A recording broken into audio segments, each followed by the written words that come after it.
Everyone else could join the celestial beings. Yet Wu Mo found himself forcibly dragged into a chat group composed entirely of animals. However, he soon realized that animals were omnipresent in this world, possessing knowledge far surpassing that of humans, and their speed of information exchange was astonishingly rapid. Missing person reports, secrets from the entertainment industry, tracking of hidden wilderness realms, intricate case details, disaster site updates, whispers from across the globe. The mundane lives of animals, sources of diseases there, seemed to be nothing that the animals did not know. As a novice media professional, Wu Mo contemplated that he might be on the brink of achieving greatness. Chapter 1. The Animal Chat Group. If you can't handle this task, don't bother coming in tomorrow. With a resounding thud, a thick stack of documents was slammed onto Wu Mo. Despite his attempt to shield himself, a few papers struck his face, leaving a cut at the corner of his mouth. Sitting before him was his immediate superior, the manager of the social news department. While he was merely a recent graduate with scant experience, an intern at best. With his internship nearing its end, he found himself at a loss about his future. Given the current circumstances, his chances of remaining at the Wanglang Company were exceedingly slim. This company, the largest private media enterprise in the nation, dominated both print and online media, a colossal presence where newcomers like him often struggled to survive. He regretted not opting for a smaller newspaper to hone his skills. Wu Mo shot a glare at his manager, a temperamental woman in her midlife, truly a fierce tiger of a person. What are you staring at? Get back to work. Your responsibility is to infiltrate that illegal workshop and expose it. The manager adjusted her glasses and addressed Wu Mo. But I'm just a novice without any experience. It'll surely be discovered. Although he was willing to partake in this noble endeavor, the workshop had already claimed the lives of two of his colleagues. Those seasoned journalists had taken on the task, only to end up with their bodies discovered in a sewer shortly thereafter. At just 22 years of age, Wu Mo had a wealth of youth ahead of him and was not willing to perish so easily. You can choose whether or not to do it. Just know if you refuse, pack your things and leave tomorrow. Your internship wages will be settled. This company is not so petty as to withhold your pay, she stated coldly. Then I resign.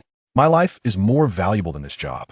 Wu Mo prioritized his life over work. If he lost his life, the job would be meaningless, just as it was for his two deceased colleagues, who received no compensation from the company, which claimed their deaths were unrelated to work, merely suggesting they had engaged in reckless behavior outside of office hours.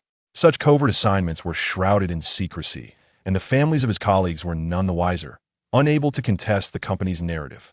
Wu Mo had only heard whispers of these events while eavesdropping on conversations within the office. Unfortunately, without evidence, voicing such claims could lead to accusations of slander, potentially landing him in jail. Swiftly, Wu Mo went to the HR department to handle his resignation. True to the manager's word, his salary was intact, but the promised bonus was withheld on the grounds that his internship had not yet concluded. He felt a surge of anger, but soon recalled that he could not afford a clash with the company. Doing so would jeopardize his future career in media. Life was indeed harsh. He had thought joining a large company would bring him peace of mind. Yet he found himself impoverished, forced to seek employment elsewhere.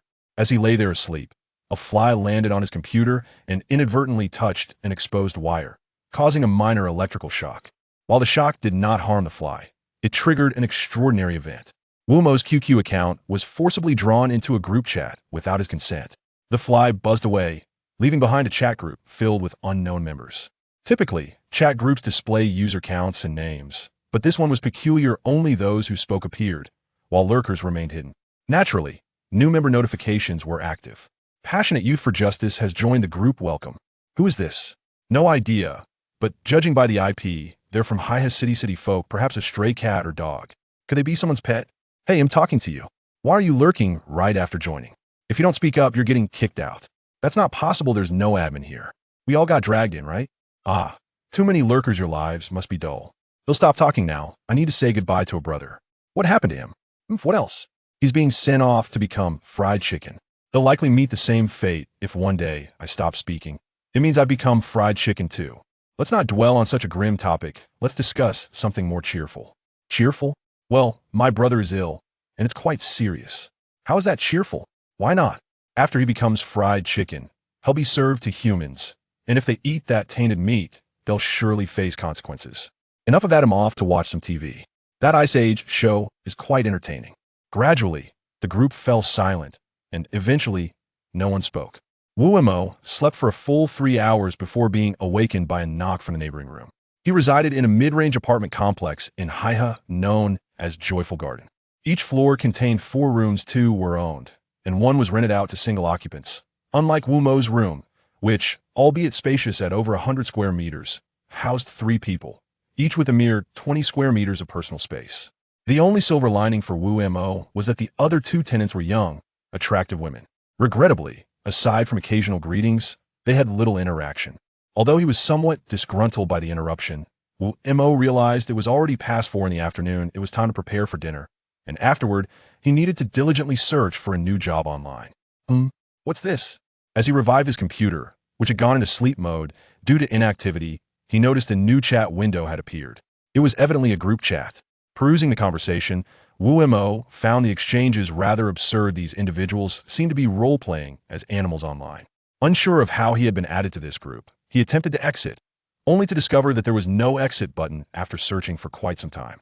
Forget it'll leave it for now. These folks are probably like me, seeking solace after facing life's adversities, so I can understand their need to vent in this manner.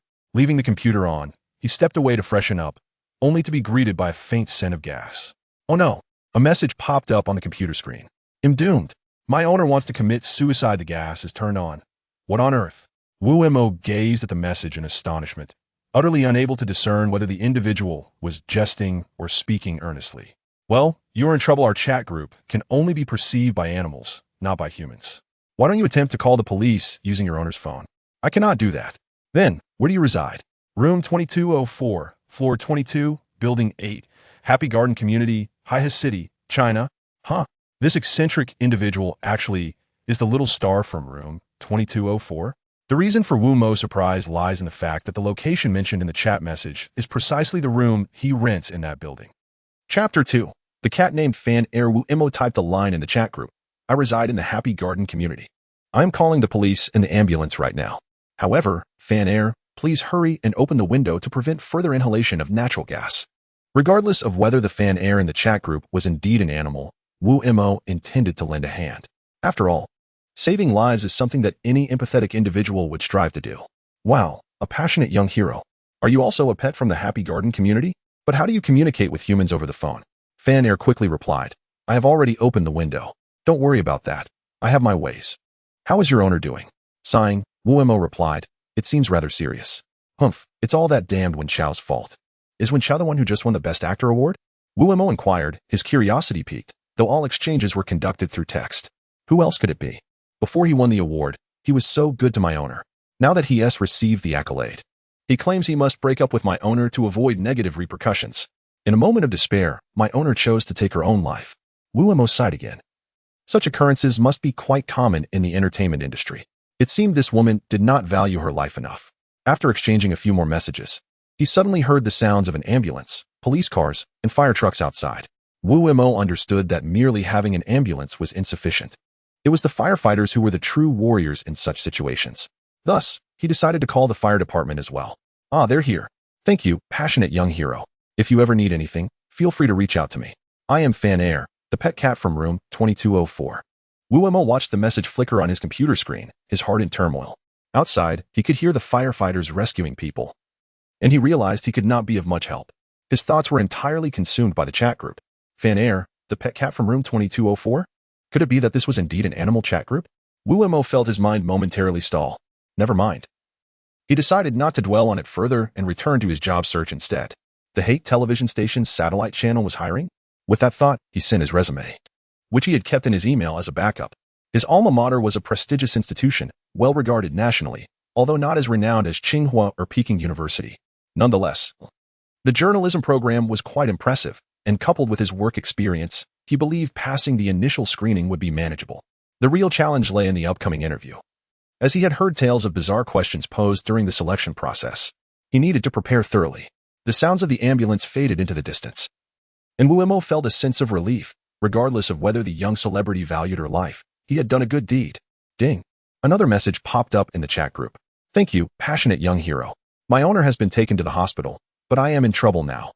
I'll probably have to roam the streets with my stray cat brothers for a couple of days. Why not come to room 2201? There's a resident named Wu Mo. He's quite nice, albeit a bit poor. The food here won't be as good as what your owner used to provide. Wu Mo couldn't bear the thought of this pet cat becoming a stray, so he sent a message. That's wonderful. You needn't worry about food. I have various types of cat food cans here, but I can't open them myself. You'll need to ask a human for assistance. By the way, who are you? How do I find this Wu Mo? It doesn't matter who I am. Just go over there. His door is open right now. You can also enter through the window. Thanks. Wu Mo concealed the chat group and awaited the arrival of the pet cat. To be honest, he felt a bit anxious if the cat did indeed show up. It would confirm his previous suspicions that this was truly an animal chat group. Meow. A cat perched on the window, a remarkably beautiful fat cat, clutching a can of cat food in its mouth. After placing it by the window, it meowed at Wu Mo. So it was true. Wu Mo suppressed his astonishment, opened the window wider, and let the cat inside. He retrieved a screwdriver to open the can and poured the contents into a bowl. Meow. Stop meowing.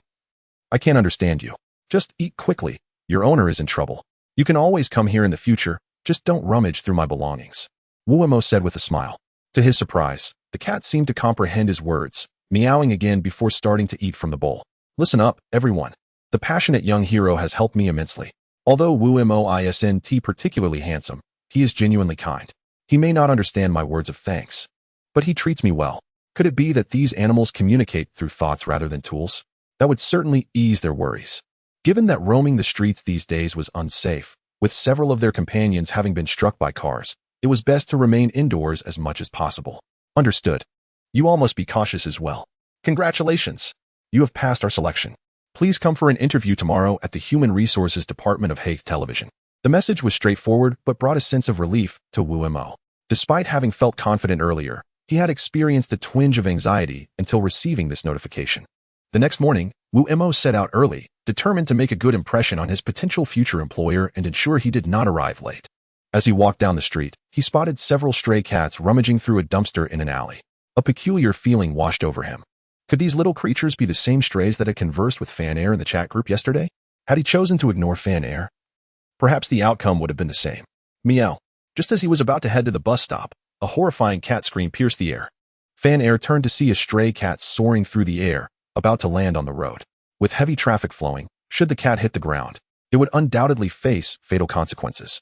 If it weren't for the chat group, Wu Mo might not have intervened, but thinking of the group compelled him to rush forward, catching the cat in his arms, though he stumbled and fell to the ground. Though he was unharmed, his clothes had become slightly soiled. These were the very garments he intended to wear for the interview. Sir, are you all right? A woman's voice called out beside him. Wu Mo waved dismissively. I'm fine. I'm fine. When he looked up, he was taken aback and smiled. You're the tenant from room 2202. And you're from room 2201? Though they had crossed paths multiple times in the elevator, they had never exchanged words. And he had not anticipated such a meeting under these circumstances. My name is Lu Shui. What do they call you? Lu Shui, dressed in a professional blazer, exuded an aura of a strong woman. She was beautiful, but her presence felt somewhat overpowering. Oh, I'm Wu Mo. Having encountered numerous celebrities as an intern journalist, Wu Mo quickly regained his composure after a moment of surprise and shook her hand. Thank you for saving that stray cat. I've been feeding them lately, so I've grown quite attached. If anything were to happen to them, I truly wouldn't know what to do. Lu Shui, unlike many women, lacks the conventional modesty and delicacy often associated with femininity. Her speech is forthright and unambiguous, a true testament to her prowess as a woman of the world. Chapter 3. The peculiar interview questions. Is this cat yours? You owe me for it. As the two conversed, a rotund man with yellow hair, clad in flip-flops and adorned with a large gold chain, swaggered over while puffing on a cigarette. You just kicked it, didn't you? Lu Shui inquired indifferently. So what if I did? I tossed it a chicken wing and it ate it. The man with the gold chain glared at Lu Shui, his eyes glinting with a lecherous gleam. Did you throw it only to deny it food? Lu Shui retorted. And why should I? Pay up, he barked. If you don't, I'll make sure to take care of all the stray cats around here. The man chuckled sinisterly, adding, or perhaps you could entertain me instead. Unable to endure the exchange any longer, Wu Mo prepared to intervene. But suddenly, Lu Shui executed a swift kick that struck the man squarely below the belt. Doubling over, he groaned in agony. Witnessing his suffering, Wu Mo felt a sympathetic pain in his own groin. This woman was indeed precise and ruthless. Enough. Hand over the kitten. I will ensure it is well cared for.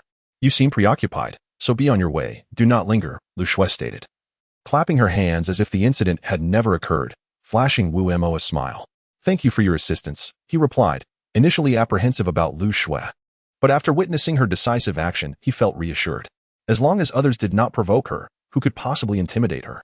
After entrusting the stray cat to Lu Shuat, Wu Mo hurried to the bus station, brushing off the dirt from his clothes before boarding the bus to the Haihe television station. Have you participated before? Yes. This is my third time. I attended the previous 2 recruitment sessions, and let me tell you, the questions they ask are utterly confounding. News items that are virtually impossible to research, yet they expect you to provide intricate details. Surely domestic news is manageable? No, not just domestic. They encompass global events, even from obscure countries you've never heard of, let alone the news from there. At times, I suspect these questions are deliberately designed to stump us. As Wu Mo stepped through the doors of Haihe television station, he noticed several young individuals dressed similarly to him making their way upstairs. He had anticipated the peculiar nature of the interview questions, but was unprepared for just how daunting they would be. Honestly, for someone newly graduated with less than 3 months of internship experience, his knowledge felt woefully inadequate, instilling a sense of insecurity within him. Yet, having come this far, he could not retreat in shame. If others had persevered through multiple attempts, he had no reason to feel discouraged on his first try. Moreover, becoming a journalist dedicated to serving the public had always been Wu Mo's aspiration. Despite the profession's tarnished reputation in recent years, marred by those who fabricate news for fame, it remained essential. In the past, journalists, often dubbed the unofficial kings, were deeply respected for their unique ability to expose truths that others dared not reveal. The Haihe television station's office building boasted 18 stories, with the interview venue for the news department located on the 12th floor. The crowd was substantial. Perhaps due to the station's celebrity status, Wu Mo estimated there were at least 70 to 80 applicants, while only 3 positions were available. Fortunately, unlike actors and hosts, journalism was less concerned with appearance. As long as one possessed a decent visage, they were deemed acceptable. Wu Mo was rather unremarkable, blending seamlessly into the crowd. If he had to identify a distinguishing trait, it would be the purity of his gaze, an increasingly rare sight in the urban landscape, possessing an untainted quality. This characteristic was evident even in his online persona, often labeled as juvenile by his colleagues. In this era, few cared about notions of justice or evil. The pursuit of profit often took precedence, with many willing to exploit legal loopholes. All right, everyone, come in. From now on, no more entrants will be allowed. If you cannot appreciate the value of time as a journalist, how can you excel in this profession? At around 9 o'clock, the number of applicants swelled to over 100. A figure emerged from the office to address the crowd before issuing instructions to their assistant. Wu Mo felt fortunate for arriving early. Otherwise, he might have missed this opportunity altogether. The space resembled a conference room rather than a typical office, accommodating the 100 applicants comfortably. The interviewer activated the LCD screen mounted on the wall, revealing 3 questions. Is this truly an interview? Shouldn't it involve face-to-face questioning? Wu Mo mused, though he conceded that this format might eliminate some inconveniences. Initially, he and many others found this approach appealing. But their expressions turned to shock upon reading the questions displayed on the screen. The first question. On April 26, 1997, a shooting incident occurred in Bozeman, Montana, USA. Please detail the entire sequence of events regarding this case as thoroughly as possible. Personal opinions are not required. Simply recount the facts. The second question. On March 15, 2002. A child went missing in Fuqing, Shaanxi, China. 14 years have passed since, and the child was only 3 at the time of disappearance. Their parents hope our station can assist in locating their child. Please provide any lead, even a single clue, as long as it is factual. The third question. What was the manager of Haihe Satellite TV doing around 8 o'clock this morning?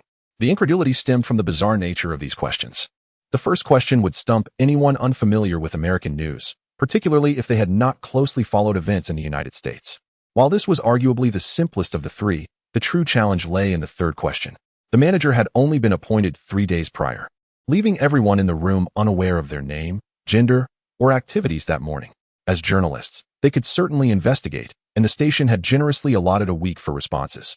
Nevertheless, answering these questions within that time frame posed a formidable challenge. After receiving the questions, some began to scour the internet for answers, while others sought information from acquaintances. To their dismay, while some information on the American case was available online, the specific details remained elusive. Those relying on online searches quickly recognized this frustrating reality. This was a lesson long overdue. If answers could be found via a simple search, the station would never have posed such questions. Wu Mo resolved to reach out to friends for insights. The interviewer smiled and remarked, "These 3 questions assess your ability to research. Although the first question may not yield results online, it can be found in books. The second question tests your information gathering skills. The police have gathered some details about the child, albeit in a disorganized manner. You might be able to piece together some insights from them. As for the third question, it evaluates your overall competency. I shall leave that to your discretion. After speaking, the interviewer glanced at his watch and departed. Chapter 4. Cheating? As Wu Mo exited the conference room, he fortuitously encountered an individual. Zhang Yixing had thus become a prominent figure among the news anchors of Haihe Television, almost reaching the pinnacle and undeniably one of the notable personalities in the industry. Particularly, a dashing and mature man in his early 30s like Zhang Yixing attracted female admirers even more fervently than certain film stars. However, Wu Mo harbored a disdain for this individual, primarily due to his clandestine connection with his former superior, the notorious figure at Wanglang Media. Naturally, such affiliations were of no concern to Wu Mo, but having inadvertently crossed paths with Zhang Yixing once again led to the latter harboring animosity towards him, joining forces with the aforementioned superior to oppress him, which left Wu Mo exceedingly displeased. In response to his discontent, Wu Mo decided to expose the matter online. He was not the type to cower in the face of bullying. Indeed, he nearly faced dire consequences at the hands of that tyrannical superior, ultimately resigning from his position. However, these were mere trifles. The crux of the issue lay in the fact that Wu Mo became the target of Zhang Yixing's fans, who relentlessly assaulted him with online vitriol and incessant phone harassment. Even his personal information from Wanglang Media was leaked online, ironically labeled as a form of human flesh search. Fortunately, his profile did not include his home phone number, sparing his parents from potential repercussions. Throughout this ordeal, Wu Mo became acutely aware of his own insignificance. The power he lacked was not of a fantastical nature, but rather social influence, status, and the might of fandom. Had he possessed a more formidable network and a stronger influence within society, such treatment would have been unthinkable. For those who thrive on bullying the weak seldom dare to confront the strong. This realization fueled Wu Mo's determination to join Haihe Television. While Wanglang Media excelled in the realms of online and print media, Haihe Television surpassed it significantly in television broadcasting. Moreover, Haihe was in the process of establishing its own online news platform, combined with its status as a state-owned enterprise, which meant that with adequate investment and exceptional talent, surpassing or even dismantling Wanglang was not beyond the realm of possibility. Is that you, Wu Mo? How did you sleep last night? Zhang Yixing approached with a smile upon spotting Wu Mo. Thanks to you, I slept quite well, Wu Mo replied, having changed his phone number to avoid harassment, abandoning the one he had used for 7 or 8 years for a new one, which indeed improved matters considerably. After all, internet trends are fleeting. The incident had long passed, and the public had grown weary of tormenting the unfortunate soul. Haha, that's good to hear. Are you here to apply for a reporter position? Zhang Yixing inquired, glancing at the materials in Wu Mo's hands. Indeed. I am applying for a position in the news channel, Wu Mo affirmed with a nod. Now, don't take this the wrong way, but with your abilities. You couldn't even last at Wanglang. How do you expect to survive at Haihe? Zhang Yixing chuckled. Perhaps I should recommend you for a position elsewhere. It may be a smaller company, but it's a place to pass the time. Wu Mo cast a sidelong glance at Zhang Yixing, offering a faint smile. No need. Before long, we shall be colleagues. With that, he turned and departed. Brother Zhang, should I have someone eliminate this kid's chances? A subordinate, with a subservient demeanor, inquired after Wu Mo's departure. Not necessary. He won pass. He is just a recent graduate with insufficient experience, Zhang Yixing scoffed, shaking his head dismissively. Besides, let us not forget, the one setting the questions is the new female taskmaster. I suspect that out of the 3 positions available, not a single candidate will meet the requirements. Upon mentioning the newly appointed female taskmaster at Haihe Television, a look of fear crept onto the face of the subordinate beside Zhang Yixing. Simultaneously, in the office of the station director at Haihe Television, a person was expressing dissatisfaction regarding the interview questions. Director, this is utterly absurd. These 3 questions, neither the applicants nor even our seasoned staff can answer them. We are hiring talent, not scaring people away, the deputy director lamented. Haihe Television consists of 3 channels: the news channel, the entertainment channel, and the film channel. If the news channel excels, the other 2 will benefit as well. Conversely, if it falters, all will suffer.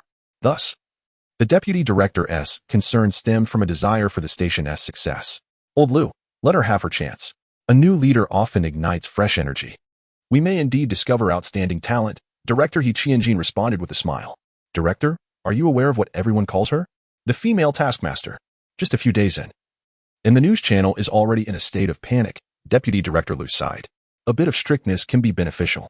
After all, Our news channel needs to venture into the online battlefield. Without such a figure, many matters cannot be resolved.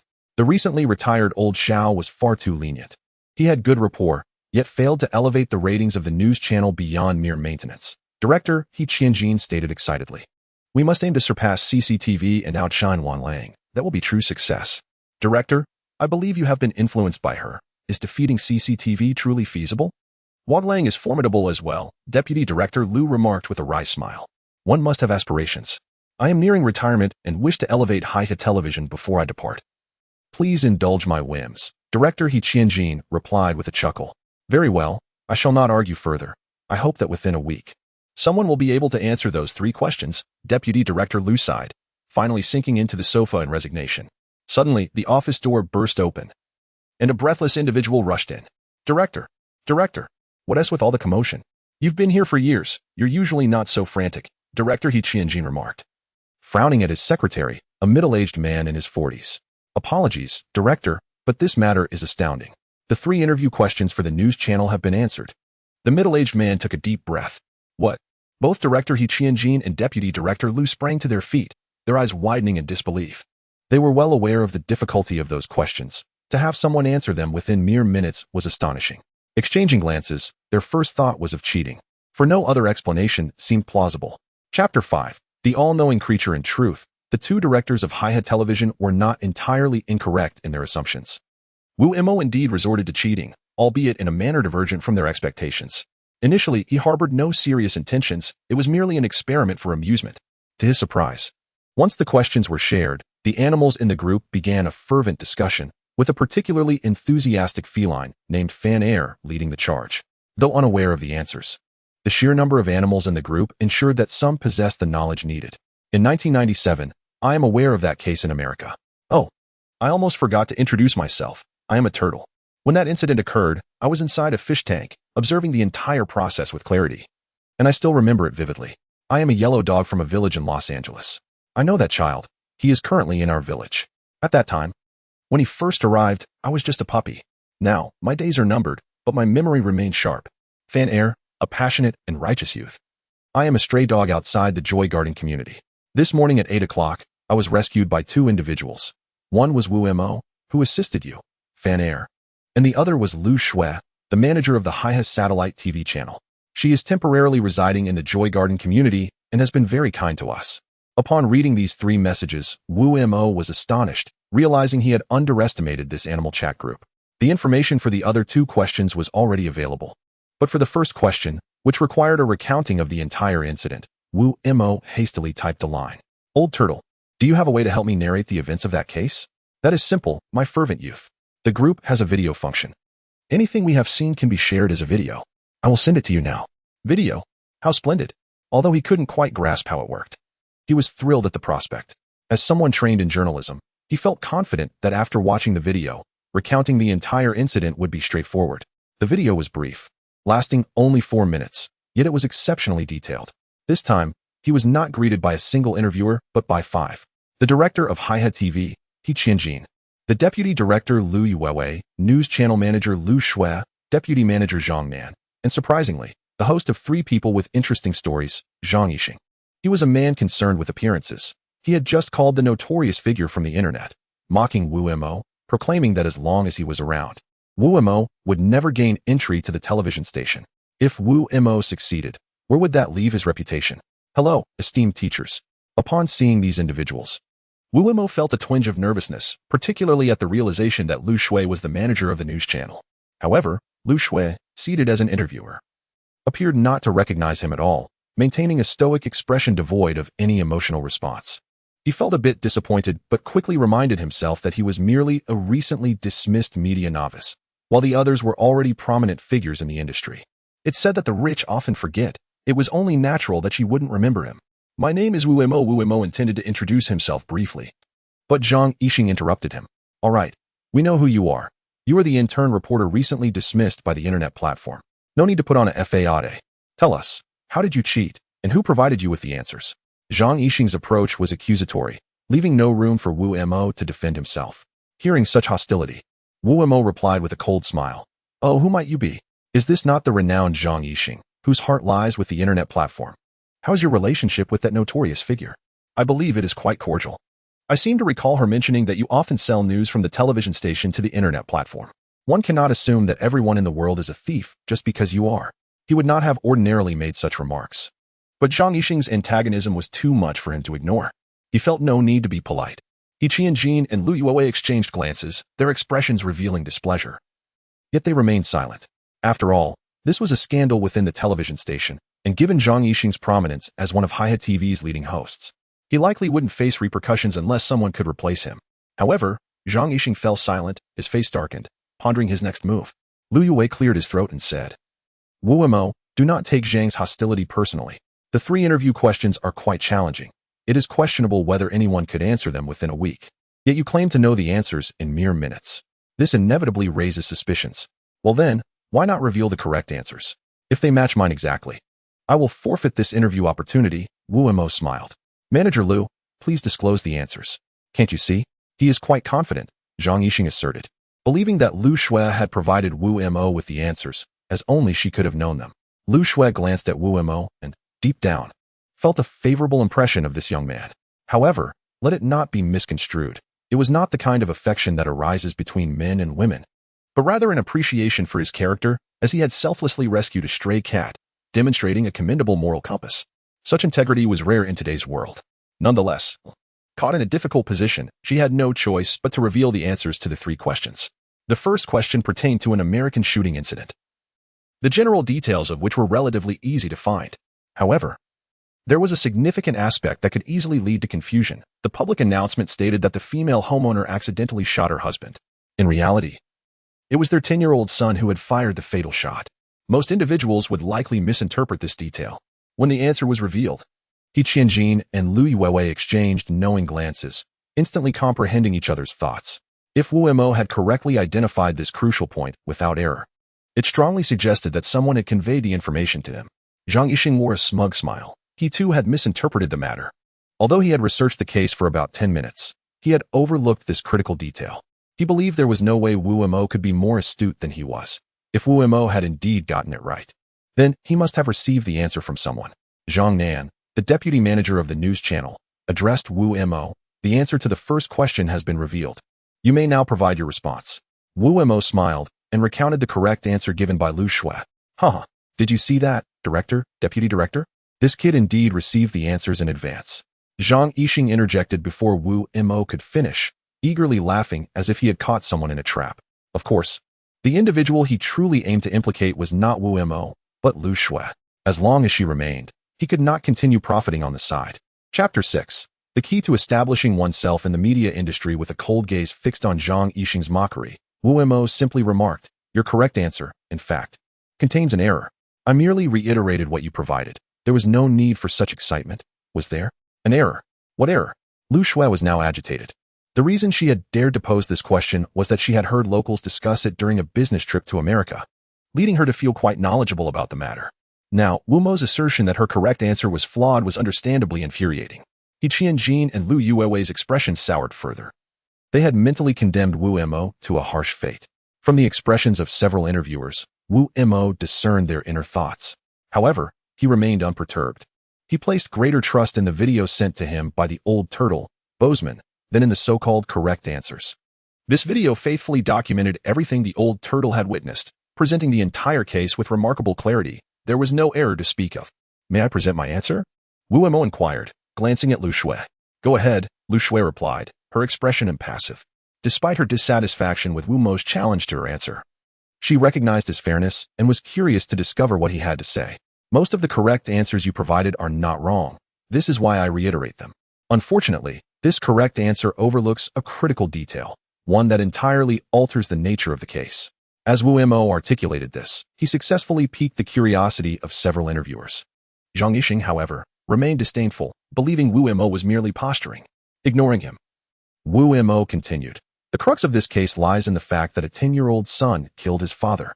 Yet the media reported it as an accidental shooting by the deceased's husband. I presume you presented this question to challenge the interviewees with this confusion? Precisely. Lu Shui did not deny. However, this was not an accidental killing at all. It was a premeditated act of murder, Wu Mo declared. His words astonished everyone present. for the case had already been classified in the United States as an accidental homicide involving a minor. Was Wu Mo truly attempting to overturn that conclusion? There is no need for such astonishment. Facts are immutable and cannot be erased. Due to certain reasons, the wife had long harbored the intention to kill her husband. She deceived her 10-year-old son into believing the gun was a toy, urging him to play a game with his father. The subsequent events, I trust you are all aware of. Wu Mo unveiled the truth of the matter. This is impossible, Lu Shui exclaimed, rising from her seat and pounding the table. I have met this woman. She is gentle and kind, and she treats her son exceptionally well. How could she commit such a heinous act? Wu Mo, you must understand that journalism is about factual evidence. One must never speak based on imagination. This is a grave error. While fantastical claims may garner short-term fame and attention, over time, no one will trust your news, for they will begin to perceive it as mere fiction. He Qianjin admonished, sharing Lu Shui's disbelief. Leave. Our television station does not require someone like you, who would defame an innocent woman merely to secure a position. Zhang Nan, the deputy manager of the news channel, who was also a woman, waved her hand at Wu Mo in anger. The others showed no inclination to intervene. Defamation? I anticipated your disbelief, which is why I prepared something for you to see, Wu Mo replied with a smile, producing a disc containing the video sent by the old turtle. This video captures the entire incident. No, more accurately, it also includes the woman's instigation of her 10-year-old son prior to the event. How do you possess a video from 19 years ago? Lu Shui asked in astonishment. That is not the issue. The content is what matters. Fortunately, there is a liquid crystal screen here. Would you be so kind, Teacher Zhang, as to play it? Wu Mo handed the disc to Zhang Nan. After a moment of hesitation, she accepted it, connected it to the screen, and initiated playback. Bang! As the video began with the scene of the woman deceiving her son, Lu Shui, who had been standing, abruptly collapsed to the floor. She simply could not fathom the video's content, yet it appeared to be unedited. As a professional in the media industry, she possessed the discernment to recognize authenticity. The other individuals present also appeared shocked, and Lu Yue hastily turned off the video. Having seen enough of the pivotal content, I can take this for professional verification at the station, right? He queried Wu Mo. Of course, Wu Mo nodded in agreement. The efficiency of Haya television station was remarkable. Within half an hour, the results confirmed the video's authenticity. There were no signs of editing. During the wait for this outcome, the interviewers found themselves unable to focus on Wu Mo's subsequent answers, instead sipping coffee in anxious anticipation. How did you acquire this video? Lu Yue asked earnestly, fixing his gaze on Wu Mo. Even the local government in the U.S. has failed to obtain such footage. Wu Mo wanted to smile, but couldn't bring himself to do so. While he felt elated, the dark nature of the case dampened his spirits, leading him to sigh. Every realm has its own code of ethics. This is my secret to thriving in the media industry, and I prefer to keep it discreet. A secret to thriving in the media? Indeed, it is a remarkable talent. To uncover the hidden truth of a case that occurred 19 years ago in mere minutes is an invaluable asset for a journalist. Lu Yue felt a twinge of jealousy. Such talent warranted immediate hiring without further assessments, lest this gem fall into a competitor's hands. He couldn't help but wonder if the networking team was foolish for allowing such a treasure to slip away. It was not only him. Several others in the room shared the same sentiment, including the previously disdainful Zhang Yixing. He was astonished, as he had not perceived Wu Mo as particularly formidable. Good heavens! This is astonishing. The entire conference room fell into an oppressive silence. After a lengthy pause, Lu Shui was the first to regain her composure. She regarded Wu Mo and stated, "Your unique quality aligns with the requisites of a media professional. However, we must adhere to protocol for today's interview, which consists of 3 questions. Otherwise, it may appear unjust. You need not answer the third question, as I believe you are aware of my position as the manager, and thus, you will not falter." On what grounds? Zhang Yixing inquired, perplexed. Is this not blatant favoritism? Host Zhang, if I told you I had been with him at 8 this morning, would you maintain that opinion? Lu Shui countered, casting a glance at Zhang Yixing. He was rendered speechless, misinterpreting her words as a suggestion of an intimate relationship with Wu Mo, which transformed his disdain into jealousy and wariness. As a prominent figure in the hosting industry, he was well acquainted with the allure of conquest, and while Lu Shui's icy demeanor intrigued him, the notion of her being involved with Wu Mo left him feeling unsettled. Chapter 7, admitted? All right, Wu Mo, please share your answer to the second question, Lu Shui instructed. Wu Mo nodded and replied, I have determined the whereabouts of the child who went missing in 2002. What? The conference room erupted in a chorus of astonished exclamations from the 5 individuals present. Wu Mo reveled in their reaction. Wait, you claim to know where the child is? Are you certain? It has been 14 years, and the police have only uncovered the faintest traces. Locating the child is exceedingly difficult. Are you sure you have indeed found this child? He Qianjin's agitation was palpable. The Hiya television station's satellite channel features a familial reunion program hosted by a remarkably influential veteran presenter, garnering substantial viewership and a significant positive impact on the station's reputation. However, the quest to locate individuals is fraught with challenges. He Qianjin has been deeply troubled by this, as many who seek assistance from the program ultimately find their hopes dashed, for despite their earnest efforts, results remain elusive. Human resources, after all, are limited. Therefore, He Qianjin is genuinely eager to find a talent like Wu Mo. Stay calm. Remain composed, He Qianjin reminded himself. As the truth of the information presented by Wu Mo remained uncertain, the greater the hope, the deeper the potential disappointment. He turned to Wu Mo and said, regardless of how you acquired this information, if it proves to be true, not only will you gain employment at the television station, but you will also be contributing to society. This child's parents have spent 14 years searching for their offspring, nearly exhausting their entire fortune. The child's mother has stated that she cannot rest in peace without finding her child. I understand, Wu Mo nodded in response. To verify the authenticity of my information, I have conducted inquiries into the child's parents. Both the timeline of the disappearance and the child's appearance are consistent.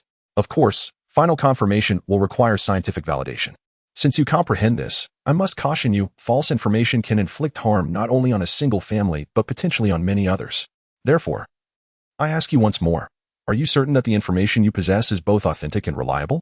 He Qianjin's demeanor turned serious. Confirmed, Wu Mo replied with a nod. As the director of Hiya television station and the head of 3 channels, He Qianjin could easily appoint someone if he wished.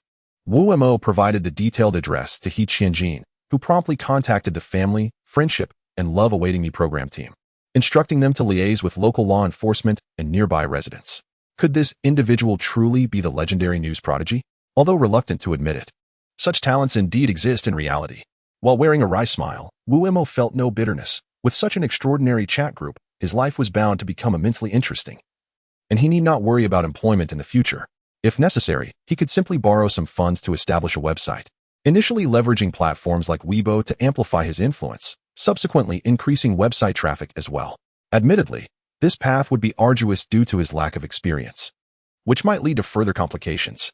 Hence, entering Hiya television station for a few years of training would be the best option, allowing him to gain a genuine understanding of the industry before exploring other avenues. Unbeknownst to Wu Mo, although he had left the television station, his story had already spread within its walls.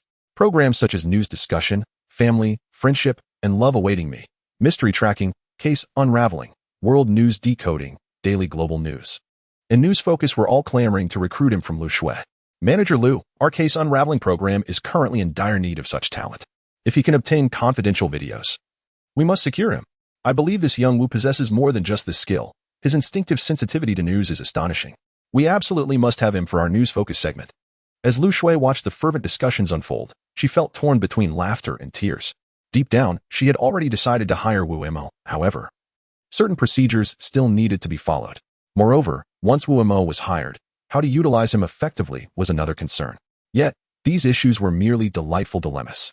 She still could not fathom why the social news department had allowed such a talent to slip away.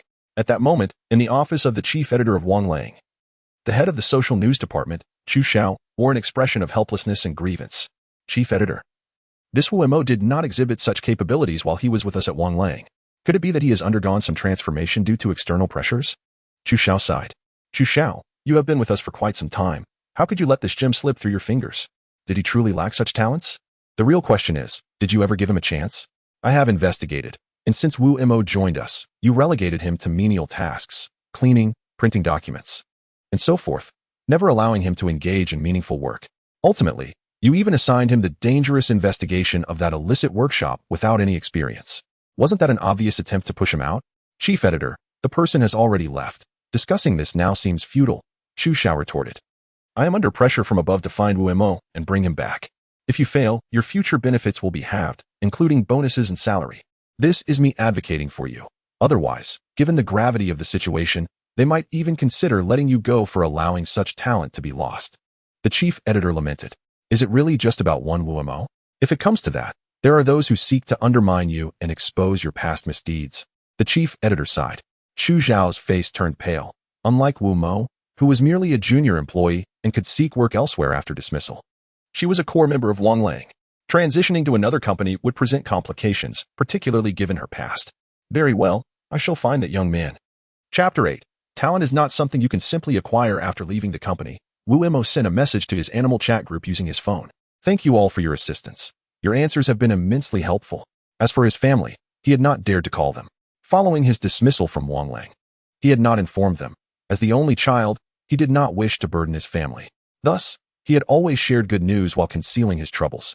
He decided to wait until he had firmly established himself at Hi-Hat television station before informing them. Upon unlocking the door, Wu Mo discovered 3 individuals seated in the living room. 2 of them were familiar faces. His female roommates, one an intern at a securities company and the other an employee at a pet store. The rental prices in Hi-Ha are quite high. This 100 square meter apartment costs $6,000 a month. With 3 people sharing, plus utilities, their expenses approached $3,000 each month, leaving little for living costs, which Wu Mo had to request from his family.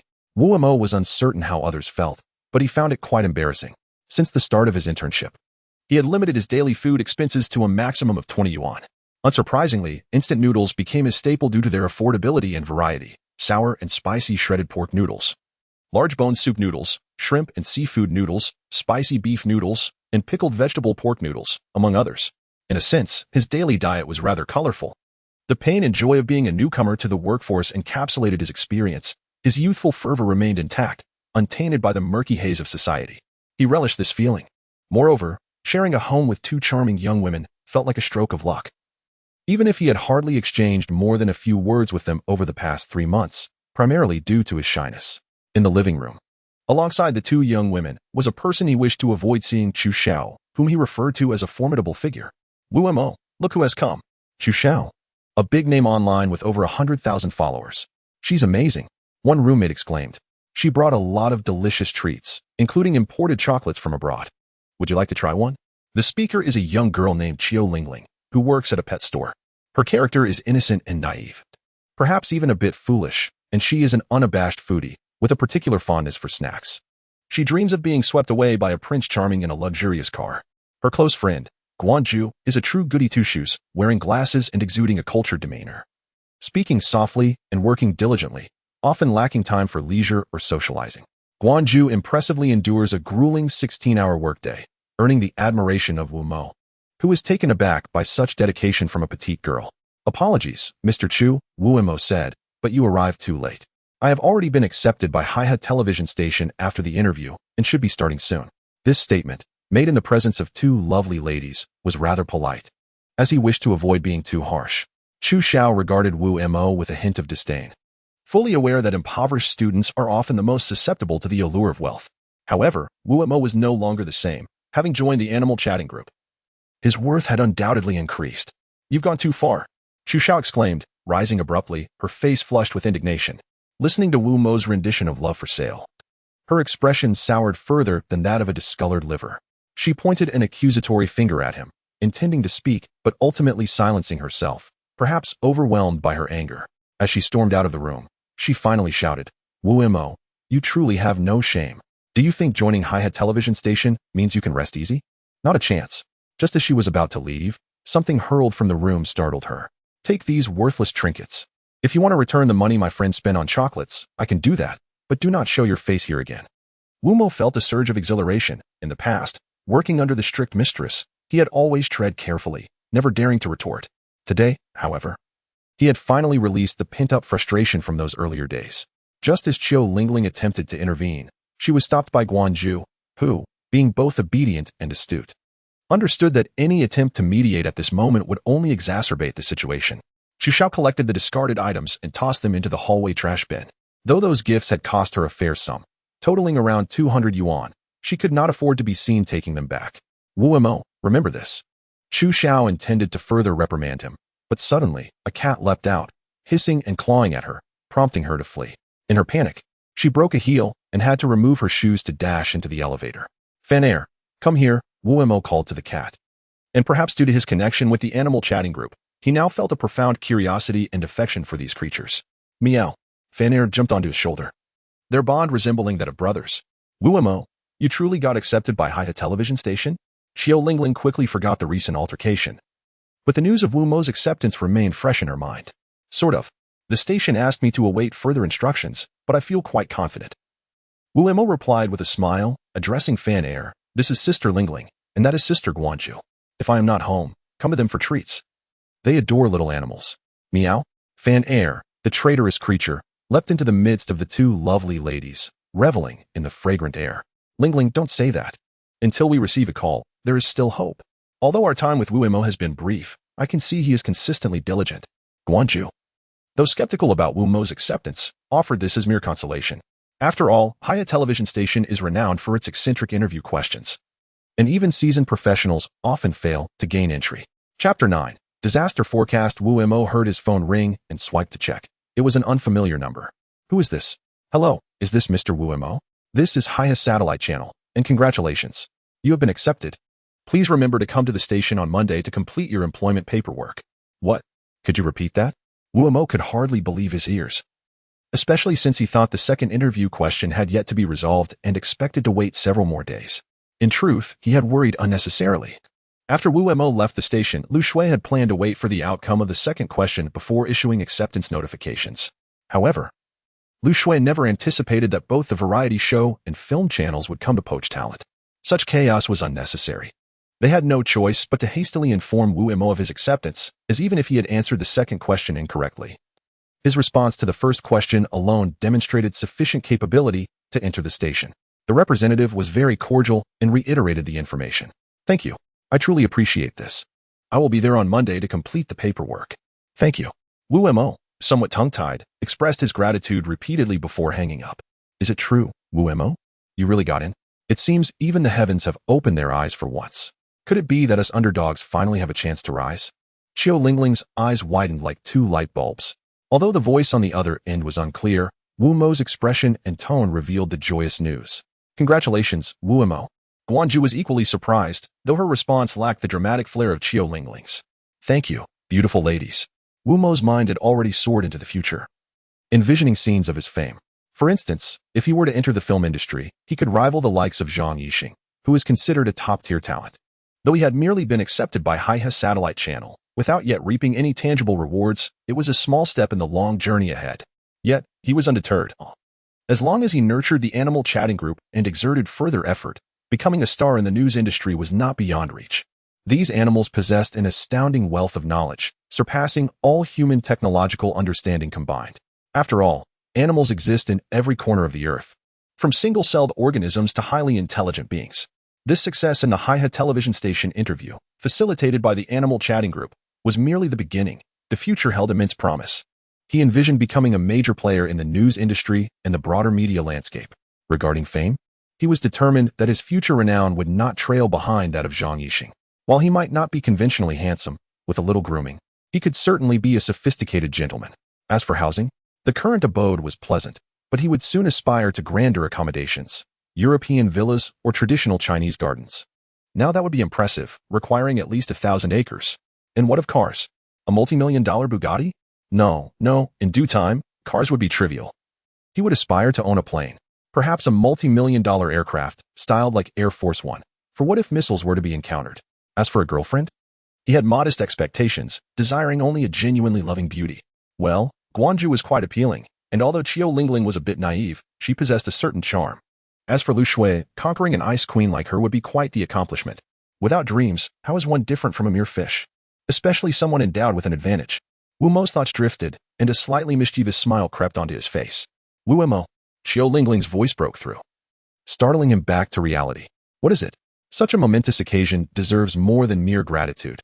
It calls for tangible action. Do you understand? Let us dine together. Qiu Lingling exclaimed with excitement, her hands planted firmly on her hips as she stood atop the sofa. Inviting you all for a meal is certainly not an issue. But my dear Qiu, if you insist on me treating you now, I can only offer a lavish feast of instant noodles. However, once I receive my salary, I shall treat you to authentic Gansu cuisine, or perhaps even Shastin delicacies will suffice. How stingy. We desire Western cuisine, steak to be precise. Qiu Lingling retorted. Very well. We shall discuss it further once my salary arrives. For now, you two lovely ladies may attend to your business. I shall make a call home. Wu Mo was not truly miserly. He simply found himself devoid of funds. At his age, he had yet to indulge in a meal at a Western restaurant.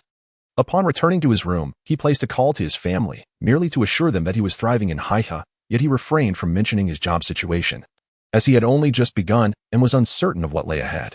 Reporting to his family so eagerly seemed rather hasty. After the call, he closed the door and opened his computer, entering the animal chat group. At that moment, Fan Air was merrily engaged with the two lovely ladies outside, unconcerned about being seen, although he did ensure to lock the door. In the past, he had felt unthreatened, primarily because his rapport with the two ladies had not been so intimate. Their previous conversations paled in comparison to today's. They would never have barged in unannounced back then. However, future encounters might be different.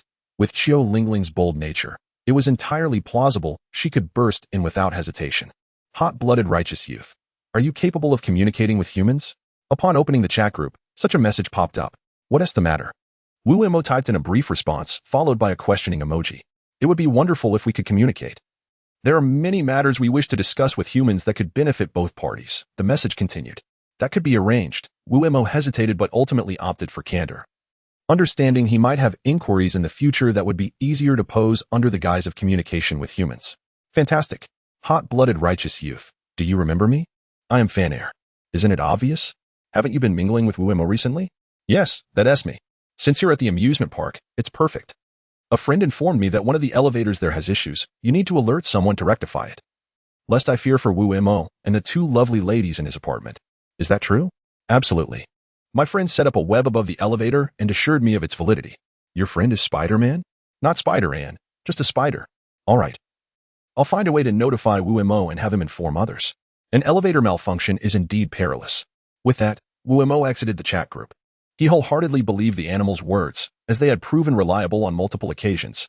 Moreover, the apartment elevator had been creaking ominously lately, indicating a genuine issue. As he stepped out of his room, Wu Imo noticed Fan Air sprawled on the floor, munching on snacks, likely provided by Qiu Lingling. Meanwhile, both Qiu Lingling and Guanju were nowhere to be seen. Fan Air regarded Wu Imo, pondering how extraordinary it was that this hot-blooded righteous youth could contact him so swiftly.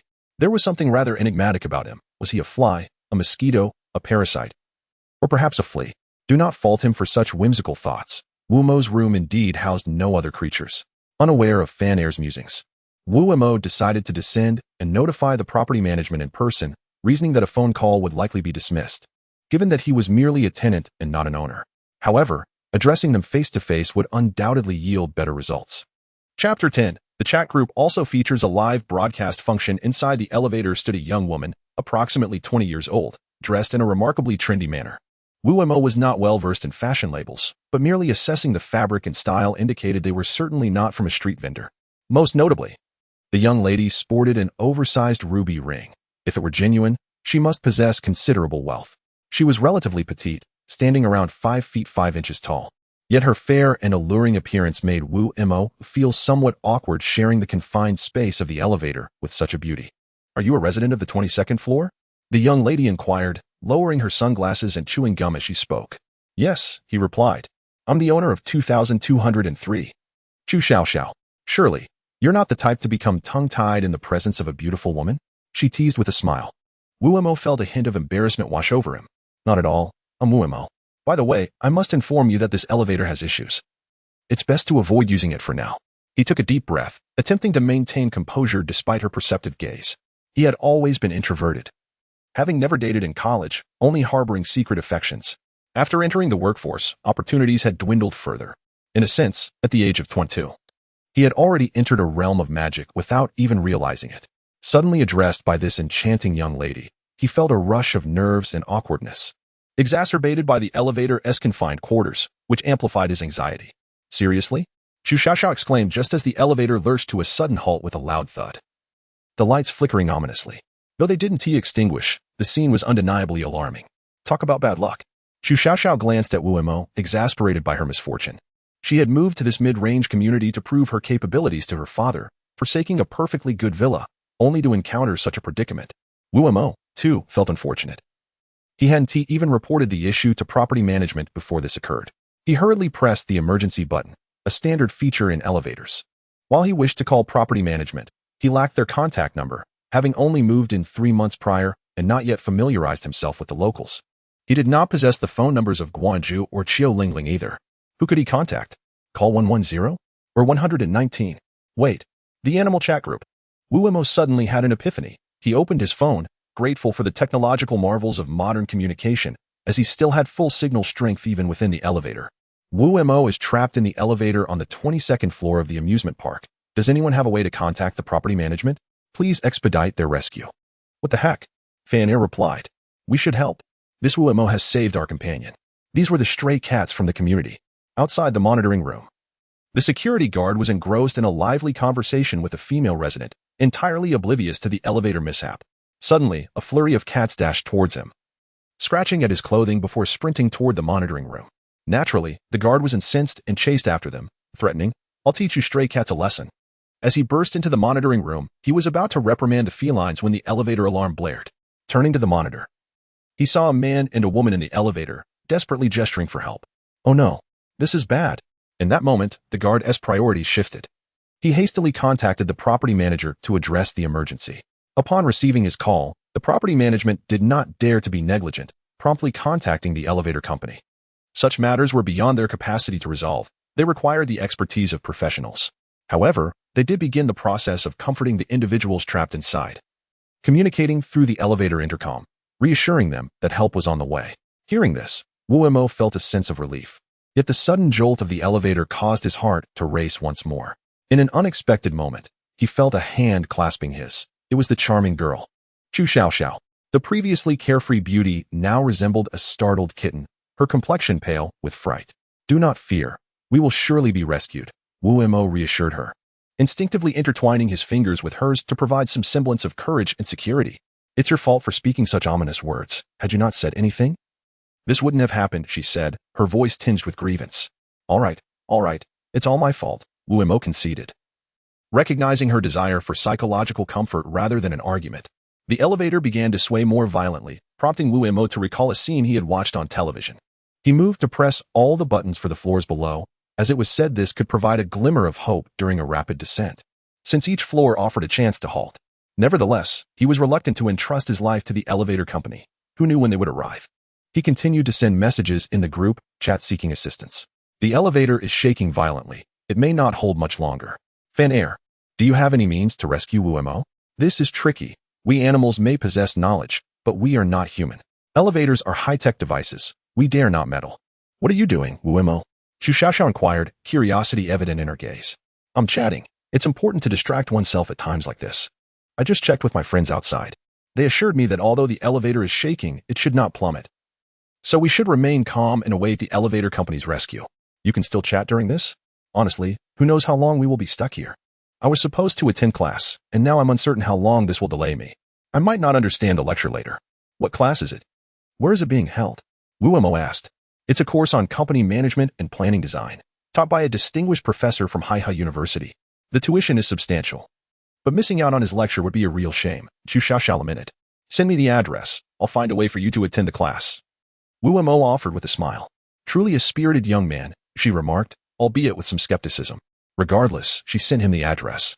Wuemo quickly inputted it into the chat group, seeking assistance from the animals. Hello everyone. I'm a carefree little gecko, and I happen to be in that classroom.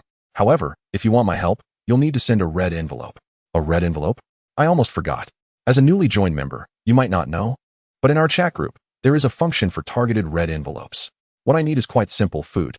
Fanair, I don't know how to send a red envelope. Can you assist me? I'll have Wuemo repay you later. This is a matter of life and death. Sure, no problem. Before long, Wuemo noticed a new red envelope in the chat, accessible only to the little gecko. Thank you for the red envelope. What do you need me to do? Just say the word. Please live stream the professor's entire lecture. Is that possible? Simple. Just send a targeted video, right? Exactly. Chu Xiaoxiao watched Wuemo as he worked, puzzled by the technicalities, but soon enough, the live stream began. Chapter 11. The glittering facade of a shadowy restaurant. Once there was a way to pass the time, it seemed to fly by. Chu Xiaoxiao had never imagined she would spend over half an hour in an elevator with a stranger, let alone attending a class within its confines. When the elevator doors finally opened, her hand remained tightly grasping Wuemo's, leaving several red marks on his wrist. Are you both all right? The property management staff were sweating profusely. Had anything serious occurred, it would have been disastrous. Wuemo remained unconcerned, merely a tenant. But Chu Xiaoxiao was an owner, a wealthy one at that. If she chose to pursue legal action, the property company could very well face bankruptcy. What on earth are you doing? The elevator is in such disrepair, and you haven't fixed it? How are we supposed to feel secure living here? Chu Xiaoxiao scolded the property manager, resembling an irate hen. In truth, she was merely attempting to mask her embarrassment, having been seen so closely entwined with Wu Mo. Still holding his hand. Wu Mo, as a tenant, was painfully aware of his lack of rights, and since Chu Xiaoxiao had already spoken up, he opted to remain silent. Having been quite frightened himself moments earlier, after acquiring the extraordinary advantage of the animal chat group, to have it potentially cut short felt incredibly unfortunate. He approached another elevator, his legs slightly trembling, and quietly made his way upstairs to rest. Thank you. I, Chu Xiaoxiao, never owe anyone a favor. Allow me to treat you to dinner. She called out as Wu Mo turned to leave. There's no need. I've already eaten. Are you refusing my invitation? Chu Xiaoxiao placed her hands on her hips. Wu Mo chuckled, contemplating that it was indeed foolish to reject a dinner invitation from such a beautiful woman. He thought to himself that if he continued this way, he might remain single for life. Thus, he relented, smiling. All right then. With that, Chu Xiaoxiao led Wu Mo to the underground parking lot. He had initially expected her to drive an extravagant vehicle, only to discover she owned a rather ordinary car worth around 200,000. What would you like to eat? Chu Xiaoxiao asked as Wu Mo settled into the passenger seat. Anything is fine. I'm not picky. My usual delicacy is instant noodles. Seriously? That's rather unfortunate. All right. I'll take you for Western cuisine. There's a new restaurant near Happy Park that serves excellent steak, Chu Xiaoxiao replied, shaking her head. Feeling a tinge of pity for Wu Mo. The journey from the community to the restaurant took about 20 minutes, during which Wu Mo remained silent, instead conversing with his friends in the animal chat group, primarily expressing his gratitude. Without their assistance, he truly didn't know how he would have managed.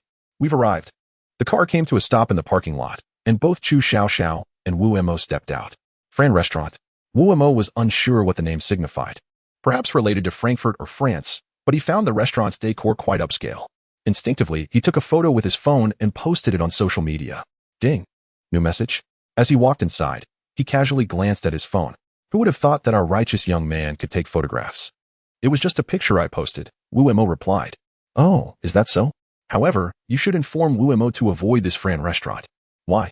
Remember the shady establishment I mentioned earlier? Many tainted beef products from there have made their way into this restaurant. If you want Wu Mo to fall ill, send him there. Seriously?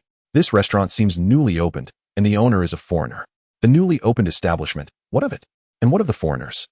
Believe it or not, I have witnessed a friend of mine fall ill and subsequently be taken to that dubious workshop, which had just forged a delivery agreement with the restaurant.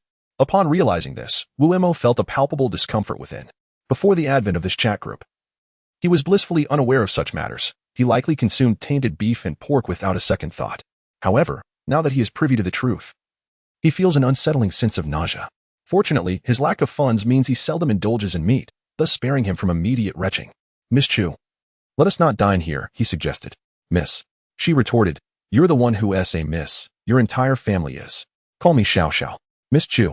Or rather Chu Xiao was instantly incensed. It seemed that the term miss was not to be carelessly tossed around on Chinese soil.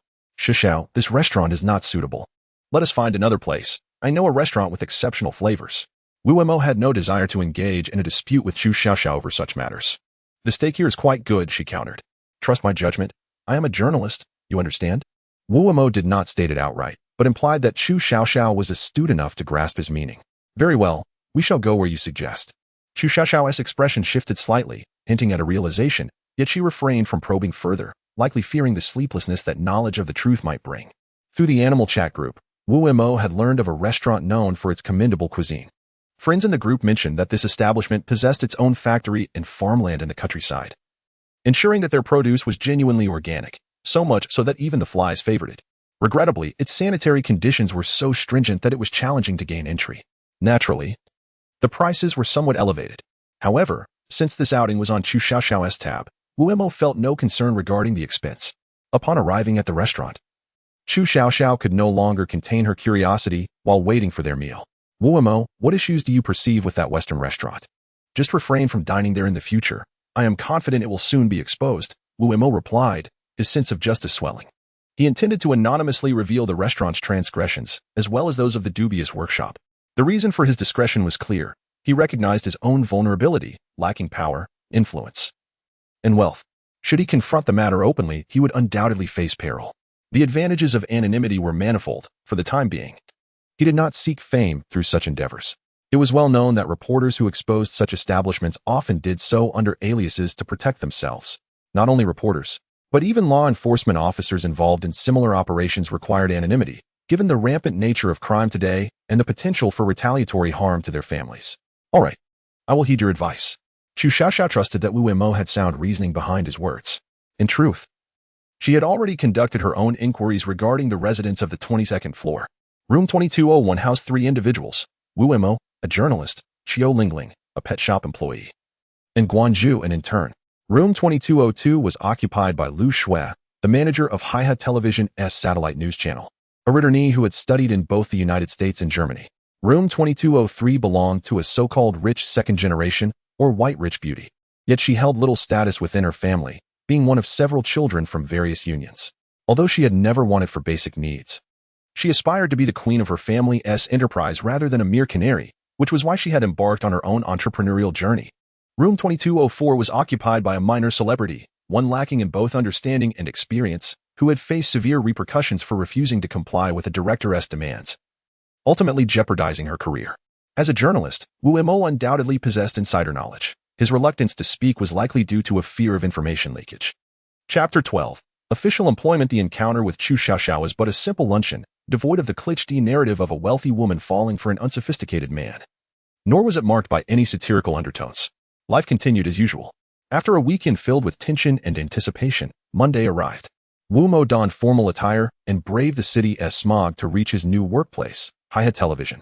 His formal attire consisted merely of a suit and tie. Intended to leave a positive impression, he believed that with time, he could don more personalized clothing without concern. Upon entering Haihe Television, he made a beeline for the satellite channel, as that was where he had been hired to report. Along the way, he encountered numerous staff members with tense expressions. Hurrying about, it was commonly acknowledged that Mondays were the busiest days. Having interned for nearly 3 months, Wu Mo could attest to this firsthand. As lingering issues from the previous week awaited resolution, while the new week's duties loomed ahead, no wonder it was a hectic time. The door to Lu Shui's office was ajar, revealing a transparent glass panel that allowed visibility both ways. Wu Mo hesitated to enter directly, opting instead to gently knock. Familiar colleagues referred to her as Sister Lu, a term of respect, though not indicative of familial ties. Come in, Lu Shui called with a smile as she caught sight of Wu Mo. Despite her reputation as an ice queen, Wu Mo sensed that she was merely lacking in social finesse, her demeanor leaning towards rationality in speech and action. Manager Lu, I have brought all the necessary documents, diploma, ID, and so forth. Please, sit. No need to stand, Lu Shui replied, rising to hand him a bottle of mineral water. Have a drink. Thank you, Manager Lu. Just call me Sister Lu. We're neighbors after all. Since you've brought your documents, I'll assist you with the processing shortly. For now, let us tour the work area.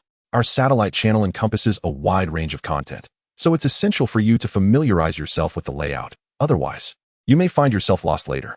Certainly, Wu Mo felt a twinge of nervousness. Lu Shui exuded an air of a powerful female executive, a presence he had not encountered before, distinct from the privileged Chu Xiaoxiao. Do not be anxious. Let us proceed, Lu Shui smiled, her smile radiant, teeth gleaming like white jade. Following Lu Shui, Wu Mo gradually calmed himself, shifting his focus from her to the office environment of the television station. Others were engaged in phone calls, likely liaising with external informants or reporters. Even Lu Shui, as the channel director, was met with no leisure or greetings during her inspection, unless it was break time. This exemplified a commendable work ethic. It was evident why the station was second only to CCTV. Such dedication was hard to overlook. Lu Shui had meticulously analyzed the situation and consulted with the station's leaders before arriving at her decisions. Although Wu Mo possessed considerable talent, his recent arrival meant that no one truly understood his capabilities. Therefore, it was prudent to assign him tasks based on the potential he had demonstrated during his interview. The head and host of the Family, Friendship, Love, and More segment is an esteemed veteran anchor, poached from CCTV, who is now in his 60s. He is a kind individual, eager to mentor newcomers, which bodes well for Wu Mo's future development. Teacher and I've brought Wu Mo to you. Whether you can make good use of him depends on your skills, Lu Shui said with a smile to Yin. Yin, though her hair was silver and her body somewhat frail, still possessed a lively spirit. She approached Lu Shui, grasping her hand with a smile. Within the entire satellite channel, she was perhaps the only one bold enough to call Lu Shui a little girl. Yin chuckled and called over a man who appeared to be a few years older than Wu Mo. He was quite handsome and was responsible for the segment's personnel searches. Hello, Wu Mo. My name is Zhang Qi. I've heard about your prowess.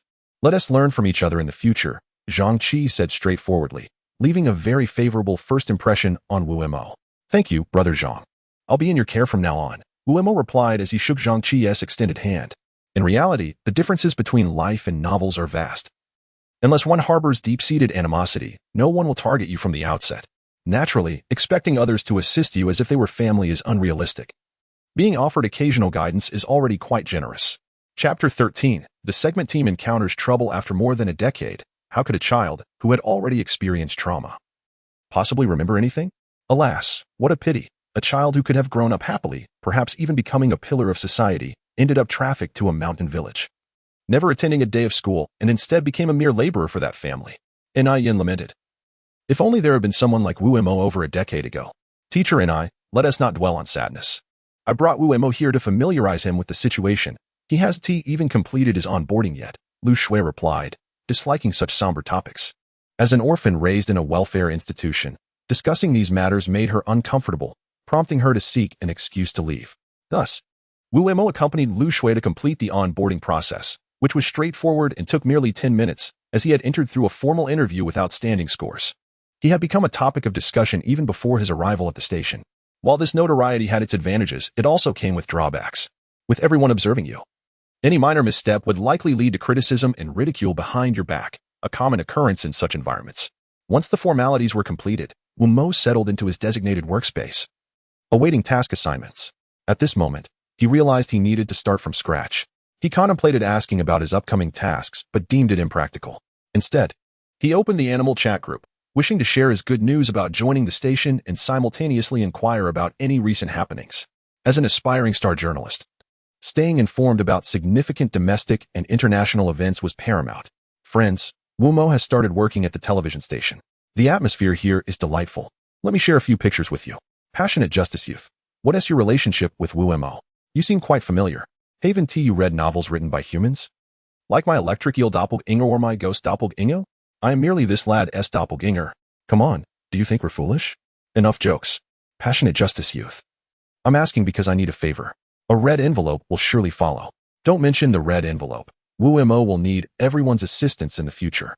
Just tell me what you need. If he can do it, I'll relay it. But you know he is just a new employee and may not have much capability. The red envelope is a must. That's our chat group's rule. Now, please proceed. Actually, it's nothing serious. My husband passed away this morning in an accident. He was hit by a car. I want to retrieve his body, but the traffic is too heavy, and people want to stop for me. I have children to care for, so I hope Wu Mo can help me retrieve and bury him.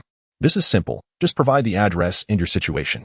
I'm a sparrow, and my home is beside the newly constructed road on the outskirts, near a row of electric poles. All right, I've got it. I'll inform him right away. A moment later, Wu Mo sent another message. All sorted. Wu Mo said he'll go after work and won't forget.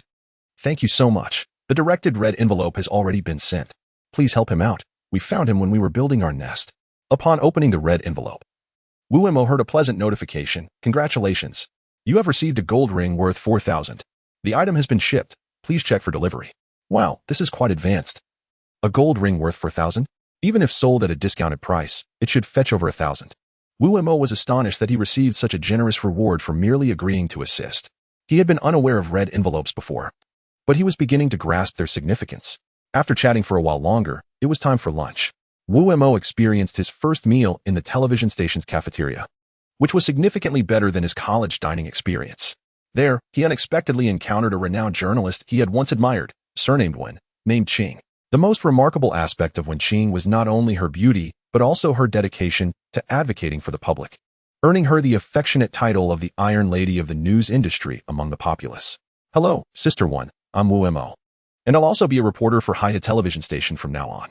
I hope you'll look out for me, he introduced himself eagerly. Perhaps due to a misperception, Wu Mo expected Wen Qing to be as warm and approachable as Yin, but he was mistaken. Wen Qing merely glanced at him and nodded before leaving with a young, handsome middle-aged man. Wu Mo couldn't help but notice the brand names on the man's attire, Armani and Gucci, and recognized the car key in his hand, likely belonging to a Lamborghini. Charming and wealthy, he must be Wen Qing's boyfriend, Wu Mo thought, shrugging off any feelings of resentment, though he felt somewhat awkward and disappointed.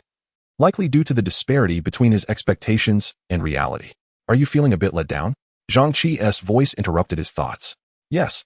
It seems sister when isn't the same as I imagined, Wu Mo replied with a wry smile. That's quite normal, Zhang Qi chuckled. Everyone has at least two faces, one for reality, another for work. As you meet more people, you'll find that disappointment fades. Never mistake public personas for true identities, or you will indeed be disappointed. It seems I'm quite the novice in the workplace, Wu Mo admitted with a sigh. Well, let me treat you to lunch today and introduce you to our colleagues in the segment team. We'll be working together often, Zhang Qi said, placing a hand on Wu Mo's shoulder with a smile. Taking a deep breath, Wu Mo accepted reality. The workplace is such that there will always be those who look down on you, but there are also warm-hearted individuals like Zhang Qi. Such a world is indeed vibrant and diverse. The lunch was quite sumptuous, far better than what Wu Mo had experienced before. The cafeteria's meals were not only affordable and delicious, but also remarkably clean, reportedly provided a special supply. Wu Mo had only heard of government departments receiving special provisions, unaware that television stations did as well. He had indeed misunderstood. Although all television stations in the country belong to the state, each station has its own set of regulations. The Haya television station is known for its exceptional treatment of employees, particularly concerning meals, which are never a concern. After lunch, while attending to personal needs, Wu Mo suddenly overheard a conversation outside. Indeed, it seemed rather overbearing of CCTV to intervene just as they had finally located the child and were preparing for the mother and child to reunite. Teacher and I was contemplating a solution, hoping to rectify the situation. Otherwise, they would have to apologize to the audience once again. Chapter 14. Heroes arise at critical moments. As the saying goes, true heroes emerge in times of crisis, and this holds absolutely true. After joining Haya television station, Wu Mo found himself at a loss regarding his duties. Initially regarded highly by Yin, she seemed either too busy with work or perhaps accustomed to her routine, as she had not assigned any tasks to him. Aren't heroes supposed to appear at pivotal moments? Wu Mo felt that his opportunity had arrived. Since Yin had not sought him out, he decided to take the initiative and approach her. Opportunities, after all, favor those who are prepared. He must seize his destiny. Wu Mo was not one to remain passive. He preferred to grasp opportunities actively. After washing his hands, he dried them in front of the dryer and tidied his appearance in the mirror before heading directly to Yin's office. Despite it still being mealtime, Yin appeared quite busy, eating her boxed lunch while listening to a report from Zhang Qi. Wu Mo knocked on the door.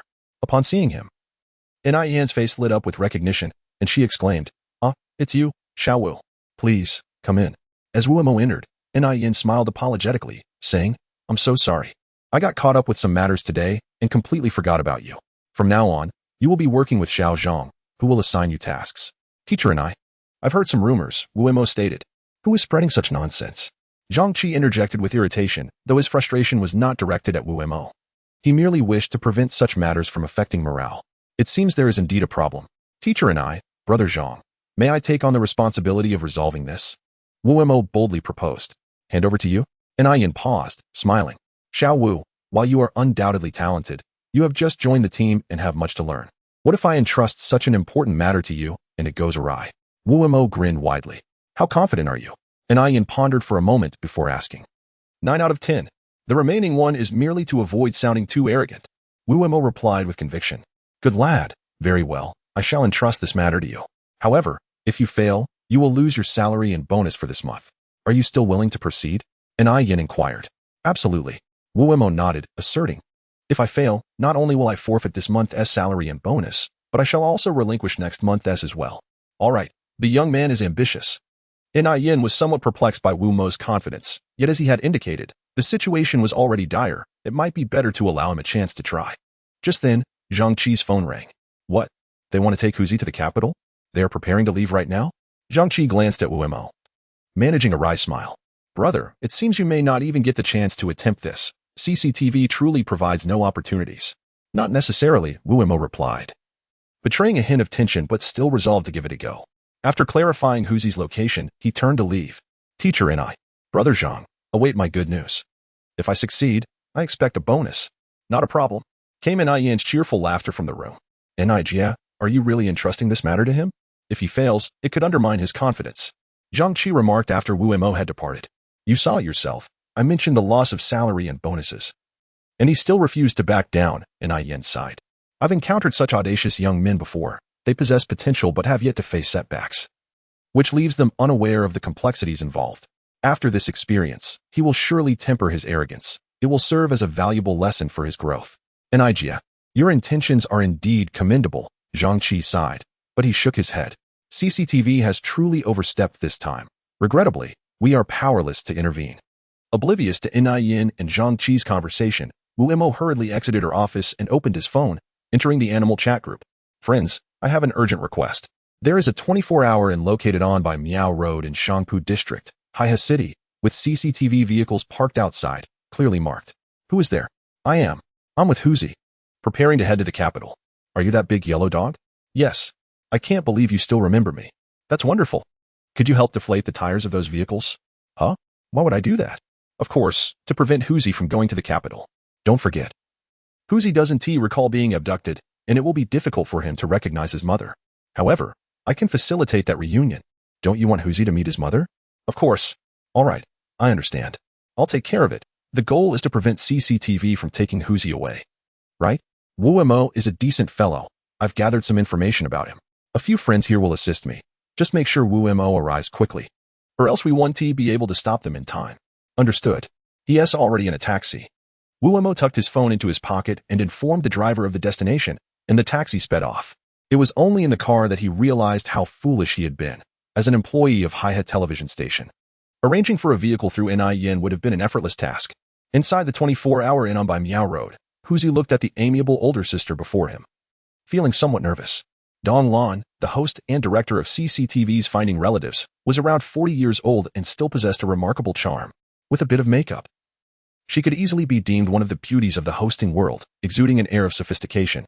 She was confident that her allure was beyond the reach of a child raised in such a remote area, and her cultivated warmth left Huzi entirely captivated. Chapter 15. The video that restores memories. The story of Huzi had long resonated within the public and online communities. Practically everyone who used the internet was familiar with it. Dong Lan realized that if the Haihe television station executed this matter successfully, the viewership for that episode might even surpass that of CCTV's Finding Relatives. To preempt such a scenario, she devised a strategy to undermine their efforts. Huzi's mother was undoubtedly a good person, and Dong Lan capitalized on this fact. She fully utilized her charm and beauty to make the young man blush, rendering him completely compliant to her suggestions. While this tactic was indeed somewhat underhanded and domineering, as long as the mother and son consented, it could hardly be deemed coercive. Even public opinion would likely praise CCTV for its prowess and commend Dong Lan for her abilities. A few might criticize their heavy-handedness, yet there was little harm in that. However, for reasons unknown, just as the situation seemed to be nearing a successful conclusion, Dong Lan experienced an unsettling intuition. Women's instincts are often remarkably accurate, and Dong Lan truly wished not to see hers come to fruition at this moment. Yet, paradoxically, events unfolded as she had dreaded. Dong Jie was in distress. Our vehicle had been deflated, rendering it immobile.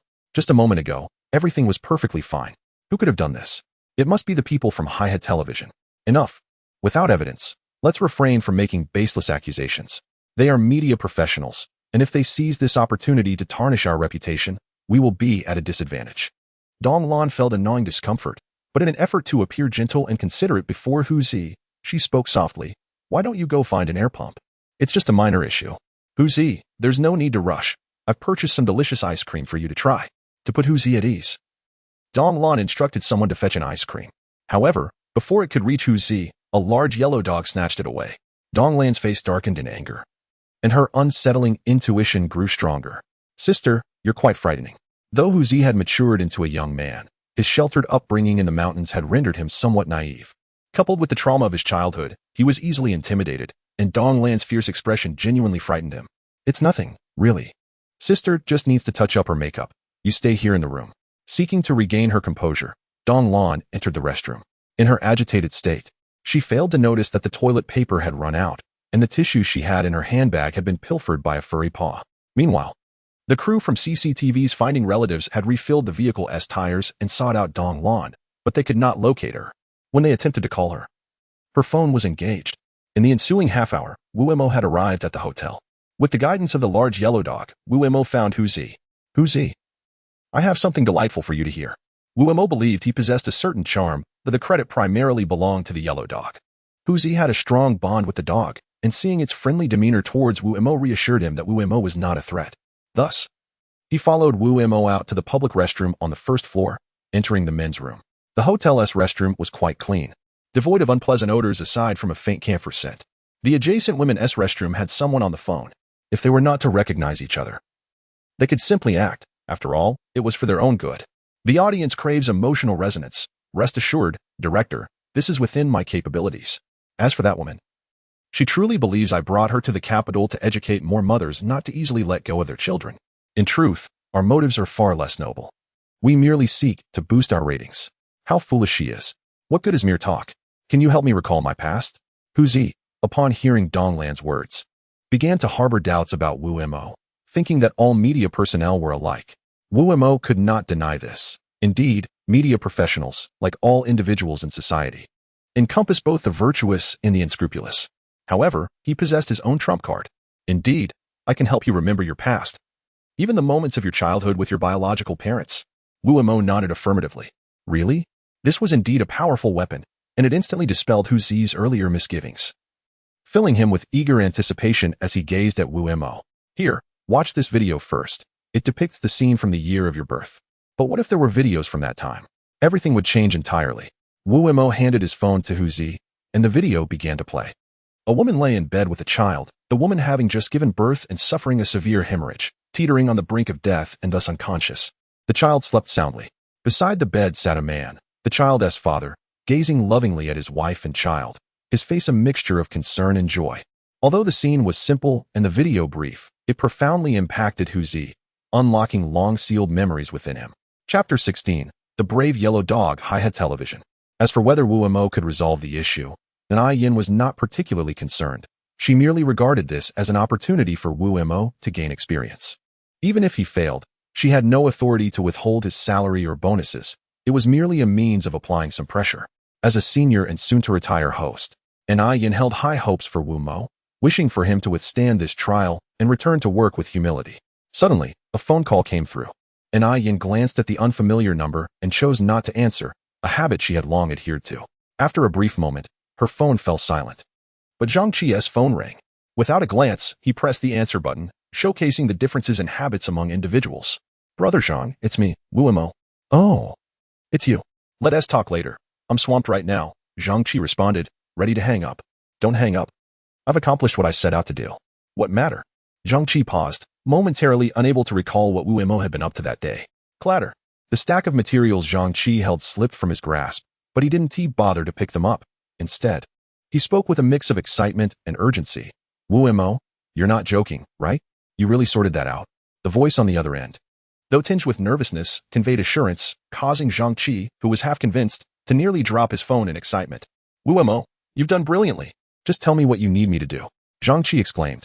All right, I'll come to get you personally. Who could possibly remain unhappy? The reason she had taken Wu Mo from Lu Shui was that she recognized his immense potential and hoped to cultivate him as her successor. Yet, even so, she had not anticipated his remarkable capabilities. He had resolved an issue that the entire team could not tackle. After sending Zhang Qi off from the television station, she began anxiously awaiting news.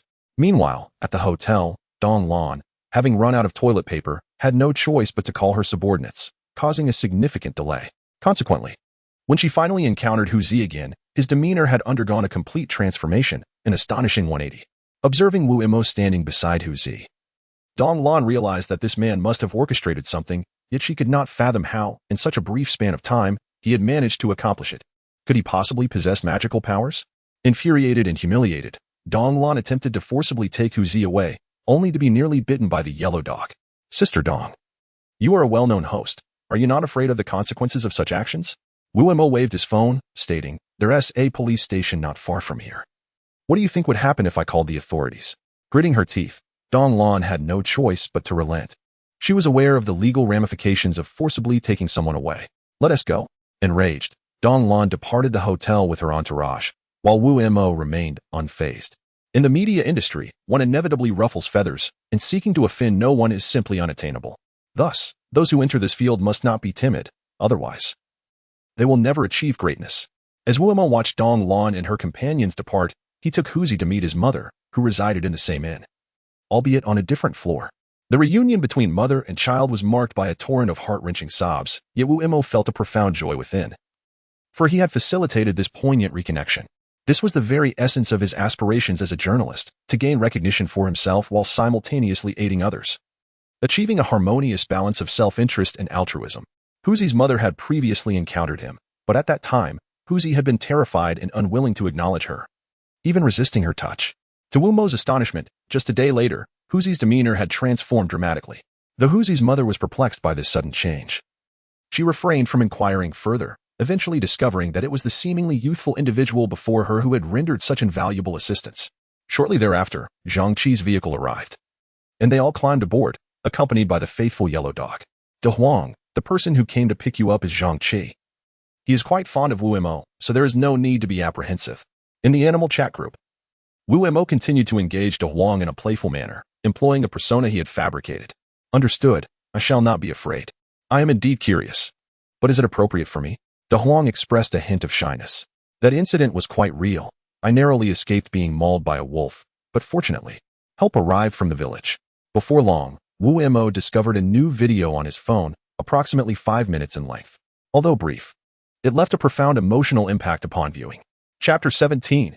Instant celebrity. In the office, Wu Mo was not particularly fond of pets, having neither cats nor dogs. Yet, the video moved him deeply. A dog courageously confronted a fierce wolf, which towered over it, yet it valiantly protected a 5-year-old child, sustaining injuries but refusing to relent. This display of loyalty rivaled even the strongest human bonds. As for the video's origin, it was merely stated that it had been captured by a car's dash cam after all. Such matters were difficult to investigate. Around 2 o'clock in the afternoon, the entire team of the Hi-Hat television station's news segment Family, Friendship, Love, and more awaited Wu Mo's return with palpable anticipation. I never expected Wu Mo to excel so remarkably. Initially, I suspected he might have an unfair advantage, one remarked. Indeed, he is truly impressive. We are left in awe, having a newcomer resolve such a significant issue. This is what we call a prodigy, someone born for our line of work. From these discussions, it was evident that, despite their outward expressions of neutrality, there lingered a degree of skepticism regarding Wu Mo's swift acceptance. After all, a young individual who completed the test in mere minutes raised eyebrows, prompting whispers of favoritism, especially with Zhang Yihang fanning the flames of speculation. However, the strict management at Hi-Hat television station prohibited any form of sabotage among employees, so while they harbored discontent, they kept their comments to themselves. Yet today's events illuminated the existence of true talent. Perhaps Wu Mo was destined for this vocation. Yin was equally excited. Though her mobility was limited, she could walk, but prolonged standing caused her discomfort. Thus, she typically remained seated at her desk. Today, however, she could not resist stepping out to await Wu Mo's triumphant return. As Wu Mo, Huzi's mother, Zhang Qi, and De Huang entered the office area, Wu Mo, brimming with enthusiasm, approached Yin and said, "Teacher and I hope I have not disappointed you. I believe I handled this matter quite well." In that moment, his thoughts mirrored those of a student eager for praise after a commendable performance. Haha, not only did you not bring shame, but you also brought honor to us. Earlier, when I recruited you to our team, some doubted my judgment, questioning whether I had truly struck gold or merely acquired a novice. To be honest, I had faith in your potential, but I never anticipated your capabilities to be so exceptional. Wouldn't you agree? Applause erupted throughout the office, a fervent acknowledgement of Wu Mo's accomplishments. While envy and jealousy were present, there was no animosity. Wu Mo's success was a boon for everyone, and anyone harboring resentment would surely be deemed irrational. Zhang Qi clapped Wu Mo on the shoulder, saying, "You rascal, why didn't you reveal your talents sooner? You have truly saved us from a predicament. Without you, we would have faced not only the wrath of CCTV, but also an overwhelming workload. And Jia had suggested I mentor you. I now see you are ready for greater responsibilities." Wu Mo quickly shook his head, replying, "Brother Zhang, please do not flatter me. You should continue to guide me. While I may possess some talent, I am certainly not as well versed in the business as you. I appreciate your humility, Wu Mo Zhang. For now, continue to mentor him and ensure he is well versed in our operations. Once he is up to speed, he can take on more responsibilities, allowing you some well-deserved relief. I can only imagine how your girlfriend must view me as a tyrant, always requiring you to work overtime." Understood, teacher, and I will strive to meet expectations. Wu Mo accepted the mantle of responsibility. He recognized the importance of stepping up for significant tasks. While he acknowledged his lack of familiarity with certain duties, he knew he was more than capable in this role. Yin was pleased with Wu Mo's eagerness, contrasting him with others who, despite their abilities, remained timid and hesitant. "Teacher and I have another matter to discuss with you." Wu Mo had not forgotten about De Huang. Come, let us speak in my office. From now on, your workspace will be situated there. It will facilitate better communication. As they walked, Yin remarked, I will have someone assist in relocating your desk shortly. Transitioning from the outside to the office, Wu Mo felt an overwhelming sense of privilege. However, after a fleeting moment of elation, he composed himself, for he understood that his aspirations extended far beyond a mere position to assist more individuals. He needed to ascend to greater heights. This was merely the beginning, and Yin's concerns were not unfounded. While others may not grasp De Huang's temperament, Wu Mo had engaged in numerous conversations with the dog through the animal chat group, fully aware that De Huang was not the type to bite indiscriminately. After a moment of contemplation, Yin ultimately acquiesced to Wu Mo's proposal, but stipulated one condition: De Huang must be leashed. Chapter 18. The pet dilemma encountered by the boss. Initially, Wu Mo had intended to take a taxi to his destination, but as luck would have it, he encountered Lu Shui leaving work. She offered him a ride as she was headed in the same direction to meet a friend. Wu Mo, of course, could not refuse. Lu Shui's vehicle was a Porsche, a luxury he could only dream of owning, and he was taken aback by the unexpected opportunity to ride in such a car. If his college friends were to witness this, they would likely scold him for being superficial. What matters is not the car, but the person beside you. Fixating on the vehicle while neglecting the presence of such a stunning woman guarantees a life of solitude. As the car pulled over, Wu Mo discovered the lifeless body of a small bird on the road. It was a heart-wrenching sight, one that was difficult to describe. In the past, he might have felt sympathy, but would not have gone so far as to bury the tiny corpse. However, now, things felt different. Through the animal chat group, he felt as though these creatures were akin to his friends, which stirred a certain melancholy within him. Lu Shui had initially intended to leave, but upon witnessing Wu Mo's actions, she found herself momentarily stunned. She had believed that only girls could possess such overflowing compassion, yet here was Wu Mo, displaying kindness towards small animals. Surely, a person who treats animals with such care could not be inherently bad. Lu Shui had always surrounded herself with an icy barrier, a means of self-protection to avoid being deceived or hurt. This applied to Wu Mo as well, yet today's events had significantly thawed that cold barrier, at least in her interactions with him. Manager Lu, please carry on with your business. There's a subway station near my accommodation, and I can take the subway later. Wu Mo said courteously. He had often fantasized about encountering a wealthy and beautiful woman who would shower him with affection, but he dismissed such notions as mere daydreams, believing they had no place in reality. If you don't mind, accompany me to meet this friend. It could be beneficial for you in the future. Lu Shui found herself suggesting, unaware of why those words escaped her lips, as they slipped out instinctively. She scarcely understood the concepts of love or romantic relationships, and even the notion of simple friendship eluded her comprehension. She merely found Wu Mo intriguing and compassionate. Isn't that rather inappropriate? Wu Mo hesitated, aware that he genuinely wished to meet Lu Shui's friend, who he suspected was no ordinary individual, yet he felt it was rather rash to go uninvited. There's nothing wrong with it. Let us get in the car. My friend enjoys making new acquaintances, Lu Shui asserted as she stepped into the vehicle. It was rather sudden, Wu Mo mused. What was there to fear? After all, he was a professional in the media industry and would inevitably meet many influential figures. He had no reason to be anxious. However, when Wu Mo finally met Lu Shui's friend, he felt a wave of nervousness wash over him.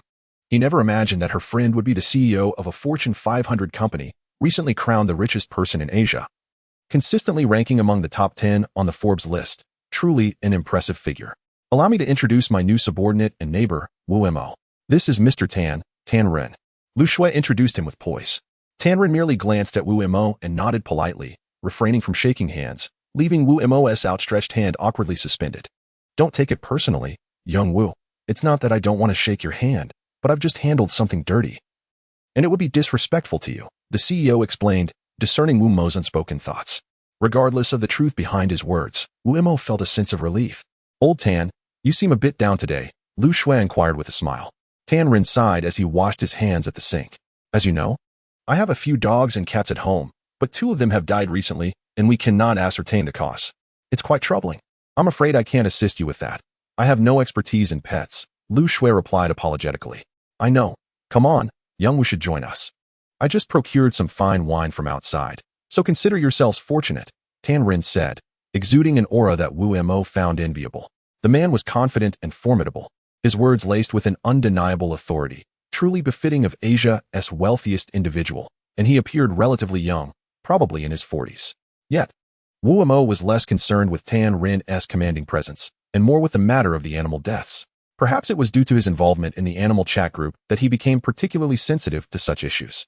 As the two conversed merrily, he found himself unable to interject, so he opened his phone and entered the animal chat group. Friends in Yuhai Villa, Tiana District, are you online? I'm here.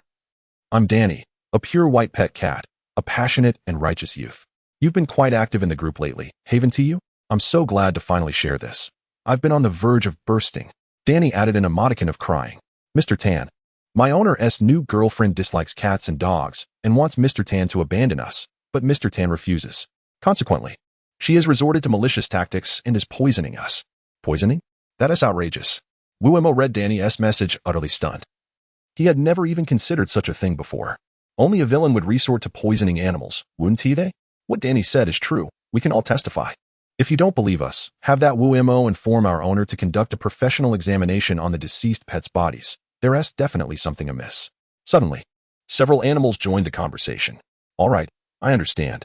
I will certainly assist with this matter. Although he knew this might antagonize Tanrin's girlfriend, Wu-Mo could not simply stand by and watch these creatures suffer. He genuinely wished to confront that woman and demand to know how one could possess such a malevolent heart. Righteous and passionate youth, we are counting on you. We will send a reward afterward, so please pass it on to Wu-Mo, came the response. Wu-Mo initially intended to refuse but reconsidered, realizing that a refusal would likely prompt a forced contribution, a common practice in the chat group, so he opted not to decline. Xiao Wu, don't just stare at your phone. You may not understand yet, but it's quite impolite to keep your gaze fixed on your phone when in the presence of others, Tan Rin remarked with a smile. Mr. Tan, have you conducted a professional examination on your deceased pets? Wu-Mo countered, ignoring Tan Rin's earlier comment. Why? Do you know what's wrong with my pets? Tan Rin inquired. Not yet, Wu-Mo replied thoughtfully. However, during my time at Wanglang, I encountered a case where the unexpected deaths of pets were due to poisoning. Unfortunately, such toxins often elude detection by ordinary facilities and hospitals. They require specialized testing. He did not directly accuse Tan Rin's girlfriend but rather spoke with caution, understanding that if Tan Rin were willing to investigate, he would likely uncover the truth. Explicitly stating his suspicions might provoke resistance from Tan Rin, which would serve no one's interests. Is that really possible? Tan Rin mused, rubbing his forehead before dialing a number on his phone. Within 10 minutes, a vehicle, unmistakably a professional testing unit, arrived at Yunhai Villa. It was no wonder Tan Rin was regarded as influential. With access to specialized testing equipment, the process became straightforward, especially since the pets had not been deceased for long and were buried in the ground, thus presenting no significant barriers to examination. After a brief meal of approximately half an hour with Lu Shui and Tan Rin, the results emerged. Old Tan, whom have you offended? This toxin is undetectable even by our country's standards. It's a colorless, odorless chemical poison imported from the United States. It's quite potent. It's targeting your pets now, but who knows who it may affect next. Clearly, the head of the testing facility was also a friend of Tan Rin's, allowing for deeper insights than Wu-Mo had provided. Old friend, thank you for the warning. I am now aware, Tan Rin said, his mind racing at the mention of American toxins, though he struggled to fully accept the implications. Indeed, it's getting late. We have work tomorrow, Wu-Mo added. Thank you for the meal, Lao Tan. I hope you can resolve your family matters soon. I am of little help. Lu Shui may lack emotional intelligence, yet her intellect is formidable, and she undoubtedly understands the most appropriate course of action at this moment. Xiao Wu, I appreciate your assistance. Today has been rather hectic, so I shall not keep you. I will treat you to a sumptuous feast another day. Tan Rin will not forget that it was Wu-Mo who reminded him of this matter, though it was but a simple statement. It proved to be of great assistance to him. As they departed from the Yunhai Villa, Lu Shui suddenly inquired, Wu-Mo, you must be privy to more information. Am I correct? Indeed, but it is neither feasible nor necessary to divulge, Wu-Mo replied without denial. For he understood that his fabrications would bear no weight before Lu Shui. Is she your girlfriend? Manager Lu, you are already aware? Yes, Lu Jie. Wu-Mo realized that his actions today not only earned him a favor from Tan Rin, but also deepened Lu Shui's fondness towards him, which would prove advantageous in future work-related matters. Upon returning home, the charming Guanju was still working diligently, while Qiu Lingling sat in the living room, engrossed in a Korean drama, tears streaming down her face. The following day marked the post-production phase of Family, Friendship, and Love Awaiting Me. The recording was complete, and editing was to follow, but that was not his responsibility, rendering the day relatively leisurely. It should be noted that Wu-Mo no longer needed to squeeze onto public transport for his commute, as he was now riding in Lu Shui's car. Sometimes, having a wealthy neighbor can indeed have its benefits. A call came in from Tan Run, stating that the truth of the matter had been uncovered. However, it was evident that the esteemed Mr. Tan was not in high spirits. After all, it would be strange if he were cheerful given the circumstances surrounding his girlfriend. Wu Mo surmised that perhaps a red envelope had arrived in the chat group. Otherwise, it was hard to fathom who would send him a package. The red envelope from the little sparrow contained a gold ring, which he was already aware of. Conversely, the package from Danny shockingly contained 1,000 yuan in bills. This was rather audacious. Sending money via parcel was exceedingly risky, and it was a miracle that it had not been lost. He hurriedly entered the animal chat group. Little sparrow, Danny, I have received your packages. However, Danny, sending cash through a parcel is incredibly dangerous. How could you even think of such a thing? I am aware of the risks, but without cash, would Wu Mo receive it? Of course he would. The red envelopes given to humans are indeed cash. I will inform Wu Mo accordingly. If you intend to send money in the future, please refrain from mailing it. I see. That will do. However, Danny, while I can understand the gold ring from Little Sparrow, where did you acquire this money? It wasn't he stolen, was it? What nonsense. This money is what Mr. Tan had left over from buying food. It is all in our pet card. You need not worry. The funds are legitimate, and I would never jeopardize Wu Mo's well-being. After all, he has done us a tremendous favor. Without him, we might have perished one by one. It is just unfortunate that the amount is too little to express our gratitude. Is that true? Subsequently, the viewership ratings continued to soar, particularly during the reunion of Tiger and his mother, as well as the broadcast of Big Yellow's heroic confrontation with the wolf, which saw ratings peak at 2. In Chapter 20, the celebrity in the community, the amiable and beautiful older sister presented to the public transformed at this moment into a terrifying demoness. Wu Mo, however, remained oblivious to this, as his focus was solely on Tiger and his mother. If these two were to appear on CCTV, their reunion would not have been nearly as smooth as it was this time. If this were merely a matter of exposure, then the sight of Tiger and his mother kneeling before Wu Mo in front of a national television audience, though he assisted them in standing, had undoubtedly cemented Wu Mo's fame within this industry. Tiger's words were simple yet profound. I have not seen my mother in over a decade. If it weren't for Wu Go, I would not have known if I would ever reunite with my biological mother in this lifetime. This highlighted the monumental impact Wu Mo, a seemingly insignificant individual, had achieved. Some suggested deleting that scene, deeming it inappropriate. However, Nai Yin insisted it must remain, for it captured a genuine moment that touched the hearts of viewers. Passionate and righteous youth, please convey my gratitude to Wu Mo. I never imagined that Big Yellow would also have the chance to appear on television. Perhaps this will lead to a better life for me. We shall keep in touch. He replied that no thanks were necessary and that they should remain in contact for future matters. As Wu Mo lay in bed, his mind was tumultuous. The following morning, while jogging, he was intercepted by several elderly gentlemen and ladies from the community. One, rather irately, exclaimed, "Of course, you should really get a pair of glasses. How could you not recognize our Xiaowu? Indeed, I heard that Tiger had been abducted by human traffickers for 14 years and the police could never locate him. Yet our Xiaowu managed to find him in just one day. Impressive." That's right, Xiaowu. If you encounter any issues with the property management here, just let me know, and I'll help you resolve it. Listening to their words filled Wu Mo with both joy and exasperation. The community they resided in was called Joyful Garden, originally intended for retired officials, with houses typically not sold or rented out. However, over time, regulations had loosened and homeowners could rent their properties if they wished.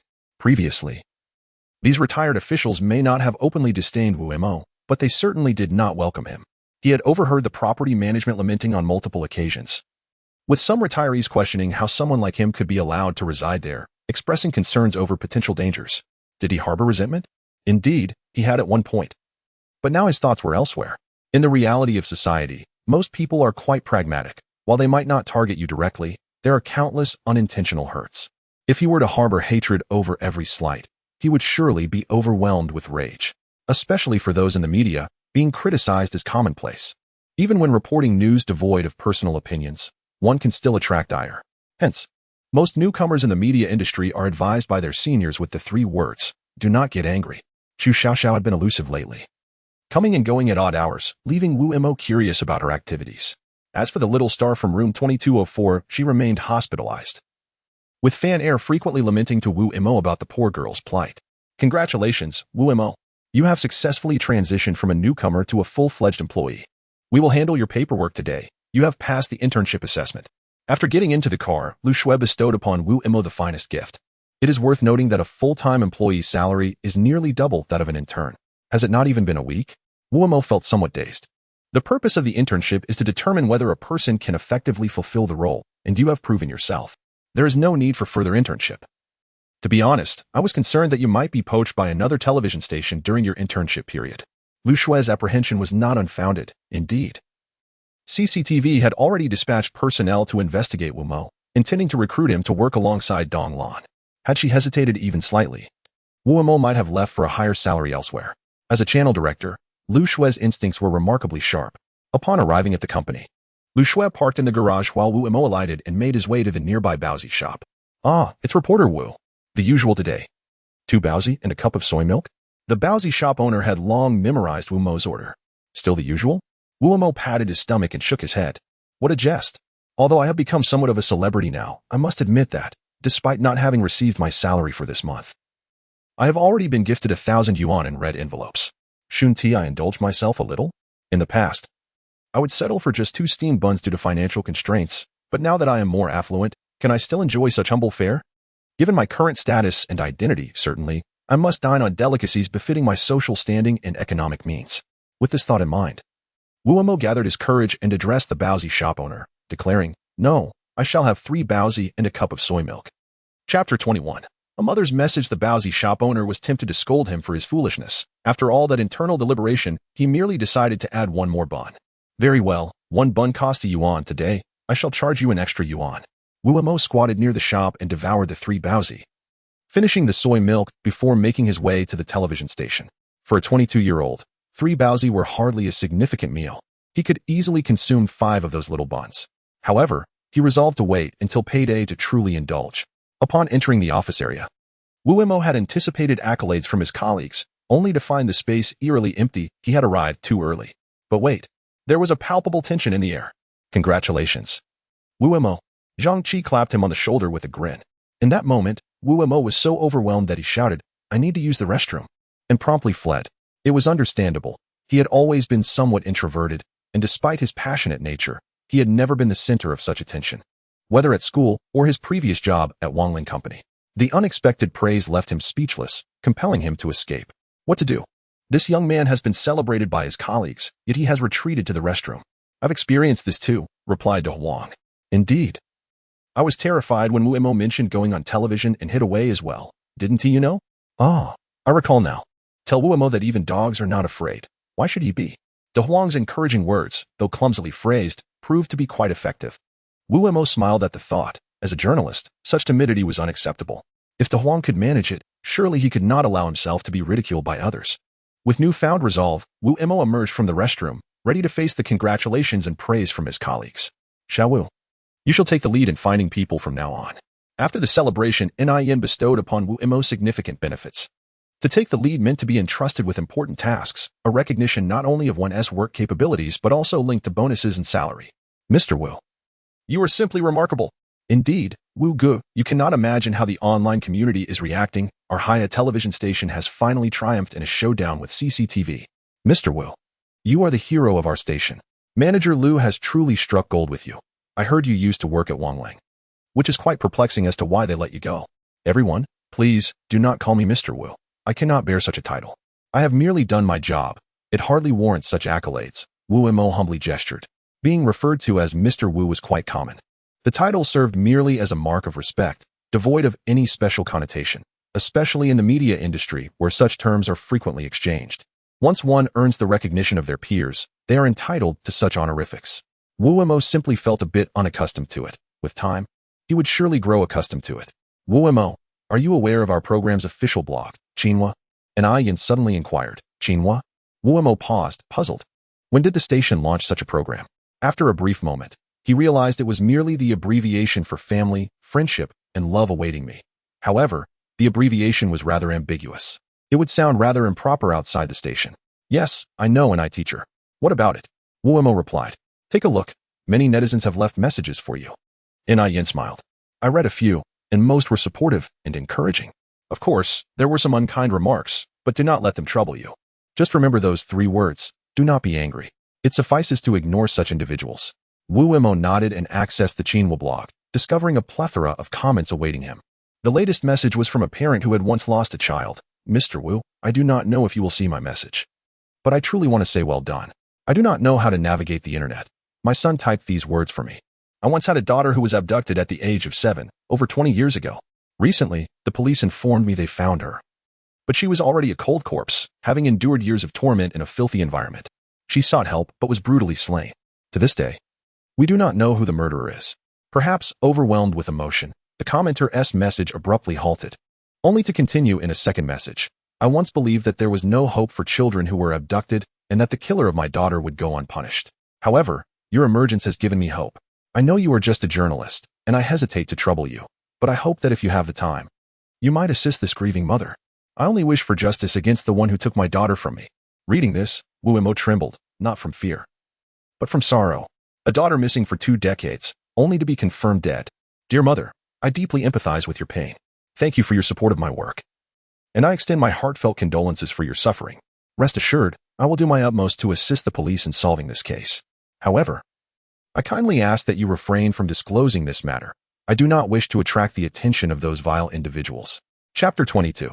The reward feature. Perhaps due to past deceptions, Wu approached his work with caution.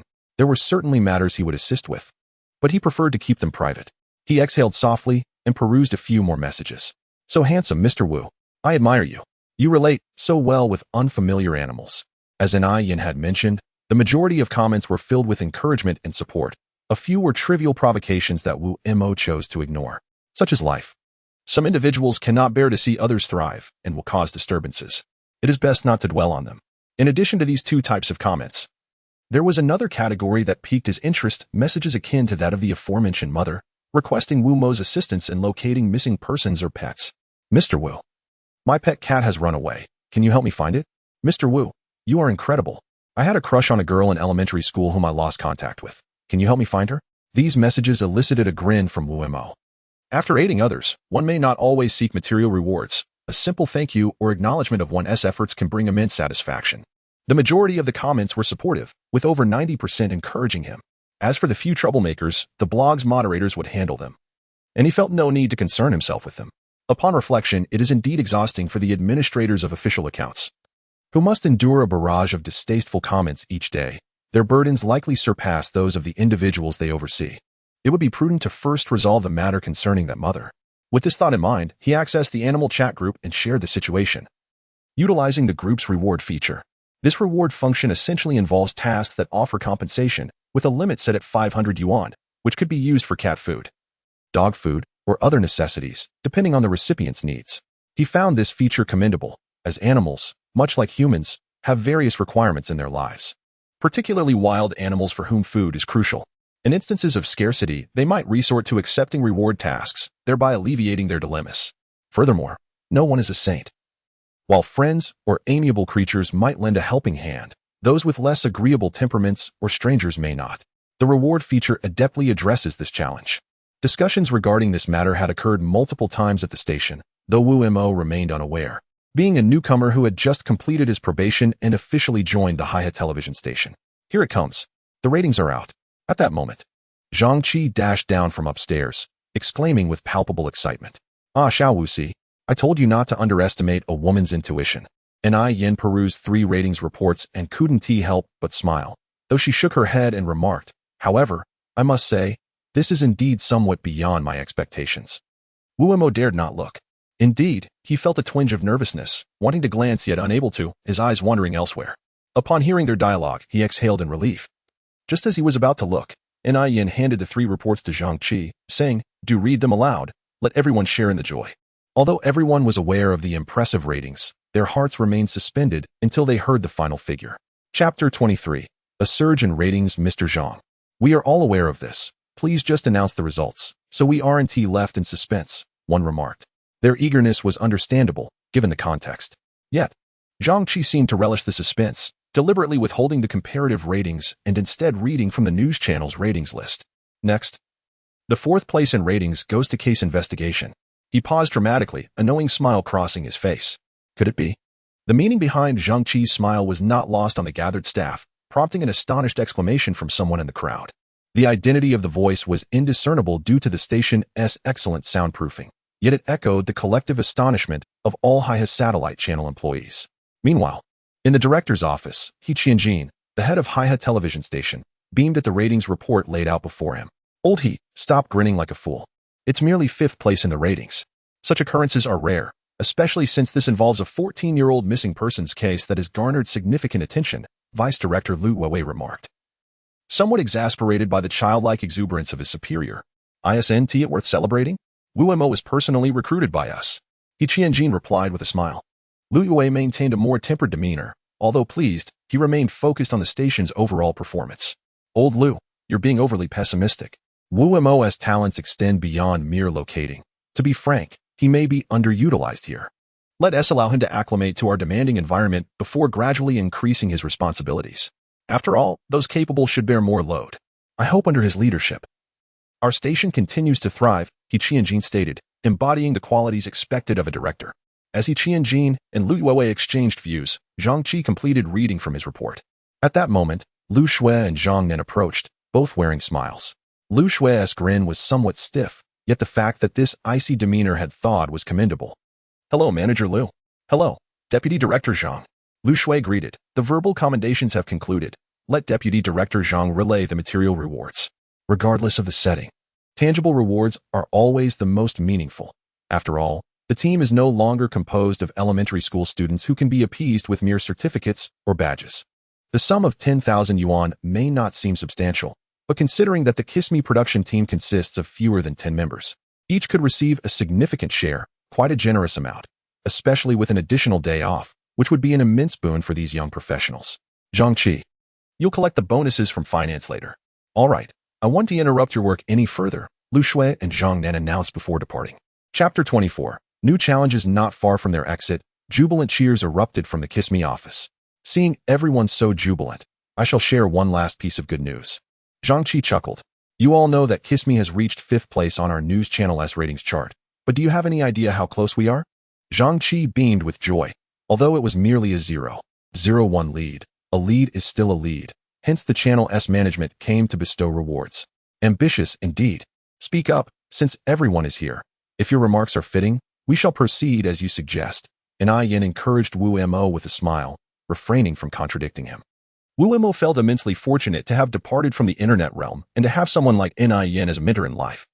It truly was a stroke of luck.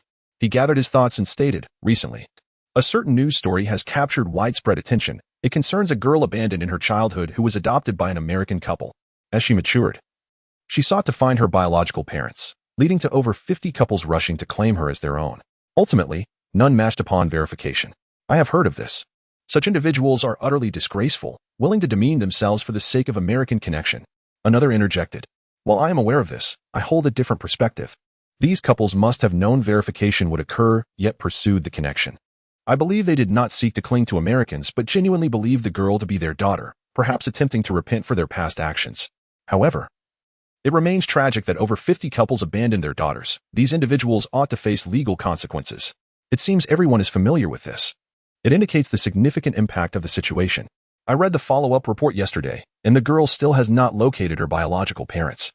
It remains unclear whether something happened to them or if they simply refuse to acknowledge her. The matter remains unresolved. Wu Mo elaborated. A friend mentioned that this girl once sought assistance from CCTV's Finding Relatives program, hoping they could aid her in locating her biological parents. Regrettably, it came to nothing, as the CCTV team could not find them. And Yin frowned, expressing concern. The problem is, this matter is complex. Do you have confidence in locating the girl's biological parents? Even if you do, can you ensure they will acknowledge her? Locating them should not be overly challenging, however. Whether they will choose to recognize her remains to be seen once we find them. However, I still hope that Teacher and I can give me an opportunity. Wu Mo gazed at Yin with eyes full of anticipation. All right, 3 days it is. I will get started right away. Wu Mo was unwilling to relinquish this chance. If he succeeded once, others might merely consider it a stroke of luck. But if he were to achieve success twice or thrice, the situation would be entirely different. Here's the deal. You need not come to the television station during these 3 days. Focus solely on this matter. I still have faith in you. I hope by Friday, you can present me with a surprise. No, it should be a surprise for the entire production team.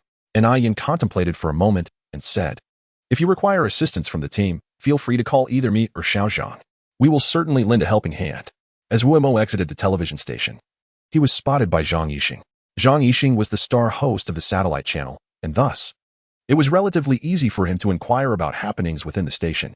He quickly learned the reason behind Wu Mo's departure. Amusement flickered within him. Youth is indeed a blessing, allowing one to charge forward recklessly. Having stumbled upon success, one can easily overlook the numerous pitfalls along the way. Yixing, you must strive harder. Do not let that young man surpass you, said Liu Yuewei, the vice president of Haihe Television. This cunning vice president aimed to provoke Zhang Yixing, wishing to extract more of his latent potential. A bit of competition among colleagues is not necessarily a negative thing. It had been quite a while since Zhang Yixing felt such tension. A little pressure could do him good, lest he become increasingly complacent. While he verbally claimed to be unafraid, his expression betrayed a different story.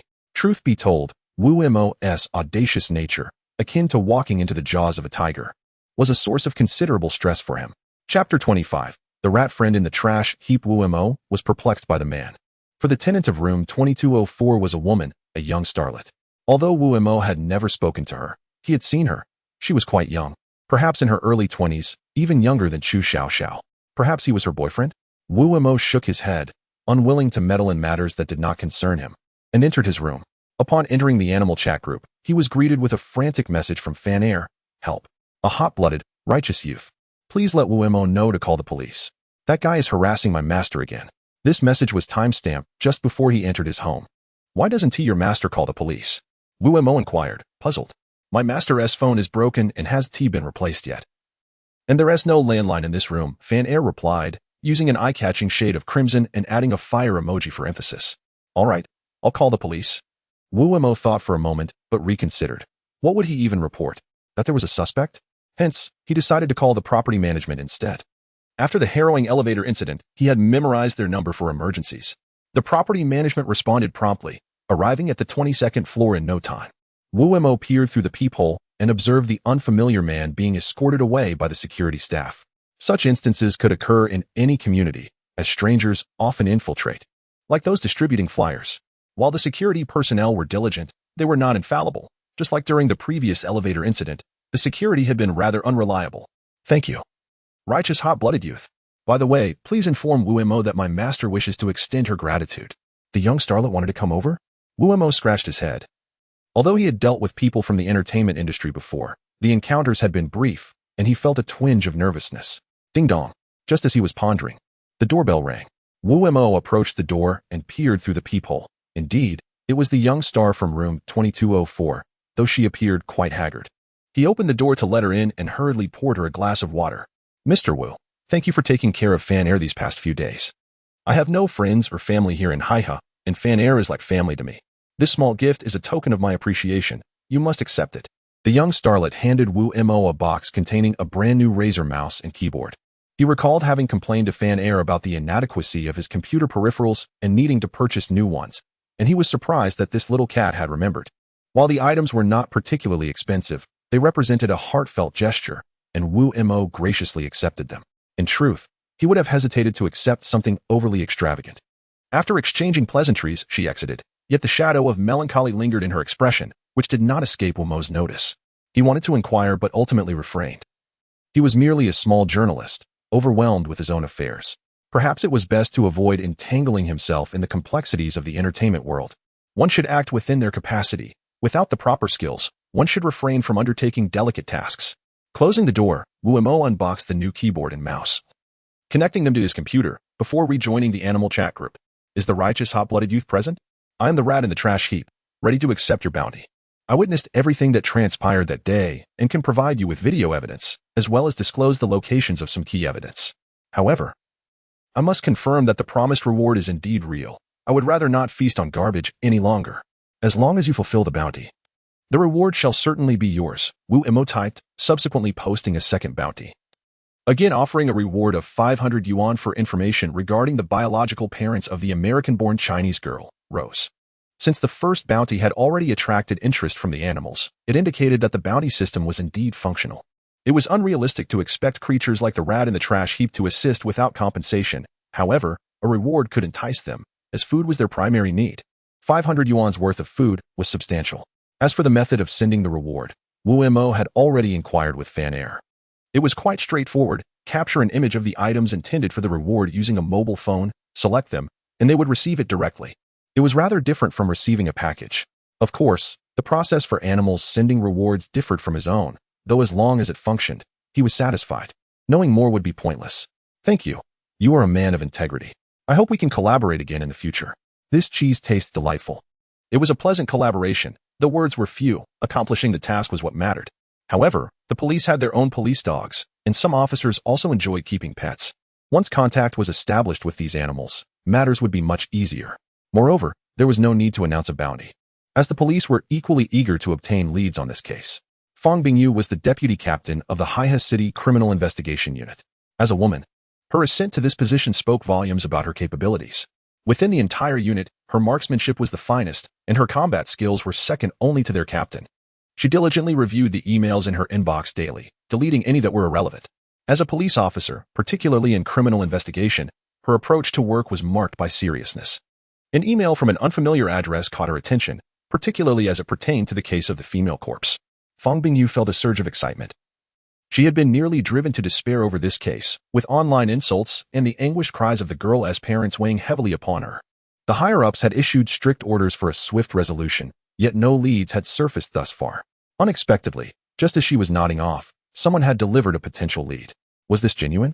With a sense of skepticism, Fang Bingyu opened the email. Attached was a text document and a video.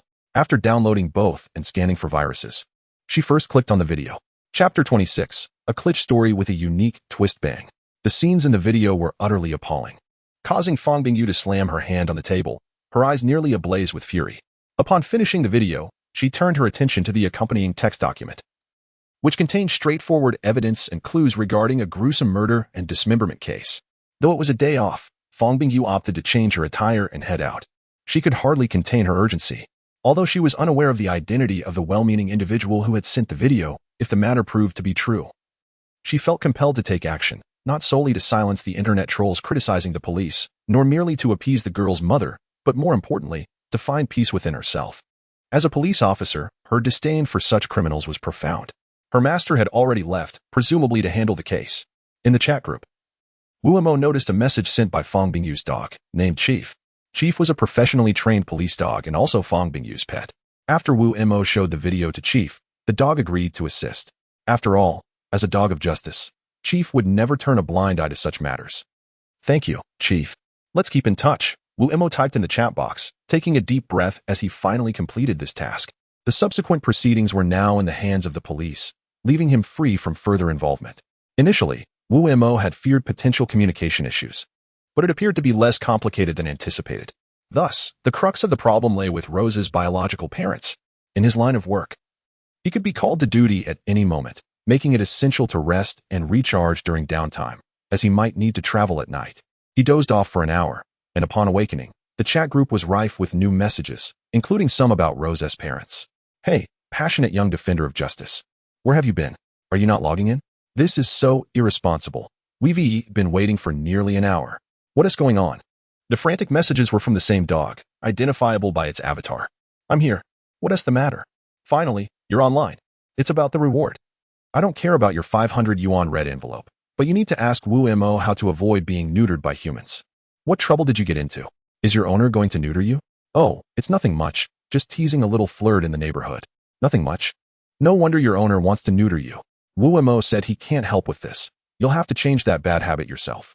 Also, it's best not to relieve yourself anywhere, as that's another reason for potential neutering.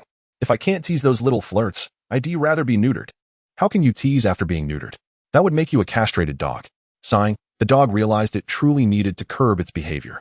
As for the matter you inquired about, I know something.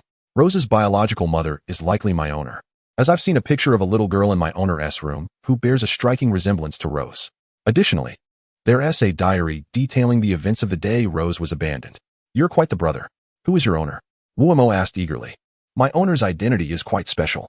I suspect she already knows Rose is her biological daughter, but due to her circumstances, she is unwilling to acknowledge it.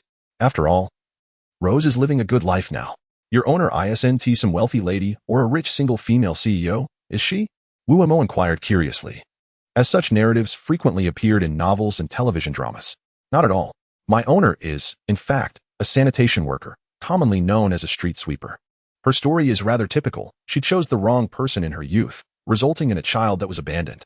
In a fit of despair, she contemplated suicide but couldn't bear to take her child with her, so she left the child outside the American consulate. How do you know all this? I was aware at first, but my mother, a stray dog, was saved by my owner. After my owner took her in. She shared these stories with me during her idle moments, revealing that my owner was also deeply pained but chose not to reconnect with Rose, seeing her flourish in her current life. I see. And that heartless man? Wu Mo asked again. The scoundrel has become quite influential, a renowned television director in Haya. Friends say he still preys on aspiring actresses. He wouldn't be named Mei Tianyang, would he? Yes, that's him. Are you quite knowledgeable about the human entertainment industry? Wu Mo sighed inwardly, recognizing the irony that this was the same director implicated in the tragic suicide of the young starlet Jiang Sun. This man was truly unrepentant. Has so much time passed without evidence? Finding evidence shouldn't be too difficult. There must be friends in our chat group who have witnessed Mei Tianyang's vile deeds. Whoever is willing to help will receive that 500 yuan red envelope. Indeed. Here is my owner's address, but make sure Wu Mo doesn't bring reporters. And he shouldn't take cameras or anything that might provoke my owner. Rest assured, many in our group have experienced Wu Mo's integrity. You need not worry about him. After sending this message, Wu Mo posted a new reward, seeking to uncover evidence of Mei Tianyang's exploitation of women, particularly any connections to Rose's mother. Wu Mo had long harbored a disdain for Mei Tianyang, who presented a polished facade while concealing a depraved nature. His misdeeds demanded exposure to quell public outrage. Chapter 27. An instant to ruin your reputation. Once the reward was posted, Wu Mo hailed a taxi to Rose's mother's residence. However, he found no one home. Instead, he spotted Rose's mother on a ring road. She appeared to be in her 50s, though her actual age was just over 40, with graying hair, a stooped posture, and weathered skin that evoked a sense of compassion. Beside her was a dog, likely the same one who had spoken to Wu Mo in the chat group. Wu Mo, wishing to avoid distressing this woman, who had endured much and made mistakes, chose a gentle tone in their conversation. In truth, Rose's mother was relatively agreeable about meeting her daughter privately, but she exhibited strong resistance to the idea of appearing on television. As they were about to part ways, a car slowed down beside the road, and a considerable amount of trash was hurled from the window: banana peels, apple cores, candy wrappers, and beverage bottles, a disordered mess. Rose's mother approached the vehicle and politely requested that they refrain from littering, explaining how challenging it was to clean up such a mess. Two individuals exited the car, one a man wearing sunglasses, and the other a tall, alluring woman with waist-length hair, exuding a goddess-like beauty. Yet, her words were quite distasteful. What are you complaining about? It's just a bit of litter. If we don't throw garbage, wouldn't you be out of a job? What a nuisance. Wu Mo had previously thought such remarks were confined to online news, yet today he encountered them in real life. The man was particularly aggressive, shoving Rose's mother as if he were about to strike. Unable to bear it any longer, Wu Mo approached and said, "Pick up that trash right now and apologize to this lady." "Who are you? What's it to you?" "I am a reporter from Haya Television. Do you believe I can expose your actions in a heartbeat?" Wu Mo understood that while some individuals might not fear the police, they certainly feared reporters, as most people had skeletons in their closets and did not wish to offend journalists who could unveil their past misdeeds. "You're just a reporter? Haya Television, huh? I know Zhang Yihan from your station. You'd best be careful." The man spoke defiantly, yet he was already pulling the woman away, clearly unwilling to create trouble with an impetuous reporter, not necessarily out of fear, but because complications were best avoided. "Stop. I said to pick up that trash, or I will expose every sordid detail of your past," Wu Mo declared, pulling out his phone and accessing an animal chat group to send a voice message. "Friends, do you recognize these two? Let me know all the dirty deeds they've committed." Such gossip spread far more swiftly than any formal reward for information. In mere moments, various videos and photographs surfaced in the group, and this one, driving an unregistered car at reckless speeds, exceeding the limit by over 30. This one is even juicier. They crashed into another luxury car during a late-night race, abandoning their vehicle and later finding someone to take the blame. Impressive. Please, don't release any more. We'll pick it up, just don't make those videos public, or we're done for. The man and woman were left speechless upon seeing the footage, believing only they, their families, and their lawyer were privy to such information. Who would have thought this seemingly obscure reporter possessed video evidence of their misdeeds? "Quickly clean it up while I'm in a good mood. I'd rather not release this footage, but should I hear any negative news about you two again, don't blame me for being unkind." Wu Mo, while genuinely tempted to expose the videos, noticed they only depicted minor offenses like speeding and drunk driving. They had never committed any heinous crimes. He merely wished to intimidate the pair, keeping this leverage for future use, as outright exposure could lead to severe repercussions. Moreover, once such videos were released, they would likely vanish in no time, given the apparent significance of the couple's background. Once the young pair had cleaned up the litter, Wu Mo smiled and said, I want to release these videos now, but the future remains uncertain. It all depends on your behavior. Should I hear of your misdeeds again? There will be no mercy. He was, of course, concerned about the possibility of retaliation, but as a journalist, one needed to be prepared for such realities. We want to do it again, we swear. Get lost. The man and woman hastily entered their car and sped away. Inside the vehicle, the man seethed. This little brat doesn't even know me and dares to threaten me with those videos. He must be dealt with. Calm down. Let us consult Zhang Yihang to ascertain his background. Even if we eliminate him, what becomes of those videos? If they surface online or reach the police, we're finished. Damn it, how did he acquire so many videos? The man paused, angrily slamming the steering wheel. It seems he got them from friends. This individual is not to be underestimated. He has many powerful connections. Let's observe carefully, not to step on a landmine. The woman remained composed. Incoming call. As they conversed, the woman's phone rang, displaying an unknown number. After hesitating, she answered. Hey, I heard everything you said. You want me dead, huh? Be careful. You might end up dead first. Wu Mo's voice echoed from the other end. Startled, the woman quickly switched to speaker mode. Listen, in 1 minute. Your car will shut down due to a severed wire. If you don't believe me, just wait. I'm not joking. Wu Mo's tone instilled fear in both the man and woman as they anxiously awaited the outcome. Exactly 1 minute later, the car indeed shut off. The man jumped out and opened the hood, discovering a crucial wire had been cut. Unbelievable. I never lie. You'd best behave. I want to initiate trouble. But don't provoke me, or next time it will be an explosion instead of a shutdown. Understand? Beep. Beep. The line went dead as Wu Mo hung up. Brother, let us heed his warning. This person is formidable. Yes, we have no choice. Chapter 28. The matriarchs of the animal kingdom. Wu Mo's intervention on behalf of Rose's mother was merely a moment of impulsive bravery. Yet the ensuing repercussions left him pleasantly surprised. Auntie, don't worry. As a man, I can't stand by while such scoundrels act out. Wu Mo readily assured her, which was indeed one of his main objectives. He felt the aunt was somewhat fragile, but in comparison to those who took their own lives alongside their children, she was certainly in a better position. After all, children are innocent. One should not take a child down with them in death. After completing these actions, Wu Mo dedicated 2 days to sorting through Mei Tianyang's misdeeds. Yet, the promised reward remained unissued. The reason? The animal chat group contained a faction of women who held Mei Tianliang in utter disdain. These animal ladies, upon receiving news of the bounty, mobilized their networks to investigate Mei Tianliang. Within a day, his various sordid acts were shared in Wu Mo's animal chat group, complete with photographs, videos, and audio recordings, a veritable smorgasbord of evidence. Mei Tianyang was indeed a man of many vices, though it remained to be seen how he compared to the affluent couple.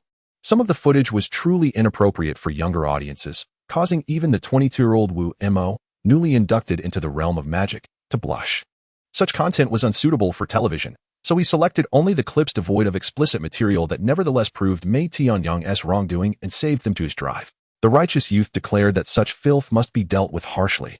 If Wu Mo could expose this scoundrel and bring him down, he wouldn't need to accept any red envelopes in return for assistance. The matriarchs of the animal kingdom were equally outraged, rallying to unite against the unfaithful man. And Wu Mo's bounty provided them an outlet to vent their frustrations, a perfect opportunity. By the way, righteous youth, what kind of animal are you? Tomorrow, I'll introduce you to a girlfriend. No need, no need. I reproduce asexually. Wu Mo quickly typed a message and closed the animal chat group. The group of Annies was truly fierce, rivaling even the most formidable among humans. Did you really manage to handle it? Yan's first reaction upon receiving Wu Mo's call was one of astonishment. She initially intended to test Wu Mo's ability to handle matters independently, especially after his previous success had bolstered her confidence in him. Yet, even so, she never anticipated that he could resolve an issue that even CCTV had failed to tackle. The tragic fate of the two women was a consequence of this man, creating an overwhelmingly emotional effect. To her surprise, while waiting for a ride, she unexpectedly encountered another hitchhiker. The owner of the ride was Chu Xiaoxiao, still enchanting like a little sprite, although her brow bore a hint of worry. All right. Wu Mo initially intended to decline, but upon reflection, he thought, what do I have to lose? I have no girlfriend, and I'm not concerned about misunderstandings.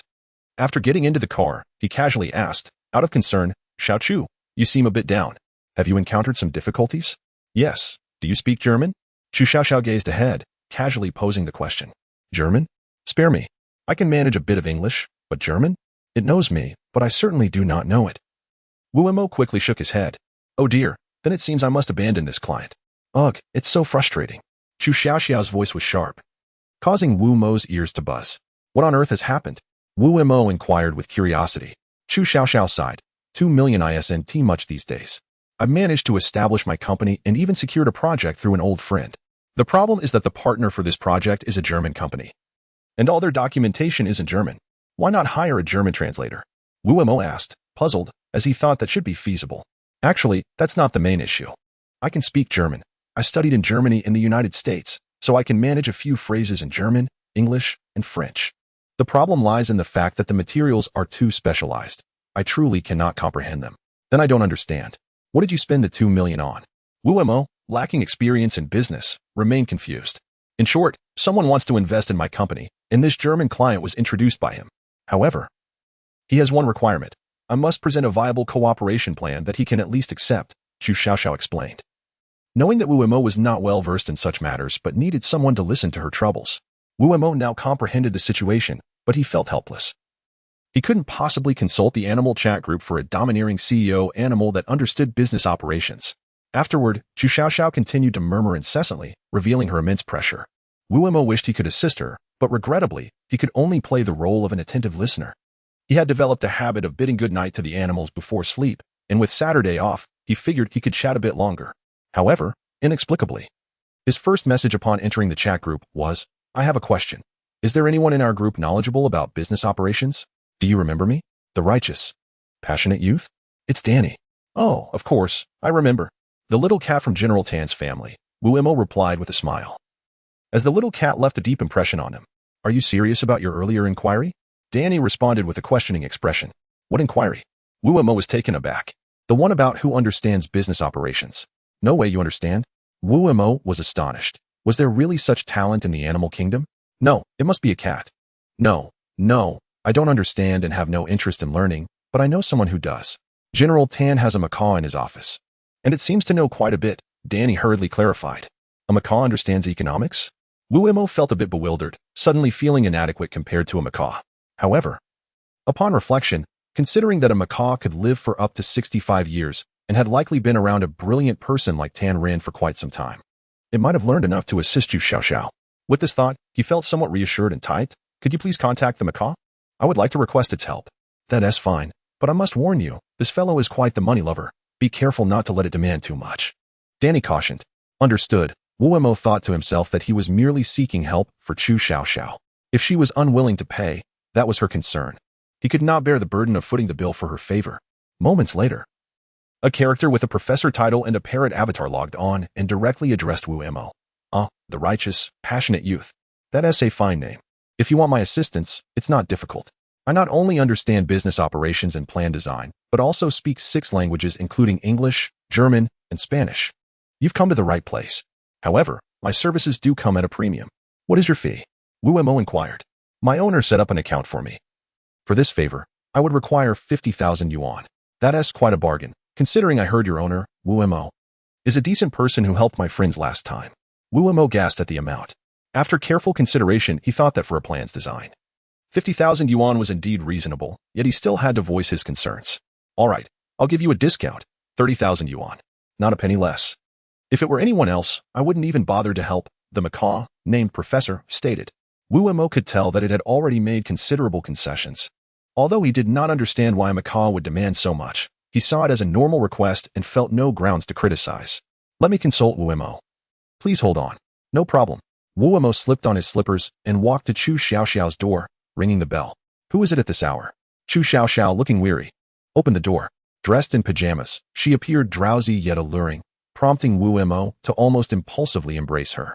However, he maintained his self-control and smiled. I just consulted a friend, a very capable one. He said he could help you with the plan, but he requires 50,000 yuan. After some negotiation, he agreed to 30,000. That's the lowest he can go. How much? 30,000. Wait a moment. Aren't you even a bit suspicious? What is there to suspect? No one dares to deceive me in Haiha, Chu Xiaoxiao scoffed. If he dares to cheat me, I'll have him castrated immediately. How about this? You pay half up front, and the other half after the plan is approved. Wu Mo proposed after some thought. Such a hassle. Fine. I'll transfer the full 50,000 to your account. How you compensate the other party is your business, Just make sure I receive the plan within 3 days. Understood? Chu Xiaoxiao stated decisively. What is your name on WeChat? Righteous Passionate Youth? How amusing. In this day and age, who still remembers the notions of righteousness and passion? Two individuals exchanged WeChat contacts, with Chu Xiaoxiao initially sending Wu Mo a red envelope of 1,000 yuan before transferring 50,000 yuan into his online banking account. Why are you giving me money? He inquired. It's a token of appreciation for your hard work. I don't wish to owe you any favors. Nor do I want you to misconstrue this as an invitation to pursue me. This is strictly business. You deserve it, so please do not be polite. Chu Xiaoxiao replied with forthrightness. All right, I shall accept this red envelope, Wu Mo conceded. After all, why refuse? This is the reality of life. For Chu Xiaoxiao, the prospect of owing someone a favor was daunting.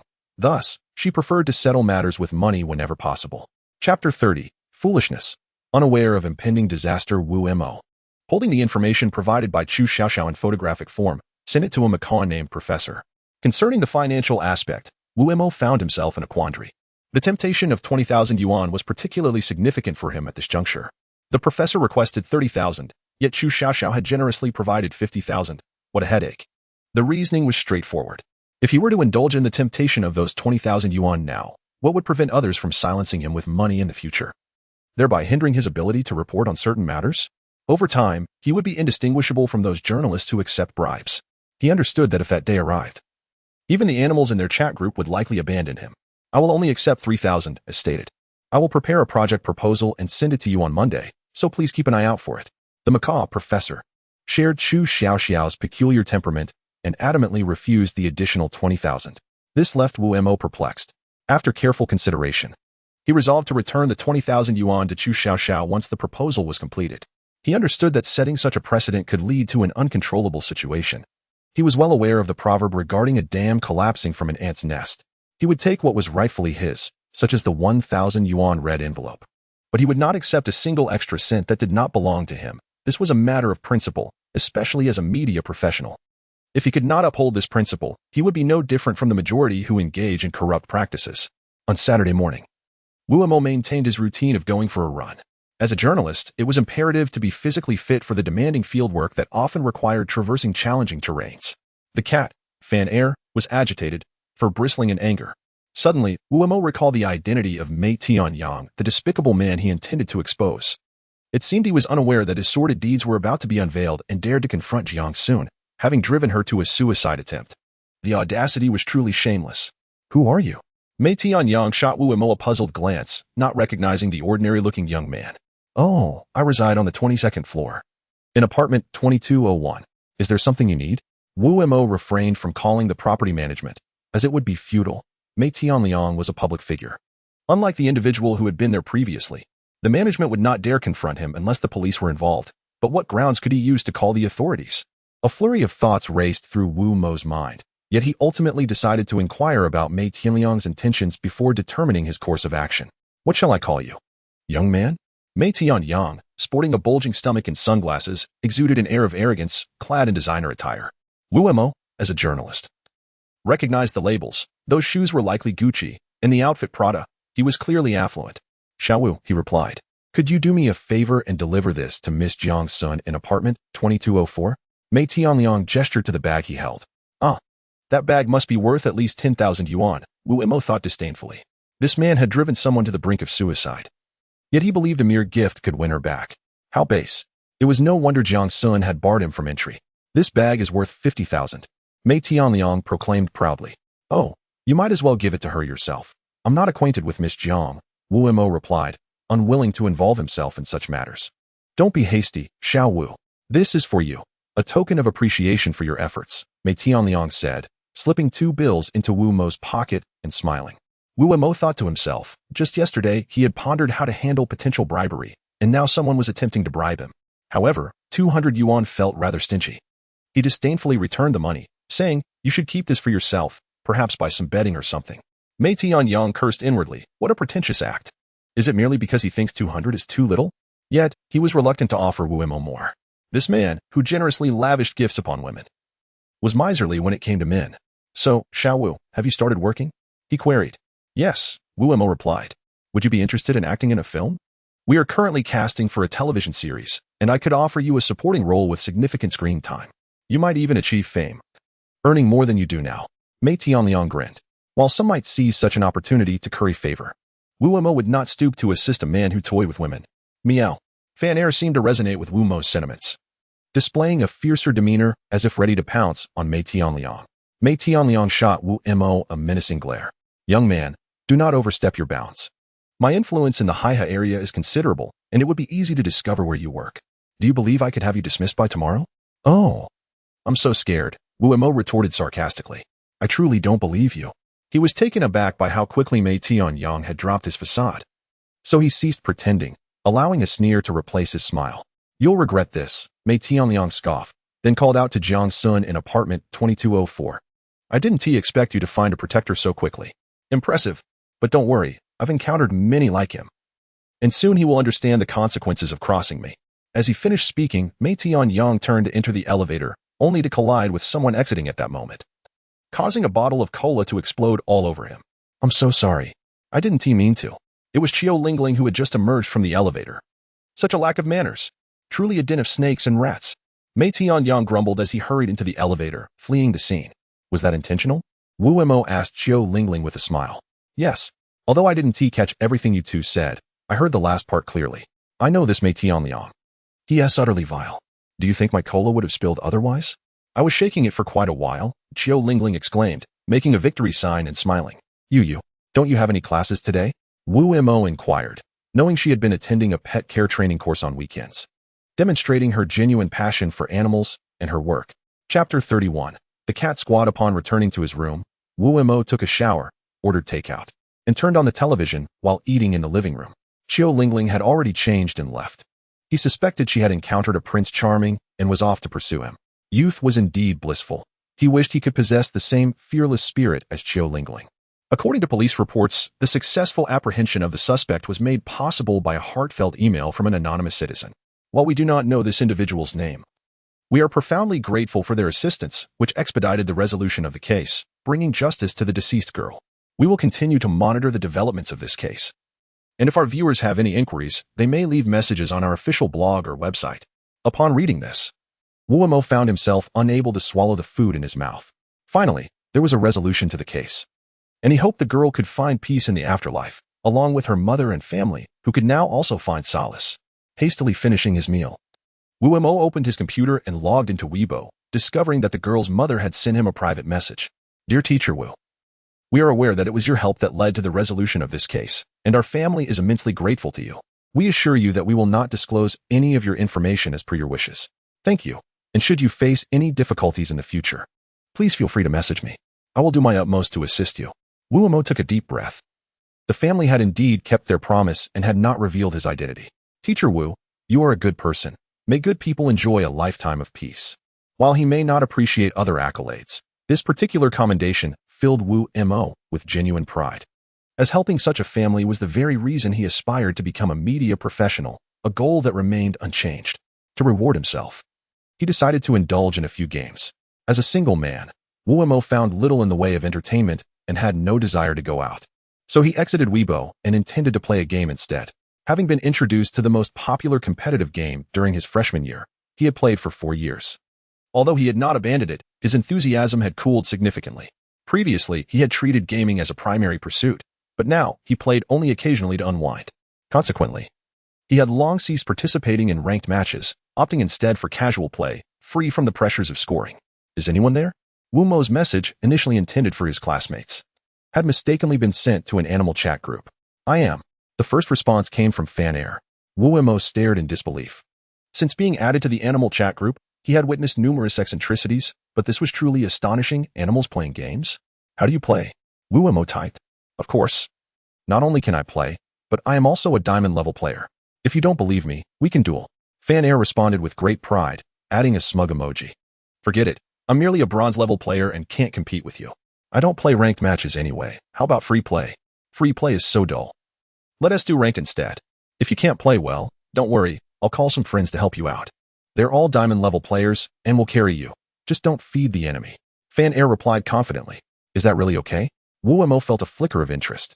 Wait a moment. After a while, several cat avatars appeared in the chat, each distinct in appearance, Some were cute, others aloof, some earnest, and others fierce. Danny, you play too? How about joining our cat brigade for some games? Danny sent a smiling emoji.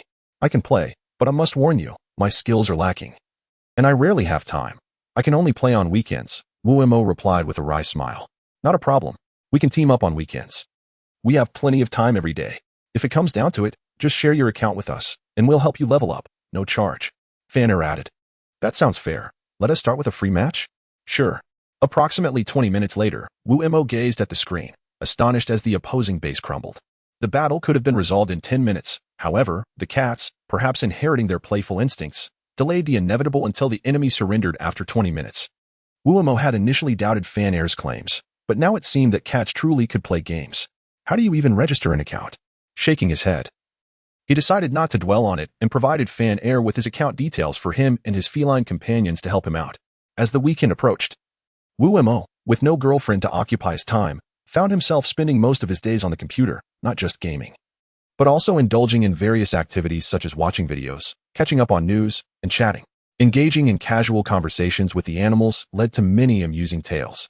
One mouse even recounted its adventures aboard a spaceship, while a cockroach claimed to have been living on Mars for quite some time. Wu Mo was unsure if these creatures were merely exaggerating, but he found their stories captivating. The secrets and mysteries that eluded many humans were seemingly known to these animals. He sensed that if he maintained this chat group well, there were countless possibilities ahead, far beyond what he experienced now. On Monday morning, Wu Mo returned the meticulously prepared plan and 20,000 yuan to Chu Xiaoxiao, offering her no opportunity for reconsideration before heading to the underground parking lot to join Lu Shui on their way to the television station. Chu Xiaoxiao was not someone to be trifled with. While friendship was one matter, pursuing her was quite another. On their way, Lu Shui inexplicably reminded Wu Mo of something. Lu Jia, you worry too much. She is a rich second generation. I'm just a small reporter. Why would I pursue her? Wu Mo refrained from divulging the truth. How many men could resist a girl like Chu Xiaoxiao, who was wealthy, lively, and flirtatious? Chapter 32. A 10,000 yuan reward in general. One must always prepare contingency plans. For Wu Mo, Mondays were typically reserved for reviewing audience comments and letters, along with attending meetings. However, as the afternoon approached, Zhang Yihong summoned him to his office for an important discussion. Xiao Wu, although you work diligently and have performed well lately, please refrain from causing trouble outside. As a senior, I merely wish to remind you that there is a dinner gathering after work hosted by Director Mei. We should all attend. I'm unsure how you offended him, but for your future's sake, it would be wise to apologize and smooth things over. Wu Mo recognized that Zhang Yihong's concern was far from genuine. He simply sought to use Mei Tianyang to reprimand him. If he complied this time, he would likely have to grovel before him in the future. With a subtle smile, he glanced at Zhang Yihong and replied, "Thank you for your concern, but I am not acquainted with Director Mei. Additionally, I must remind you, as a star host of Hiya Television, be cautious whom you associate with, otherwise you may find yourself in unfortunate circumstances. You are utterly unreasonable." Zhang Yihong slammed his desk in anger. "Who do you think I care to deal with? Get out. Goodbye." Wu Mo chuckled and left Zhang Yihong's office. While he acknowledged Zhang Yihong's prominence as a host, he had no desire to cling to his coattails. Both Ni Yin and Lu Shui were more worthwhile companions. The so-called directed videos and directed red envelopes can only be opened by the intended recipient. Unfortunately, the animals can only communicate with him through this chat group, and this directed operation is indeed quite humane. I am Fang Bingyu. Although I do not know who you are, I must express my gratitude for your assistance in this case. I will not investigate your identity until you choose to reveal it, and I hope we may have opportunities to collaborate in the future. Thank you. In the video, there is a stunningly beautiful and fiery policewoman with a delightful voice. This individual, Wu Mo is aware of, is the policewoman who helped him through an anonymous email sent via the account called Sheriff Dog. Well, one could argue it was mutual assistance. A passionate young advocate for justice, my master wishes to thank Wu Mo, yet is unsure how to provide the reward. Perhaps a bank account would suffice for the transfer. This was the comment left by the sheriff beneath the video. Sheriff, this is merely Wu Mo acting in good conscience as a journalist. No payment is necessary. No. You misunderstand. This is not a reward but a bounty offered by the police. Although it is not a large sum, it amounts to 10,000 yuan. And he cannot refuse it. All right, since it is a bounty, I shall request it on his behalf. Wu Mo is not a saint, since it is a deserved reward. There is no need for him to decline. He had previously seen news reports about the police offering a bounty for useful leads, which could yield a reward of 10,000 yuan. Sheriff, how about having her transfer the money to Danny's account, and then Danny can send me a red envelope, which I will directly hand to Wu Mo. Danny, are you online? Yes, I am. Just transfer it to my account. One must admit, Tin Rin, the wealthy individual, is rather indulgent, even opening accounts for his pets. Well then, with nothing else to discuss, I will send an anonymous email to my master on behalf of Wu Mo. This time, we owe it all to Wu Mo, who has significantly improved my master's mood, and he has also achieved recognition for his contributions. The sheriff sent a smiley face and then logged off. Shortly thereafter, Danny sent the red envelope and informed Wu Mo that the transfer from the sheriff was successful. The 10,000 yuan was directly deposited into Wu Mo's bank account. As he gazed at the newly increased balance, Wu Mo felt a profound sense of reflection. Good deeds indeed bear good rewards. Perhaps this adage holds true. Father, I have stabilized my employment and can support myself now. Please accept this money. 5,000 yuan is not much, but it is my heartfelt gesture. My child, although we are not affluent, we do not lack this small amount of money. Your mother and I can still earn enough, so keep it for improving your meals. Prices are high near the sea, and living costs are steep. Unlike our countryside where expenses are minimal. Father, please do not argue with me. I have already transferred the money. Ah, very well. I have a matter I would like to consult you about. Wu Mo's father appeared somewhat helpless against his son's stubbornness and conceded. What is it? It is about a land exchange with a neighbor in the village. They wish to build a house, but find their land too long and not sufficiently wide. Should we agree? Since we are all from the same village, it feels inappropriate to refuse. Such is the rural dynamic. One cannot avoid seeing their neighbors frequently. Relationships are generally amicable, and even if gossip circulates, appearances must be maintained. No rush. 2 or 3 days will suffice. After ending the call, Wu Mo entered the animal chat group and posted a bounty task for 500 yuan. The task was straightforward. He wished to ascertain whether the government intended to requisition their land. I cannot speak for other regions, but in Wu Mo's hometown, many prefer to abandon farming for labor due to meager agricultural income, thus welcoming government land requisitions for the compensation. Recently, during conversations with his father, discussions arose regarding the construction of a large hospital, which may involve land requisition. Of course, this is merely a rumor and may not hold truth. As such rumors have circulated in the past, Wu Mo is eager to discern the reliability of this matter. If it proves credible, they could exchange lands to ensure both plots are of similar dimensions, allowing for the construction of houses and potentially higher compensation. Currently, rural authorities no longer approve residential land, compelling farmers to purchase homes elsewhere, which many cannot afford, resulting in desperate measures such as building on their farmland. Chapter 33. Unmasking the facade of hypocrisy in the office of Yi Qianjin, the director of Haihe television station. Several important guests arrived. One was Mei Tianyang, a renowned television drama director, and the others were investors eager to fund a grand production showcasing the development of Haihe. Although the script remains unwritten, the collaboration with Mei Tianyang and Haihe television guarantees the investors' confidence. In the office were Yi Qianjin, Deputy Director Liu Yuewei, the beautiful host of the entertainment channel, Wenqing, and the ace host of the satellite channel, Zhang Yihang. Mei Tianyang proposed that Zhang Yihang handle the scriptwriting, given his expertise and extensive connections, making it easier to access historical materials. Meanwhile, Wenqing could potentially star as the leading lady, due to her youth, beauty, and acting talent, not to mention her relationship with the primary investor of this grand project. For Yi Qianjin and Liu Yuewei, this represents a remarkable opportunity for collaboration, capable of enhancing the viewing ratings and influence of Haihe Television's drama channel while also elevating its brand image. As for Mei Tianyang's scandals, most stem from media speculation without substantial evidence, hence they remain unconcerned. Mei Tianyang seemed to have completely forgotten about Wu Mo to him. Wu Mo was merely a minor character, easily dealt with when the collaboration reaches a critical point. There was no need to dwell on it. The television screen flickered to life as fun conversations began. Thank you, viewers, for tuning into this episode of Fun Conversations. We look forward to seeing you next time. As this voice resonated, Liu Yuewei prepared to turn off the television, only to be halted by one of the investors. Yes, I am quite interested in this matter. If there's nothing else, let us watch. Another investor chimed in. With 3 investors expressing interest, Liu Yuewei could hardly turn off the television, allowing it to continue playing. Although Mei Tianyang recognized the familiarity of Rose's mother, he could not place her, and when he saw Zhang Tinyuan's appearance, he coughed and remarked, Director He, your young talent is rather reckless. Last time, he threatened me and slandered my reputation, which is quite unacceptable. Rest assured, Director Mei, if this matter is genuine, I will certainly give him a stern reprimand. Liu Yuewei was not attempting to flatter Mei Tianyang. Rather, he felt that if the allegations were true, the repercussions would be severe. A person's talent is irrelevant if their character is flawed, especially in the media industry, where the negative impact is magnified. At that moment, Wu Mo began speaking on the television. To minimize suspicion, the video was presented in formats such as surveillance footage and dashcam recordings, as clearer footage would be challenging to explain. Although the quality of the video was not high, the events were still comprehensible. Throughout the viewing, Mei Tianyang surprisingly failed to recognize the woman connected to him, indicating that he had likely wronged too many women to remember Rose's mother. The video concluded, prompting the literary enthusiast to exclaim, "I wonder what manner of heartless man could cause this woman such profound misery." While she may bear some blame, the man's transgressions are utterly inexcusable. The literary enthusiast, with an air of superiority and a penchant for affluence, nonetheless, as a woman, unwaveringly supported Rose's mother in this matter. Indeed, I too am curious about the identity of this unfaithful man.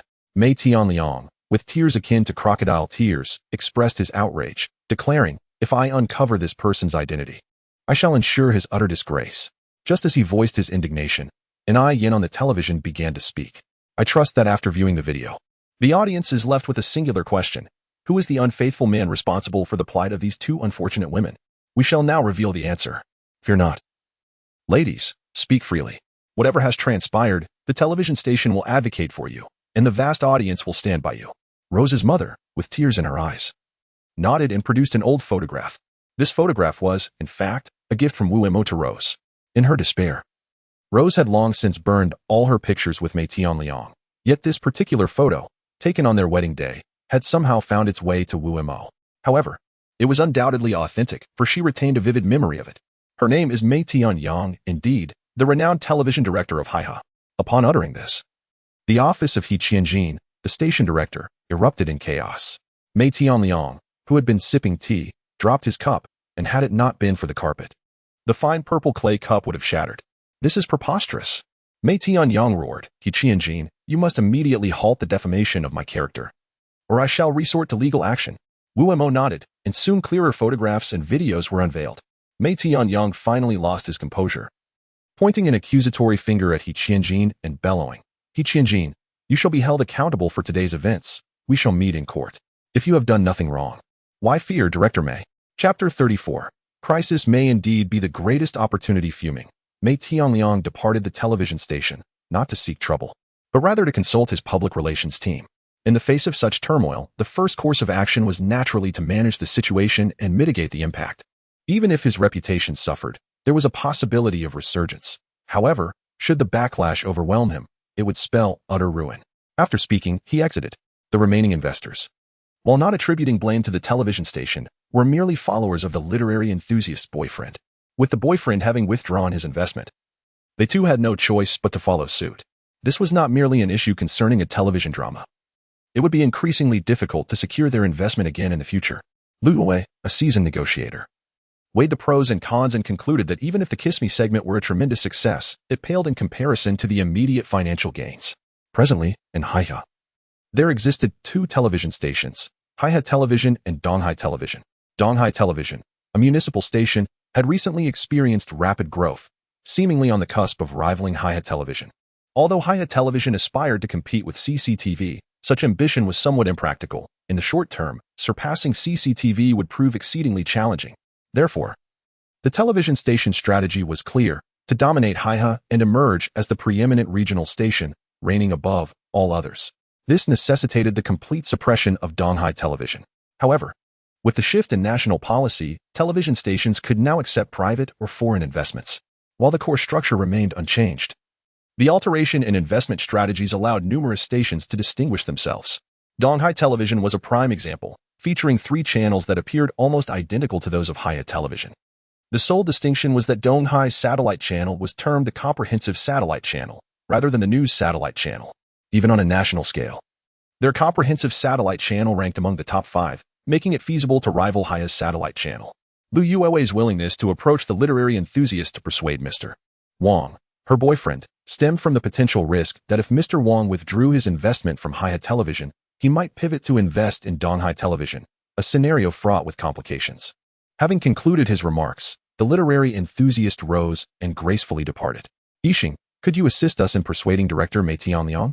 I assure you, I will handle this matter appropriately, ensuring that the Kiss Me team publicly apologizes and clarifies that the photographs and videos were fabricated." What do you say? Lu Yue turned to Zhang Yixing and added, moreover, it would be prudent to undertake another task. Zhang Yixing, reclining with an air of nonchalance, inquired, what task? Enough. He Qianjin's temperament diverged from Lu Yue's. He detested trivial matters. Though he occasionally had to endure certain issues, today was not a day for capitulation. Surrendering would severely damage Haihe Television's reputation, yielding no benefits. Director. With all due respect, Mei Tianyang wields considerable influence. This incident may not harm him, but if you refuse to assist, he will undoubtedly retaliate against Haihe Television. Zhang Yixing retorted with a sardonic smile. Very well, you may leave. He Qianjin waved dismissively. Zhang Yixing gritted his teeth, hesitated briefly, then raised his voice. Director. Is it truly worth offending Mei Tianyang over someone as new as Wu Mo? Indeed, Director, regardless of Wu Mo's potential, he is merely an ordinary employee at present. If he were as exceptional as claimed, he would not have been dismissed by Wang Lang. Lu Yue concurred. He Qianjin paused, contemplating before finally gesturing for them to continue with their tasks, stating, allow me to deliberate on this matter. He was indeed wavering. After Lu Yue and Zhang Yixing departed, He Qianjin sat with his eyes closed for a moment before picking up the office phone and dialing Nian's office. Nian, please send Wu Mo to my office. A few minutes later, Wu Mo arrived. Observing the young man, He Qianjin couldn't help but smile ruefully. Wu, do you comprehend the magnitude of the trouble this incident has caused our station? There are calls for your dismissal. What are your thoughts? That is your prerogative. I can only accept it, Wu Mo shrugged. However, he quickly added, but, Director, should you choose to dismiss me, I assure you, you will come to regret it. Arrogant. He Qianjin slammed the table, wanting to unleash his fury, but ultimately refrained. He truly had no grounds to chastise Wu Mo, who had done nothing wrong throughout this ordeal. Alas, Wu, one must remain humble. In this instance, although the fault does not lie with you, do you not recognize who Mei Tianyang is? Exposing him will have a profound impact on our television station. He Qianjin sighed heavily. Director, could you elaborate on the specifics? I am still unaware of what transpired. Wu Mo inquired, reflecting on how fortunate he was. Had he been under Wang Lang's supervision, he would likely have been dismissed without hesitation. The station director's willingness to engage him in conversation was indeed a positive sign. He wished to avoid straining their relationship, believing that sometimes a crisis could serve as an opportunity. He was curious to understand what Mei Tianyang had done to cause such distress to He Qianjin. The director proceeded to recount the general sequence of events. Is that so? Wu Mo chuckled. All this fuss over such a trivial matter? If a script is truly well-written and has the potential to become a sensation, how could it possibly go without investment? A mere character like Mei Tianyang cannot single-handedly turn the tides, can he? Chapter 35. Seize opportunities boldly. Your observation is astute. However, this drama is no ordinary television series. It demands a profound understanding of the historical development of Haihe, along with a familiarity with its intriguing anecdotes, which must be woven together to craft a compelling screenplay. To be frank, the most arduous task lies in gathering the historical accounts and entertaining tales of Haihe.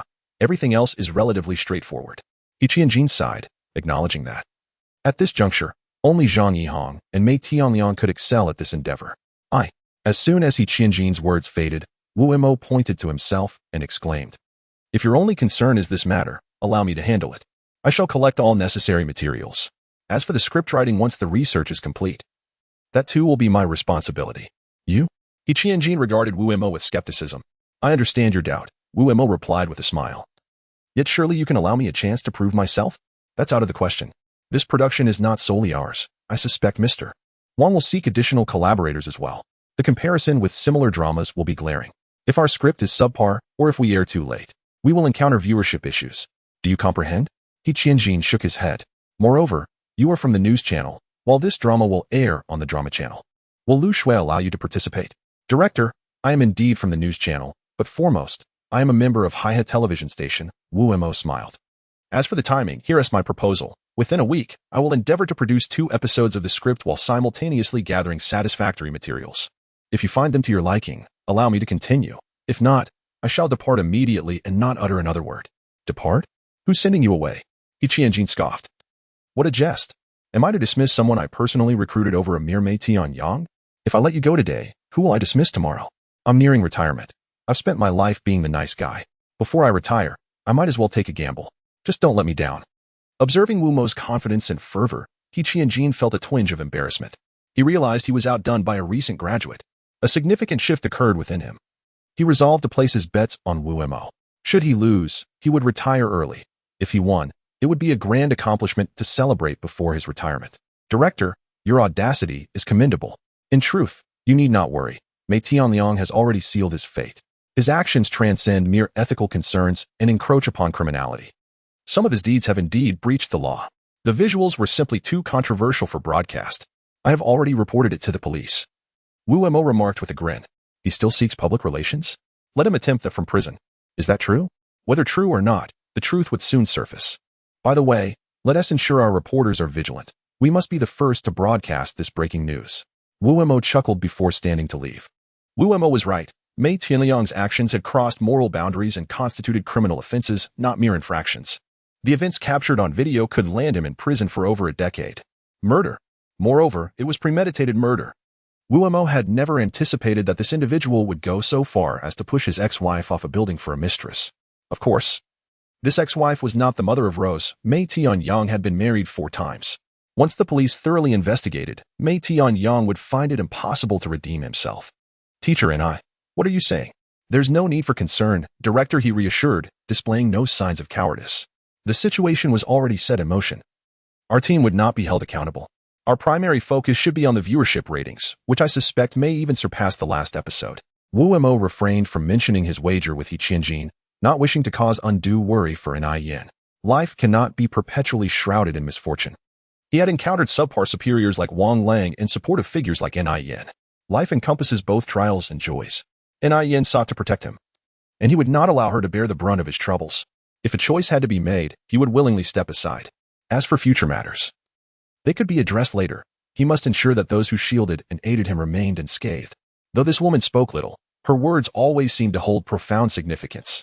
It was evident that she supported Wu Mo, and with such backing, his heart brimmed with joy and confidence. Upon returning to his residence, he found Qiu Lingling and Guanju had already finished work, and even Chu Xiaoxiao was in his rented apartment. What is going on here? Wu Mo asked, a hint of confusion in his voice. What else could it be? I presented the proposal you helped me with to the investors, and they were exceedingly pleased. Thus, to express my gratitude, I am here to treat you to dinner. Although Chu Xiaoxiao appeared tired, her excitement was palpable, clearly indicating that Wu Mo had significantly aided her. Why do you ask? Wu Mo inquired. For this reason? Wu Mo chuckled. Thank you both, lovely ladies, for your concern. However, I assure you I am fine.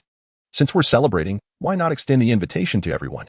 There is also Jiang Sun and Lu Shui. We all reside on the same floor. And it would be a splendid opportunity to deepen our acquaintance. A genuine battle loomed on the horizon. Wu Mo had never been involved in a drama production. So despite his bold commitment, he felt a touch of uncertainty.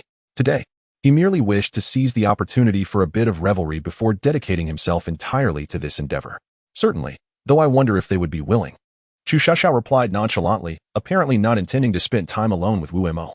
I'll go call them. Wu Mo knew both Jiang Sun and Lu Shui. After inviting them, Jiang Sun readily agreed. The young star had been fretting over a lack of roles and was considering leaving Haihe for the capital. Especially after crossing paths with Mei Tianliang, her prospects in Haihe appeared dim. It would be beneficial to forge more friendships before departing. The finest dining experience he had ever encountered was at Director Tan's residence. Once everyone gathered, Wu Mo entered the animal chat group and posted a request for assistance. This was not a bounty. There was no monetary reward involved, as that would be challenging to determine, but a red envelope could be negotiated later. This request pertained to the historical development of Haihe over the past 2 decades, along with its intriguing anecdotes. He then sent a message to Fan Air. Fan Air, I plan to take your master and several lovely ladies out for dinner. Please recommend a safe and delightful restaurant. Chu Xiaoxiao's treating. So don't worry about the price. A higher cost is acceptable. Chapter 36. The unique taste of the Fly brothers during dinner. A particular news story captured everyone's attention. The report, aired on Haihe satellite television, detailed the arrest of Mei Tianliang on charges of murder and multiple counts of coercion. Upon seeing the news, the most exhilarated was none other than Jiang Sun. She had once believed that Mei Tianliang wielded immense power in Haihe, prompting her decision to leave. Yet, to her astonishment, the man who had brandished his might just yesterday was now in handcuffs. Jiang Sun, you should express your gratitude to Wu Mo. Had it not been for him, the true nature of this man would have remained obscured, Lu Shui remarked, casting a glance at Jiang Sun. Yet I too am astonished. I initially thought he was merely a womanizer, never imagining he could descend to the level of murder. It's truly revolting, Jiang Sun responded. Her gaze fixed on Wu Mo, her enchanting eyes sparkling, causing him to feel a touch of bashfulness. At this moment, Wu Mo was taken aback to realize that although he had no girlfriend, he was dining today in the company of 5 stunning women. Anyone witnessing this scene would likely feel a pang of envy, yet only he understood that none of them belonged to him. Indeed, it was rare for the people from the 22nd floor to gather together, so they raised their glasses in celebration. Xu Xiaoxiao, not wishing to bring up any unpleasant topics, considered this meal a celebration of her own. Although her company was still in its infancy, they had successfully taken the first step. Thus, 6 glasses clinked together amidst laughter and joy. The only distinction was that Lu Shui and Wu Mo had to abstain from alcohol since they were driving, opting instead for soft drinks. Wu Mo, of course, was driving Xu Xiaoxiao's car. As the host, she was entitled to indulge in drinks. The righteous youth. I am the sheriff. I have prepared videos and evidence regarding Mei Tianliang's murder, but I cannot deliver them directly to my master. Could you assist me? There's no need for formality. Just hand it over. I will anonymize the email and send it to your master. Understood. Wu Mo no longer needed to worry about the Mei Tianliang case, as the sheriff and his animal companions could handle it with ease. However, the video and evidence could only be sent through an animal chat group, visible solely to Wu Mo. Therefore, he had to lend a hand. Convicting Mei Tianliang was imperative for Wu Mo, if not for any other reason than for his own sake. This man surely harbored a deep-seated hatred for him. He could not allow him to escape a lengthy prison sentence. After addressing this matter, Wu Mo checked the bounty he had posted and discovered that it had been accepted and answered. The righteous youth, as a fly residing in the government compound. I am honored to inform you that your query has been resolved. Soon, 100 acres of arable land will be requisitioned for the construction of a hospital. The policy explicitly states that buildings and crops on the land will be compensated. Thank you, Brother Fly. No need for thanks, just send me food worth 500. May I inquire what kind of food you require? Fresh blood would be ideal, though I also enjoy sipping nectar. Don't pay attention to his ramblings. This guy is a housefly, similar to species like the common housefly, big-headed fly, and green bottle fly, which are omnivorous and consume a variety of organic matter. Just prepare some organic material for him. Someone in the group who seemed to despise flies voiced their displeasure. That's not very nice. After all, he has helped me. All right, Brother Fly, I will prepare nectar for you, but I cannot guarantee the blood. You are a true friend. Nectar will suffice, as I truly enjoy it. Very well. I will prepare it immediately. While Wu Mo found the fly's picky eating amusing, he recognized the importance of reciprocating the help he had received. He stepped outside and purchased 500 worth of high-end nectar, sending it via a red envelope. After taking a photo, the items vanished. The envelope has been received. The nectar is delightful. I hope for another opportunity to collaborate. Agreed. Seeing the red envelope acknowledged. Wu Mo temporarily exited the chat group and called his father to update him on the situation, suggesting he negotiate with the villagers regarding the land and consider constructing a house. Xiao Mo, is what you're saying reliable? You must understand that building in the countryside isn't cheap. If the land isn't requisitioned, the money could be tied up. His father seemed concerned. Trust me, there's no mistake. Hurry and start the construction. It doesn't need to be extravagant since it will eventually be demolished. If funds are tight, I'll find a way to borrow some. All right. Since you insist, let's proceed. You need not worry about finances. We have some savings from all these years, originally intended for your bride. We'll use it for now. Then let's move quickly. Results should be evident in a few months. Building in the countryside is fast, and if you don't mind the quality, you could have a 3-story house up in about 20 days. With that, his father hung up, and Wu Mo exhaled. Realizing only one matter remained to be resolved, the collection of materials and script writing for the historical drama he had taken on from He Qianjin.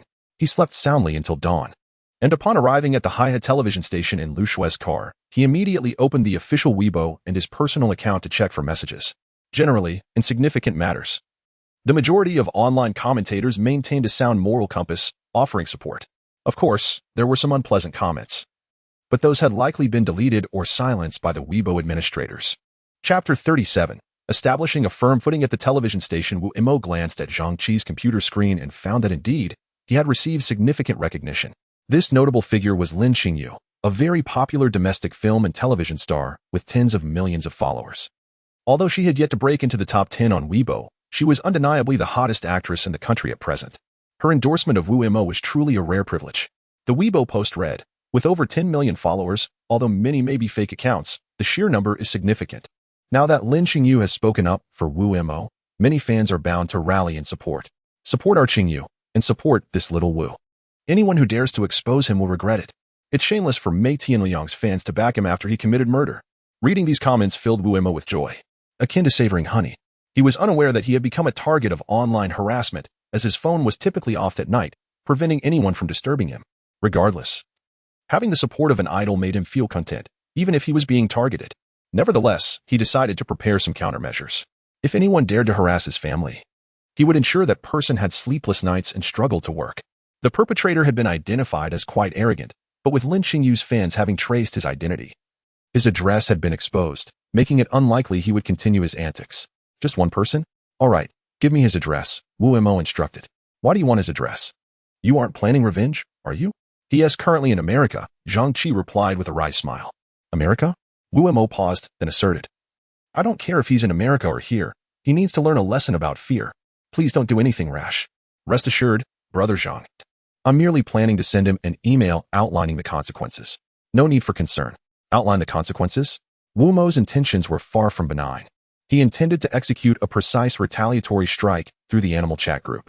While not overly severe, it would certainly instill a sense of fear in the individual, ensuring he would think twice before provoking Wu Mo again. Just don't let this fool ruin your future. I'm off to collect the ratings. The ratings for today are out, and they are off the charts, over 3. Moreover, the online downloads and views are continuously climbing. Although the ratings were influenced by a unique event, the sight of the domineering Zhang Yixing being cast down was, to some extent, a source of relief for the staff of the Kiss Me program. He Qianjin and Lu Yue were astonished upon witnessing these ratings. He Qianjin mused that his decision to retain Wu Mo as the director of Haihe Television after so many years had been undeniably wise. This young man not only possessed vigor but also remarkable talent. Perhaps he could indeed excel in producing that period drama. Frankly, I had not anticipated this either. Lu Yue shook his head with a wry smile. He had intended to sacrifice Wu Mo to salvage the relationship with his literary girlfriend, Wang Zong. However, after this turn of events, he would never consider such a course of action again. Talents like Wu Mo were worth every effort to protect. For his sake, even the likes of Wen Qing and Zhang Yixing could be offended. Indeed, this was a miracle. Simultaneously, this incident had not only circulated within the satellite channel but had also sparked discussions among the film and television channels as well as entertainment programs. Could one not be astonished? This fellow Wu is formidable. He has transformed a featherless rooster into a fire phoenix. What is his true background? It remains unclear. It is said that he was previously dismissed by Wang Lang, which has since flourished, yet its management has become increasingly lax. How regrettable it is that such a talent was dismissed so hastily. Chapter 38. The terrifying power of public opinion. Wednesday passed blissfully for Wu Mo. The series of fortunate events had paved a smooth path for him, and his outstanding performance at work, coupled with the station's unwavering support, filled him with confidence for the future. Old photographs of Haihe, forgotten videos, and anecdotes passed down from the elderly were flooding the group chat. Most offered assistance voluntarily. After all, Wu Mo's reputation in the animal chat group was quite commendable. A small fraction, however, requested red envelopes, but the sums were modest, and Wu Mo could easily afford them. The task of gathering material was now effortlessly managed. He compiled the videos and other resources, even purchasing a larger external hard drive for future use. Next on his agenda was the television script, a task requiring considerable expertise that he dared not undertake alone. After consulting the members of the group, he discovered that several claimed to be capable of writing scripts, as they were pets of renowned screenwriters. However, this endeavor proved complex, and assistance would not come free. Each had their own demands. Wu Mo contemplated and typed in the chat, since you all can write, why not draft a script for the first episode? I will review it, and whoever's work is selected will receive my utmost support in fulfilling their requirements. This was a clever and reasonable approach. Although Wu Mo was uncertain how the animals would compose scripts, the materials received through the red envelopes would undoubtedly be ready-made scripts, which sufficed. His role was to assist these animals with tasks they could not complete themselves, a mutually beneficial arrangement. The following day at the office, Wu Mo unexpectedly encountered an old acquaintance, Mei Tianyang, who was handcuffed and flanked by police. Wu Mo was perplexed about his presence at Haihe Television. Did he dare to seek retribution? Yin sighed helplessly and opened Weibo for Wu Mo to see. Take a look at this trending topic. Discussion has exceeded 100 million. Mei Tianyang has truly presented us with a dilemma. After reading the popular topic, Wu Mo cursed Mei Tianyang for his cunning. Even at this juncture, he sought to drag him into the mire. The topic was straightforward. Mei Tianyang had confessed, likely facing a lengthy prison sentence, and now sought to find a son he had lost for 2 years. Teacher Wu, although Mei Tianyang is reprehensible, the child is innocent. He may face the death penalty. Let him see his child one last time. Indeed, Teacher Wu, you possess great influence. Please assist. I cannot abide by Mei Tianyang's character, but we must help find the child. We will closely monitor this situation. Messages like these, though well-meaning, effectively thrust Wu Mo and the Kiss Me program into the spotlight. To refuse would surely invite public derision, yet acceptance would present its own challenges. Mei Tianyang's intentions were far from altruistic. Wu Mo understood that this man likely knew his son was beyond reach and aimed to undermine the Kiss Me program. Failing to find the child after acceptance would undoubtedly lead to widespread disappointment, resulting in a significant drop in ratings. Human nature tends to sympathize with the weak, often disregarding whether the task is feasible. Accept it, teacher and I. Wu Mo felt both confident and resigned. Accepting the challenge was far preferable to outright refusal, despite the knowledge that they were being played. However, Mei Tianyang likely underestimated Zhang Tianyuan's methods of locating long-lost individuals. Regardless of the scheme, it was destined to fail. All right. If you say we should accept, we shall. However, we must enlist your help in this search, and I will also contact the Civil Affairs Department for assistance.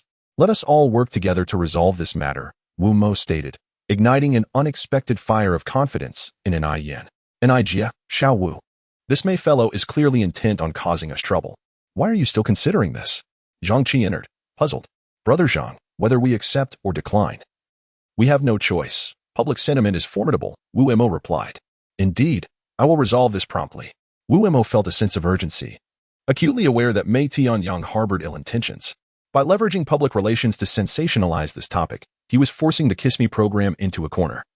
Fully prepared for Wu Mo and his team as potential failure to locate the child. When that happened, his public relations strategy would further undermine the Kiss Me program and Hiya Television. This man was vindictive. Having suffered so greatly, how could he remain passive? As Wu Mo departed the television station, he posted a message in the chat group seeking Mei Tianyang's son, including a photo and raising the reward to 1,000 yuan. An expense the station would cover, thus not a concern for him. Even if it were not reimbursed, he would still pursue this course of action. He could not let Mei Tianyang succeed. Chapter 39. The ability to lease animals in a detention center. Mei Tianyang conversed with his current wife. Why must you provoke Hiya Television at this point? Is it not enough that the situation has escalated? She was a typical traditional Chinese woman, somewhat timid and possessing a troubling tendency to enable her husband's misconduct. Do you not understand? They have tormented me. How could I not seek revenge? I intend to locate that child, absurd as it may be. I know exactly where he is. They will never find him, no matter how long they search. Mei Tianyang answered coldly. Moreover, this is far from over. I have earned a considerable amount over the years. Have you completed the tasks I assigned? I have given the money to Lu San. It remains to be seen if he will act, his wife replied. The woman hesitated momentarily before turning and leaving. Suddenly, a message flickered in the animal chat group. Wu Mo glanced up, a chill creeping into his heart. Mei Tianyang had indeed sunk so low as to hire a hitman to eliminate him. He had always believed such matters belonged only to novels and news reports, distant from his reality, yet now they felt alarmingly close. The spirited youth of justice promptly warned Wu Mo to be cautious, stating, though I am merely a blood-sucking mosquito, I cannot abide the likes of Mei Tianyang. I overheard him discussing his plans. Thank you, little mosquito. I appreciate it and will inform Wu Mo, he replied.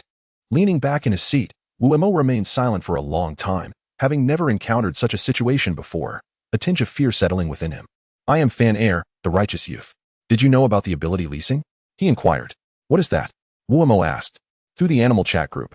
We can lease abilities from one another, though sometimes the cost can be rather steep. Wu Mo was taken aback by this revelation, realizing he had yet to fully grasp all the functions of the animal chat group. You truly are oblivious. Sometimes I wonder if you're even an animal. Fan Air quipped. He quickly typed a cool emoji and continued, to illustrate leasing abilities, let me give you an example. For instance, we cats can leap from great heights without injury. Wu Mo can lease this ability for a limited time. However, if the payment is insufficient, there may be consequences, such as injury or bleeding. I understand. What is the time limit for leasing an ability? Wu Mo, accustomed to reading web novels, was not befuddled by this explanation. What intrigued him more was the duration of the ability leasing. Which animal possesses the most formidable combat prowess? Wu Mo suddenly queried. No, rather. Which animal has the most tenacious vitality? Isn't that a bit excessive? Wu Mo had heard of tardigrades but lacked detailed knowledge. Who was discussing us? A tardigrade suddenly interjected. Do you have an issue with our resilience? Hey, can you lend your ability to Wu Mo for a day? Wu Mo boldly asked, recognizing the potential for agreement within the leasing framework of the chat group. Sure, the tardigrade replied, albeit slowly, taking a while to convey its response. That's wonderful. Wu Mo initially expected more effort to secure the ability, but found the process surprisingly effortless, bringing him joy. However, he noted that this creature not only spoke slowly, but also breathed heavily. However, the daily leasing fee is 100,000. How much? 100,000. The tardigrade replied swiftly this time. Wu Mo fell silent, feeling the urge to curse, but ultimately refraining. Sighing as he typed a message indicating he simply could not afford it. Leasing abilities was feasible, yet the price was exorbitant. Upon reflection, it seemed reasonable given the tardigrade's formidable capability. Don't blame our tardigrade friend, Wu Mo. It's a necessary cost. Once it lends its ability, it risks losing it and may even face death, which justifies the high price, Fanair explained. May I ask a question? Go ahead. What does it need such a large sum for? Wu Mo was curious. The 100,000 is for the genes that sustain its body and allow for regeneration. Fanair clarified. Different animals have varying needs. Oh, I see. Then perhaps I should opt for a similar ability. Fanair. How much do you charge for leasing your ability for a day? Wu Mo inquired. I'm cheap, only 100 for a day. That's not cheap either, but never mind. Let us have you lend your ability to Wu Mo for a day, he decided, treating it as a last resort. Additionally, he was curious to experience what leasing an ability entailed. It could provide valuable insight. No problem, I'll lend it to Wu Mo for free today. But don't forget to bring me some tasty treats. I'm tired of my cat food, Fanair readily agreed. All right, I'll relay that to him. Remember to receive the ability, it will also be sent as a red envelope. After typing a message, Fanair sent a directed red envelope. Wu Mo clicked it and felt a slight jolt through his body, though it was mild and not painful or uncomfortable. It seems there is no noticeable change, he mused.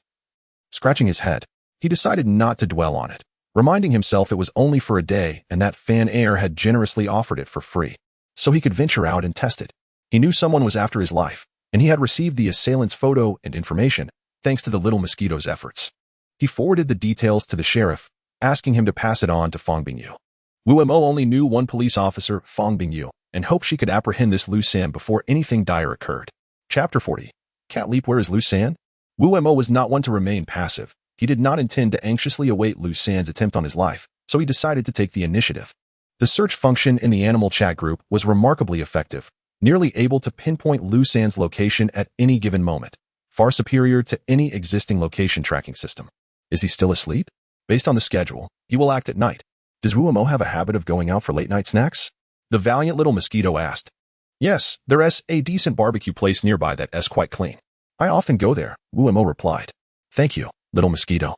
Please provide me with his exact location. He requested. Righteous youth, I feel more and more that you and Wu Mo are essentially one and the same. Fanair interjected at that moment. Indeed, I crave skewers. With plenty of cumin and chili, Fanair's focus quickly shifted to the delicious barbecue. All right, I'll inform him. Little mosquito, please send me Lu San's coordinates. Okay. Before long, the mosquito provided Wu Mo with the address and detailed coordinates, revealing that Lu San's residence was surprisingly close to the Happy Garden community. Wu Mo promptly relayed this information to Fong Bingyu through the sheriff. Lu San was a professional killer, a criminal in violation of the law, and Fong Bingyu would undoubtedly be eager to apprehend him. My master has already dispatched personnel to the location. Results should be forthcoming, the sheriff informed Wu Mo, alleviating his concern.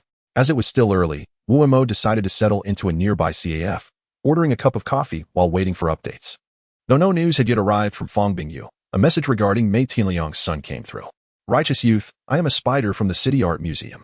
There has been a development concerning Mei Tianliang's son, but you may find it infuriating, the spider conveyed. Trouble me not, Mr. Spider. I must know this matter regardless. Wu Mo insisted. Very well, here's the situation. Upon reading the spider's account from the City Art Museum, Wu Mo felt his hair stand on end. It was utterly horrifying. He had initially believed that Mei Tianliang was already shameless and cruel, but upon learning this new information, he almost wanted to storm into the detention center and shred that man to feed the dogs. He sent a flurry of furious emojis. I had anticipated that you would be quite furious. This matter is indeed troublesome. It remains to be seen how you will mediate the situation. As for the reward of 1,000 yuan, I shall forego it and settle for a mere 100. This affair has become intolerable even for me. As a spider, I am genuinely tempted to turn this repugnant individual into my meal. But alas, it is not feasible. You have performed admirably, Mr. Spider, should anything arise. I shall be in touch. I will send you the red envelope momentarily. Caution. Just as Wu Mo exited the CAF, a loud scream pierced the air. He had no time to discern the source of the voice or to whom it was directed, and instinctively leaped aside. To his astonishment, he found himself jumping a full 4 or 5 meters, startling even himself. A cat leap? Wu-Mo recalled that he was still utilizing Fan Air's abilities, enabling him to perform feats akin to those of a cat, and due to his human nature, the effects were amplified. Though this leap was nothing short of extraordinary. The attention of the onlookers was not on him, but rather on the car that had crashed into the CAF. Had he not jumped at that moment, he would have surely been struck. Thus, Wu-Mo turned his gaze to the vehicle, discovering it wedged against the wall, from which a figure emerged. Lu-san? Wu-Mo recognized him, having received a clear photograph from Xiao Mosquito. Although he was puzzled as to how the sleeping Lu-san had ended up here. One thing was certain, that collision was no accident. It was an act of murder aimed directly at him. Lu-san, you have nowhere to run. Surrender immediately, or face dire consequences. At that moment, a striking female police officer appeared, gun in hand, though she refrained from firing, instead directing her ire at Lu-san, who had crawled out of the vehicle. It seemed that Fong Bingyu had arrived too. It appeared her attempt to apprehend him had failed, and he had made his escape. Realizing this, Wu-Mo was astonished by Lu-san's audacity.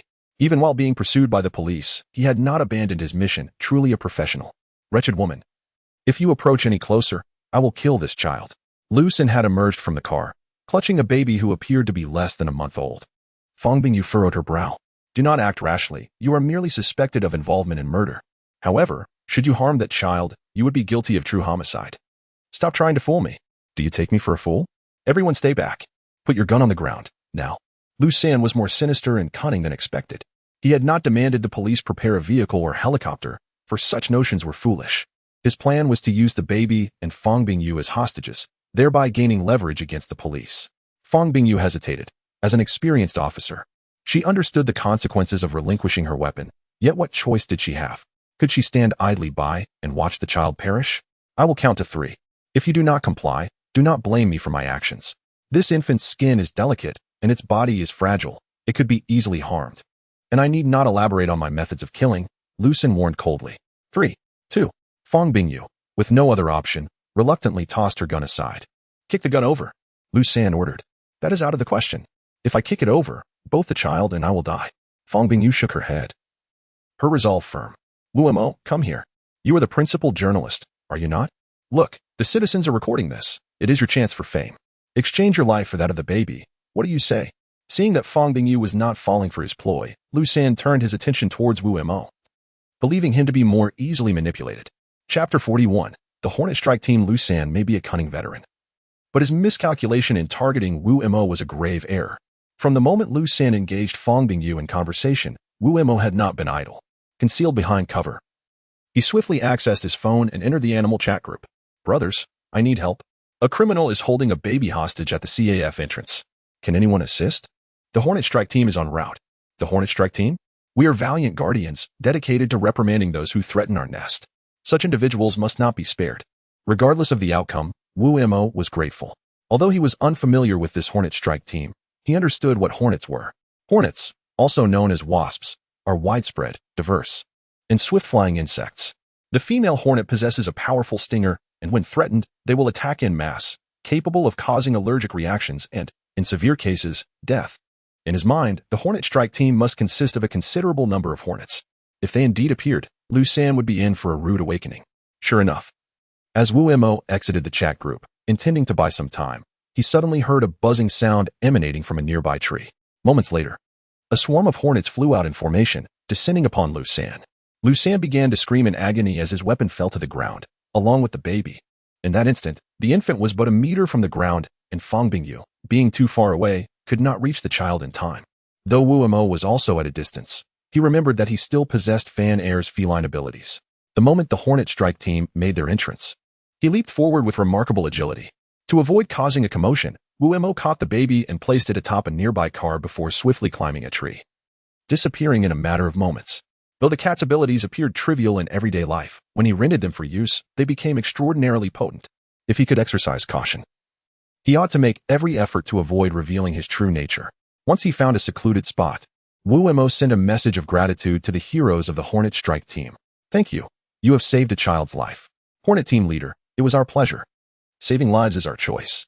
However, we have a small request. We hope you can assist in return. Wu-Mo, speak freely. Hornet Team Leader, it is simple. This morning, A mischievous child knocked down our nest with a bamboo pole. We would greatly appreciate your help in relocating it to a safer location. WMO, a minor task. Just provide the location, and I shall attend to it immediately. Thanks to his continued rental of Fan Air's abilities, aiding the hornets would indeed be quite manageable. At times, he felt that the camaraderie within the animal chat group was rather commendable. By assisting them, he would likely find their help more readily available in the future. The address was sent, and the Hornet team leader expressed profound gratitude. Thank you, valiant youth, and thank you, WMO. Should you wish to rent our Hornet abilities in the future, we shall offer you a discount.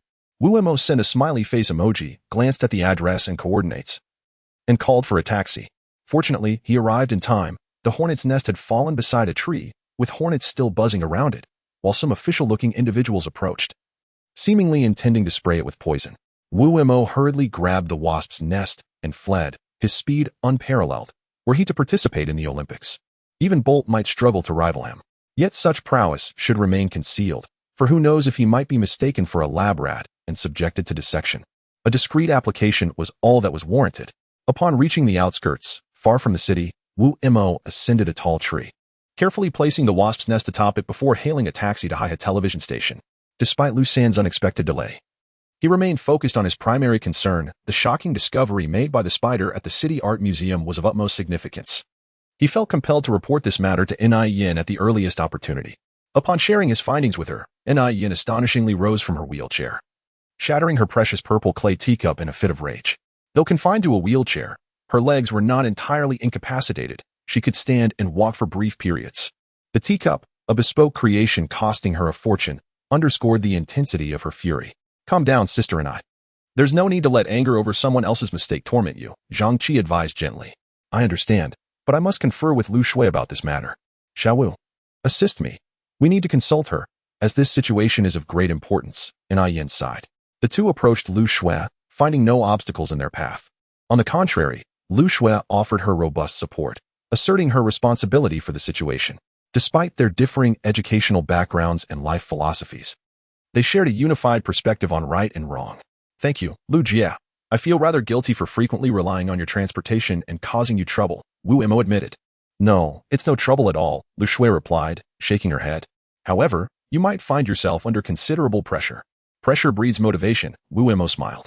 Since we have reached an agreement, I have one request. Please do not disclose this matter to anyone before the broadcast, including the station director and deputy director. I fear unforeseen complications may arise. If Mei Tianliang wishes to hinder us at Hi-Hat television station and bring our program to ruin, we shall instead give him a taste of his own medicine. Understood. You shall take full charge of this matter, and you will also handle the hosting duties that day. I will merely play a supporting role, Yin nodded. I have no objections either. The 3 channels at Hi-Hat television are independently managed, and I have the authority to withhold reporting, Lu Shui concurred. With the formidable challenge posed by Mei Tianliang seemingly resolved, the next step was to ensure the execution of this plan would be flawless. Chapter 42. The renowned screenwriter initially perplexed. Mei Tianliang ultimately reached a conclusion after extensive contemplation and discussions with his public relations team. The rationale presented was entirely plausible, and given his inherent arrogance, he would not consider alternative explanations. Upon arriving at Hi-Hat television station, Wu Mo had yet to enter his office when he was summoned urgently by the director's office. Speculating, he deduced that director He Qianjin likely wished to inquire about the preparations for the television drama. After exchanging greetings with Yin, he followed the staff to the director's office. Please, take a seat, Xiaowu, He Qianjin said, rubbing his forehead in apparent exasperation, though his demeanor towards Wu Mo remained cordial. Is there a problem? Wu Mo inquired cautiously. How dare you even ask? Lu Yue, less accommodating than He Qianjin, abruptly stood and pointed an accusatory finger at Wu Mo. Did you not vow to resolve the television drama's issues? We have just received news that General Wang has formally invested in Donghai Television and has enlisted a prominent screenwriter from the capital to assist with the script and research. How do you propose we address this? Old Lu, sit down. This cannot solely be blamed on Xiao Wu, He Qianjin interjected, waving his hand. If not him, then who? Were it not for his actions, General Wang likely would not have withdrawn his investment. Lu Yue grumbled, though he begrudgingly took his seat, still visibly irked. Wu Mo smiled, refraining from defending himself. Instead, he retrieved an envelope from his briefcase and handed it to He Qianjin. Initially, he had considered selecting from scripts written by several animal screenwriters. However, upon reflection, he realized he lacked the requisite expertise.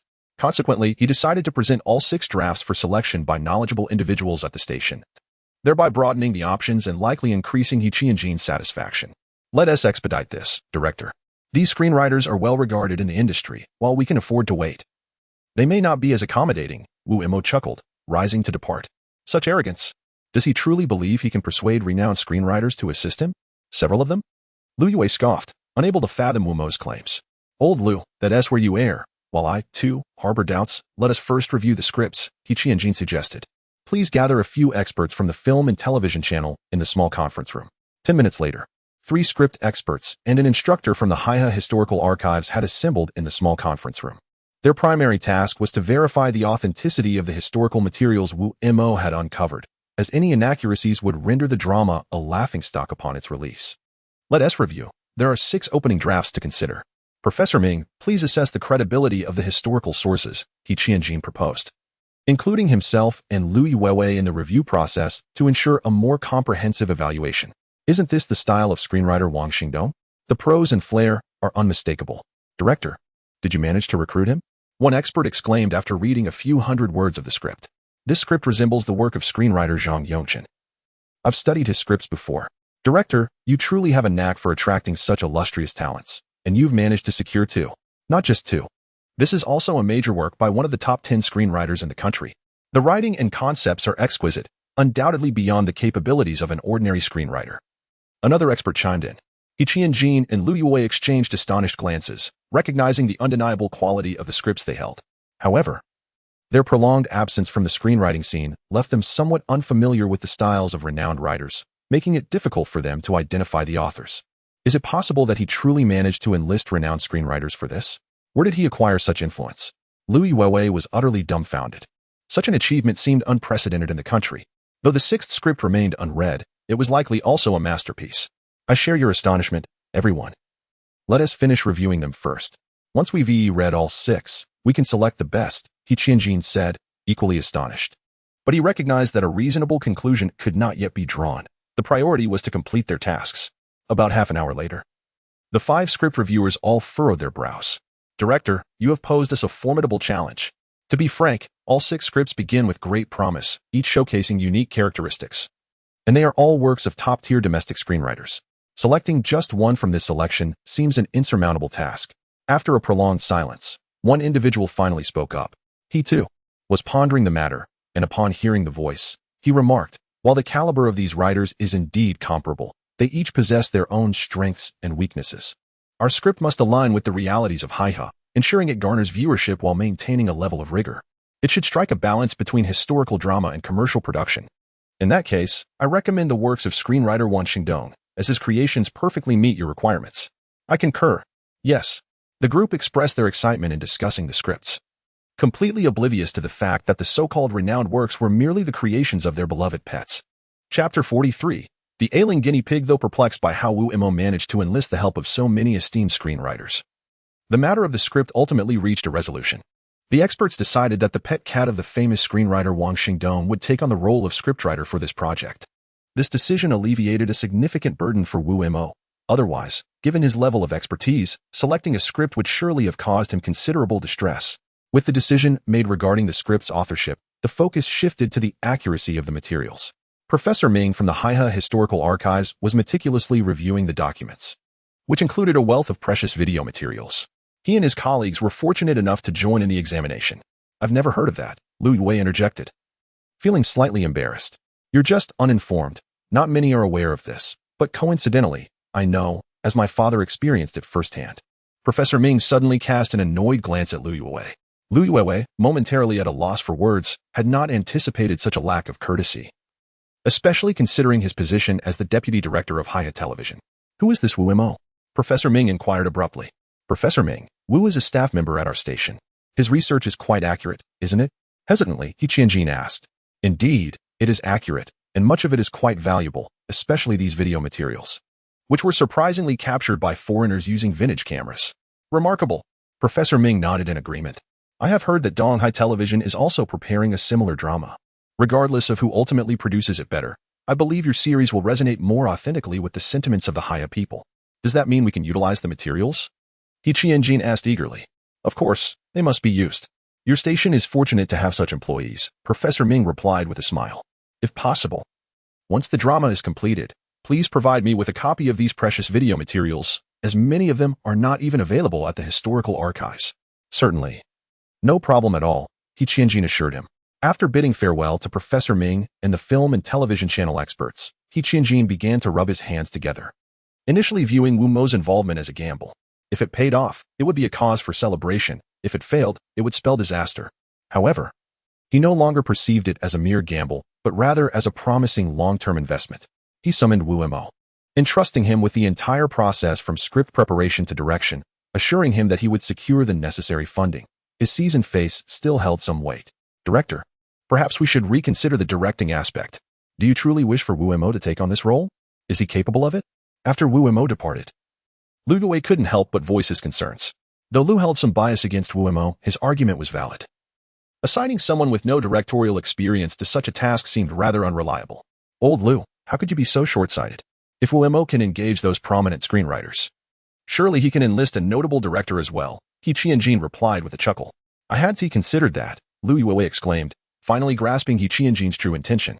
However, little did they realize that Wu Mo had no connections with such esteemed screenwriters or directors. It was their pets who were acquainted with a few. Yet, could a screenwriter collaborate remotely to pen a script while a director could not possibly be an animal?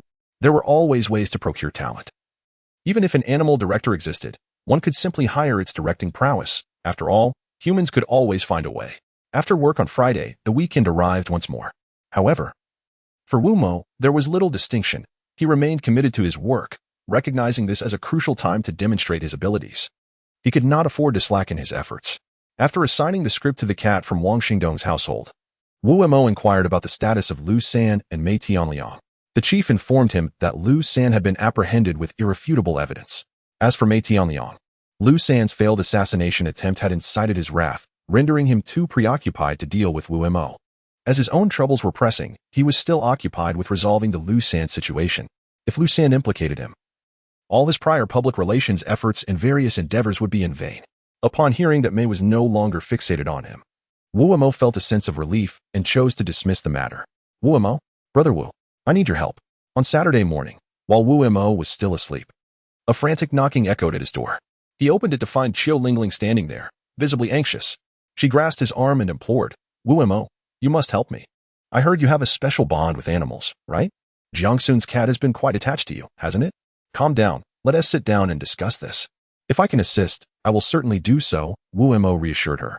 Qiu Lingling shook her head. There's no time. Let us talk as we go. She boldly grabbed Wu Mo's hand and began to pull him outside. Stop. Whatever the situation is, you must allow me to get dressed first. Are you expecting me to go out like this? Wu Mo chuckled wryly. Only then did Qiu Lingling realize that Wu Mo's current state was not appropriate for going out. Hurry up. This is a matter of life and death. No, it's about the life of an animal. She insisted urgently. Upon hearing that it concerned an animal's life, Wu Mo felt a newfound affinity for animals, especially given their recent assistance.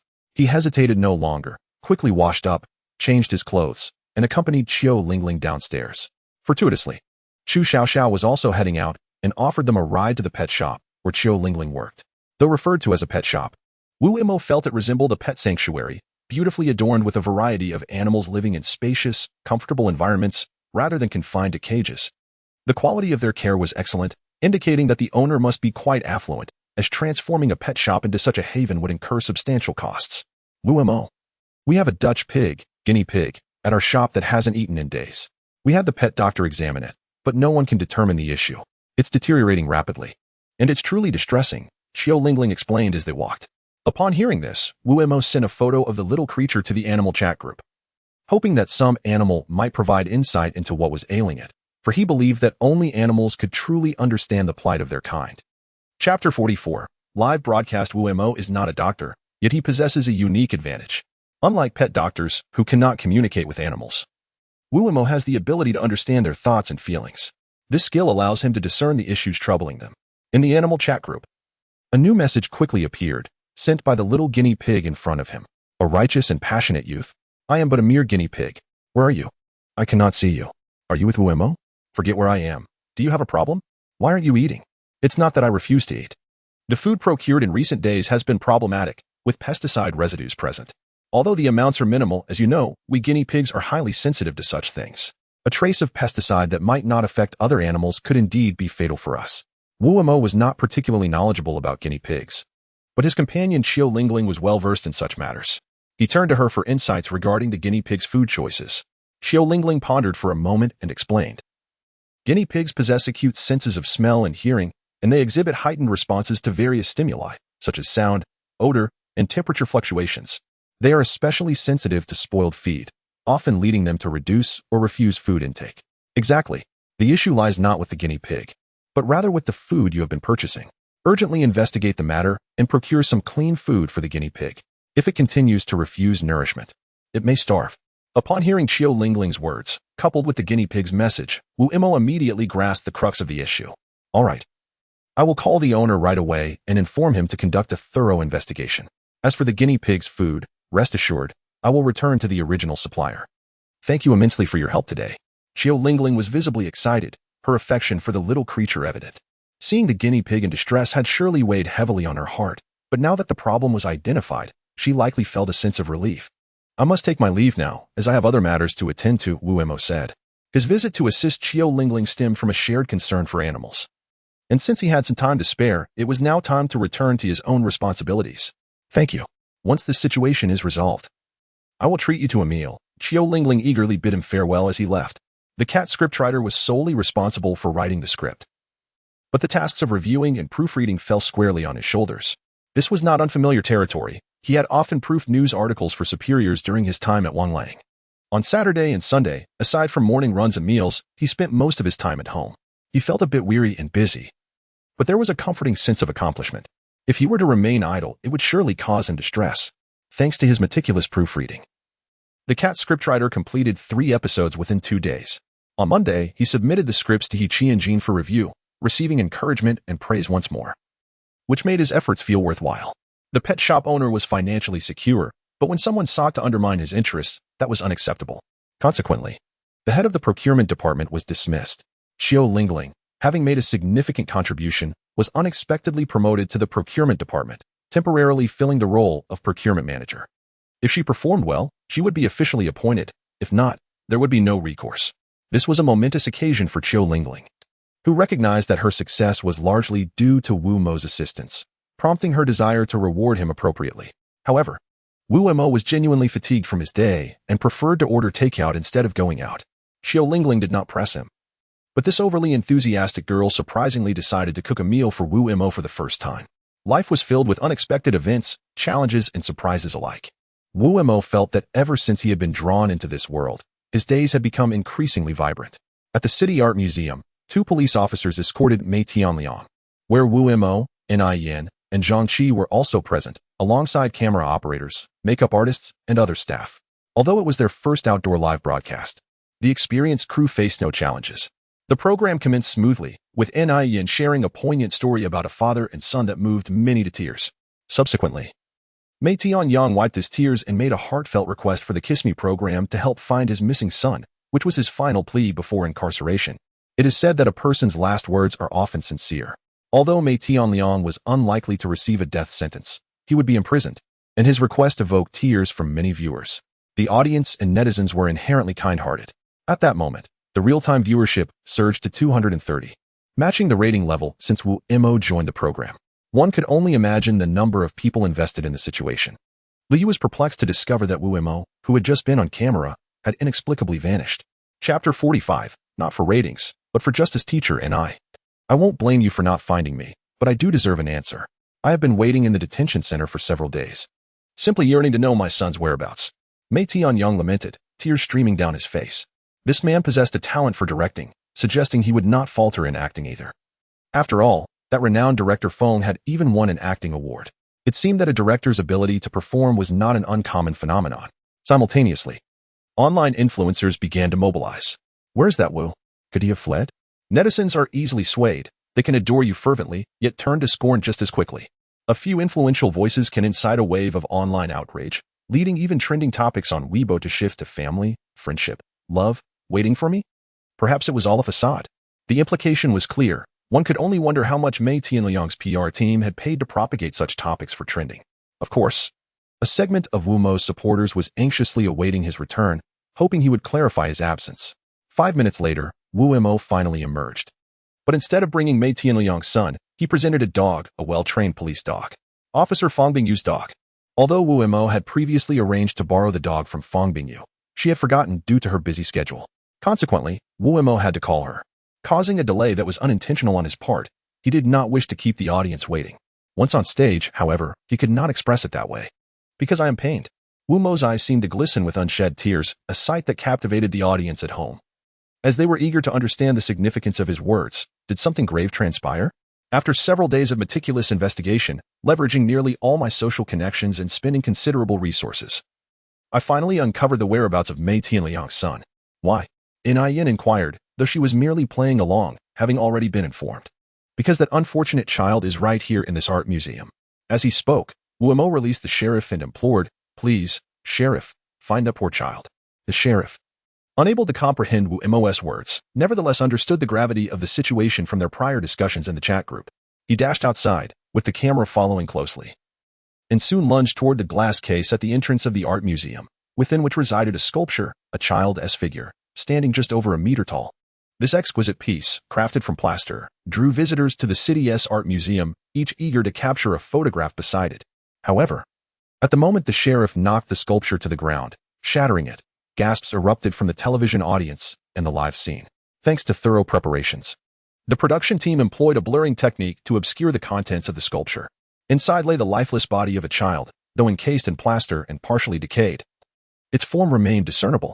If this evokes discomfort, I apologize. However, now you understand my reluctance to reveal it sooner. I was deeply concerned that such a brutal revelation might evoke profound sorrow, heart-wrenching sorrow. Mr. May posed an astute question. I believe everyone watching at home is eager to know why this is the case. Wu Mo inhaled deeply and stated, the explanation is rather straightforward. This body is none other than the son of Mei Tianliang. What? The audience erupted in a frenzy. The child's face was still relatively intact, and Mr. May could approach to confirm. As for those watching at home, it would be prudent not to gaze upon it. We must respect the rights of the deceased. Of course, if Mr. May believes this is not his child, the police will conduct a comparison, and the results will be revealed shortly. Thank you, Officer Fang. Upon seeing the body, Mei Tianliang collapsed before the camera, weeping uncontrollably. Is it Mr. May's son? What does this mean? Are there more details? Some viewers, wiping tears and empathizing with Mei Tianliang, stared blankly at the television. I understand everyone feels sympathy for Mr. May, but I must offend him just this once. He is unworthy of being a father. No. He is not even worthy of being called a human. Wu Mo exclaimed, filled with righteous indignation. At this outburst, Lu Yue in the office could no longer contain himself. Wu Mo had gone too far. Such statements are reckless for a journalist. We must cut the live feed, Lu Yue declared. Chapter 46. The Devil.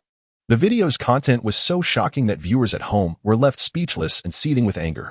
Meanwhile, Mei Tianliang sat on the ground, his eyes vacant, as though his soul had departed. The narrative was simple yet horrifying. Mei Tianliang had been having an affair with a woman while his wife was unaware. But when his son discovered the truth and threatened to inform his mother, Mei Tianliang, in the throes of a burgeoning career, could not afford any missteps. His wife was the niece of a powerful production company owner. If she were to find out, his future would be irrevocably ruined. In that instant, he committed an act so heinous that even he might not have anticipated it. He choked his son to death. The woman with whom he was unfaithful also met a tragic fate the following day, dying in a car accident. The situation was already terrifying, but the deranged Mei Tianliang resorted to sealing his son's corpse within a plaster statue to conceal the crime. Having studied art in his youth, he was adept at creating plaster figures, producing a work of considerable skill, though the nature of this art was dark and cruel. He initially intended to sell the statue online to an anonymous buyer, fully aware of its grim contents, fearing to keep it in his home. Somehow, the statue was altered and publicly displayed at the entrance of the Haihe City Art Museum, even going unrecognized by Mei Tianliang himself. 5 years had passed since then. He had long since divorced his ex-wife and no longer required her assistance, having gained his independence. Yet, he never imagined that this nearly forgotten incident would resurface due to his momentary lapse in judgment. He now felt immense regret, not for the act of killing his son, which he still rationalized as a necessity for his success, but for his foolishness. Wu Mo, you are a devil. Mei Tianliang screamed frantically as the police took him away. A devil, indeed? If being a devil means punishing such a beast, Wu Mo believed he would gladly embrace that role. He was in agreement with Yu Qianqi. The room felt desolate. Several girls had gone to work, and to alleviate the oppressive atmosphere, Wumo opened the animal chat group. Danny, I also watched it while accompanying Tanrin. I used to be a fan of Mei Tianyang. I had no idea he was capable of such horror. Tell Wumo that he is not at fault. Exposing this event is a tremendous good. The passionate youth. Rest assured, Wumo is not so fragile. He's just a bit downcast. Who could have imagined that a father could commit such a cruel act? Sheriff, passionate youth. My master has stated that this despicable individual will face legal repercussions. The child's identification results are confirmed to be Mei Tianyang's son and have been released to the public through your television network. Professor, humanity is terrifying, utterly terrifying. Passionate youth, your friend Wu has done remarkably well. If he requires assistance, I will not hesitate to help. Wang Xingdong's cat scriptwriter. Hey, passionate youth. Make sure your friend Wu doesn't get too consumed by this matter. I've completed 3 more episodes of the script and sent them to him. He needs to review them promptly. Thank you, esteemed scriptwriter, but your skill is truly remarkable. You're nearly at the level of your master. Wumo noted how Qianjin remarked that the style of the script was strikingly similar to that of the renowned scriptwriter Wang Xingdong. Initially, several script experts believed it was penned by Wang Xingdong himself, prompting Qianjin to call Wang Xingdong for clarification, only to receive a denial. It was then that Qianjin understood this was not Wang Xingdong's work. The writing style and quality were nearly indistinguishable. Wang Xingdong's cat scriptwriter, of course. My master has commitments beyond scriptwriting, but I am different. Ever since I became enamored with script creation, my days are consumed with learning and crafting scripts. Aside from eating and sleeping, perhaps I truly possess a talent for this. My skills are soaring, and I'm not afraid to say it. Compared to my master, I hold my own. I believe in you. I will begin revising the manuscript now, and I will require your assistance moving forward. This television drama is set to span 60 episodes, and with these 3 episodes, we have only completed 7, which is far from sufficient. There is no rush. Once we have 7 or 8 episodes, we can proceed with filming, and I can make necessary adjustments to the script based on the actor's characteristics. Perhaps inspired by Wu Mo's recent actions, the cat scriptwriter found newfound motivation. Previously, he would complete 1 episode per day. Now, he managed 3. Tomorrow, I will inform the station chief. After exiting the chat group, Wu Mo felt significantly uplifted and began revising the 3 episodes on his computer. This is no mere trifle. After all, the screenwriter, during the creative process, finds that the faster the pace, the greater the likelihood of errors, typos, incoherent sentences, and potential plot inconsistencies, all of which must be meticulously rectified by Wu Mo. For him, any opportunity to earn a living can hardly be deemed negative. He is no saint. And despite his fervor and strong sense of justice, he comprehends that one cannot live well without money. It is an unavoidable reality. Chapter 47. The dawn of a personal show. Typically, television stations hold regular meetings on Mondays, with Wednesdays reserved for special occasions. However, today is exceptional. Lu Shui has summoned the main column heads of the satellite news channel and Wu Mo for an urgent meeting. Upon arriving at the station, Wu Mo had yet to deliver the television drama script to He Qianjin's office when he was called into the conference room. Manager Lu, you must be mistaken. This is a meeting for column heads. Why summon Wu Mo? Zhang Yixing, just seated, noticed Wu Mo's entrance and his expression soured immediately. It was not that he harbored animosity towards Wu Mo. After all, Wu Mo had sent Mei Tianliang to prison, effectively cutting off a revenue stream for him. Could he possibly be pleased? With their already strained relationship, it was intolerable to see Wu Mo intrude upon this gathering. You are mistaken. The focus of this meeting is indeed Wu Mo. If he does not attend, there is no reason to convene. Lu Shui cast a calm glance at Zhang Yixing. Providing no further explanation, that single remark nearly rendered Zhang Yixing speechless. The deputy director Lu had sternly critiqued me for emphasizing that the satellite news channel is the station's flagship. I was initially resistant to this notion, but circumstances have changed. For 3 consecutive weeks, our satellite news channel has outperformed the variety channel in viewership, and by a significant margin. Now, standing before the director and deputy director Lu, I can hold my head high. This is the result of our collective efforts, and I wish to express my gratitude to you all. At this point, Lu Shui stood and bowed to the audience in appreciation. Without prompting, applause erupted. As members of the satellite news channel, they not only compete with external channels but also internally. A victory in either arena is worthy of celebration. This is not merely a matter of pride. It influences station policy and financial support. High viewership guarantees substantial backing in terms of funding and resources. The harsh reality of the industry allows no room for carelessness. Lu Shui opened her laptop and announced, first is News Broadcast, with a viewership rating of 4. Second is Let's Talk, with a rating of 373. Third, is Family Friendship. and Love Awaiting Me, with a viewership of 356. Here, Lu Shui paused noticeably, and the atmosphere in the meeting room shifted subtly. Evident in the elation on Ni Yin and Wu Mo's faces. Frankly, maintaining a viewership above 2 would have satisfied them. This rating exceeded all expectations. Of course, it is natural for everyone to be somewhat surprised by these ratings, given the peculiar circumstances surrounding Mei Tianyang. Teacher Ni, Wu Mo. I hope you can remain humble and strive to keep the viewership above 2 next time.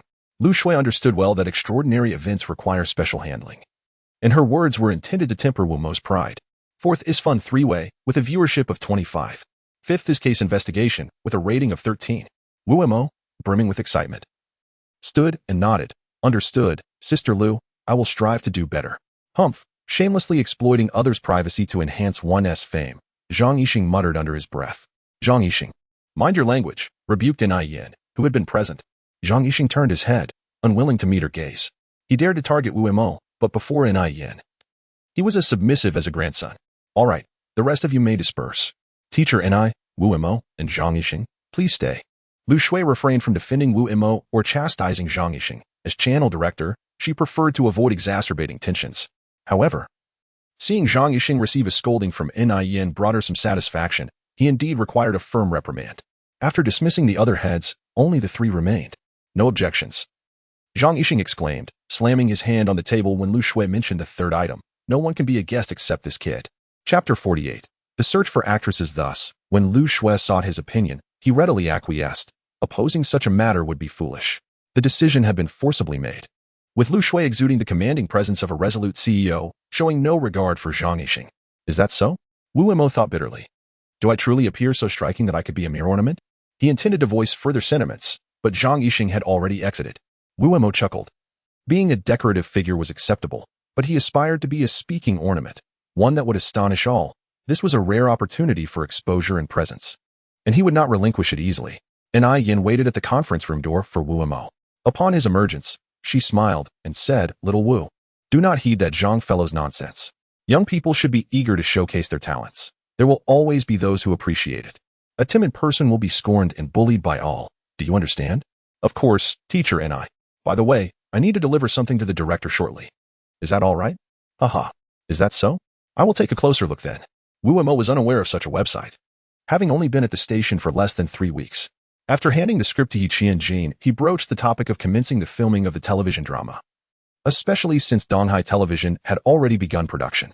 He Qianjin expressed his concurrence, noting that sponsorship had already been secured, largely due to Wu Mo's efforts. This stemmed from the truth surrounding Mei Tianyang's son's death. This woman was affluent, alleviating concerns regarding funding. With 7 episodes of the script completed and the crew comprising skilled professionals, the current challenge lay in securing the right actors and director. Director, please do not look to me for casting. I am unfamiliar with many actors. As for the director, you can decide whether to continue with me or seek a more reputable and skilled individual. I will defer to your judgment, Wu Mo humbly declared. There is no need to debate the director. You take charge of that. I trust your connections will enable you to find a suitable director. As for the actors, most have already been confirmed, but we still require a leading lady and a significant supporting role.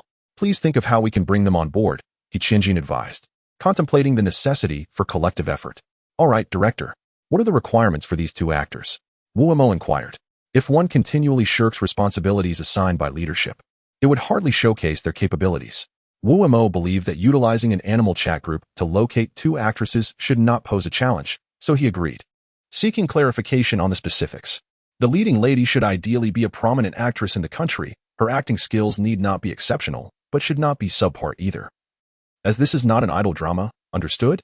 The supporting actress should be attractive, and while her acting may not be stellar, it is crucial that she embodies purity and fearlessness in the face of authority, He Qianjin articulated.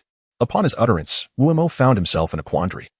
The request was indeed rather lofty. He hesitated to issue a military order and instead replied, Director, I shall do my utmost.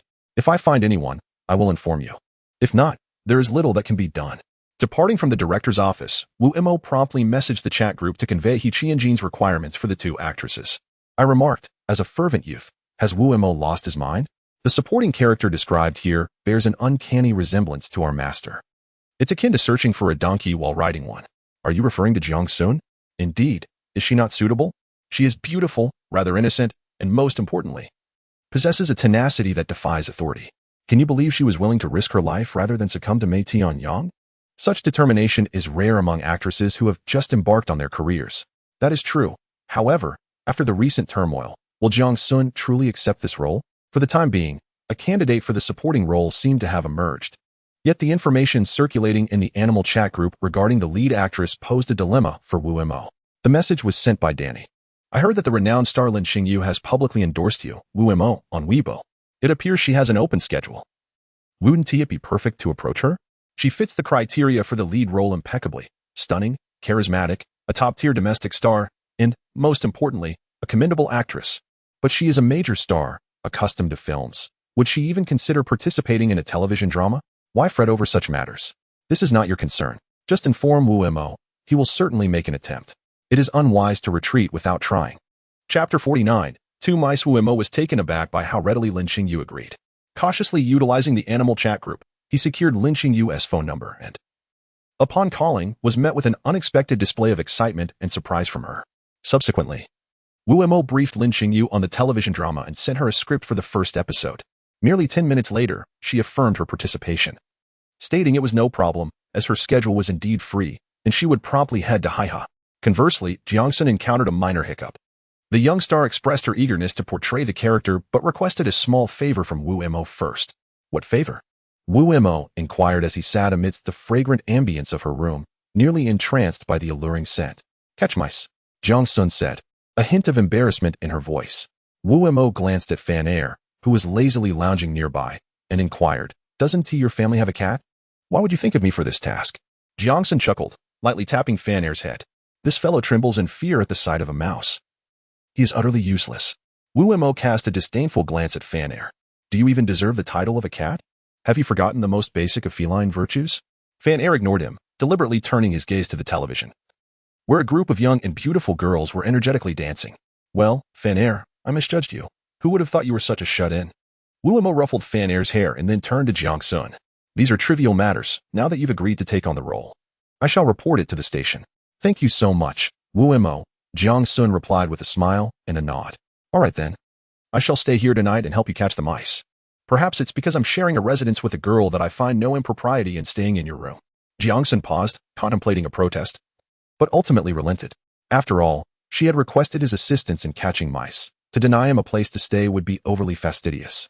That night, Wu Mo settled on the sofa in Jiang Sun's home for rest, while Fan Air enjoyed a far superior arrangement, sleeping in Jiang Sun's bedroom. As night deepened, Wu Mo stretched, yet sleep eluded him. He pondered whether this was linked to his recent rental of Fan Air's abilities. Nonetheless, this rental was once again complimentary. As he was merely aiding Jiang Sun in catching mice, it would be rather unkind for Fan Air to demand payment for this. In the darkness, Wu Mo could discern every movement within the room. Suddenly, two mice cautiously peeked out, chattering softly as if in conversation. Once assured that Wu Mo was indeed unperturbed, they boldly scurried towards the kitchen. However, just as swiftly, Wu Mo leapt from the sofa like a tiger descending upon its prey, granting the two mice no chance for escape, capturing each in his hands. After securing the mice, Wu Mo promptly placed them into a pre-prepared cage. Although he harbored a disdain for rodents, he remembered that one had once aided him, so he chose to show some leniency rather than harm them. He intended to negotiate. Opening the animal chat group, Wu Mo, in the spirit of a righteous and fervent youth, typed a message. The two mice from Fan Air's home have been captured by Wu Mo, but I harbor no intent to slay you. We need to discuss. Mouse A, my wife is pregnant. I will do anything you ask. Please spare her. So, this one is a male mouse.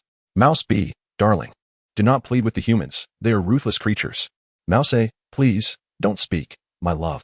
Wu Mo is not like others. Besides, we have committed no heinous acts, merely consumed some leftovers.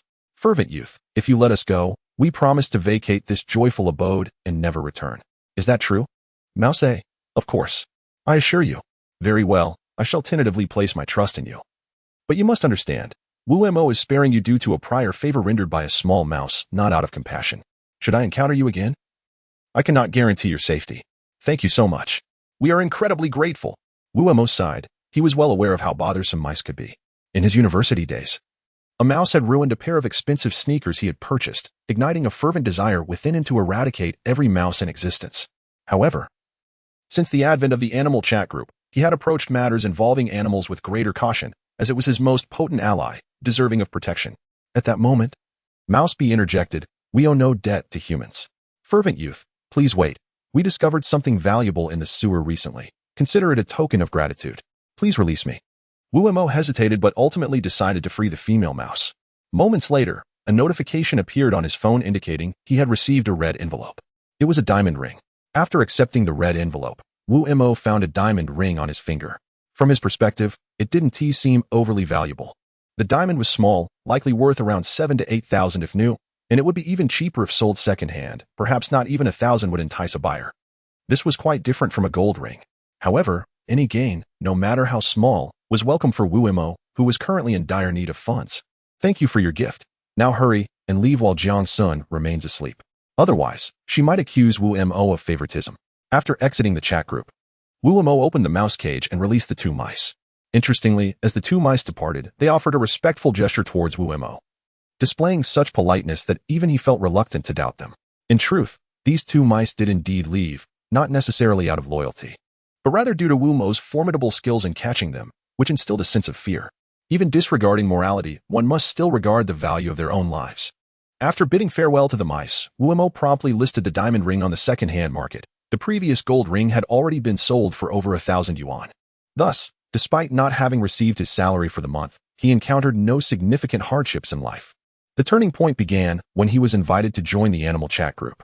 Chapter 50. Good deeds are rewarded. Curiously, this issue's material was related to Lin Qingyu. With her parents having passed away early in her life, she and her brother were sent to an orphanage. When they were 6, a family adopted them, albeit separately. As children, they did not fully comprehend the gravity of their situation, and while they wept bitterly, they did not contemplate the future. After losing contact with her brother, Lin Qingyu became anxious and spent years searching for him, exhausting every resource and wealth, yet without a single lead. Just as despair loomed, she discovered the column titled Family, Friendship, and Love Await Me.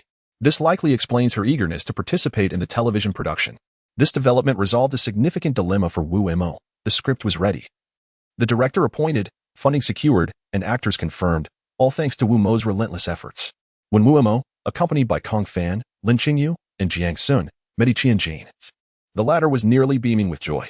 Furthermore, he rewarded Wu Mo with 20,000 yuan on behalf of the station, expressing gratitude for his contributions to the drama. This was merely an initial reward. Should the series achieve high viewership and great success, Wu Mo, as the primary coordinator for gathering materials, could stand to gain a considerable monetary reward. Qianjin proved to be quite magnanimous. Some leaders are notoriously stingy, leaving one with little recourse but to resign eventually. However, Qianjin was different. He possessed foresight and recognized Wu Mo as a rare talent, thus seeking to secure his loyalty through financial incentives. Wu Mo, being a person of gratitude and reciprocity, naturally reciprocated with diligence. He promptly transferred the 20,000 yuan to his family, who had been saving to build a house. Likely now living frugally after a lifetime of hard work, it was unjust for them to continue suffering. With his salary due shortly, there was no need to hoard the money. Moreover, 20,000 yuan was not an extravagant sum, and once the drama aired successfully and he received further bonuses, he could consider indulging himself. After departing from Qianjin's office, Wu Mo began his search for Lin Qingyu's brother. His available information was scant, just a photograph of Lin Qingyu's brother at the age of 6 and the address of the former orphanage, with nothing else to go on. After notifying Yin, Wu Mo set out to investigate, as no one in the animal chat group was familiar with the matter. He could only rely on his own efforts for the time being, hoping that more clues would eventually lead to assistance from the animals. Just before leaving, Zhang Qi tossed Wu Mo a set of car keys. "It's not a luxury vehicle, but take it. This is from Sister and I. You're now our column's top contributor. It would be rather inconvenient for you to travel without a car." Wu Mo accepted the keys without hesitation and headed to the garage. To his surprise, the car was a Baojun, worth around 100,000. A vehicle he could not afford at present, yet it certainly made traveling more convenient. Upon arriving at the location of the orphanage, Wu Mo was taken aback. It had long ceased to be an orphanage and had transformed into towering skyscrapers. Inquiring with the locals, no one seemed to remember that an orphanage had ever existed there. "Hello, spirited youth. Honestly, if you hadn't let my distant relatives go free yesterday, I would have been indifferent to this matter." The response came from a rat living in the sewer, aged yet still clear-minded. "Regardless, I must express my gratitude. What do you know about the situation?" "I don't know much, but I do have the address of the former head of the orphanage. I'm friends with the guinea pig they kept. If you ask Wu Mo to seek out this former head, he will likely uncover some information. Thank you. Wu Mo, upon receiving the address on his phone, activated the navigation and sped towards the former head's residence. Through conversation with the former head, Wu Mo learned that Lin Qingyu's brother had been adopted by a couple from the capital. However, when he inquired about the couple's identities, the former head evaded the question, leaving Wu Mo in a state of frustration, unable to extract any further information. Just as he was on the brink of despair, a new message appeared in the animal chat group. I'm the guinea pig from the former head's home. I'm grateful to you and your Wu Mo. Previously, I had a relative who refused to eat or drink, and it was Wu Mo who saved his life. There are matters the former head won't disclose, but I can share them with you. Here are some details. I'll send them all to you so Wu Mo can review them. Recalling his recent visit to the pet store with Xiao Lingling, Wu Mo felt a surge of luck. He had always believed that treating animals well would earn their favor in the chat group, encouraging them to assist him. It appeared that this belief was not unfounded and warranted continued dedication. Thank you, little guinea pig. I have received the information.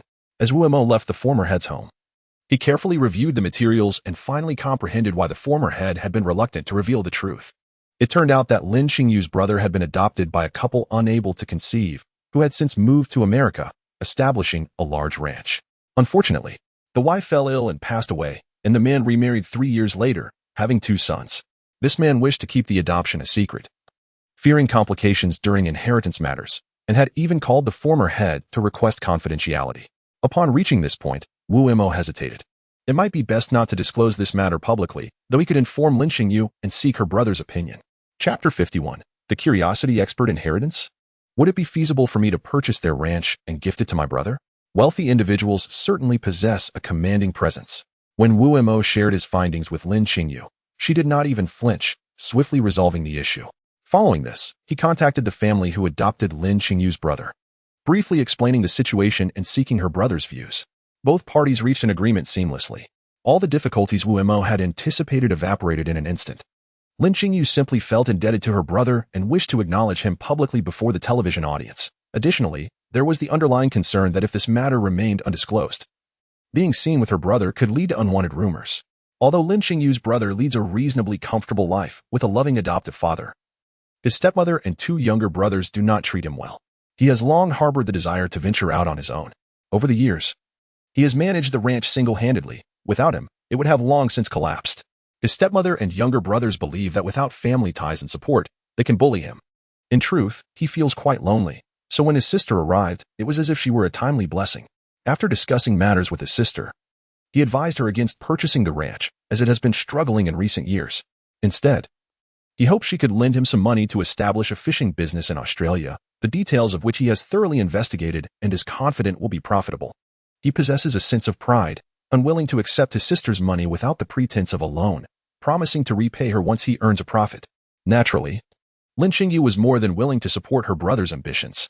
As Lin Qingyu had feared, some individuals online began to sensationalize their sibling relationship, even resorting to malicious slander. At this point, no one dared to question Wu Mo's success as mere luck. Such matters are notoriously difficult to investigate. Even CCTV had previously attempted similar inquiries, only to fail. Yet, Wu Mo had succeeded, and this is something that must be acknowledged. The gazes of everyone in the television station towards Wu Mo had shifted, filled with jealousy, admiration, envy, and surprise, an intricate mix of emotions. The episode of Kiss Me was pre-recorded, so he did not need to remain on set continuously. In the live broadcast room, Zhang Yixing and the guest, Old Wang, had already arrived. Old Wang greeted Wu Mo with a handshake and exchanged a few words of admiration, while Zhang Yixing did not spare him a glance, as if Wu Mo's very presence was something to be feared. Once seated, Old Wang enthusiastically engaged Wu Mo in conversation. Mr. Wang, you flatter me. As a junior, I have much to learn from you, Wu Mo replied with a smile. Mr. Wu, you are truly humble. By the way, please adjust the microphone, Old Wang instructed. Yes, just place it here. It can go on your tie or collar. Wu Mo chuckled softly. That might not be ideal. Old Wang frowned. No problem, Wu Mo reassured him. He would not simply comply with Zhang Yixing's directives. Had he been that obedient, he would not have been dismissed from NetWave. His insistence on his principles had drawn the ire of a certain authoritative figure there. To silence him, Zhang Yixing would have to possess the power to do so. He had come to this platform to enhance his visibility and, of course, to learn. Remaining silent and merely serving as a decorative figure would be foolish. Those unaware might mistakenly believe him to be of such a character, which would be disastrous. As the time approached, the staff signaled for everyone to settle into their positions. Zhang Yixing, renowned as a top host, initially wore a sullen expression. But as the broadcast commenced, it transformed into a radiant smile, a remarkable shift for his facial muscles to endure. Hello everyone, I hope Mr. Wang and I can share this delightful hour with you. After old Wang greeted the audience, Wu Mo endeavored to adjust his demeanor, softening his expression to reveal a welcoming smile. Hello everyone, I am Wu Mo. If our viewers at home wish to learn more intriguing tales, you are in luck today. For I am a connoisseur of amusing anecdotes. Zhang Yixing raised an eyebrow but refrained from interjecting, as this was live television, and he could not publicly contradict Wu Mo. Chapter 52. Hilarious videos indeed. I share your sentiment, especially regarding the amusing antics of small animals. They are utterly charming. Did you not hear Mr. Wu's introduction? He is the expert on amusing tales. Perhaps we will hear even more delightful stories today. Who is this Mr. Wu you speak of? Mr. Wu, the reporter from the family Friendship and Love Awaiting Me segment, has recently accomplished several sensational feats that have captivated the nation. Your information is rather outdated. Is that so? However, I doubt he could surpass Mr. Zhang's prowess. Mr. Zhang has always been exceptional in his hosting. Exactly. While I respect Mr. Wu's endeavors in locating people, 3 amusing friends is Mr. Zhang's forte. His presence today must simply be to fill a slot, as I heard a guest backed out. I shall not argue with you. We shall see who prevails soon enough. Zhang Yixing smiled smugly, clearly pleased with the forum's discussions, as the majority supported him. Any fan of Wu Mo would be mercilessly drowned in criticism. He began today as topic, recounting a tale of a man named Qin whose foot odor prompted friends and family to seek a girlfriend for him, hoping he would settle down. However, after several introductions, the lady hurriedly departed after only a few exchanges. Despite the sincerity of the young man's family and his pleasant appearance, the reason for her departure was later revealed by the introducer. The lady found Qin's foot odor unbearable, causing the matchmaking attempt to fail, leaving Qin quite frustrated. He subsequently began visiting a foot massage parlor 3 times a day, but when funds ran low, he resorted to theft, only to be apprehended by the police. As Zhang Yixing narrated this tale, a few photographs and newspaper clippings were displayed on the large screen. He and old Wang engaged in a lighthearted discussion, using humor to recount the story, making it all the more entertaining. As a result, online viewers began to comment and react enthusiastically. Some remarked on the man's foolishness, suggesting he should seek genuine treatment rather than foot massages. Others, despite having heard the story before, found it amusing when recounted by Mr. Zhang and Mr. Wang. There were several similar comments. Although Zhang Yixing had initially preferred Wu Mo to remain silent, upon seeing these comments, he appeared somewhat pleased and turned to Wu Mo with a smile, saying, Mr. Wu, it seems the netizens are becoming a bit discontented with you. Perhaps you should say a few words. You must have heard about this incident, right? This was precisely the moment Wu Mo had been anticipating. With a smile, he responded. Many netizens may have misunderstood me, thinking my silence implies a lack of words. You all are far too optimistic. The reason I have remained quiet is that I am currently producing a video. Do you not think this story would make for an entertaining short video? Mr. Wu can do that too. Old Wang inquired, astonished. Then let us show our audience. Mr. Zhang, I implore you, came the chorus. We wish to see the video. Unless he wished to offend both television viewers and netizens, Zhang Yixing could not forcibly prevent Wu Mo from showcasing the video. If he did, he might find himself on the receiving end of scorn. Wu Mo had anticipated this and would not make such a blunder. When the video began to play, the forum exploded with comments, all echoing the same sentiment. Ha ha ha ha ha. The comments were overwhelmingly similar, with many expressing laughter through emojis. Ultimately, Wu Mo achieved his goal. As the audience forgot any previous awkwardness regarding his silence, instead finding joy in the 2-minute comedic video he had crafted. The video compiled popular humorous content from the internet, blending rap, satire, and classic elements, making it universally appealing. Even Zhang Yixing and old Wang in the live broadcast room could not suppress their laughter. Chapter 53. Unexpected events. Zhang Yixing was genuinely focused on maintaining his composure, striving not to laugh. Should he succumb, it would indicate just how successful Wu Mo's video was. Mr. Wu, you are truly hilarious. Ha ha ha. Mr. Wu, you are exceptionally talented. This is indeed a splendid idea. Teacher Zhang possesses remarkable eloquence and a humorous disposition. While Teacher Wu's video is exceptionally well-crafted, truly a classic match made in heaven. The comments from onlookers, however, reveal a tendency to revel in chaos. Have they not noticed that Zhang Yixing's face is gradually resembling that of a charred pot bottom? Although their suggestion is commendable, the prospect of the two of them collaborating seems utterly unreliable. In an effort to sidestep his own embarrassment and to avoid Wu Mo taking charge, Zhang Yixing hastily shifted the conversation to another topic. Wu Mo, also wishing to use the restroom, was intercepted by Zhang Yihang, who, with an accusatory tone, demanded, "What nonsense are you up to? Who cares about your trivial videos? You've piqued the audience's interest, but what happens next? Am I supposed to become a mere creator of small videos? What is wrong with that?" Wu Mo retorted, finding Zhang Yihang's reaction unreasonable. "If this approach can boost ratings, it is certainly advantageous to you. I fail to comprehend your vehement response. You asked me to be a decorative vase and remain silent, which I have done. I merely released a few videos. Is that worthy of such ire? Who do you think you are, to dare reprimand me?" Zhang Yihang was incensed. How could a newcomer to the television station presume to critique him, a seasoned host, just as he was preparing to impart wisdom to this junior? The restroom door swung open, revealing Deputy Director Lu Yuewei. "Ha ha ha, have you two become so close that you even use the restroom together?"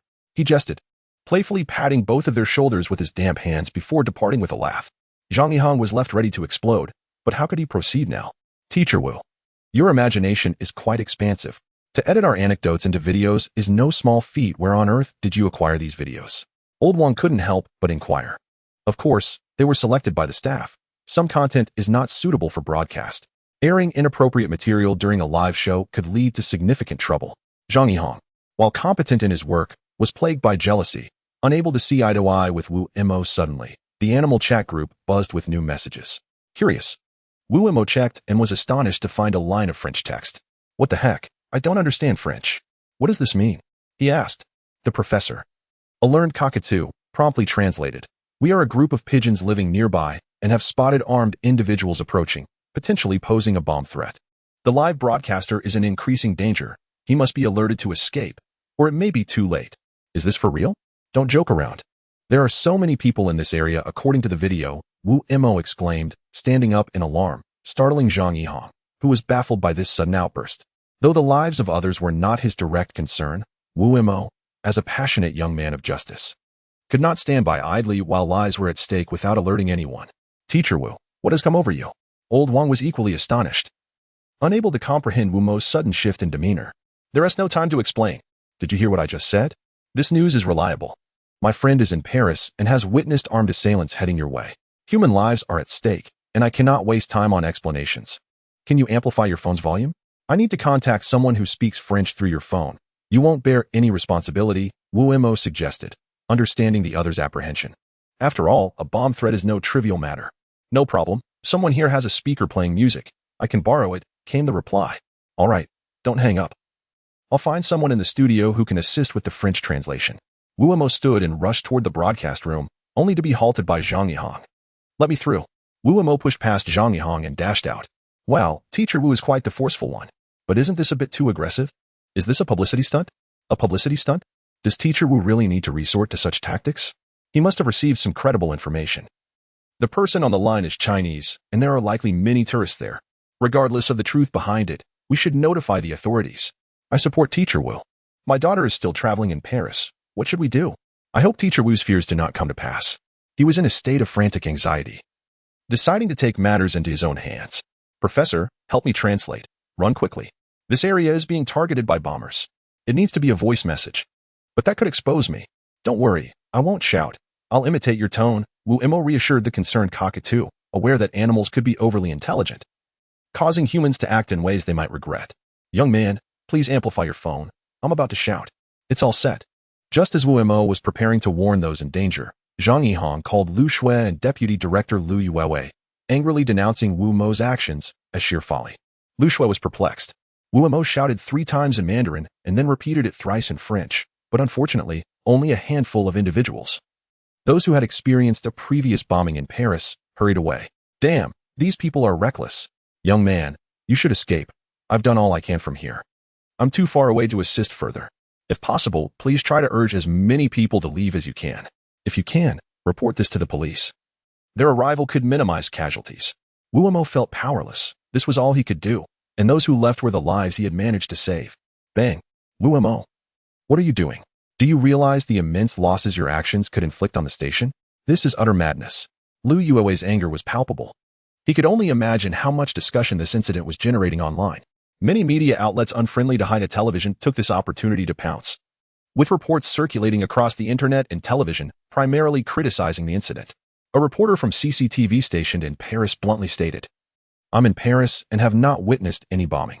How can this reporter Wu Mo in Haihe's studio dare to make such claims?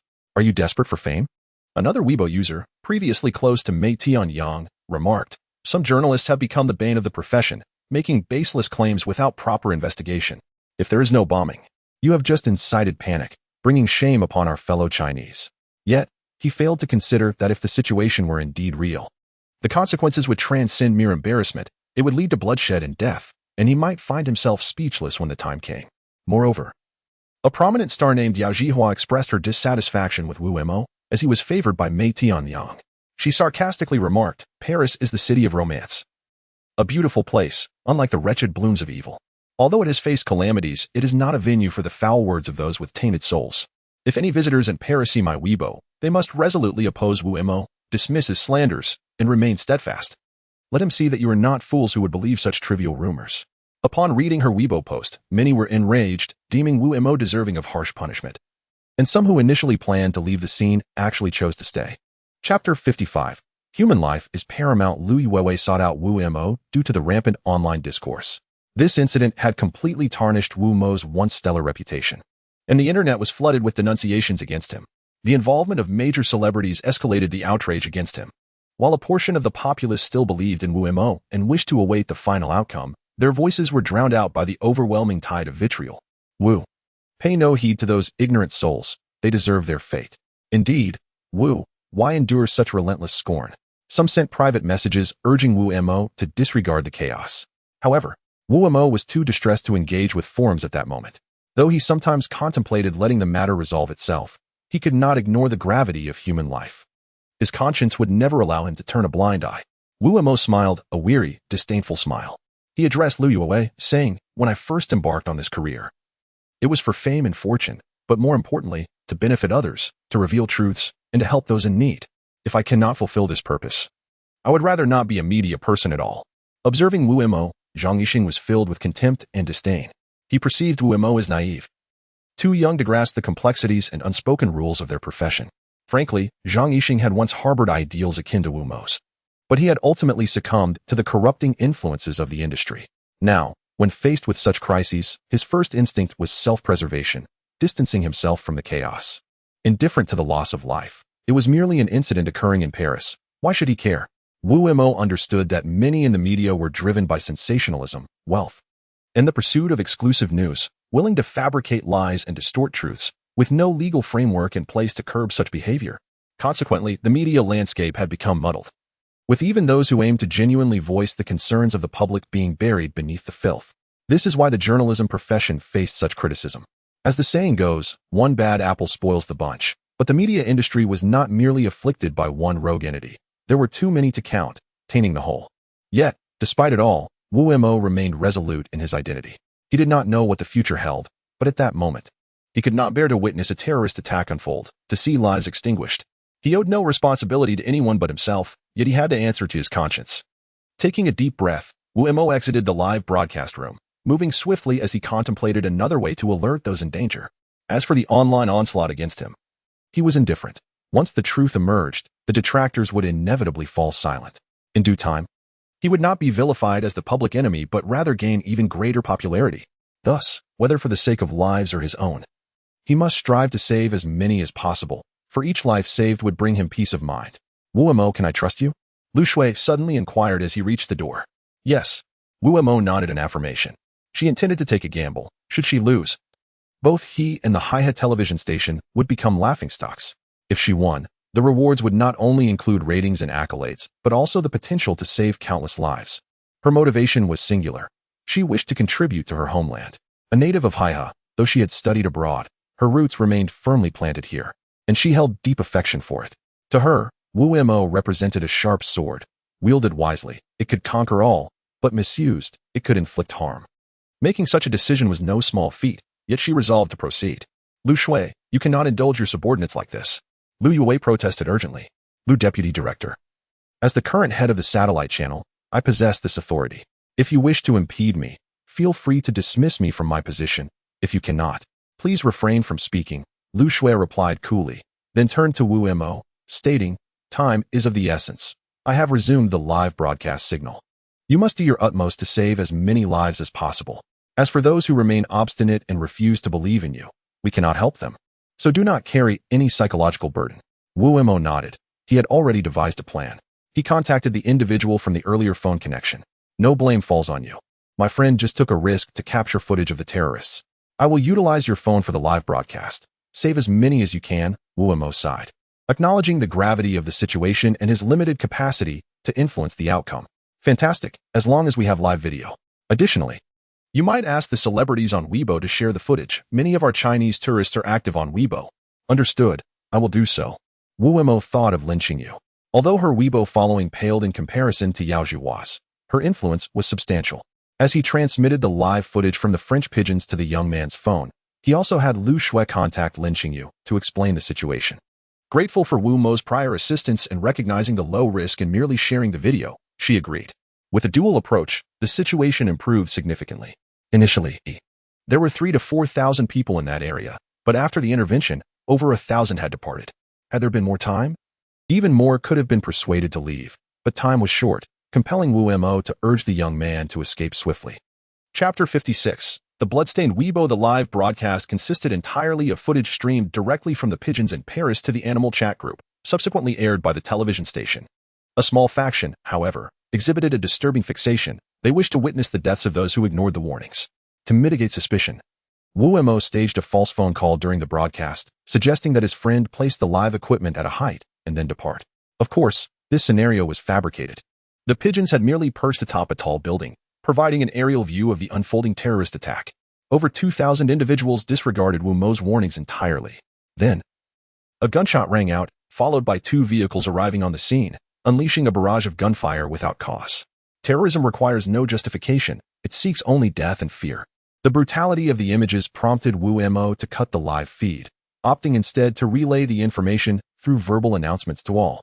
If an individual is willing to sacrifice their own employment merely to inform you of a horrific terrorist attack, then their words are likely far from mere rumor.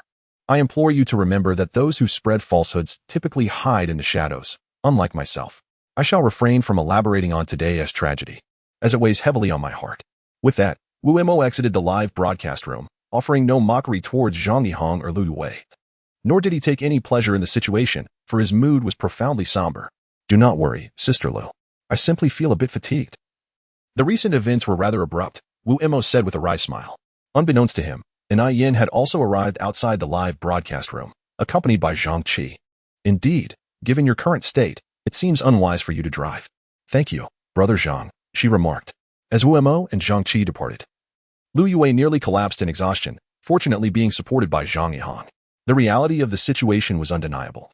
Had he followed his initial impulse to compel Wu Mo to apologize and cease broadcasting, Hiha television station would undoubtedly be facing severe backlash, becoming the target of public ire, and would deserve the condemnation it would receive.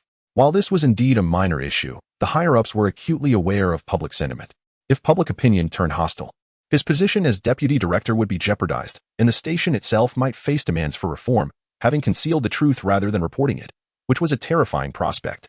Unlike him, Zhang Yihong perceived no immediate threat. If the broadcast had been halted, the repercussions would not fall upon him. He was neither the channel's director nor a station executive, nor was he privy to the truth, like Wu Mo. Even if the online community sought to cast blame, he felt insulated from it. However, he underestimated the ferocity of public outrage. One was a reporter stationed in Paris for CCTV, another a social media influencer and star, Yao Zhihua, and then there was Zhang Yihong himself. The Paris correspondent, of course, faced severe backlash, being forced off Weibo and subsequently dismissed by CCTV, which distanced itself from his personal opinions. Yao Zhihua deleted her previous posts targeting Wu Mo and closed her Weibo comments. Yet, she could not evade reality. Her irresponsible comments had caused harm to numerous fans, resulting in a significant decline in her follower count, and even halting her recently signed film project. As the lead role would be recast, Zhang Yihong, in comparison to these two, seemed less culpable. However, the events that transpired in the live broadcast room had already circulated widely online, and his attempts to intervene with Zhang Tianyuan and his call to Lu Wei had been leaked, rendering him the focus of public scorn. Thus, a last-minute host change occurred, with a cultured individual from the Variety channel stepping in. This woman was not only adept at forming connections, but also possessed impressive oratory skills, which explained her considerable success. If anyone benefited most from this incident, it was undoubtedly Wu Mo. Following these events, he emerged as the most sought-after male reporter at Haihe television station. And his Weibo followers surged to an impressive 10,000, an authentic figure, not artificially inflated. While many on Weibo boasted millions of followers, the actual engagement often remained a mystery. Yet Wu Mo's following, though modest, consisted entirely of genuine individuals. Moreover, Wu Mo's status within Haihe television had risen significantly, earning him greater respect. Although many disapprove of those who disrupt the status quo, they tend to admire those, like Wu Mo, who willingly sacrificed their bright futures for the sake of others. After resting at home for 2 days, Wu Mo had recuperated and prepared to return to work the following day. Although it was already Friday, his time at home had not been idle. In addition to revising scripts, he had completed tasks assigned by the Kiss Me program team. The situation unfolded as such. Prior to the terrorist attack in Paris, a couple had experienced a disagreement due to Wu Mo's warning. The male, a devoted fan of Yao Jihua, stubbornly refused to leave, insisting that fleeing over such trivial matters was akin to a baseless fear. Ultimately, they both remained, as the girl was too enamored with the boy to part ways. Following the attack, while both survived, they were separated amidst the chaos. Once the situation was under control, the boy enlisted the embassy's help to locate the girl, but to no avail. Now, he clung to the hope of receiving any news about her. Truth be told, were Wu Mo tasked with locating the boy, he would have declined. After all, one reaps what they sow. However, the girl was innocent, and Wu Mo felt compelled to assist. Thus, he reached out to the pigeons of Paris, hoping they could provide some leads, offering a reward of 2,000 yuan. Though this sum was somewhat excessive, it was justified by the number of pigeons involved, all needing to share the bounty. The money, of course, would be sourced from the boy, and Wu Mo felt no remorse. In fact, he hoped the pigeons would demand even more. The following day, the pigeons relayed information that the girl had been found. During the chaos, she had sustained a gunshot wound and had been rescued by a French young man.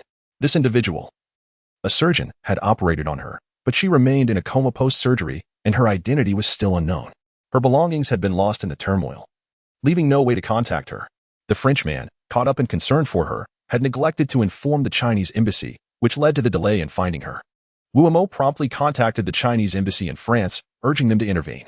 At that moment, the Frenchman realized he had nearly become an unwitting kidnapper, as his intentions were purely to care for the girl, causing him to forget the protocol. When they finally located her, she had yet to regain consciousness. The Frenchman explained that her state was due to excessive blood loss, but she should awaken soon. This was not a problem for Wu Mo, who needed to manage his own emotions. If he had to work overtime over the weekend, so be it. He was eager to hear the girl's first-hand account of the events.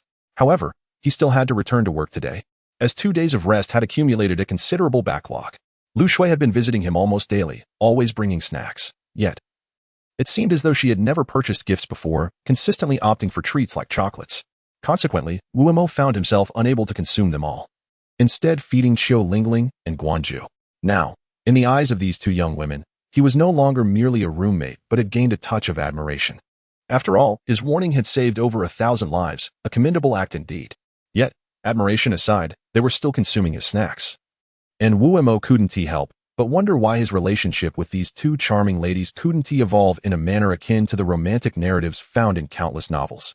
Instead, it seemed to veer more towards camaraderie. This was not what he desired. "Are you certain you can return to work?" Lu Shui asked as she entered the room today, only to have the snack she brought swiftly snatched away by Qiu Lingling and Guanju. "Aren't you two worried about becoming water barrels?" Wu Mo looked at his two beautiful roommates with a sense of bemusement and then, somewhat helplessly, said to Lu Shui, "Sister Lu, please refrain from bringing anything over in the future.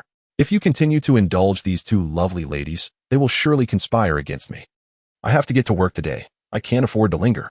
Lu Shui chuckled. "By the way, there's something I forgot to mention. Mr. Tan would like to seek your assistance. How about joining him for dinner at his home this Saturday?" "That sounds fine. Saturday works for me. But I can't do Sunday as I have to work overtime." "Don't overexert yourself. Come on, let me drive you to work." As they drove along, Wu Mo's phone rang, and he glanced at the unfamiliar number with a hint of confusion. He considered hanging up, but ultimately answered. In the field of journalism, it was quite common to receive calls from unknown numbers. Ignoring them could mean missing out on significant opportunities. "Is this Mr. Wu? I'm a reporter from the Haihe Urban Daily, and I'd like to discuss something with you." "A reporter?" Wu Mo mused, intrigued to encounter a fellow journalist. The Haihe Urban Daily, despite being a local publication, had a substantial circulation, making its presence felt nationwide. In terms of influence, it rivaled even the Haihe television station. Wu Mo found it surprising that the two media outlets, which typically maintained a respectful distance, would reach out to him. Is this a good time to talk? You're not driving, are you? Not at all. I'm a passenger. Please continue, Wu Mo replied. Although Wu Mo was in the media profession, he rarely had the opportunity to be interviewed by such a publication, making this experience rather refreshing. Mr. Wu, we would like to write a news piece regarding the events that transpired during the live broadcast the other day. It will likely be an editorial, and we may wish to use your photograph. We seek your permission for this. You're not planning to slander me, are you? Wu Mo joked. How could we? You are now a local hero, and your name is well known in Haihe. Our goal is to provide an objective commentary on the matter, especially to alert those traveling abroad to remain vigilant, the reporter explained with a wry smile. Just teasing. Even if you were to slander me, it wouldn't bother me. Wu Mo replied with a chuckle. If I may make a request, Wu Mo continued, please ensure my photograph looks quite dashing, otherwise it would tarnish my image. Is that all? The reporter seemed incredulous. Lu Shui, who was driving, couldn't help but laugh at the absurdity of such a request.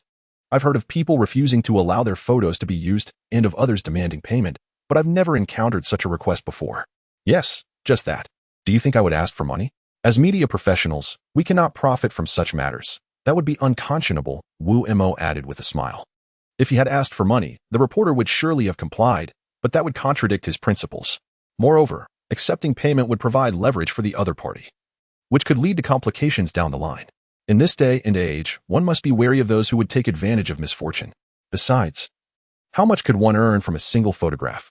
Even if he were in dire need of funds, he wouldn't stoop to such means. After a brief conversation, they concluded the call, both being busy individuals. Once the call ended, Wu Mo felt a surge of excitement after years of effort. He was finally gaining recognition in the press. Ding! His phone chimed again, and instinctively, he glanced at it to find a message. Congratulations! Your animal chat group level has increased to level 1. You have received a level up gift package. Click to claim. Chapter 58. People are just too realistic and upgrade in the animal chat group? A gift package to claim? The unexpected notification left Wu Mo somewhat bewildered. He had known about levels but was unaware that chat groups could also be leveled up, nor that there would be rewards upon upgrading. Just as he contemplated clicking to investigate further, he decided against it. As for why the animal chat group had leveled up, he was quite certain and would need to allocate time to explore it later. For now, he prioritized work, as neglecting his duties could lead to regret. Upon entering the elevator with Lu Shui, they unexpectedly encountered Zhang Qi, who wasted no time in delivering a playful punch to Wu Mo's chest. You, my friend. I knew you were destined for greatness since you joined the station. I hope you've been recovering these past few days. The news about you has been overwhelming online. You should really check it out. I haven't been online these past few days, Wu Mo admitted with a wry smile. I've been feeling a bit down. So I forced myself to focus on work instead of keeping up with the news, whether it's praise or criticism. It just feels inappropriate to celebrate when so many lives have been lost. Don't be too hard on yourself. It's not your fault. Those individuals are like dogs biting the hand that feeds them. Zhang Qi comforted him. Brother Zhang, you're mistaken. I've never felt remorse. I saved over 1,000 lives, and all I feel is pride. My sadness stems from the sheer number of casualties. Those terrorists are truly ruthless. Wu Mo was certainly not one to wallow in self-pity. Despite his passionate sense of justice, he was no saint nor obsessive. He had already saved countless lives. If he were to feel remorse, then the entire world would be burdened with guilt. Looks like I was overthinking it. I'm just glad you're okay. If you want to know who is trending online right now, it's definitely you. Even our station's top hosts can't compare to your fame, Zhang Qi continued. He added, and that online mob that once berated you is now trying to associate with you. Almost every article mentions how you are one of their own. They truly have no shame. After parting ways with Lu Shui, Wu Mo and Zhang Qi headed to the Kiss Me program team, and along the way, they encountered Wen Qing, who looked at Wu Mo with newfound admiration. Although her words carried a hint of formality, Wu Mo felt a sense of pride. She had once ignored him, but now she sought to be on friendly terms. I'm a magnanimous person and won't hold a grudge, he thought. Sister Wen, you flatter me. I may need your support in the future, as you are the hottest host at Haihe Television, Wu Mo remarked, causing Wen Qing to feel a mix of surprise and trepidation. She did not wish to share the same fate as Zhang Yixing, so Wu Mo's compliments left her feeling somewhat anxious. Wu Mo believed that Zhang Yixing had learned enough from his experiences and had no intention of belittling him further. However, Zhang Qi was less restrained, having been bullied by Zhang Yixing in the past and being close to Wu Mo. He took this opportunity to poke fun at Zhang Yixing's current predicament. In Zhang Yixing's eyes, everything Zhang Qi did was at Wu Mo's behest, which fueled his resentment and anger. a hint of madness detectable in his gaze. Wu Mo noticed the disdain in Zhang Yixing's eyes and smirked dismissively. Although he had no intention of seeking vengeance, he would not allow anyone to provoke him without consequence. He hoped Zhang Yixing would refrain from foolish actions, otherwise, he might become the second Mei Tianyang. Zhang Yixing was not as deranged as Mei Tianyang, but he had certainly committed his fair share of wrongdoings. If he pushed Wu Mo too far, he would surely become a pariah. Upon entering the office, the first thing that caught Wu Mo's eye was the warm smile of Ni Yin. How are you feeling, Xiaowu? Thank you, Teacher Ni, for your concern. I regret causing you amusement, and I assure you such an incident shall not occur again. Wu Mo is acutely aware that, as a journalist, the likelihood of encountering heart-wrenching scenes far exceeds that of ordinary individuals. If he were to succumb to sorrow each time, it would be insufferable. He acknowledges that his reaction this time was somewhat excessive. Understood, Teacher Ni. Wu Mo reflects on the reality that while there are individuals who may target you, there are also those who support and care for you.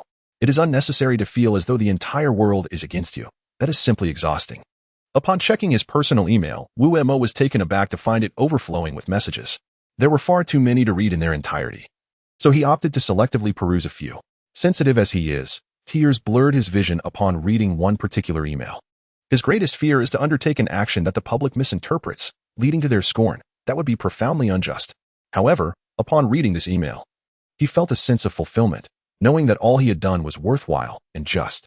In the future, should he encounter similar circumstances, he would act just as he had, for there is nothing more significant than human life.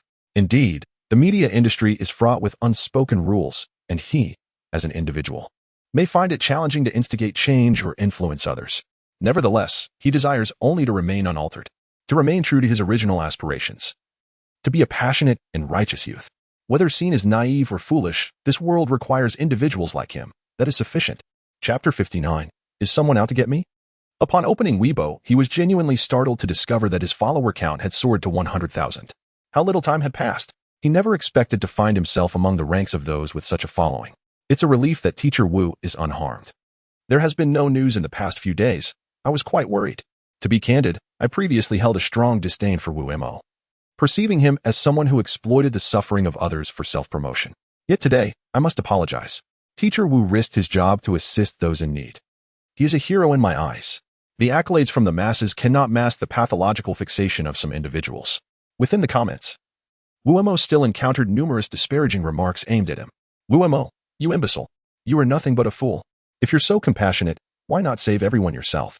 Chinese Wu Mo, you know nothing. Those individuals are not terrorists but mere victims of life's cruel demands. They are heroes.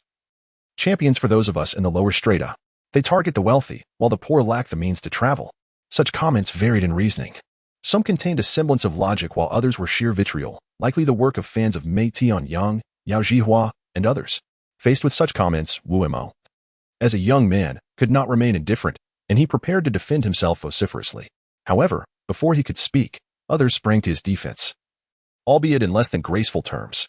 I curse all who insult Teacher Wu to meet their demise. I am one of those who traveled to Paris. Teacher Wu saved my life. He is my savior, and I will not tolerate your slander. Furthermore, is travel exclusively for the affluent? Ordinary citizens now enjoy better lives, allowing many to travel. Should the wealthy perish? While some may engage in unscrupulous dealings, many earn their livelihoods through hard work. Why do you deem them deserving of death? Perhaps it is you who should meet that fate. The individual who had previously insulted Wu Mo scoffed in disdain. Ha! Are you embarrassed now? You fans of Wu Mo lack decorum. Why don't you go die in Paris? Another fan chimed in. Such a person deserves 1,000 deaths. Wu Mo has saved countless lives. What have you done? Merely hide behind a computer to hurl insults. How despicable. Yet another added, indeed. Although I am not a fan of Wu Mo, those who attack him in this situation are clearly unhinged. It must be noted that while Wu Mo's fan base appeared modest at 100,000, of which perhaps 70 to 80,000 were transient followers, support for him during the Paris attack incident was widespread. Anyone with even a slightly sound perspective would not denounce Wu Mo in this context. Seeing such support, Wu Mo felt no inclination to engage in further conflict. Those who had insulted him were thoroughly drowned in a sea of supportive voices. The feeling of having supporters is truly wonderful. Suddenly, chaos erupted. Just as Wu Mo was about to browse the official Weibo comments, Zhang Qi burst into the office, shouting urgently, Zhang Qi, how many times must I remind you not to panic? Such haste can lead to errors, and I Yin admonished, shooting Zhang Qi a disapproving glance.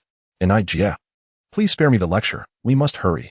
Wu Mo needs to gather his belongings and leave. The entire building has been sealed. Just look out the window. Zhang Qi insisted, offering no further explanation. Wu Mo rushed to the window and was met with the sight of police swarming the base of the building. With a crowd gathered, pointing and murmuring. It appears that the police received a call reporting a murder, and the deceased left behind a message. What message? This message is quite detrimental for you, Wu Mo. The police sealed the building to apprehend you, Zhang Qi replied with a rueful smile. Is it really necessary to mobilize such forces to arrest me? I haven't committed any crime, Wu Mo questioned, perplexed, as he felt no fear. You don't understand. The identity of the deceased is somewhat peculiar. He was a lawyer and quite famous online, boasting nearly 1 million followers. He was the one who previously lambasted you for spreading alarmist nonsense, Zhang Qi explained, his expression grim. Now, this information has gone viral, overshadowing your accomplishments. Is someone truly conspiring against me? Wu Mo, not Navi, immediately grasped a possibility. I share your thoughts. You've offended a number of individuals. And this lawyer has suddenly become a pariah. I genuinely fear he might jeopardize you with his own life, Zhang Qi sighed. Then I cannot flee. If I do, it would be tantamount to confessing guilt. Although there may be bad apples within the police, the Haihe police force is generally trustworthy. Moreover, given the magnitude of this incident, they wouldn't dare act against me. Everything must be based on evidence. I shall be fine. Though initially startled by the news, Wu Mo resolved not to run. Fleeing would only exacerbate his situation, increasing suspicion and potentially causing public opinion to swiftly turn against him. Chapter 60. The video that cannot be deleted. Wu reporter. We are in a difficult position. The impact of public opinion is substantial, and there are demands for a thorough investigation. Some have even mobilized tens of thousands online to pressurize our Haihe police. Please understand. Seated across from Wu Mo was Fang Bingyu, the deputy captain of the Haihe Criminal Investigation Unit, also known as a prominent officer within the police force. Although Wu Mo had met Fang Bingyu before and was familiar with her superior, he could only regard her as a stranger. Their previous encounters were limited. Once at the crime scene of Lusan, though Fang Bingyu likely did not recognize him then, and the second time at the Municipal Art Museum, where she had accompanied her superior for assistance. As for the online correspondence, Wu Mo understood the truth, as did her superior, but Fang Bingyu remained unaware. Thus, she was unlikely to show any favoritism towards Wu Mo. The rationale for her involvement in questioning him stemmed from her reputation as a stern officer, known for her unyielding demeanor, ensuring that personal feelings did not cloud her investigative judgment. It's understandable that you face your own difficulties, and I empathize with you. However, Officer Fang, I have commitments tomorrow and the day after, and I hope you can provide me with a satisfactory response. Otherwise, I fear my fans may not be pleased. Wu Mo was particularly dissatisfied that the police, under public pressure, mobilized so many resources to apprehend him, as though they feared he might flee. This significantly tarnished his reputation. Thus his tone was understandably brusque. Officer Fang Bingyu sighed helplessly and said, I know you're upset, Mr. Wu. Honestly, I feel uneasy about this as well. I have great respect for you. Whether regarding the Mei Tianyang case or the incident in Paris, you have demonstrated what a true journalist should do. But this is the directive from above, and I have no alternative. Officer Fang, you need not be overly cautious. Just follow the proper procedures. The reason for my arrest must be based on some evidence you possess, correct? Wu Mo inquired. Since you are being so cooperative, I will be straightforward. At the scene of the lawyer's death, we collected your fingerprints, which were also found on the murder weapon. Therefore, you are a major suspect. Fang Bingyu finally disclosed the reason. Wu Mo furrowed his brow and replied, This is indeed troublesome. However, I must inform you that I could not possibly have committed the crime during that time. Surely your police department has conducted an investigation? No alibi? Fang Bingyu asked, perplexed. Indeed. I heard on the news that the lawyer died last night. I have been at home for the past 2 days, only coming to work this morning. If I had gone out, the community surveillance cameras would undoubtedly have captured it. Wu Mo nodded. That presents a problem, Fang Bingyu replied with a wry smile. Unfortunately, the community surveillance footage has been tampered with, and it can no longer prove you did not leave the premises. Upon hearing this, Wu Mo felt a chill run down his spine. Who could be orchestrating such a scheme against him? This was a serious matter, even to the extent of erasing the community surveillance footage. Did you not inquire with the security personnel? Indeed, Fang Bingyu admitted, her expression indicating surprise that it was not a facade. Wu Mo smiled and said, Nevertheless, it is of no concern. The person who tampered with my phone may have deleted all video files, but they cannot erase the videos stored in my cloud drive. I can simply download them. As he spoke, he directly accessed the animal chat group and contacted Fan Air, requesting the videos be sent over. If it were any other animal, there might have been some negotiation involved, but not with Fan Air, who would be eager to please him for treats. The videos are here, complete with timestamps. They accurately document my activities over the past 2 days. Please have a look. After the videos were sent, Wu Mo transferred them to a memory card and presented it to Fang Bingyu. After reviewing the footage several times, Fang Bingyu said, "This is useful, but I cannot rely solely on my word. Can we make a copy of the video for verification? We need to confirm it hasn't been edited." "Of course," Wu Mo replied. "However, I would appreciate it if you could expedite the process. I am currently inclined to cooperate with your department. But should your investigation yield no results in a timely manner, I will have to resort to my social connections. Should any complications arise, I will not be held accountable." Wu Mo had previously endured a lengthy 2-week process to obtain a temporary residence permit at Haya, ultimately resolving it through a contact. Hence, he was quite skeptical of the police's efficiency. While he believed there were good officers, he was also aware that there were bad apples among them. Thus, a little pressure was necessary. "Rest assured, I am eager to conclude this case as well. I will make a copy of the video. And you may keep the phone for now," Fang Bingyu contemplated. "We must ensure the original video remains intact." "Certainly," Wu Mo responded. "The phone is not a murder weapon. There is no issue in your possession." If Fang Bingyu truly had a heart of stone, Wu Mo would find it hard to believe. At least based on her behavior today, she seemed quite amiable toward him. Wu Mo was also in urgent need of a device with internet access, as he needed to communicate with the animals. Not being able to enter the chat group was not an option. Although the video sent by Fan Air could clear his name, this time, he would not simply adopt a defensive posture. He intended to uncover who had the audacity to frame him for murder, even going so far as to obtain his fingerprints. Chapter 61. Words that strike the heart first. Let us see what rewards await in the upgraded gift pack from the chat group. Perhaps they will prove useful. After posting a bounty for evidence, Wu Mo initially intended to check online for public sentiment. However, he suddenly remembered that he had yet to claim the upgrade gift pack from today. Given that his phone could be confiscated by the police at any moment, he felt compelled to gather more resources and see if there was anything beneficial within the gift pack. Resolving this, he opened the gift pack without further hesitation. "Congratulations. You have received 1 transformation card and 1 remote control card. Quite fortunate." Upon reading the notification on his phone, Wu Mo fell into confusion. What exactly was a transformation card? What was a remote control card?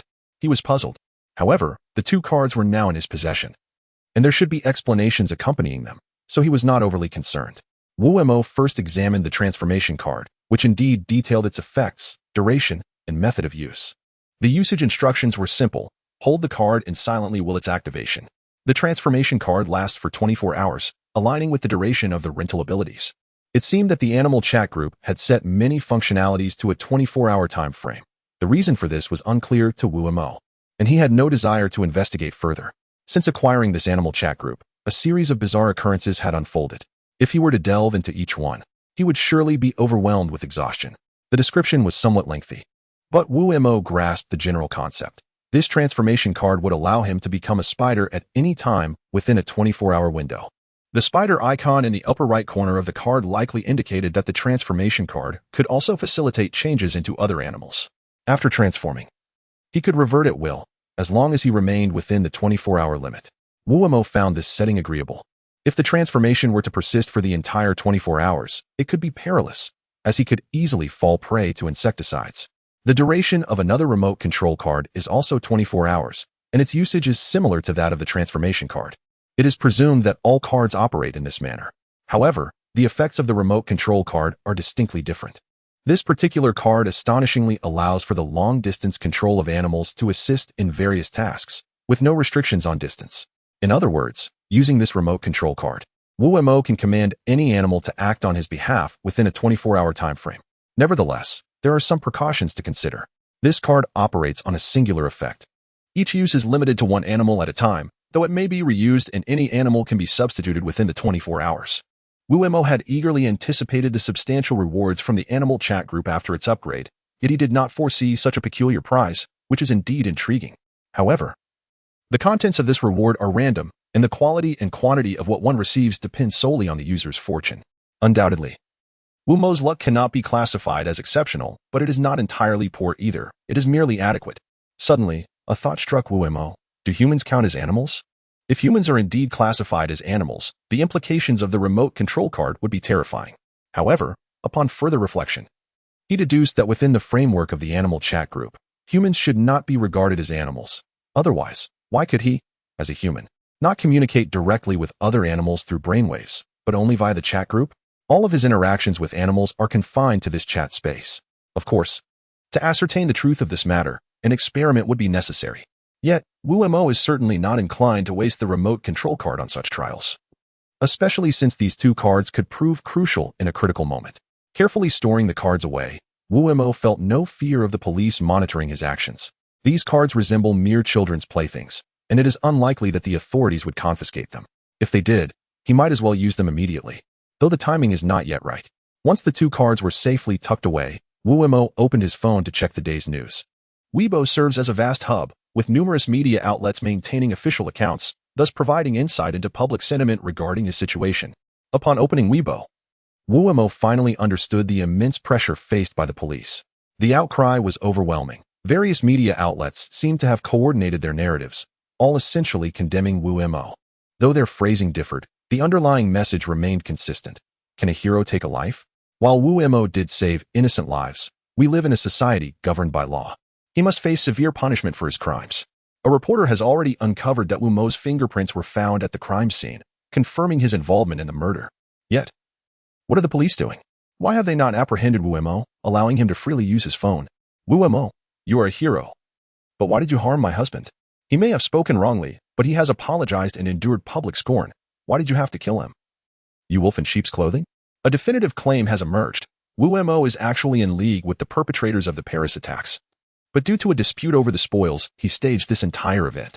I have also heard that Mr. Cha was silenced by Wu Mo because he uncovered this secret. Wu Mo is quite adept, employing a specialized assassin's knife for a swift and fatal strike to the throat.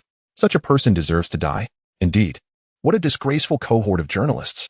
Yet, we must remain calm. Given the gravity of Wu Mo's crimes, he will undoubtedly seek to exonerate himself. He knows many media personnel, particularly those from Haihe Television, so we must not trust their reports. They will undoubtedly attempt to clear his name. I have heard that Wu Mo is romantically involved with Officer Fong Bingyu from the Criminal Investigation Team. Is the Haihe Police's investigation reliable? To be frank, reading these malicious comments sends chills down Wu Mo's spine. He feels anger, but more so, he is gripped by fear. What is this? The investigation has not even concluded. Yet public opinion has already condemned him as a murderer. Conspiracy theories abound. Is he connected to the attackers? Is he in a relationship with Fong Bingyu? What nonsense is this? It is astonishing that so many people support and endorse these claims. Is this what they call the wall falls and everyone pushes? A small comfort for Wu Mo is that he does have supporters, though in comparison to the overwhelming tide of public opinion, their voices are negligible. Coupled with the lack of substantive evidence, this leads to a lack of persuasive power, rendering their support as mere attempts to defend a murderer. No, this situation cannot continue to develop in this manner. Relying on the police to clarify his innocence is naively optimistic. Many people do not trust the police's conclusions. Even if he is ultimately proven innocent, a significant portion of the public will still believe that the police are protecting him. Chapter 62. Counterattack. As the adage goes, it is better to rely on oneself than on others, and Wu Mo possesses that capability. With the relentless tide of public opinion condemning him and spreading rumors, he recognizes the necessity of taking action. Initially, he felt a chill run down his spine and a surge of indignation. However, upon calming down and contemplating the issue, he realized that it would be nearly impossible to confront the media single-handedly. Yet, he is not alone. With the massive resource that the animal chat group provides, he can achieve what others cannot. Ding! Hearing the notification sound from his phone, Wu Mo opened the chat group to find a series of videos, photos, and even recordings being shared one after another. Initially perplexed as to why he was being labeled a suspect and why his fingerprints were found on the alleged murder weapon, he suddenly comprehended everything after watching the videos and listening to the recordings. The so-called murder weapon was, in fact, a pen, not the assassin's knife that the media had described. The lawyer's death was not due to a swift strike to the throat, but rather a pin that had been thrust directly into his throat, ending the lawyer's life. The reason Wu Mo's fingerprints were on the pin was that he had previously used it while working at Wang Lang, as it was issued by the company. After resigning, he returned it, making its sudden appearance at the crime scene far from coincidental. Now, with video and audio evidence in hand, along with other materials collected by the animals and secured in a safe location, he simply needs to email Fong Bingyu for the police to receive this evidence. However, before that, he intends to turn the tables and utilize the power of public opinion to vindicate himself. Let those who have condemned him the most, those with the highest number of shares and comments, experience the consequences of their own words. That sensation should be quite satisfying. With determination, he reopened Weibo to examine the media's coverage. One particular official account described the situation as follows. Wu Mo claims he has no alibi, yet when the police requested evidence, he was unable to provide it.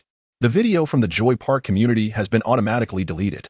Yet, due to this incident, Wu Mo falsely accused the security guard of deleting the video, resulting in the loss of the guard's job. What crime did the guard commit? He must support a family. Earning a living is not easy. Is it not shameless to act in such a manner? Upon reading this, Wu Mo let out a cold laugh. Being in the media himself, he understands that some of his colleagues excel at using so-called empathy to deceive the public, exploiting their kindness to deliberately manipulate emotional narratives and paint him as a villain. The result, naturally, incited a wave of public outrage. Wu, I misjudged you. Teacher Wu, while I have supported your past endeavors, this time you have gone too far, even if you are not the perpetrator. Such behavior is utterly disgraceful and preys on the common people. If I were that security guard, I would willingly face imprisonment just to put an end to Wu Mo. Of course, the video upload was not his doing. It was orchestrated by two kittens residing in the newspaper's office.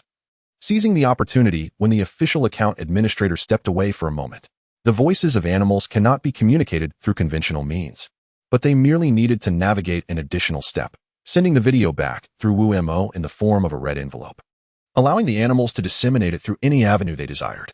The two kittens utilized the official account's own posts, creating a spectacularly ironic situation that rendered the media communication process unnecessary. They acted this way because Wu Mo indeed did not commit the act, and they hoped to seek his assistance in the future if needed. This was a mutual aid, without any monetary exchange involved. Wu Mo initially believed the guard had fallen asleep and deleted the video at someone else's behest. However, it now appears the guard was bribed into doing so. Even if he lost his job, he could still live comfortably on the money he received. This notion is not merely speculative, there is evidence to support it. Though he chose not to reveal it all at once. Sharing too much at once would overwhelm the audience and diminish interest. Thus, he strategically selected the most vociferous critics of his character to counterattack one by one. It turns out that most of those who had maligned Wu Mo fell silent, replaced by supporters of Wu Mo and detractors of the newspaper's official account. With the video in hand, why wasn't it released sooner? The narrative has been turned upside down.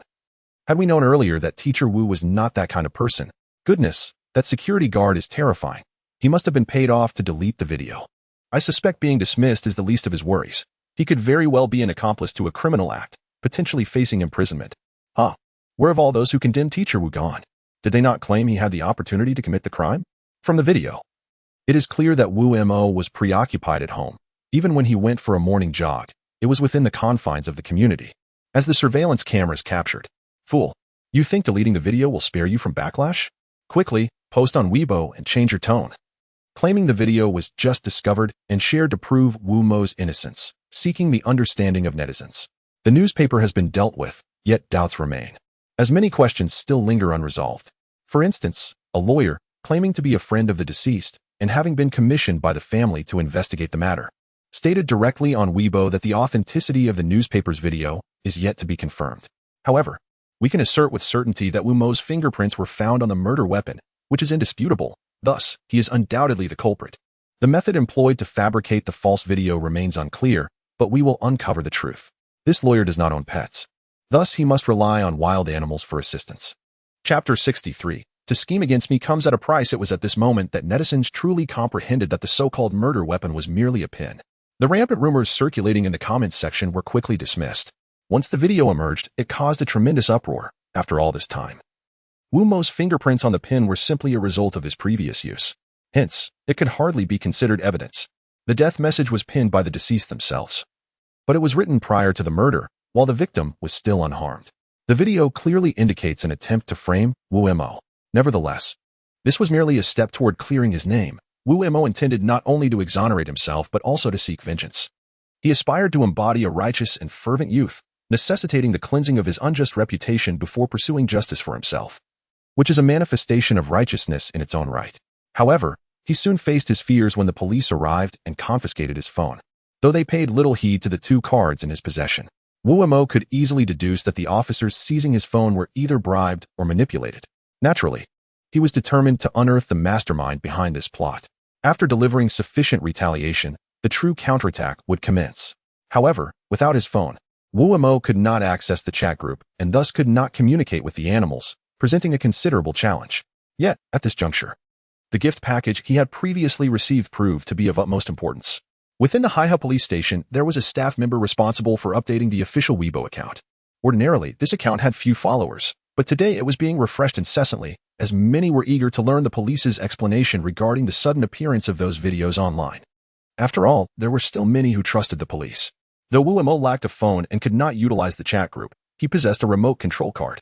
Clutching the card, he silently whispered the activation words, and suddenly felt as if his brainwaves could traverse into the minds of all creatures on Earth, commanding them to act.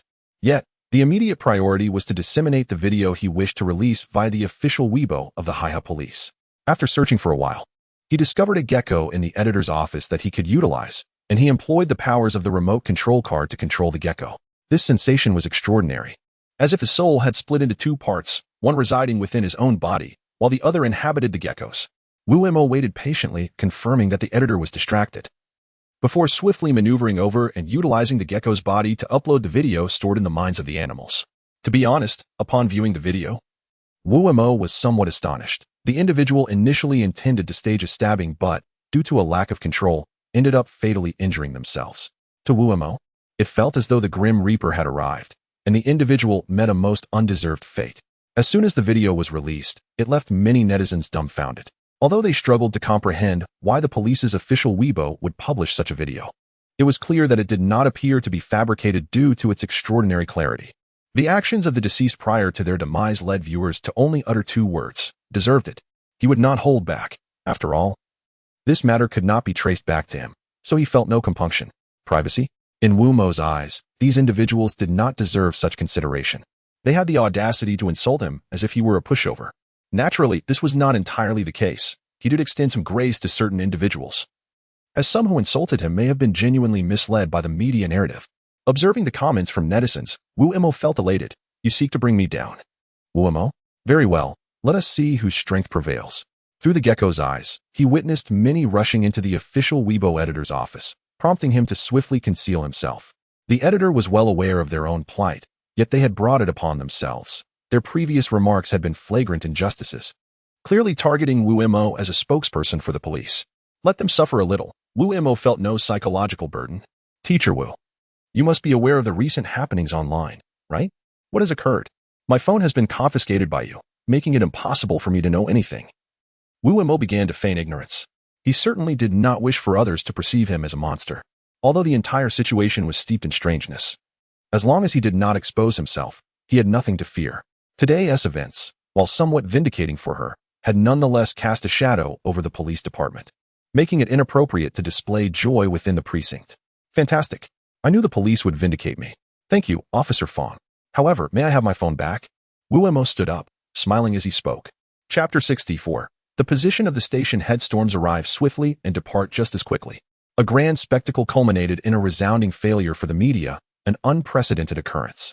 People wondered why contemporary media seemed to revel in self-sabotage, even to the extent of the police department's official social media account chastising its own personnel. Nonetheless, exposing the dregs within the police force was no small feat. Public opinion seemed relatively satisfied with the Hiha police's acknowledgement of their mistakes. However, only the Hiha police truly understood the difficulties they faced. This incident would surely bring considerable criticism from higher-ups, and determining the appropriate measures to address the misconduct of errant officers was a headache. Being too severe might lead to accusations of scapegoating subordinates, while being too lenient could be seen as covering for them, a true conundrum.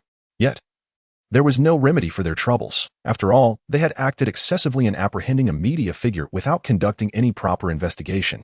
This trouble, they felt, was a small price to pay for their overzealous actions. At that moment, Wu appeared like a phoenix reborn from the ashes. Rather than experiencing a decline in popularity due to the incident, he found his stature elevated, as the media banded together to promote him, causing his Weibo followers to surge to 500,000. This was merely the beginning, and although he was uncertain of what other fortuitous events might follow, he was confident that they would come.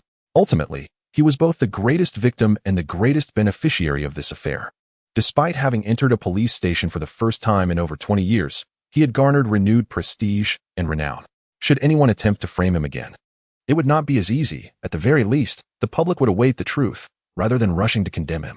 Hiha Television faced substantial pressure, nearly being ostracized by all media outlets. However, The sudden reversal of events allowed Hiha Television to emerge triumphantly without having to take any action. Wu Mo felt a surge of gratitude. During his time of difficulty, the station did not turn against him or remain indifferent. Instead, they spoke a few words of justice on his behalf, which, although it may not have had a significant impact, filled Wu Mo with satisfaction. After all, many companies would likely rush to dissociate themselves from him in such circumstances. Unbeknownst to Wu Mo, this incident had led He Qianjin to have a heated argument with higher-ups. Though He Qianjin was the director of Hiha Television, the station belonged to the state, and following the incident, the higher authorities swiftly issued directives for him to distance the station from Wu Mo to safeguard its reputation. From the perspective of the higher-ups, such actions were justifiable. Sacrificing one for the sake of many was not unreasonable. Yet He Qianjin understood that to do so would be a betrayal of Wu Mo. He recognized that despite Wu Mo's relatively short tenure at the station, he had made significant contributions. As a man nearing retirement, He Qianjin was unconcerned about the reprimands from above and even retorted, "Wu Mo is someone He Qianjin, brought in. I know his character. If he has to go, then you might as well dismiss me too." The higher authorities acquiesced, allowing He Qianjin to retire early, with Liu Yu temporarily assuming the role of station head. He hurried to the director's office to check on He Qianjin, only to find him on a call, during which he caught a glimpse of the ongoing conversation. Given that Wu Mo's charges had been dropped, Hiha Television not only avoided negative repercussions, but also gained increased attention. On what grounds could they penalize He Qianjin? Issuing directives without cause could lead to unpredictable consequences. "Little Wu, you've come. Come in." He Qianjin waved to Wu Mo through the glass window after finishing his call. "This situation has truly been taxing for you. I knew you wouldn't engage in such deeds. How could someone who risks their job to save others possibly commit murder? It simply doesn't add up." "Director, you shouldn't have to sacrifice your position for me," Wu Mo replied. "I'm an old man nearing retirement. Losing my job is of little consequence. Besides, it has not been rescinded, has it?" He Qianjin laughed heartily. "By the way, little Wu, come with me to the conference room. Since today is Friday, we should hold a brief meeting to summarize this week's work." Typically, meetings hosted by the station head were reserved for mid-level leaders, and Wu Mo was not qualified to attend. However, it was evident that this meeting would pertain to Wu Mo, which was why he was invited. "Goodness, this is incredible. The ratings for interesting 3 people must be the highest in the station's history. This is fantastic. Given our success, I should be reinstated, shouldn't I?" Chapter 65, Sponsorship Fees. The conference room erupted with applause. However, He Qianjin refrained from mentioning Zhang Yihang's name, which made Zhang increasingly uneasy. "How dare you say that?" Initially, He Qianjin intended for Zhang Yihang to listen closely and reflect on his mistakes, believing that acknowledging one's errors is a mark of a good comrade. Yet, to his astonishment, Zhang displayed no remorse and even audaciously requested his position back. Could He Qianjin remain calm? It was well known that Zhang Yihang had been one of those publicly shamed during the online uproar. His malicious words left a bitter taste. And He Qianjin could not fathom the audacity of someone who dared to sit there, shamelessly demanding reinstatement. At this point, He Qianjin's expression darkened further as he nearly roared, "Don't think I'm unaware. After learning about my early retirement, you went to curry favor with Deputy Director Liu and spoke ill of me behind my back. Thankfully, Liu's character is principled, and he refused to collude with you. Otherwise, I would truly be heartbroken. And what about the videos circulating online? Have you seen how dark your expression is? Because of little Wu. You wish death upon his entire family? You even cursed him to be struck by a vehicle? Not to mention you deliberately leaked his personal information." Upon hearing these words, Zhang Yihang was utterly despondent. In despair, one either perishes or erupts. Zhang chose the latter, suddenly shouting, "He destroyed my career. Isn't that enough? I curse him. I curse him to die." Truly incorrigible, Wu Mo was already aware of all the vile deeds you committed in secret. He refrained from exposing you merely to avoid conflict. If he truly wished to ruin you, the evidence against you could have led to 10 dismissals and even imprisonment. He Qianjin suddenly felt exhausted. There was no point in conversing with such a person. He waved his hand dismissively. "Enough of this. You may leave. Considering your years of hard work at Hiha Television, I shall overlook your transgressions. Director, I get out." Upon witnessing He Qianjin's outburst, Zhang Yihang finally succumbed to fear, exiting the conference room in a daze. However, he cast a malevolent glare at Wu Mo, as if blaming him solely for his current predicament. Wu Mo sighed softly, realizing that this individual was far from ready to concede. In light of this, he resolved to be less accommodating. Unlike He Qianjin, he would not extend any undue leniency towards Zhang Yihang. Once Zhang Yihang departed, He Qianjin gradually took a seat, exhaling a heavy sigh. "Alas, this is all my fault. I personally recruited young Zhang, impressed by his exceptional abilities, and perhaps I coddled him too much, leading to today's situation. Let us not dwell on him. Wu Mo. In recognition of your outstanding performance, I have decided to award you the title of Outstanding Worker for this month. Although the reward is modest, merely 10,000 yuan, it is a token of appreciation. Does anyone have any objections? Of course not. How could there be any dissent? Given teacher Wu's performance, he truly deserves this recognition, came the unanimous agreement. Wu Mo, ever the modest one, interjected, Director, everyone here works diligently. This is not solely my achievement. He Qianjin interrupted, the outstanding worker is selected monthly, and we also have the excellent team award, so refrain from declining. This is rightfully yours. You are not one to be overly modest, are you? Very well, if that is the case, I shall accept it. 10,000 may not seem significant, but for Wu Mo at this moment, it represented a considerable sum. His endeavors within the animal communication group required funding, without financial resources. He would find himself in a precarious situation. The bonus would be incorporated into his salary, and with that matter settled, He Qianjin shifted to the next topic. There is another matter to discuss? Lu Shui and Yin were taken aback. How could they not be surprised? Sister Ni, this outing should be on Wu Mo, right? This lad is about to make quite a profit, Zhang Qi chuckled. Don't be absurd. Even if he profits, it is well deserved by Xiao Wu. He has not received much since joining our team, and we have not organized a welcome celebration for him. Let's make this occasion special. Especially since tomorrow is Saturday, and there are no work obligations. Agreed, Xiao Wu? With Ni's endorsement, Wu Mo could hardly refuse. Chapter 66. The President's Bear is missing. Wu Mo relished the sense of belonging within a group. Working alone was simply too arduous. Perhaps the existence of the animal communication group heightened his appreciation for the formidable strength found in unity. However, today, with teacher Ni treating, he intended to invite everyone out for a meal once he received his salary. Though not stingy, he simply lacked the funds to host a gathering at the moment. Once he was paid, everything would change. Not only would he receive his salary, but he would also earn commissions from advertising sponsorships. His income this month was substantial, and he estimated that in a few months, he might even afford a modest vehicle, alleviating his dependency on Lu Shui. Fantastic. Once Wu Mo receives his salary, we shall indulge in a grand feast. Zhang Qi erupted in laughter, and the office buzzed with a harmonious atmosphere. Yet, one individual felt the pangs of discontent, Zhang Yihang. Though he had left the office, he was unwilling to concede defeat at Haihe television station, seething at Wu Mo's apparent triumph. Wu Mo, however, had forgotten about Zhang Yihang entirely. He had far more pressing matters to attend to than to concern himself with a mere annoyance. After work, he joined his colleagues for a meal, courtesy of Yin. While the gathering was not extravagant, it was a delightful experience. Upon returning home, he fed Fan Air and promptly retired for the night. The day's events had been exhausting, and despite the sweet taste of victory, he was weary and needed to reward himself properly. On Saturday morning, while out for a run, Wu Mo purchased a copy of the Haihe Urban Daily. Curious to see how they portrayed him after the publication sought his permission to use his likeness. A newspaper with a circulation of hundreds of thousands, combined with its online influence, was indeed impressive. He typically did not buy newspapers, preferring to read news online, but now, with the Animal Communication Group, he gleaned much more engaging news and first-hand information, further diminishing his motivation to purchase newspapers. After all, every penny counted for someone of limited means. After his run, while waiting for Lu Shui to wrap up before heading to Tan Ren's home, Wu Mo casually flipped through the newspaper, primarily searching for news and commentary related to himself. Front page headline. The Haihe Urban Daily certainly delivered. One call saves thousands of lives.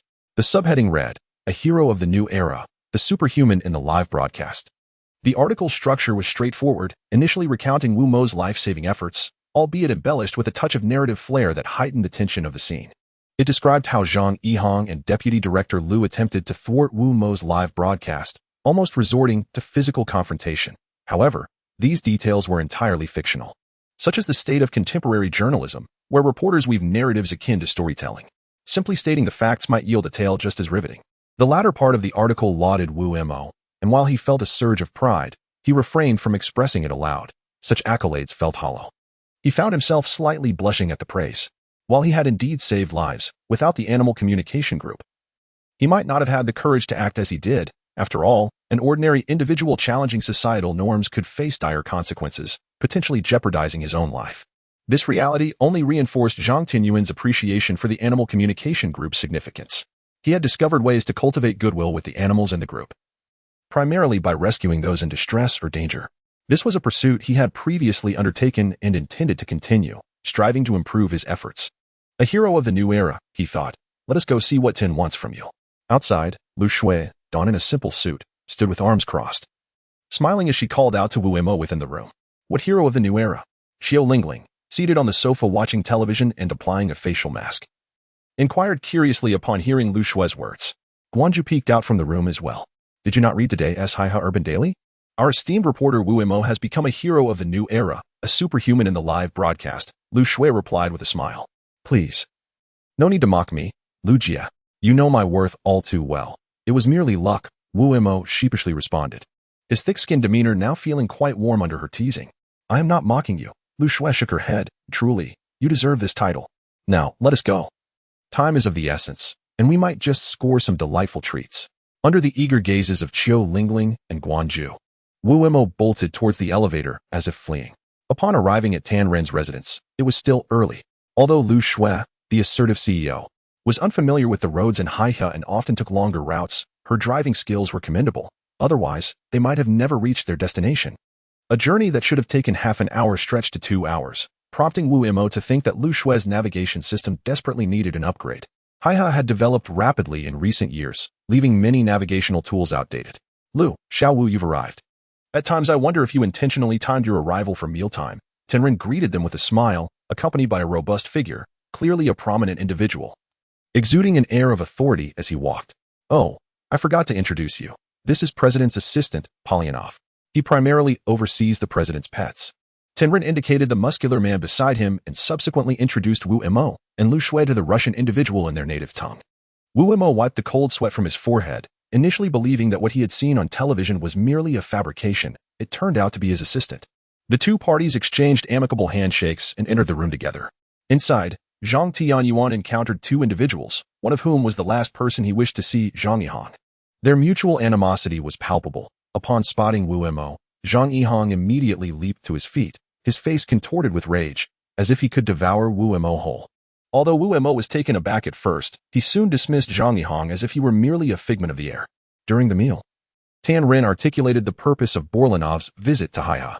The president's pet bear had gone missing a few days prior, reportedly entering China, and the Russian side had been unable to locate it. Thus, they sought assistance from China. Borlanov, an old acquaintance of Tan Ren from previous business dealings, instinctively turned to him for help. Among Tan Ren's acquaintances, two individuals were particularly adept at locating missing entities, the renowned American detective Li Mingyu, who was currently engaged in affairs in Haihe, and of course, Wu Mo Chapter 67, utterly enchanting Li Mingyu, without a doubt, was the most prominent Chinese detective in contemporary America, a figure of global renown. Zhang Yihang's presence was also linked to Li Mingyu, as it was said that he had previously appeared on Zhang Yihang's fun Three People show, resulting in an unlikely friendship. As for Tan Ren's decision to enlist Wu Mo, the rationale was simple. Wu Mo's prowess in locating missing persons was unparalleled. While the bear was not a human missing person, the principles of search were similar, and enlisting his assistance should pose no obstacle. After grasping the intricacies of the situation, Wu Mo was more than willing to lend a hand. He first wished to befriend the animals in his chat group, naturally desiring to locate the lost bear. Additionally, this was a cherished pet. Finding it would at least establish a tenuous connection with a prominent figure, potentially leading to a future audience with the president should he visit Russia. Mr. Wu, I believe you need not trouble yourself with this matter. I shall handle it, Li Mingyu lazily interjected as Wu Mo brimmed with enthusiasm to assist. Ignoring Li Mingyu's remark, Wu Mo considered the detective's global fame irrelevant to him. As a guest invited by Tan Ren, if Tan Ren deemed his help unnecessary, he would readily withdraw. As for Li Mingyu, he could seek a more comfortable spot elsewhere. Tan Ren chuckled, glancing at Li Mingyu, and remarked, "Ha, Mr. Li, we are all friends here. There is no need for such tension. You may not know Wu, but he is exceptionally skilled at locating people. His success rate with missing persons is remarkable. Tan, I prefer not to collaborate with others on cases." Li Mingyu adjusted his glasses. "If you insist on having Mr. Wu handle this matter, I will have no choice but to withdraw." This was clearly a deliberate affront to Wu Mo, observing Zhang Yihang's smug expression. Wu Mo discerned that Zhang Yihang had orchestrated this conflict, likely disparaging him behind the scenes, which resulted in Li Mingyu's unfavorable impression. "Mr. Borlanov, what do you think?" Tan Ren inquired in Russian. "My stance is clear. Anyone who can locate the president's beloved pet will suffice. It would be best if we search together for optimal results." Borlanov's words were translated by Tan Ren. Tan Rin furrowed his brow and conveyed Li Mingyu's sentiments to Borlanov without directly translating the latter's earlier statement. He added, Borlanov, I hope you understand that Wu is a person of great pride if you choose Li Mingyu over him this time. It may be challenging to enlist his help in the future. Isn't it all the same? Borlanov shrugged. Li Mingyu has a greater reputation. Tan Rin sighed. Realizing he favored Wu Mo, but was taken aback by Li Mingyu's evident disdain for him. He had indeed mishandled the situation. He translated Borlanov's message to Wu Mo and repeatedly apologized, hoping Wu Mo would not distance himself due to this incident, as he viewed him as a potential friend. Wu Mo smiled. Tan, to be honest, I am indeed displeased, but this is not your fault. Some individuals are simply too arrogant. Solving cases and finding missing animals are vastly different endeavors, and Li Mingyu is only digging his own grave by attempting to undermine me. After stating this, he lost his appetite and excused himself from the meal. Throughout their journey, Lu Shui remained silent. She did not understand Russian, but she clearly grasped Tan Rin's translations. Anyone with a modicum of pride would find such arrangements disheartening. To celebrate, Chu Xiaoxiao insisted on taking Wu Mo out for some fun, also as a means to alleviate his spirits.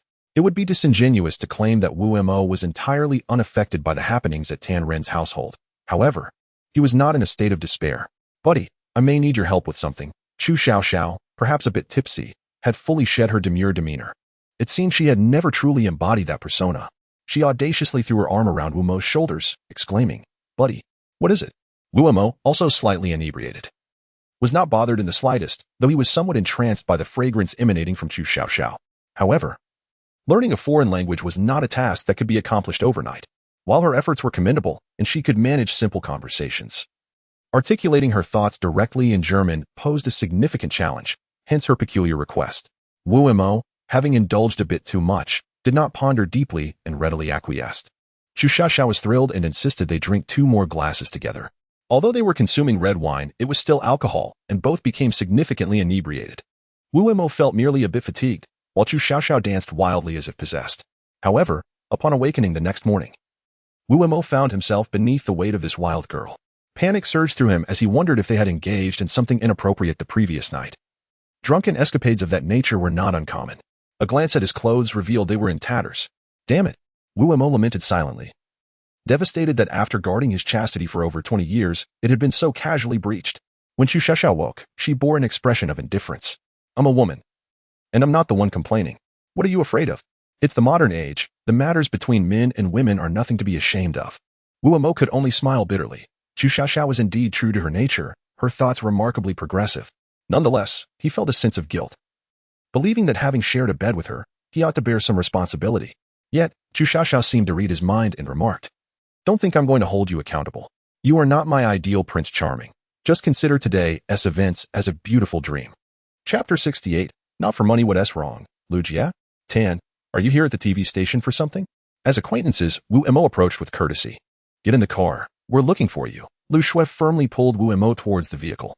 Confused, Wu Mo entered the car, where Tan Rin began explaining the specifics. It turned out that Li Mingyu had spent nearly 2 days without uncovering any leads, and had even injured himself in the process. Borlanov, anxious, had sent Tan Rin to seek Wu Mo's assistance in locating the bear. Hearing this, Wu Mo inwardly cursed, recalling how he had been told to stay out of it.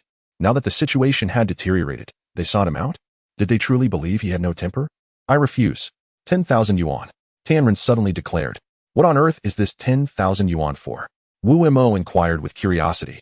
Polnov stated that if one could locate the bear, a reward of 100,000 would be granted. Tan Rin elaborated. What does he take me for? Am I the sort to be swayed by money? Are you certain he will indeed pay 100,000? Oh, come now, Xiao Wu, rest assured. If he doesn't pay, I will. Tan Rin confidently patted his chest. Money is not my concern. Wu Mo declared with a sense of moral integrity. What I value is your friendship. Had you not come to seek me out today, I might not have agreed at all. Though 100,000 is substantial, it cannot buy my heart as a journalist. Sister Lu, one cannot speak in such a manner. Can I simply stand by and watch Xiao Xiong get lost without intervening? Wu Mo argued passionately. Lu Shui rolled her eyes, choosing not to respond, perhaps defeated by Wu Mo's shamelessness. In truth, Wu Mo's willingness to assist stemmed from 3 reasons. Money was indeed one aspect. 100,000 was a considerable sum for him at present. He had long desired to purchase a vehicle for commuting. Even a decent domestic car would cost over 100,000. Life without a car was undeniably inconvenient. Furthermore, considering future plans for marriage and family. The necessity of a house was inevitable, with the soaring real estate prices along the Haihe River, reaching 50,000 per square meter in some areas and even exceeding 100,000. Financial resources were crucial, coupled with the events of the previous night. He could not shake the feeling that Chu Xiaoxiao perhaps looked down on him for his lack of wealth. After all, she was a second-generation rich kid. The tales of domineering female CEOs falling for ordinary citizens in Korean dramas felt too far-fetched to him. Naturally, a gentleman values wealth acquired through righteous means. While he acknowledged the significance of money, he would not abandon his principles. He was the sort of person who would adhere to his values unless truly left with no other option. Upon arriving at Tan Rin's home, Polnov personally greeted them, exchanging handshakes and embraces while offering apologies. Although Wu Mo could not comprehend the specifics of the Russian dialogue, the demeanor displayed unmistakably conveyed an apology. Enough with the pleasantries. I undertake this endeavor for the sake of great international friendship. For Xiaoxiang, Wu Mo proclaimed, puffing out his chest as he addressed Tan Rin, Mr. Tan. I require a room with internet access. Is that all? Tan Rin inquired. Indeed, it's merely a matter of locating a little bear. My network is extensive. With a few inquiries, I shall find it. Even if the bear hasn't arrived in China, I can still track it down. Very well, follow me, Tan Rin replied, leading Wu Mo into a room, if one could call it that, spanning 100 square meters, filled with numerous state-of-the-art computers. Wu Mo wondered about Tan Rin's intentions for such a setup. Was he planning to engage a group of people in some activity? All right, you may leave now. I can handle things on my own, Wu Mo instructed, ushering everyone out as he powered up the computer. He understood that while he could not entirely prevent others from eavesdropping, he preferred minimal disturbance and recognized that any surveillance would have its limitations, allowing him to keep his secrets concealed. Wu Mo's assumptions were not unfounded. In an adjacent room, Tan Rin, Polnov, and Lu Shui were seated before monitors, observing the proceedings. Suddenly, the door swung open, and two individuals entered, one limping and the other supporting him, Li Mingyu and Zhang Yixing. Detectively, you two have arrived? Tan Rin inquired, a hint of mockery in his tone, having found Li Mingyu's previous actions rather baffling. Don't mock me. I am merely curious to see how this young man will accomplish what I could not, Li Mingyu retorted coldly, settling into a chair with Zhang Yixing's assistance. On the monitor, Wu Mo remained still for a while, casually exploring the computer as if playing a game. Isn't he supposed to assist Mr. Polnov in finding the bear? Why is he just playing around? Zhang Yixing expressed his displeasure. To contact friends, one must utilize the available tools. Am I to call each one individually? Lu Shui snapped back. Li Mingyu scoffed. Humph. Him? He couldn't possibly offer more assistance than my own social circle. Besides, many of my contacts are international. His connections are likely mere acquaintances. Tan Rin frowned at this, having initially respected the so-called detective, but now found his words increasingly distasteful. Detectively. Speaking ill of others behind their backs is hardly the mark of a gentleman, Tan Rin remarked, his expression darkening. Li Mingyu shrugged. Mr. Tan, I speak only the truth. There are many shortcuts to locating missing persons, but finding a bear in the wilderness is a different matter entirely. It is not so simple. Indeed. I also believe Wu Mo is merely seeking fame without merit. He lacks the ability and is particularly pretentious, Zhang Yixing chimed in quickly. Perhaps your dismissal from the Haihe television station has left you resentful? Lu Shui shot Zhang Yixing a cold glance. If you were still a man, you would go elsewhere to prove yourself instead of whining behind someone else's back. Is that so? Lu Shui asked nonchalantly. Zhang Yixing huffed. Look at him. He is merely stalling for time. Lu Shui turned her gaze to the monitor, choosing not to respond further. Truth be told, she too was perplexed by Wu Mo's intentions. Could simply turning on the computer truly lead to finding the bear? This was no mere game. Out of words? Good. Let me advise you. Manager Lu, keep your distance from that fellow. Although he appears to be thriving, he has already offended his superiors, particularly Deputy Director Lu. He Qianjin is on the verge of retirement, and once he leaves, this young man will surely face dire consequences, dragging you down with him. Zhang Yixing's smugness grew as he continued, gaining confidence with Lu Shui's silence. Unbeknownst to them, the monitoring room was far removed from Wu Mo's location, so he remained unaware of their discussions.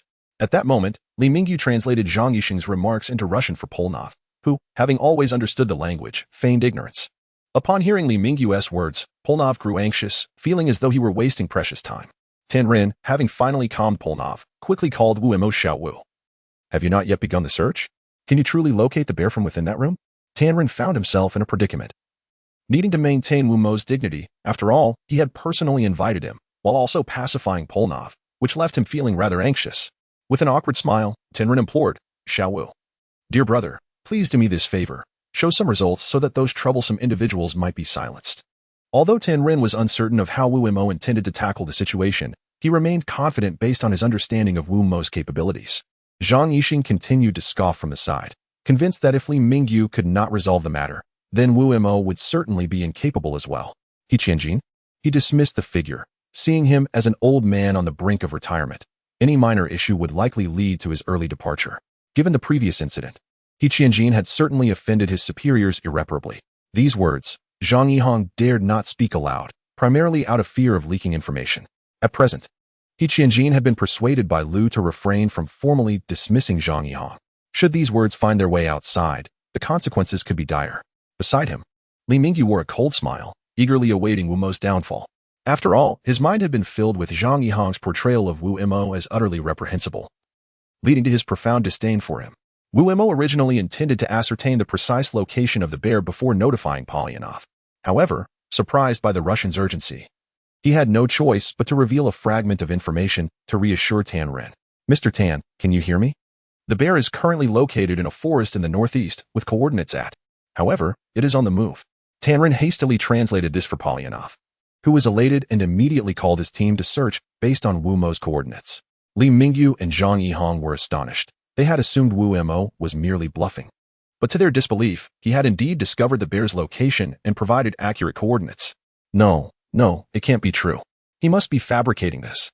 Claiming that the bear is moving only gives him an escape route. If the Russians fail to find it, he can explain it away as the bear having fled. Quite cunning indeed. Yet, a mere 10 minutes later, the information Polyanov received left both Li Mingyu and Zhang Yihong's faces pale, for the report revealed that, although the bear had not been located, traces of its movement had been discovered, which confirmed that Wu Mo had not lied. This outcome left Tan Ren and Lu Shui speechless, while they believed in Wu Mo. They had not anticipated he would find the bear's location in such a manner. It was akin to satellite tracking. Li Mingyu and Zhang Yihong wore expressions of disbelief, unable to accept this result, which was entirely contrary to their expectations. Polyanov, however, was thrilled and rushed towards the room where Wu Mo was, eager to offer his apologies and gratitude. Tan Ren and the others followed suit. As curiosity piqued their interest in how Wu Mo had managed to locate the bear, such a feat was simply beyond comprehension. However, before they could exit the monitoring room, Wu Mo's voice rang out. The matter is not yet concluded, Mr. Polyanov. Although the bear has been found, I must inform you of one crucial detail. The bear is pregnant and likely seeking a quiet place to give birth. Please exercise caution during the capture to avoid harming the cub. How do you know this? Tan Ren halted Polyanov and translated Wu Mo's words, which only deepened Polyanov's astonishment. What is the big deal? A friend of mine lives in the northeast and is an animal expert. It was evident to him that the bear is pregnant. I had mentioned this to you earlier. Such matters cannot be resolved by mere detectives. They require connections. Do you understand? After stating this, Wu Mo decisively withdrew, having resolved the situation perfectly, not wishing for anyone to discover his secret upon entry.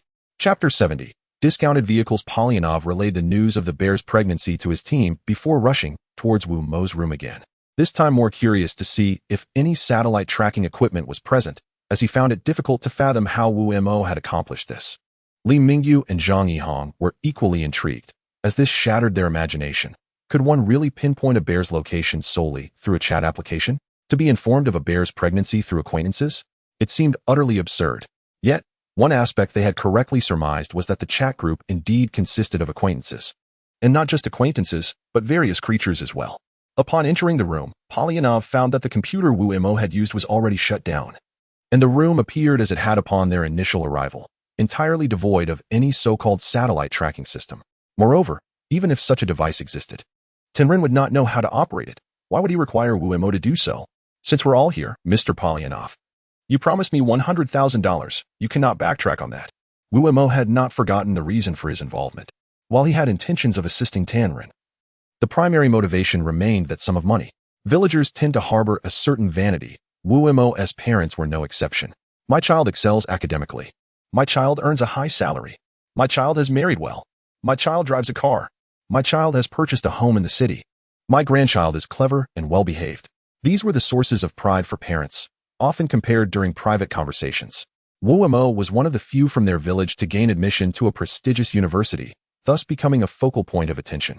Nowadays, many villagers who had benefited from land acquisition had made substantial profits, purchasing vehicles for their children, acquiring homes in the county, and marrying off their offspring.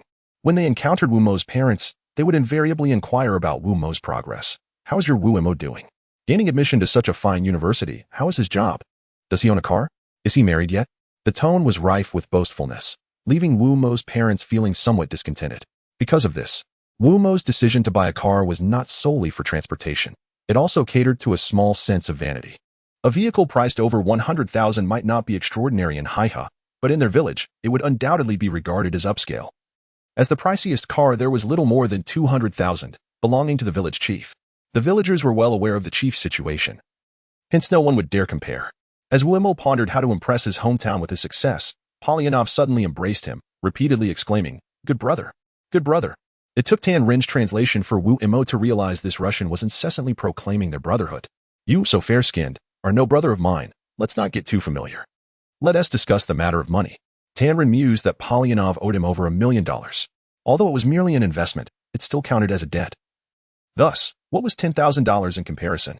He smiled at Wu Mo, saying, "Xiao Wu, provide me with your bank account number, and I will have the funds transferred to you in mere minutes." "Why should it be from you? Is the Russian refusing to acknowledge his debt?"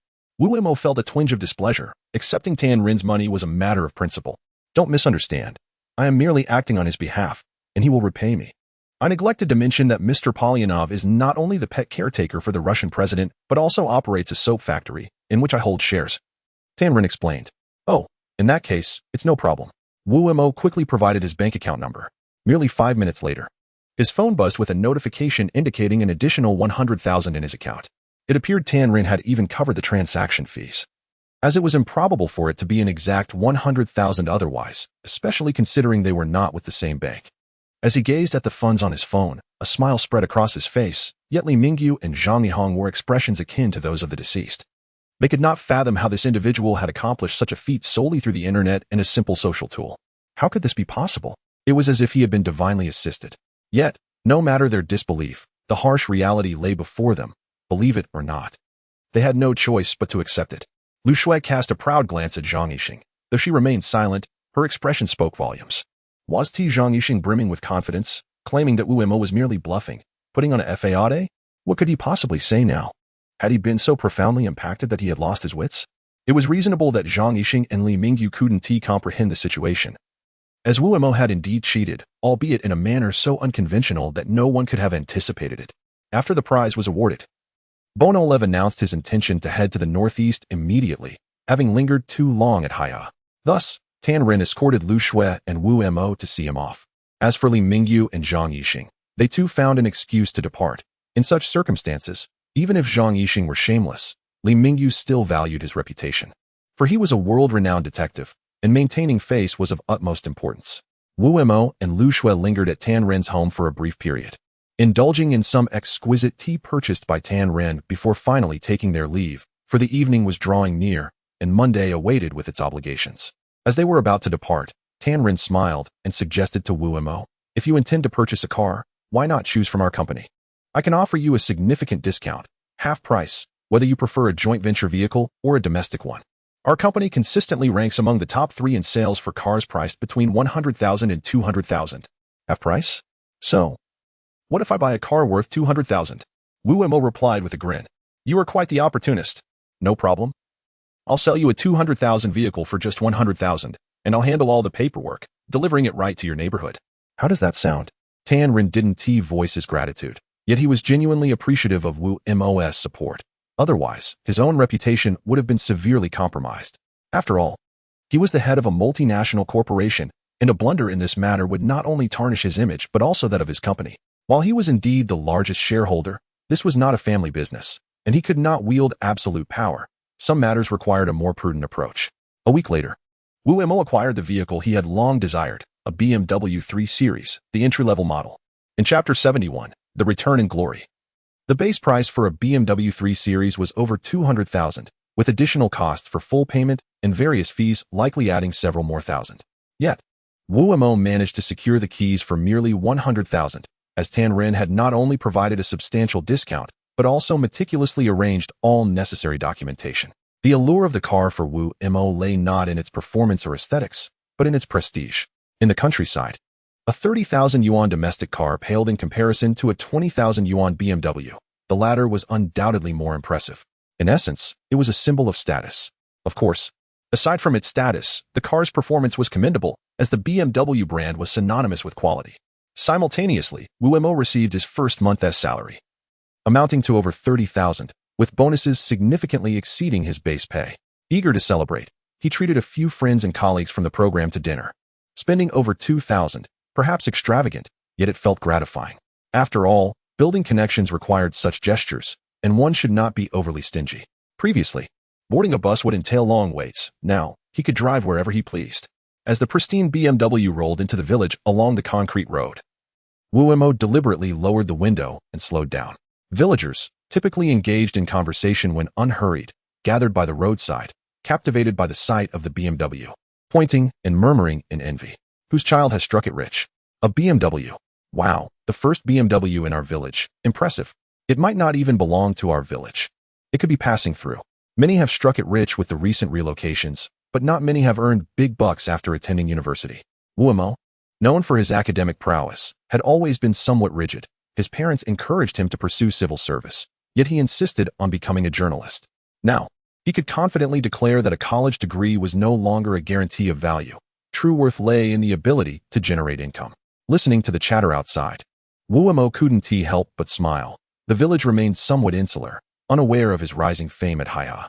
Uncle, auntie, cousin, Wu Mo called out, leaning his head out toward the group engrossed in conversation. Wu Mo, little Mo, is this car yours? Indeed, just bought it. You were right. I was dismissed by that private company, but I swiftly secured a position at Haiha Television, and my salary has increased considerably, along with other income. If you doubt my words, you can check the newspapers. My news should be there. It was a delightful experience for him, leaving behind a crowd of astonished villagers who had just speculated about his struggles, only to witness this unexpected turn of events. Beep. Arriving at his doorstep, Wu Mo honked the horn. His mother, Du Yuling, appeared, puzzled, but her surprise quickly turned to joy upon seeing him emerge from the car. Little Mo has bought a car. A BMW. Truly impressive for a university student. An aunt from across the street, who had been picking vegetables, approached with a smile upon spotting Wu Mo. This is just the entry-level model. It's nothing extraordinary. Once I earn more, I'll aspire to acquire an even better vehicle. Wu Mo's sense of vanity was thoroughly satisfied. A BMW isn't even the best car. It seems little Mo is doing well at Haiha. Make sure to help our Dong Dong out. He was your classmate. The woman was genuinely kind. Her family had previously thrived in business, owning a car long before, yet they maintained a friendly rapport with Wu Mo's family, as his mother often danced with her at the square. Of course, that is true. I'm off to buy. Just as he turned to get back in the car to head to the county for some fireworks, he noticed several villagers approaching, all carrying fireworks and firecrackers. It seemed they were quite perceptive, for in an instant, their attitudes had completely shifted. Little Mo, no need to buy. We're all from the same village. We're practically family. This one knows how to speak. Little Wu, you're quite impressive, working at a television station. That counts as civil service, doesn't it? Our village has never produced someone like you. Truly, university graduates are remarkable. Indeed. That is a reliable job with steady pay. Though the notion of a reliable job had lost its significance over time, Wu Mo chose not to delve into such explanations, allowing them to revel in their joy and say what they wished. Observing his father's worn face and graying hair, Wu Mo felt a lump in his throat. It was no small feat for rural parents to raise a university graduate, especially in years past when job opportunities were scarce and making a living was a struggle. In Chapter 72, the complimentary luxurious meal, both of his parents had yet to eat, so he earnestly persuaded them to get into the car, planning to treat them to a meal in the county. It may be hard to believe, but the most extravagant meal Wu Mo's parents had ever enjoyed outside was cold skin and meat sandwiches, and even that was a rare occasion. They were truly reluctant to spend money dining out, hence their stubbornness. Ultimately, Wu Mo could not resist the persistent coaxing and agreed to go out for a meal. However, as he approached the car, he kept insisting that a simple eatery would suffice, just a casual snack would do. Wu Mo verbally acquiesced, yet internally he thought, this is a treat for my parents. I cannot be so frugal. Thus, before starting the engine, he opened his phone and entered the animal chat group. Dear friends, could you assist me? Are there any reasonably priced restaurants nearby? Not too shabby, but also not overly expensive. Previously, he relied on review websites. But since the advent of the animal chat group, he had abandoned such tools. The animals in the chat did not lie. If it was delicious, it was indeed delicious. And if it was not, then it certainly was not, unlike review sites where many were compensated for their opinions. Let us go to Wagongzai. I've had leftovers from there before. And it was quite tasty, replied a stray dog. Thank you. I will send you a 10 yuan red envelope. Wu Mo promptly sent the red envelope and then exited the chat group, driving directly to Wagongzai. Although he had never been there, he had heard that all the rooms were named after the generals of Wagongzai, each with a unique character. The menu featured various cuisines at prices significantly lower than elsewhere. Yet the flavors were commendable. The journey from Wu Mo's home to Wagongzai was merely a 10-minute drive. The only drawback was the absence of a parking lot, forcing cars to park along the roadside. Fortunately, he arrived half an hour earlier than the typical dining crowd, so there were still a few available spots. The place was indeed as bustling as rumored. Good afternoon. Would you prefer to sit outside or in a private room? A waiter promptly approached. Is the Qin Xiong private room available? Wu Mo inquired. I apologize, but there is only one private room left, the Huang Biaoma room. Named after the horse Qin Xiong rode, the waiter replied apologetically. While others might have been displeased, Wu Mo was unfazed. He had a fondness for animals. And the Huang Biaoma room felt oddly endearing to him. Let's go with the Huang Biaoma room, he said with a smile. Congratulations, sir. You are the 100th guest of the Huang Biaoma room, so you can participate in a special event. The waitress, with her charming smile, stirred a flutter in Wu Mo's heart. Oh, an event? He inquired as he followed her toward the private room. Indeed, typically, guests who choose the Huang Biaoma room are fond of animals. Our event revolves around them. The waitress continued. We have 3 dogs at Wagongzai, and your task is to guess their favorite foods. Guess 1 correctly, and you receive a 20% discount. Guess 2, and you get 50% off. Guess all 3, and your meal is entirely free. How wonderful. Is every dish completely free? Wu Mo thought he might not have to spend a penny today, considering someone was eager to treat him. Aren't you at a loss then? Wu Mo's mother, Du Yuling, asked in confusion. The waitress smiled without responding. Wu Mo quickly grasped that this challenge would be exceedingly difficult for the average person. Guessing even 1 correctly was a significant feat, let alone 2 or 3. Unless one had divine insight. In fact, since the event's inception, only 2 individuals had managed to secure the 20% discount. None had achieved 50%. And the notion of a completely free meal was virtually a fantasy. You've met your match. Consider yourselves unlucky, Wu Mo chuckled. I wish to partake in this event. Shall I provide the answers now? Please order first, and think of the answers at your leisure. Just write them down before settling the bill, the waitress cheerfully replied. Wu Mo suddenly realized this was a clever ruse. Cunning merchants, truly cunning. Most patrons would tend to order pricier dishes, hoping to save money, thus ensuring that even if they guessed poorly, the restaurant would still profit from the meal. Then I shall have a deluxe set meal, Wu Mo casually declared. Upon hearing this, the waitress's face lit up with a smile, and she asked, Would you like us to bring the 3 dogs over for you to see? No need. Just have the kitchen prepare the dishes, Wu Mo replied. I will provide my answers shortly. The kitchen staff exchanged amused glances. Who is this confident customer? Daring to order such an expensive meal? It must cost at least 10,000 yuan, which is quite extravagant for our modest establishment. Never mind who it is. Just prepare the dishes. If he dares to order, he must have the means, one staff member remarked. Besides, none of us forced him.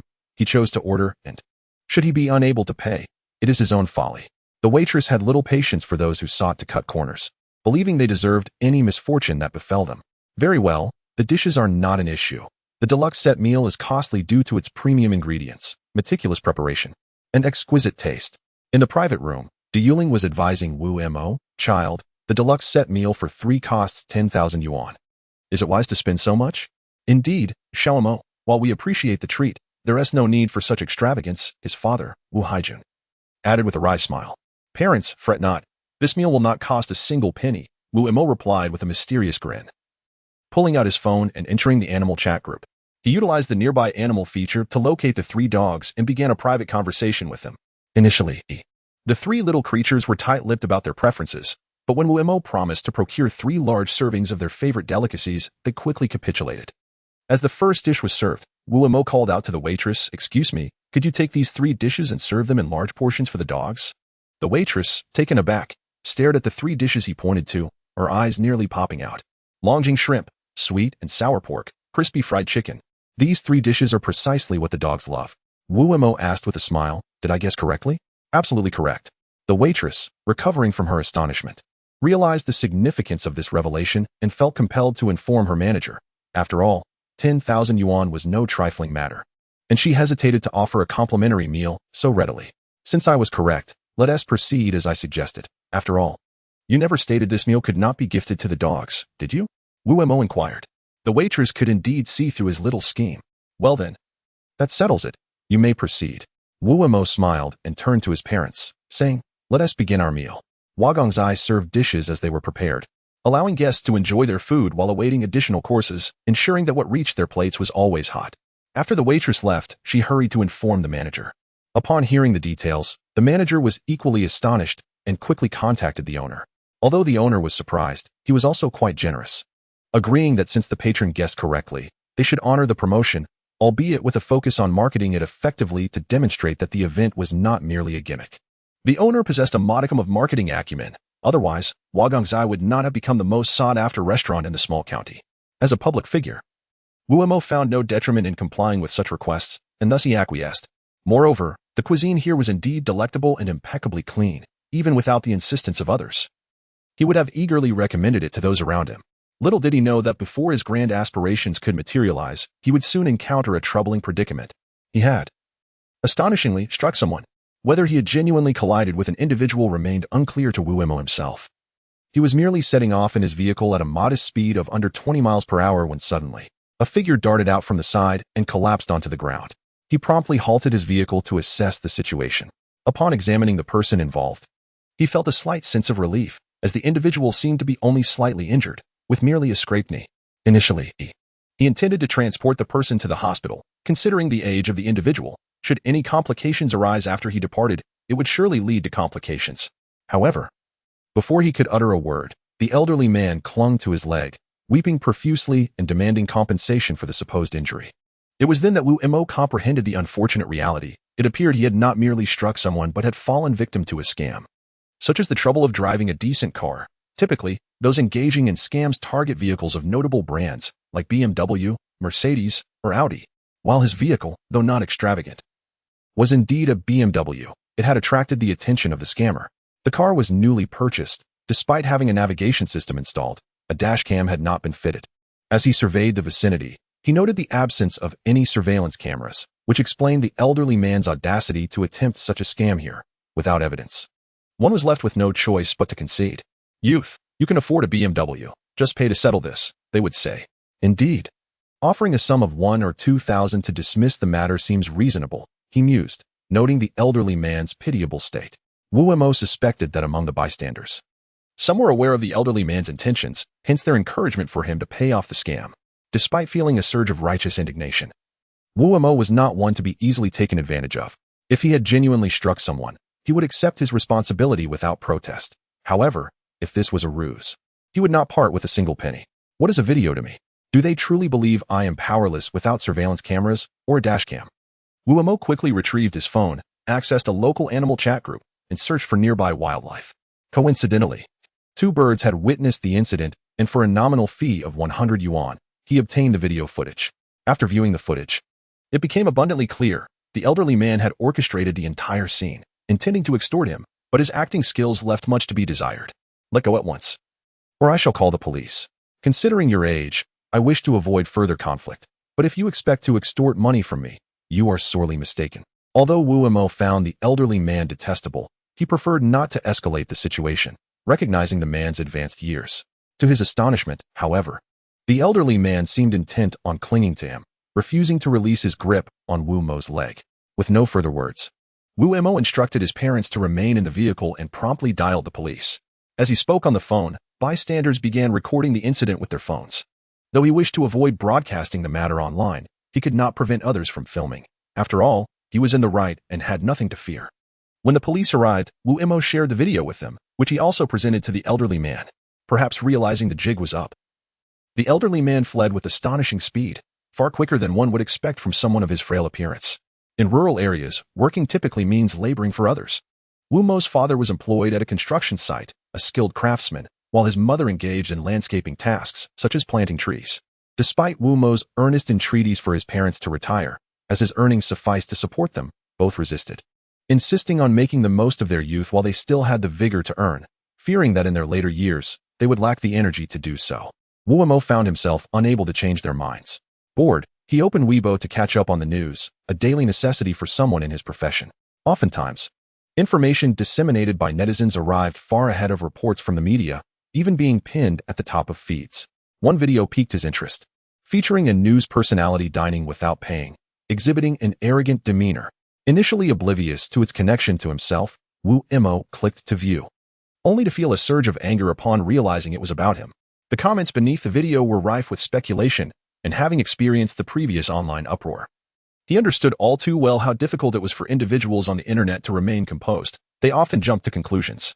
A prominent journalist strikes a pedestrian, colluding with the police for violent enforcement. Coupled with the footage of him being clung to by the elderly man, it seemed he could not escape this unwarranted scandal. Although celebrities like Lin Qingyu and a few supporters voiced their disbelief in the video's authenticity, their opinions were quickly drowned out by the overwhelming evidence presented by the video. Yes, Wu Mo, you must clarify this immediately. Otherwise, this could escalate into a significant issue. Xiao Wu, this is Nin. I've had the technical department authenticate both videos, confirming they were edited.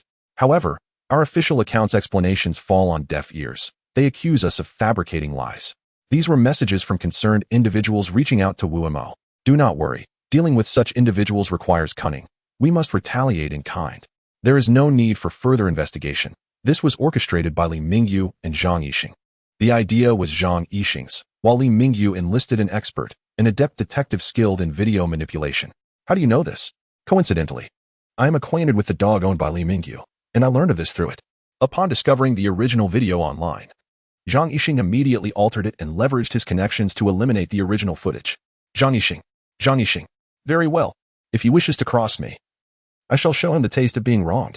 As for Li Mingyu, I refuse to believe she has committed no wrongs. Can you assist me in investigating her? Li Mingyu has committed many transgressions, accepting bribes, providing false testimony, and destroying evidence. It's merely a matter of which you wish to pursue. That is unnecessary. I only need you to ensure Wu Imo assists my master in solving a few cases. She once saved my life, but alas, I am just a dog, limited in how I can repay her. I ask this of you.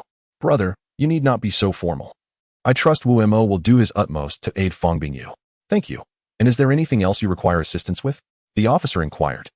No need for further searching. Fan air will suffice, the officer replied. These are trivial matters. I shall have the officer send over Zhang Yixing's video shortly. You can assist in editing it. Any format will do, as long as it thoroughly discredits Zhang Yixing. With that, Wu Mo exhaled deeply. And now all that remained was to wait. Zhang Yixing and Li Mingyu, with their petty schemes, would come to learn the true meaning of retribution. As Wu Mo awaited the video, Zhang Yixing sat before his computer, chuckling to himself. He had felt particularly stifled lately. First, Wu Mo unexpectedly secured a position at Hi-Ha Television, then skyrocketed to fame, garnering increasing attention from the station, which left him feeling quite discontented. In truth, the incident in Paris stemmed from such sentiments, leading to the utterance of the callous remark that human lives are less significant than work.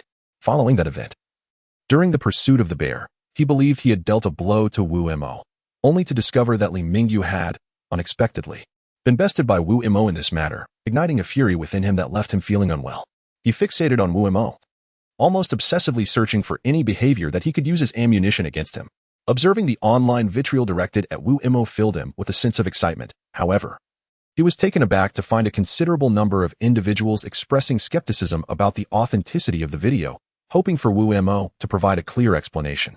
Perhaps the previous incident had tempered the netizens' reactions, instilling a degree of rationality in them. To stoke the flames further, Zhang Yixing resolved to take matters into his own hands, leveraging his substantial following of hundreds of thousands to exert influence. His narrative fashioned him into a tragic figure, appealing to the innate sympathy people possess for the weak. Coupled with his already amiable disposition and numerous acquaintances, his words quickly garnered widespread agreement. Li Mingyu stated, I do not know Wu Mo. I have merely encountered him once through Tan Ren. This individual exudes arrogance and lacks any semblance of humility. Our first meeting felt as though he treated me like a foe, solely because I accompanied Zhang Yixing. Thus, she concluded that Wu Mo's character was questionable and urged others not to be deceived by his facade. Well said. I have always perceived Wu Mo as a self-serving hypocrite. Surely, he ascended through unscrupulous dealings. How else could he have climbed so high with such limited ability? Such sycophancy towards the powerful is utterly repugnant. Chapter 75. The situation escalates as Wu Mo awaited fan air to send the video. A torrent of abusive comments erupted beneath his Weibo post, devoid of reason. Wu Mo, you are nothing but a national disgrace. Your character is severely flawed. A den of thieves. Not only did these individuals hurl insults, but they also contacted numerous media outlets. However, this time, the media had learned their lesson. Though they shared the video, they refrained from subjective commentary, merely stating that the authenticity of the footage remained uncertain. They feared another reversal, which would obliterate their credibility, who would trust their words thereafter. Wu Mo let out a cold laugh. This was indeed the crux of their endeavor to elevate their favored individual. Unfortunately for them, they had truly miscalculated this time. As Zhang Yixing's foolish actions would only drag him further into the mire, he chose silence, recognizing that any words uttered now would be futile. He needed to await the video, for it would serve as the foundation for his counterattack.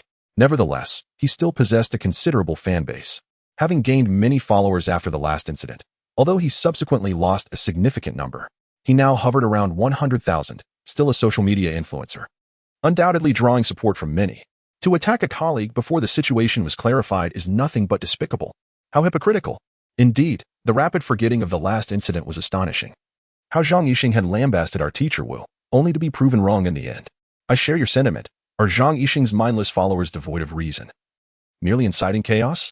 Even if Zhang Yixing harbors jealousy towards Wu Mo, surely Mr. Li Mingyu wouldn't fabricate lies? Unexpectedly, Lu Shui interjected, "Forgive me. But I must clarify something.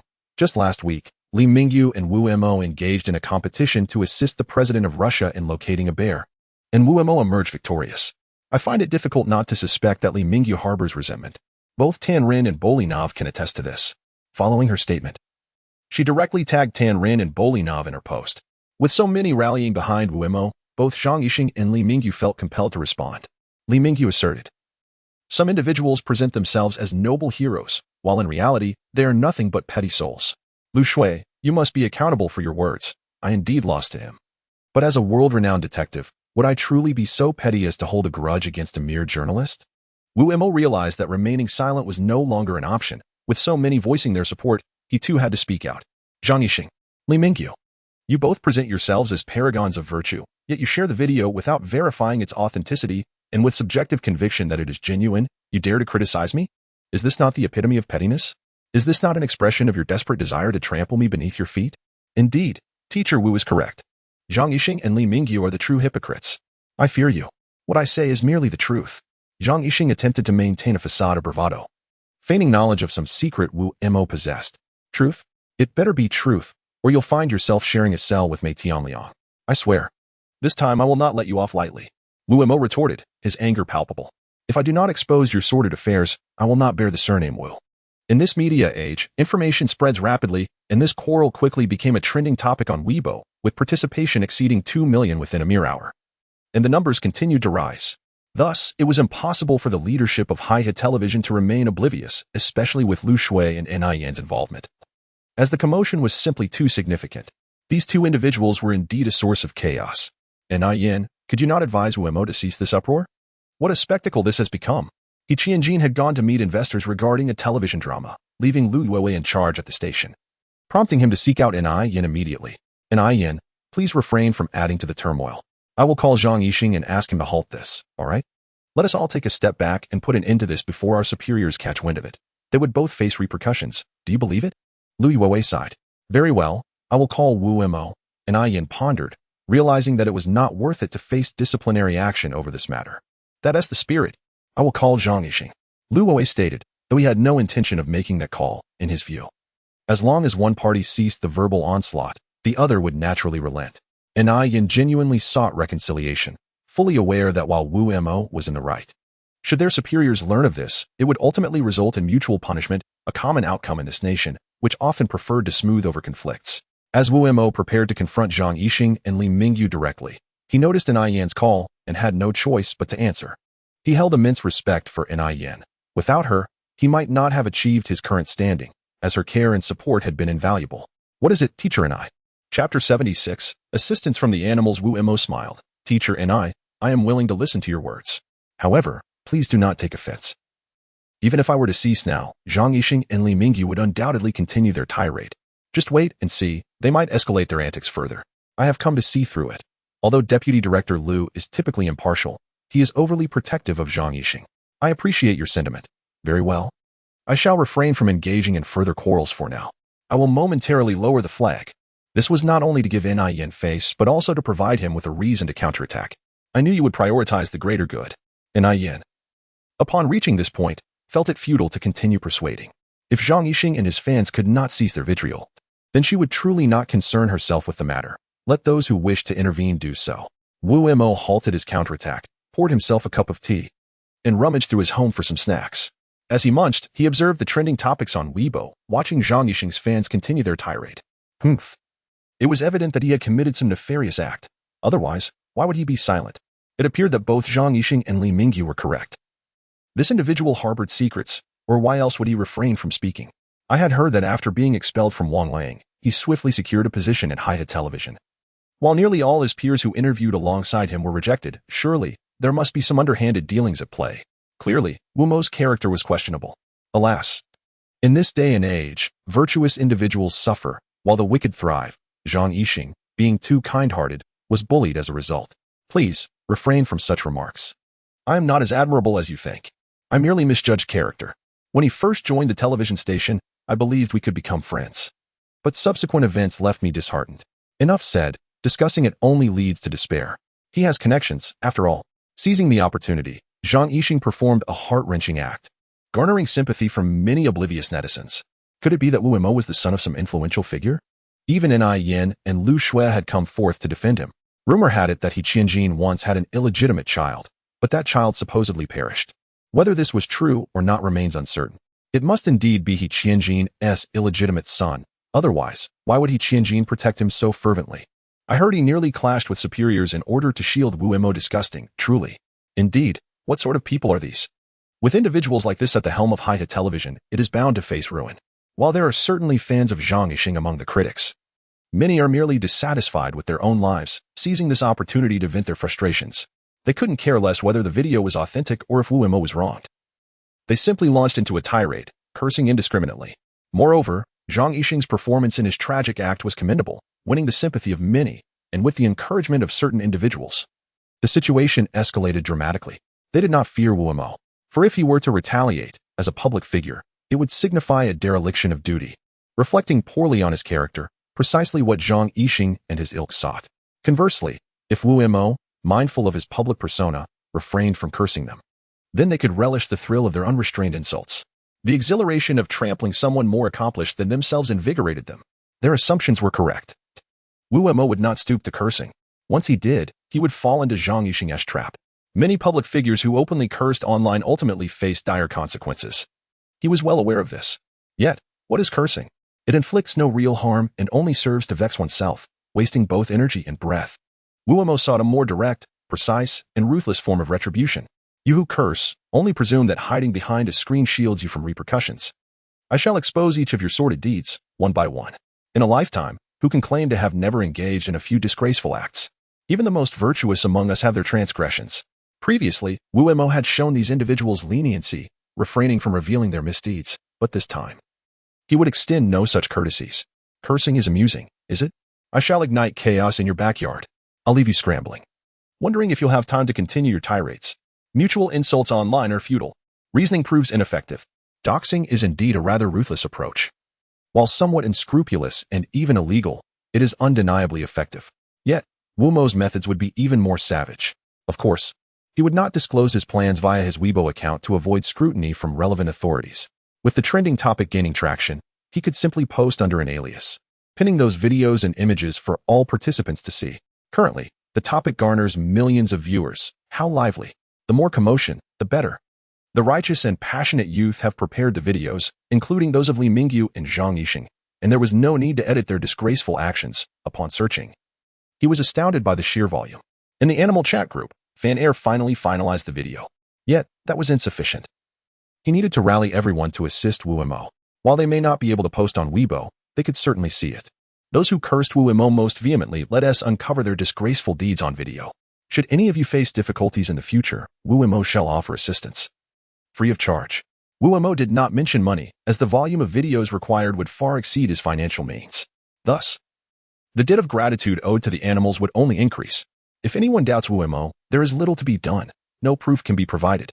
Yet, you have all witnessed his actions, and you know how he treats animals. I refuse to believe that you've never needed assistance before. Moreover, These tasks are mere trifles for you, are they not?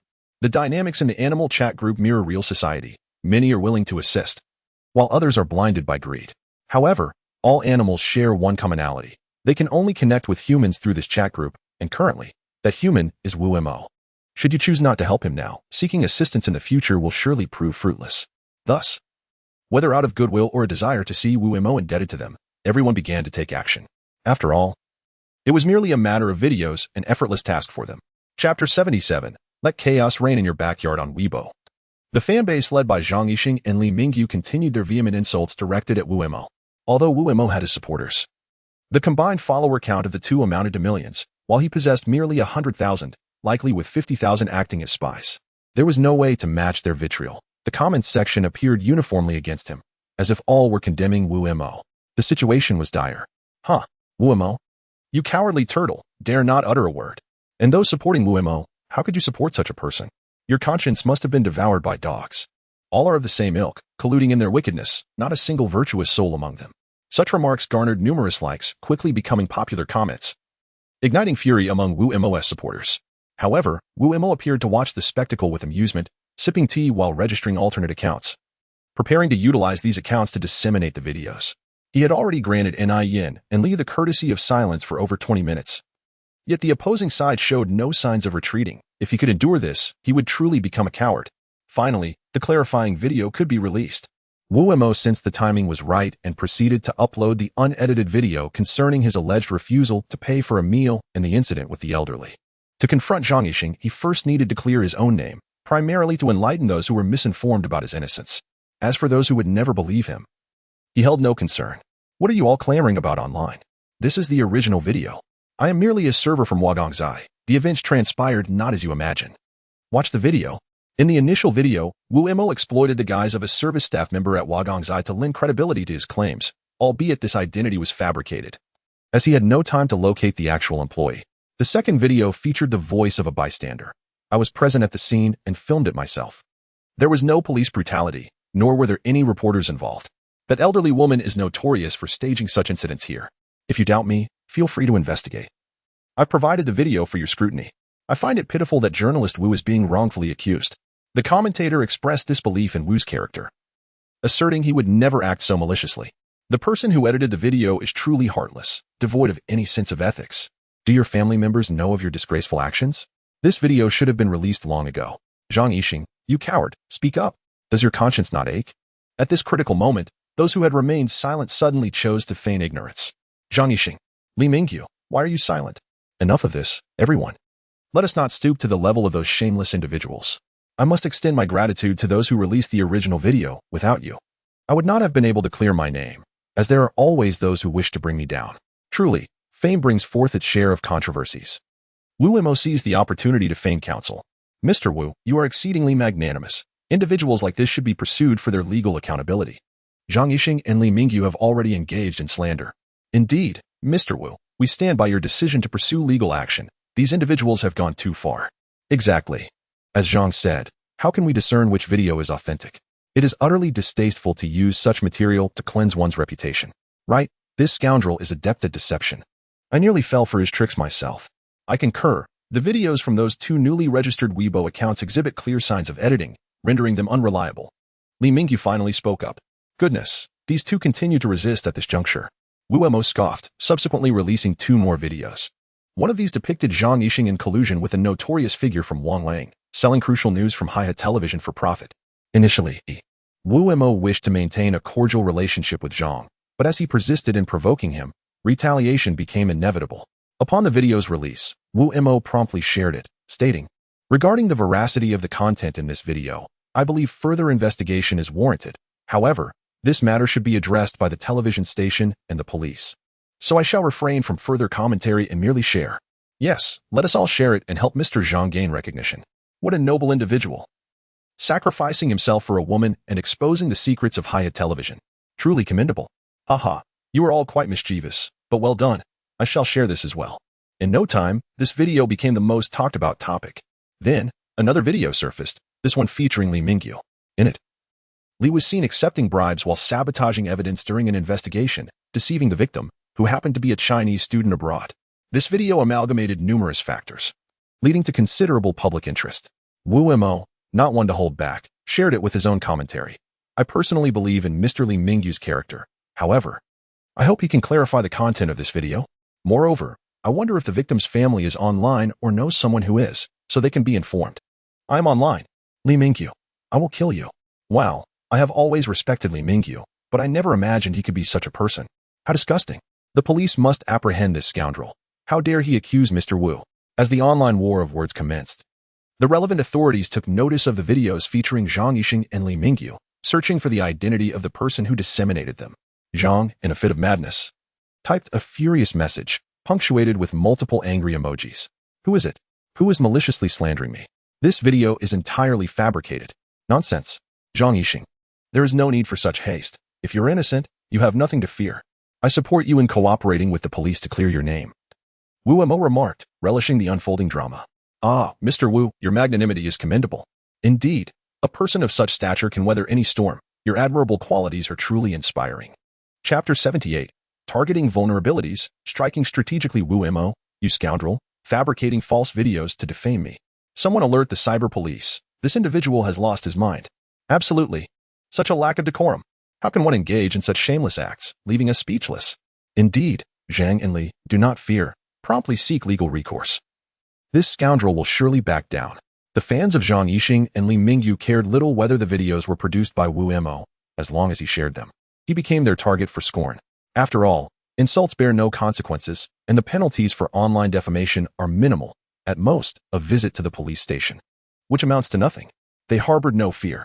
Wu Mo quickly shared the video, adding his commentary. This so-called timely enjoyment, brother, your lack of integrity is appalling. Look at what you did in the video behind your wife's back. Who was that woman? Your wife's friend? TSK. I can only imagine her reaction upon seeing this video. You bastard, cheating behind my back. And you dare claim you were on a business trip? After sharing the video, a female user erupted in outrage. Presumably the wife of this timely enjoyment fellow. Witnessing this scene, many fell silent, clearly shocked by the video's contents. Wu Mo, however, remained undeterred, continuing to release subsequent videos accompanied by his prominent account. Naturally, commentary was essential. TSK, how can a girl lack self-respect so profoundly? I previously thought such matters were confined to films from distant lands. Are you cheating on your husband? With such shamelessness, you dare criticize my character? And what of this woman's husband? How can you stand there, wearing such a high green hat, while still attempting to condemn me? Vile woman, I want a divorce. Honest individuals should not be subjected to such humiliation. Husband, let me explain. Explain? At this juncture, Wu Mo felt an overwhelming rush of guilt. But he could not help but burst into laughter. He could be the righteous youth or the dark demon, depending on the situation at hand. This sense of guilt did not burden him. Rather, it brought him immense satisfaction. Who is responsible for sharing these videos, so devoid of ethics? Is the privacy of others merely fodder for public spectacle? Indeed, Wu Mo, your willingness to share them makes you equally immoral. Oh. Are we feeling ashamed and angry? It seems there's yet another new video. Haha, I must say, these two fellows are quite amusing. You accuse me of lacking morals, yet what you have done is virtuous. Look at this. You are a disgrace, are you not a man? Bullying girls? Instead of focusing on your studies, you resort to campus bullying? This is not just a moral issue, it is illegal. Moreover, you claim to be ethical. I acknowledge the pressure of college entrance exams, but that does not give you the right to vandalize a farmer's watermelons. Look at the destruction you and your classmates have caused to these precious crops. Years of labor down the drain. Is this your notion of morality? Although Wu Mo may not excel in verbal confrontations, he is backed by compelling video evidence, rendering any rebuttal futile. Initially, there were several individuals hurling insults. But upon witnessing the emergence of the video, they fell silent, fearing their own misdeeds might be unveiled by Wu Mo. Regardless of their criticisms, Wu Mo's plans remained unchanged. He released videos of those who had criticized him most fervently, subsequently amplifying their reach through his prominent account. For over 2 hours, he relished the opportunity to respond. As he had ample time during his break, the videos had ignited a significant stir online, attracting the attention of various media outlets. Zhang Yihong, perhaps misguided, chose to provoke Wu Mo at a moment when discretion would have served him well. Enough, Wu Mo. You indiscriminately share videos of uncertain provenance. You must bear legal responsibility. I could overlook the last video, considering you were deceived, but I implore you to cease this behavior. While Zhang Yihong acknowledged the truth of the situation, he was taken aback to discover Wu Mo possessed video evidence even of this incident, the origins of which were beyond his comprehension. As the saying goes, do not strike the face when attacking, yet Wu Mo's actions transcended mere slaps. He had metaphorically flayed Zhang Yihang before delivering his blows. Mr. Wu, why the pixelation? This video is truly explosive. One remarked, laughter echoing in the background. I must admit, I now feel a twinge of sympathy for Zhang Yihang's fans. I wonder how they are faring now. Wu Mo's prowess was undeniable. Those who dared oppose him in the future would surely be courting disaster. Do not speak so lightly. I am merely sharing. I know nothing of the video's origins. Another chimed in. The videos Wu Mo shared proved to be remarkably effective. Zhang Yihang and Li Mingyu's supporters were rendered mute. Though many seethed with rage behind their screens, they hesitated to voice their frustrations, aware that doing so could expose their own scandals. The videos not only displayed faces but also identified names and addresses, showcasing the creator's intent to make a poignant statement. In an instant, Wu Mo felt as though he had seized control of the narrative. Naturally, there were a few dissenters who sought to assert their individuality, positioning themselves as brave warriors among the crowd. Wu Mo, no matter your actions, I am unafraid. You are nothing but trash. Your vengeful antics only reveal your own inner fears. Wu Mo chose not to engage in further dialogue, and within 3 minutes, a video surfaced. Although brief, it struck at the heart of the matter. Chapter 79. A complete victory of virtual confrontation unexpectedly unraveled the truth behind a murder case, a remarkable occurrence indeed. After 3 hours of engagement, Wu Mo had thoroughly enjoyed himself, countering most of the insults directed at him with videos. Once his detractors had fallen silent, he took a deep breath, feeling an unparalleled sense of ease. Complete victory. Although the identity of the mysterious ally aiding Wu Mo remained unknown, the online battle initiated by Zhang Yihang and Li Mingyu concluded with Wu Mo's resounding triumph. Not only did he retain his fan base, but he gained an additional 50,000 followers, bringing his total to 150,000. Furthermore, his animal chat group achieved a level 2 upgrade, granting him access to a new reward package. Wu Mo found the situation somewhat amusing. It seemed that seeking assistance from animals had greatly benefited the chat group's elevation. Yet, he was acutely aware that he now owed a significant debt of gratitude to these creatures, which would require careful repayment in the future. In addition to the two factions of fans, numerous onlookers reveled in the spectacle, neither supporting nor opposing, simply entertained by the unfolding drama. With the conflict resolved, it was time for reflections on the events. Eating grapes without spitting out the skins, Mr. Wu, this is nothing short of divine intervention. Truly formidable, remarked one observer. A little lazy bug. Ha ha ha, this is undoubtedly the highlight of the year, more thrilling than any film. Another added. I have lost all hope in this world. It is so dark. Despair, you say? Everyone has their flaws. If those people hadn't provoked Mr. Wu, they likely wouldn't have faced exposure. A few voices argued that certain matters deserved revelation, particularly the reprehensible actions of the guilty parties and the cases of school bullying. Indeed, the perpetrators must not escape justice. Someone exclaimed, ha ha ha, the viewership has exceeded 100 million. This is incredible. Mr. Wu, could you delete the video? I realize my mistakes now. That video was not even posted by Mr. Wu. What use is it to approach him? If you've got a wife and are still misbehaving. What about the single brothers?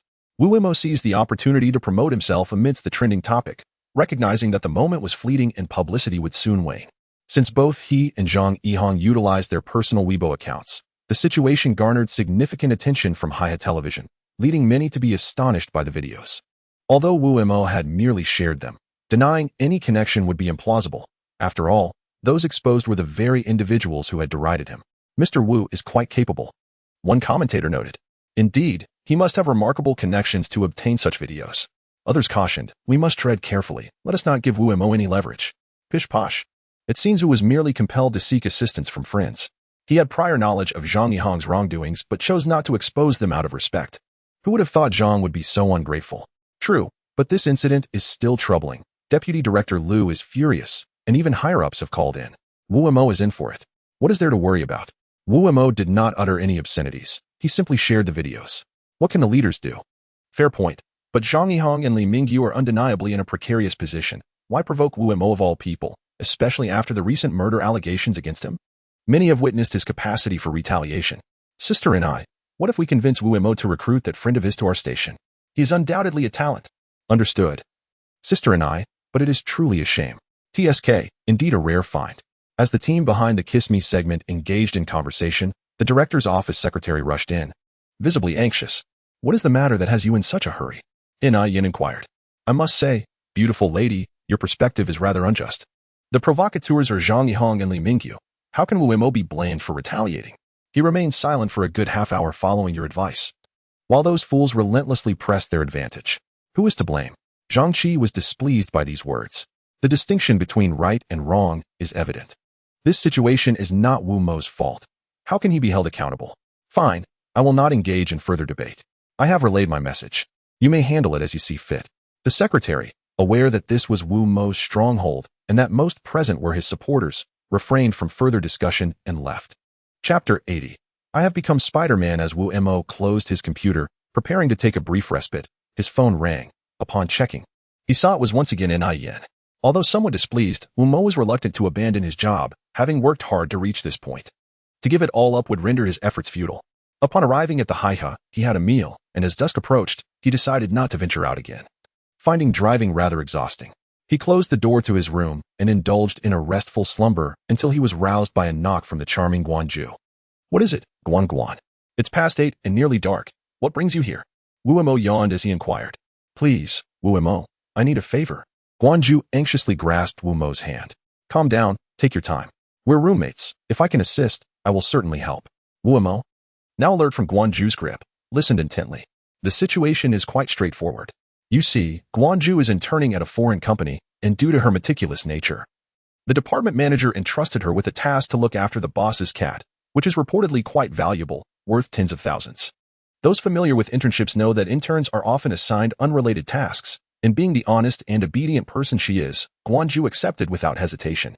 She enjoys animals, so caring for it wasn't an issue. Knowing Wu Mo's knack for finding people, she sought his help. Is that all? No worries, leave it to me, Wu Mo assured her. Without washing his face, he hurried into his room and sought assistance in the animal chat group. He recalled this cat from a video sent to him previously, feeling a sense of obligation to help. Is that you, the valiant young man? Thank goodness.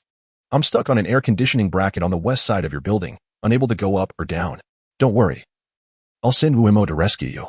With the cat's location confirmed, Wu Mo swiftly donned his clothes and dashed outside, with Guanju closely following. Have you found it? Yes, a friend of mine spotted the cat you mentioned. It's stuck on the upper floor of our complex. Your friend seems to be everywhere, Guanju remarked, unintentionally leading Wu Mo to chuckle. They ascended to the rooftop and discovered the distressed cat curled up on an air conditioning bracket. What should we do? Wu Mo, should we call the fire department? Not yet. You find some rope while I stay here, he instructed. Guanju hurriedly descended the stairs. Wu Mo intended to comfort the cat through his phone, but inadvertently pulled out a spider transformation card. Shall I give it a try? He pondered, realizing it would allow him to communicate with the cat more intimately than through the chat group. However, upon transforming, he encountered an unexpected situation. Wow, it actually works, he exclaimed, discovering the webbing to be remarkably sturdy, resisting all his attempts to break it, even with his nail clipper, which only bounced off. Look at me. I become Spider-Man. Wu Mo was elated, attaching the web to the rooftop and sliding down, during which he noted enhancements in his vision, strength, and agility. Reminiscent of Spider-Man, albeit his webbing was truly emanating from his palm. Meow. Don't be afraid. I'm here. The cat, though unfamiliar with Wu Mo in person, recognized him from videos and photos, remaining still in surprise at his capabilities. Though the process seemed simple, Wu Mo felt a tinge of fear in his inaugural Spider-Man experience. He sat down to catch his breath when Guanju and Qiu Lingling rushed up, rope in hand. Did you rescue it? Guanju asked, astonished at the sight of the cat in Wu Mo's hands. Not quite. It freed itself and jumped up. I merely assisted, Wu Mo explained with a smile. Though Guanju and Qiu Lingling were skeptical, wondering why the cat hadn't come up sooner, they chose to trust Wu Mo's account. Thank you so much, Wu Mo. I don't know how to express my gratitude. If you ever need anything, don't hesitate to reach out. I may be just a small employee, but I will certainly lend my support, Guanju declared. Of course, I understand. By the way, I noticed you both participated in the Twitter spat today. Wu Mo jested. Hiki, we did, but didn't contribute much. Your friends are impressive, managing to produce all those videos. Qiu Lingling chimed in eagerly. Enough about that. I found the cat. But I'm hungry now. Do you have any food? Wu Mo chuckled, patting his stomach. Yes, I have plenty of snacks. Just as long as you don't mind gaining a few pounds. Qiu Lingling giggled. If you're not worried, why should I be? Wu Mo replied, standing up with the cat in his arms, heading downstairs with the two lovely ladies. After enjoying some snacks from Qiu Lingling, Wu Mo returned to the animal chat group to converse with the animals. The cat insisted on sending him a red envelope, but he declined. believing that today's actions were merely a matter of repaying a favor, and accepting a reward would negate that goodwill. Chapter 81. Speaking back to the leader, this incident had provided a sense of relief, if Lu Yuwei weren't particularly harsh. Receiving a reprimand wouldn't be a significant issue. After all, he had already gained the upper hand, and he truly didn't care much about the rest. His skin was thick enough that even a few scoldings from Lu Yuwei wouldn't cause him discomfort. It would simply go in one ear and out the other. Accustomed to being scolded by teachers during his school days and even receiving beatings from his father as a child, he had developed a resilient demeanor. Of course, now that he owned his car, he drove to work, not wanting to inconvenience Lu Shui any longer. Furthermore, riding in Lu Shui's car had sparked various unwelcome rumors. While he himself didn't mind, it was essential to consider her reputation as a woman. Upon arriving at the television station, Wu Mo parked in the open lot and, as usual, bought some buns and soy milk from a nearby stall. To his surprise, many unfamiliar colleagues within the station began to discuss him. Initially displeased, he strained to listen, only to burst into laughter upon realizing they were praising him. Hey, look, our station's internet celebrity, Wu Mo. I know him. That Twitter battle yesterday was legendary. Where did his friends get all those videos? Haha, I saw it too. But we must be cautious in the future. Don't offend him. This guy doesn't let things slide easily. Zhang Yixing used to be so formidable, but now he is too scared to come to work. Good. While I can't claim to be spotless, I would never engage in underhanded dealings. Wu Mo was listening when the Baozi vendor suddenly chuckled and said, Teacher Wu, today's Baozi and soy milk are on the house. Yesterday's incident was quite a spectacle. I've become your fan. No, please. I must pay for what I owe. Not a single cent should be excused. I merely participated in an event, yet I was accused of dining and dashing. If I don't pay, who knows what people might say about me? Wu Mo insisted as he settled the bill before leaving. Although his reputation continued to grow, he sensed that Lu Yuwei's anger was likely escalating as well. Lu Yuwei had always been protective of Zhang Yihong, whom he had introduced and who had performed commendably. Given the current turmoil, it would be impossible for Lu Yuwei to harbor no grievances against Wu Mo. Even a sage can feel wrath. Lu Yuwei, being an emotional person, was no exception. Regardless, Wu Mo reassured himself that he was conducting himself honorably, so there was nothing to fear. After finishing breakfast, Wu Mo ascended to the office. Upon entering the production team, he noticed many colleagues staring at him. Zhang Qi laughed and remarked, You've become quite the celebrity. In our team, Sister and I is the most popular, and right after her is you. Even I, as a senior, can't compare to you. Careful with your flattery. You might just float away. Sister and I wheeled herself out of the office and sighed, Little Wu, I recognize that you were not at fault yesterday. But this society has its unspoken rules. Some things simply cannot be done. Wu Mo smiled wryly, Teacher and I assume you've been monitoring Weibo. You must know it wasn't my fault. I had ceased all engagement for half an hour, yet he only grew bolder. If I did not retaliate, would I still be considered a man? I might as well hide in my shell. He was a passionate youth, committed to justice. And such fervor often clouded one's rationality. When faced with provocations, the only recourse seemed to be shoving the offender into a metaphorical icebox and sealing it shut. He held himself to a nobler standard than many, filled with ideals and a sense of justice. However, he refused to be a coward who retreats from every conflict. Confucius wisely stated that one should repay grievances with justice and kindness with kindness. This approach was indeed the correct path. You're quite the character. Enough said. Deputy Director Lu has requested you to go directly to his office upon your arrival, Sister and I sighed. While she did not believe Wu Mo had erred, she understood that sometimes doing the right thing could lead to punishment, an unfortunate reality of society. Why seek me out? Why not Zhang Yihong? He instigated this conflict. Wu Mo inquired. Zhang Qi chuckled. I heard Zhang Yihong fell gravely ill yesterday and is currently hospitalized. But rest assured, he won't escape. The videos online are already being investigated by the authorities. This television station is state-owned. He is digging his own grave. Is he really that cowardly? Just like that. He falls ill. Wu Mo expressed his astonishment. Not cowardly. I suspect he is feigning illness. However, one can only evade consequences for so long. His actions will eventually come to light. You should hurry to see Deputy Director Lu. He was extremely upset yesterday. Be cautious with your words when you meet him.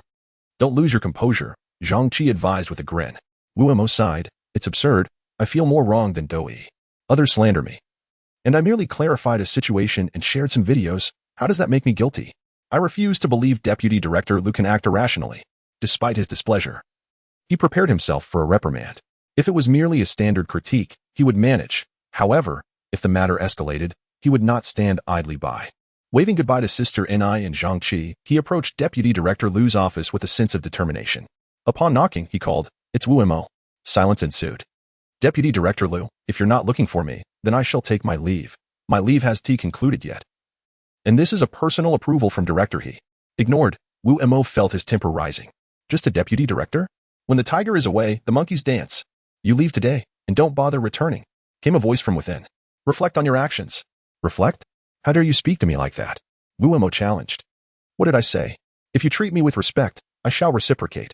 If you choose to disrespect me, why should I honor you? Wu Mo stood his ground. It was unnecessary for him to yield to Lu Yuwei. Even if Lu dared to dismiss him, many others would gladly welcome him. So, you've grown wings and cannot be controlled. Get out of here immediately. Our Haya television station cannot afford your lofty presence. Lu Yuwei bellowed, slamming his fist on the table. You think I'll just leave because you say so? To put it bluntly, even if you were the director, you have no authority to act in such a manner. If you can employ someone like Zhang Yihong, who embodies such disgrace, you have no right to judge me. There are things I prefer to leave unsaid. But do not push me. Wu Mo replied with a cold smile. Are you threatening me? Lu Yuwei stared in disbelief. I lack such boldness, I merely state a fact. If you wish for me to depart from Haya television station, let us see who exits first. Wu Mo replied calmly, yet his demeanor sent chills down Lu Yuwei's spine. In a place like this, if he were entirely clean, and Lu Yuwei harbored concerns that certain videos of his might surface online. You are impressive. You truly are. Threatening a leader. I've worked many years and have never encountered someone like you. Lu Yuwei seethed, yet he found himself powerless against Wu Mo. Wu Mo had only recently joined Haya television station, had committed no transgressions, and had actually enhanced the station's visibility. Dismissing him without cause would invite scrutiny and suspicion. If any videos emerged at this juncture, the public would likely believe them, and Lu Yuwei would find it impossible to explain himself. Please, do not flatter me. I cannot accept such praise, Wu Mo replied with a smile. His confidence in He Qianjin remained unwavering, for he was a man of reason, unlike Lu Yuwei, who always sought to assign blame to his subordinates. After speaking, Wu Mo turned to leave. He initially thought a few reprimands from Lu Yuwei would be tolerable. But the latter's attitude was intolerable. Having gained his own strength, Wu Mo refused to endure mistreatment as he had in the past. He would reciprocate kindness with kindness. But if anyone dared to bully him, they would face consequences. Should Lu Yuwei choose to tread carefully, all would remain well. However, if a rift were to form, the outcome would not be pleasant. Upon returning to the production team, he shared the confrontation with Lu Yuwei with Sister Ni, trusting her integrity. Why must you be so impulsive? Deputy Director Liu is connected. Even Director He cannot be overly harsh with him. How could you dare to speak back? Sister Ni sighed, feeling helpless to assist him. Be cautious in your work. Do not give him any leverage. He will surely make your life difficult. ISNT Deputy Director Liu supposed to address issues rather than individuals? Wu Mo asked, puzzled. That is all merely an act. Humans are emotional beings. Whether one reacts to a situation or a person largely depends on the circumstances at hand. Enough said, I want to elaborate further. As one ages, the tendency to ramble increases. Perhaps I am being overly sensitive. In any case, just take it easy. I still have some tasks to wrap up today. So please assist me in organizing the documents, sighed an Yen. Wu Mo nodded in understanding. He was no stranger to the notion of subordinates being undermined by their superiors, having encountered it frequently during his time in the online realm. However, he was uncertain of the specific ways Lu Yuwei might attempt to undermine him. Overthinking was futile. It was better to focus on diligent work. As long as they did not provide the other party with any grounds for complaint, there was nothing to fear. Organizing documents was not physically taxing, but it certainly cultivated patience, as even a moment's impatience could lead to errors. Wu Mo busied himself for a full 2 hours. Feeling no discomfort and, in fact, brimming with energy, he suddenly recalled that he had utilized a spider transformation card just the night before, and its effects had yet to dissipate. Alas, while the spider transformation card was indeed advantageous, it came with a minor inconvenience. Seeing mosquitoes and flies made him curiously tempted to sample their flavor. Fortunately, his self-control was commendable. Otherwise, he would be in quite a predicament. Nonetheless, he truly needed to eat something to stave off hunger, as the pangs only intensified with time. Finally, as lunchtime arrived, Wu Mo dashed out first, leaving the crew of the program utterly astonished. Hey, this kid hasn't been around for a day or two, yet he seems to have boundless energy, running like Bolt. Zhang Qi jested. All right, he has probably just famished. Let us all head to lunch. I heard they're serving dumplings today. When Wu Mo entered the cafeteria, he was astonished to find himself the first to arrive. He realized that not only had his static vision improved significantly, but his dynamic vision had also become remarkably sharp. A mere glance allowed him to discern the various dishes available, even recognizing those currently being prepared. Wow, Spider-Man truly is something else, he mused. Lamenting that the card's effects lasted only 24 hours, how he wished it could last a lifetime. Hey, Xiao Wu, we have dumplings today. Are you interested? Inquired a staff member. What filling do they have? Pork with green onion. That is not halal, but I adore that flavor. Give me a pound. Wu Mo had always relished pork and green onion dumplings. A pound? No, make it 2. The cafeteria lady looked astonished. Can you finish that? I feel particularly hungry today and genuinely wish to eat more, Wu Mo replied. Normally, his appetite was modest. He could manage only a few dumplings. But today felt different, probably due to the transformation card's lingering effects. He didn't dwell on it too long. After all, dumplings were still affordable, costing only 40 yuan for 2 pounds. Having a bit of money, indulging a little. Before he had received his salary, he wouldn't have dared to splurge like this. But now he felt it was essential to treat himself well and not neglect his own appetite. However, just as he had eaten only a few dumplings, the secretary from the director's office appeared again. Wu Mo, the deputy director is calling for you. The higher-ups want to see you. Can't you see I'm eating? Chairman Mao once said that wasting food is the greatest crime. I'll come once I finish my meal. You go ahead, Wu Mo replied. Feeling no fondness for Lu Yuwei, given that he was indeed in the middle of eating, he found it impossible to comply with the request to visit the director's office. The secretary shot Wu Mo a fierce glare and retorted, some people get a little fame and start acting arrogant. After saying that, he turned and left. Arrogant? Am I more arrogant than you? He thought, feeling a mix of contempt and amusement. Yin was such a kind person. And yet he dared to speak to her so harshly. He had no intention of addressing the secretary's bluster and simply continued to enjoy his dumplings. Though he was puzzled as to why Lu Yuwei had just reprimanded him and was now seeking him out again. Was it possible that the broadcasting authority had sent someone? He continued to eat while speculating until the secretary returned for a second time, just as he finished his last dumpling. Standing up, he said, "Let us go, Chief Secretary." Humph.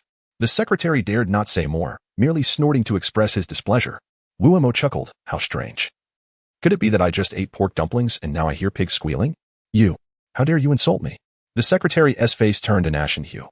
But he found himself powerless against Wu Mo, especially since Lu Yuwei had no authority over him. He could only lead the way with a sullen expression. It is worth mentioning that although Wu Mo had formed a rapport with the animal chat group and interacted amicably with the creatures, it did not imply that he had become a vegetarian.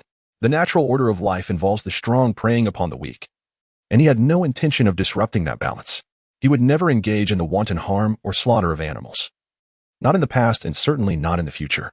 Upon arriving at Lu Yuwei's office, more accurately, He Qianjin's office, which Lu Yuwei was temporarily using, the secretary knocked and announced their presence. Inside sat 3 individuals, Lu Yuwei, Lu Shui, and a third person Wu Mo did not recognize. Presumably the higher-up the secretary had mentioned. Entering, Wu Mo inquired, Deputy Director Lu Jie, did you urgently summon me for something? Not even allowing me to finish my meal. The higher-ups are here for an inspection and wish to discuss a matter with you, given their busy schedule. They requested you come here promptly. Look at you, you delayed for half an hour. Lu Yuwei said, exasperated. Is that so? If the leader arrives while I'm in the restroom, am I supposed to urinate on them? Wu Mo asked with a smile, addressing the higher-up. The superior did not appear pleased, though they managed a strained smile, likely due to needing something from Wu Mo. If they were genuinely angry, Wu Mo would have found that normal. However, this forced smile left him feeling uneasy. It was hard to believe there was no ulterior motive at play. Wu Mo, how do you speak? Where's your respect? Do you not recognize rank and status? Lu Yuwei shot him a glare. Deputy Director Lu, are you a cadre under our red flag? Why are you clinging to such feudalistic notions? What rank? What status? We live in a new China. And you still yearn for those privileges? Surely this gentleman wouldn't mind. We are all equal here, Wu Mo retorted. Convinced that the superior Lu Yuwei had harbored ill intentions towards him and thus did not feel inclined to show any courtesy.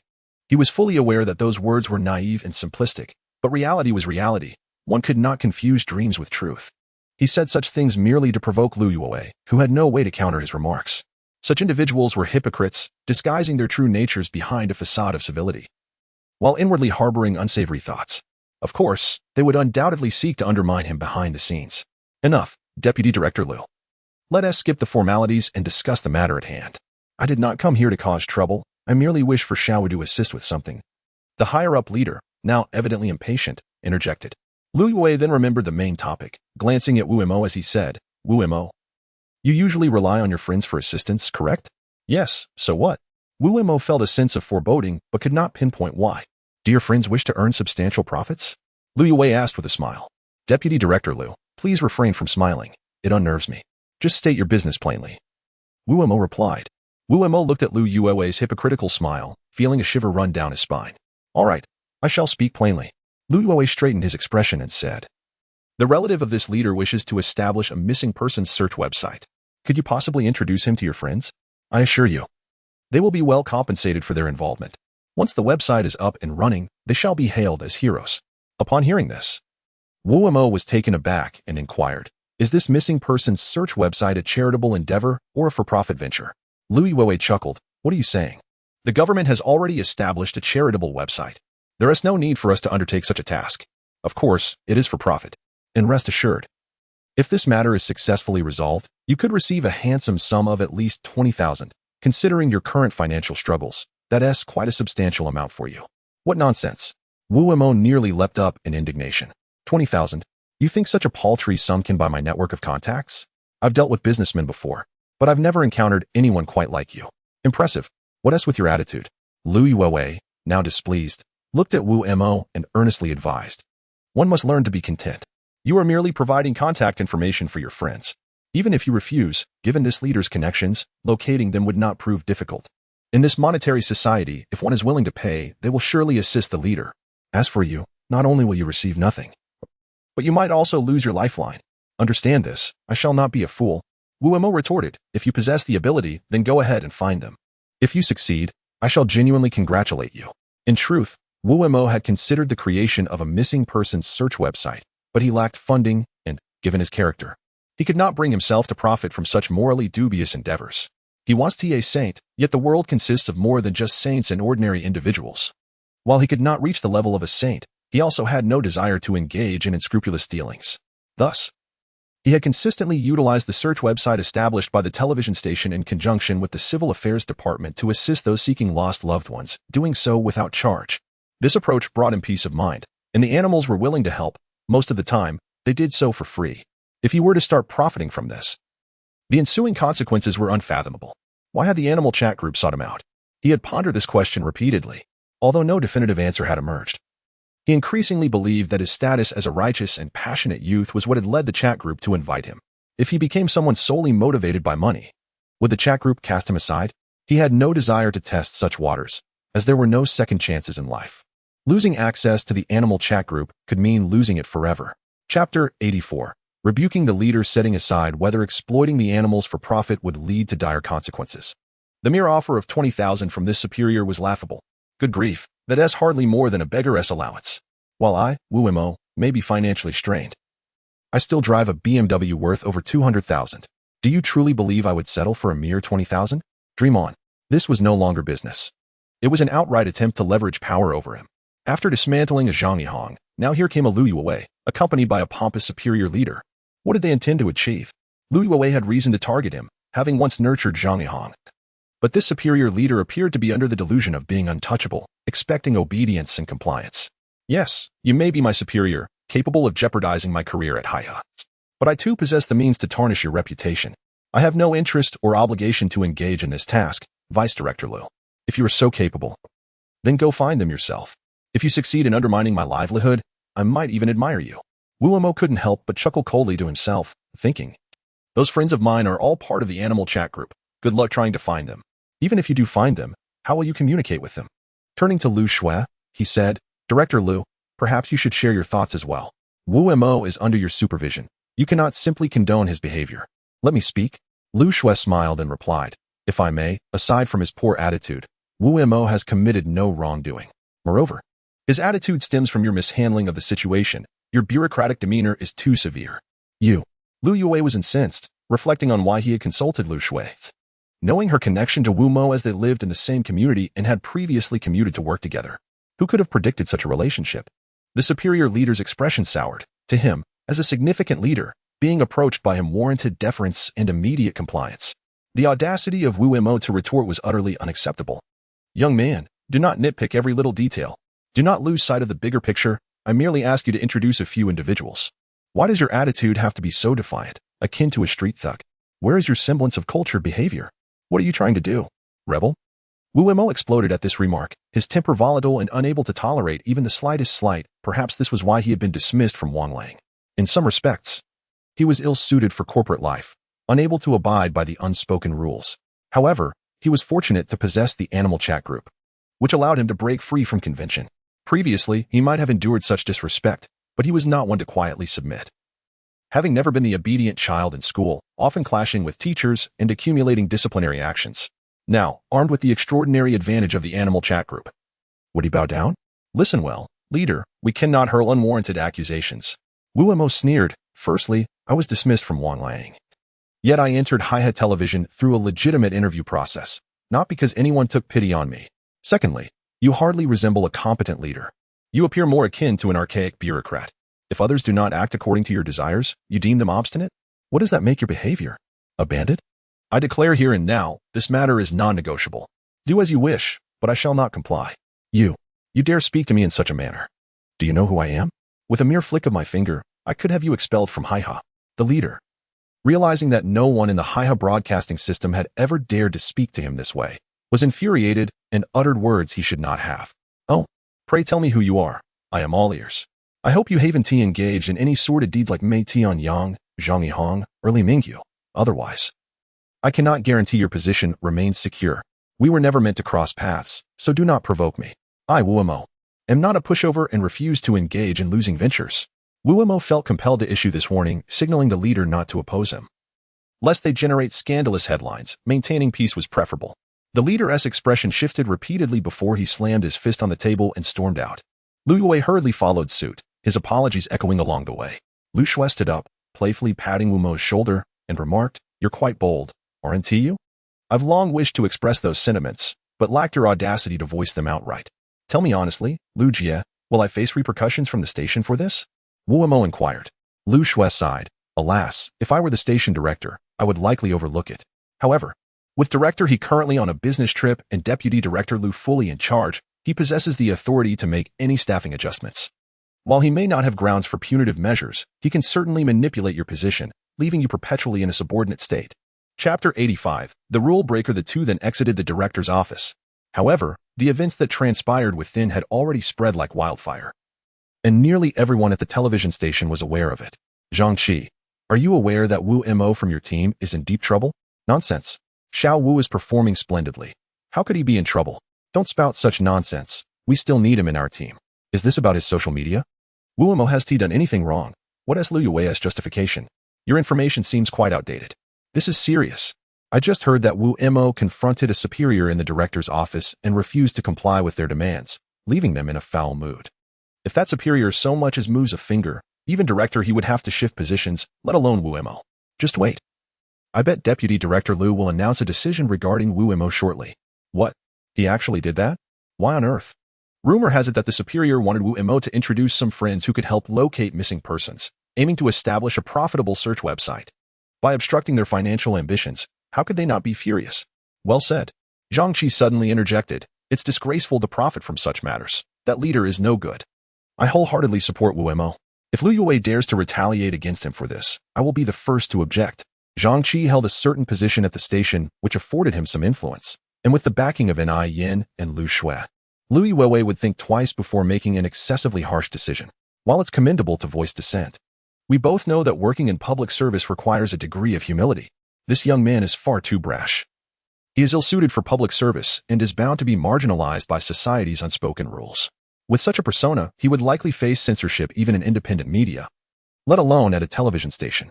If he continues this way, the leadership will surely ensure he ruffles too many feathers. You speak a truth. But I admire those who despise wrongdoing and act boldly. Perhaps we've grown too accustomed to kneeling, unable to rise. Thus, seeing someone stand defiantly before authority stirs an unsettling feeling within us. Such dialogues were commonplace throughout Hiha Television, as news of Wu Mo's confrontation with a superior spread, exacerbating the situation. Now, for the sake of appearances, Lu Yue could not refrain from punishing Wu Mo. Otherwise, he would lose all semblance of authority as deputy director. You certainly stirred things up. I just heard you confronted a superior in the director's office, Zhang Qi remarked with a sheepish smile towards Ni Yin. Then turned to Wu Mo. Wu Mo shrugged. I can't believe the news spread so quickly. I only had a brief chat with Lu Jie. And now it's all over? Yes, I did confront the superior, but it wasn't exactly an insult, more of an expression of frustration. That person was utterly unreasonable. Wuemo shook his head. What nonsense. If I quit over such trivial matters, what future would I have? The more they target me, the more unafraid I become. That so-called leader has a heart of stone and seeks to exploit others. I refuse to let them profit from my efforts. Well said. Yin applauded. Such principled individuals are rare. Most are sycophants. I too am ensnared by these unspoken rules. However, if you wish to persevere, you will undoubtedly face numerous challenges ahead. I understand. Wuemo smiled. But if I leave, I'd be conceding to certain individuals' desires, and they would be the ones to rejoice.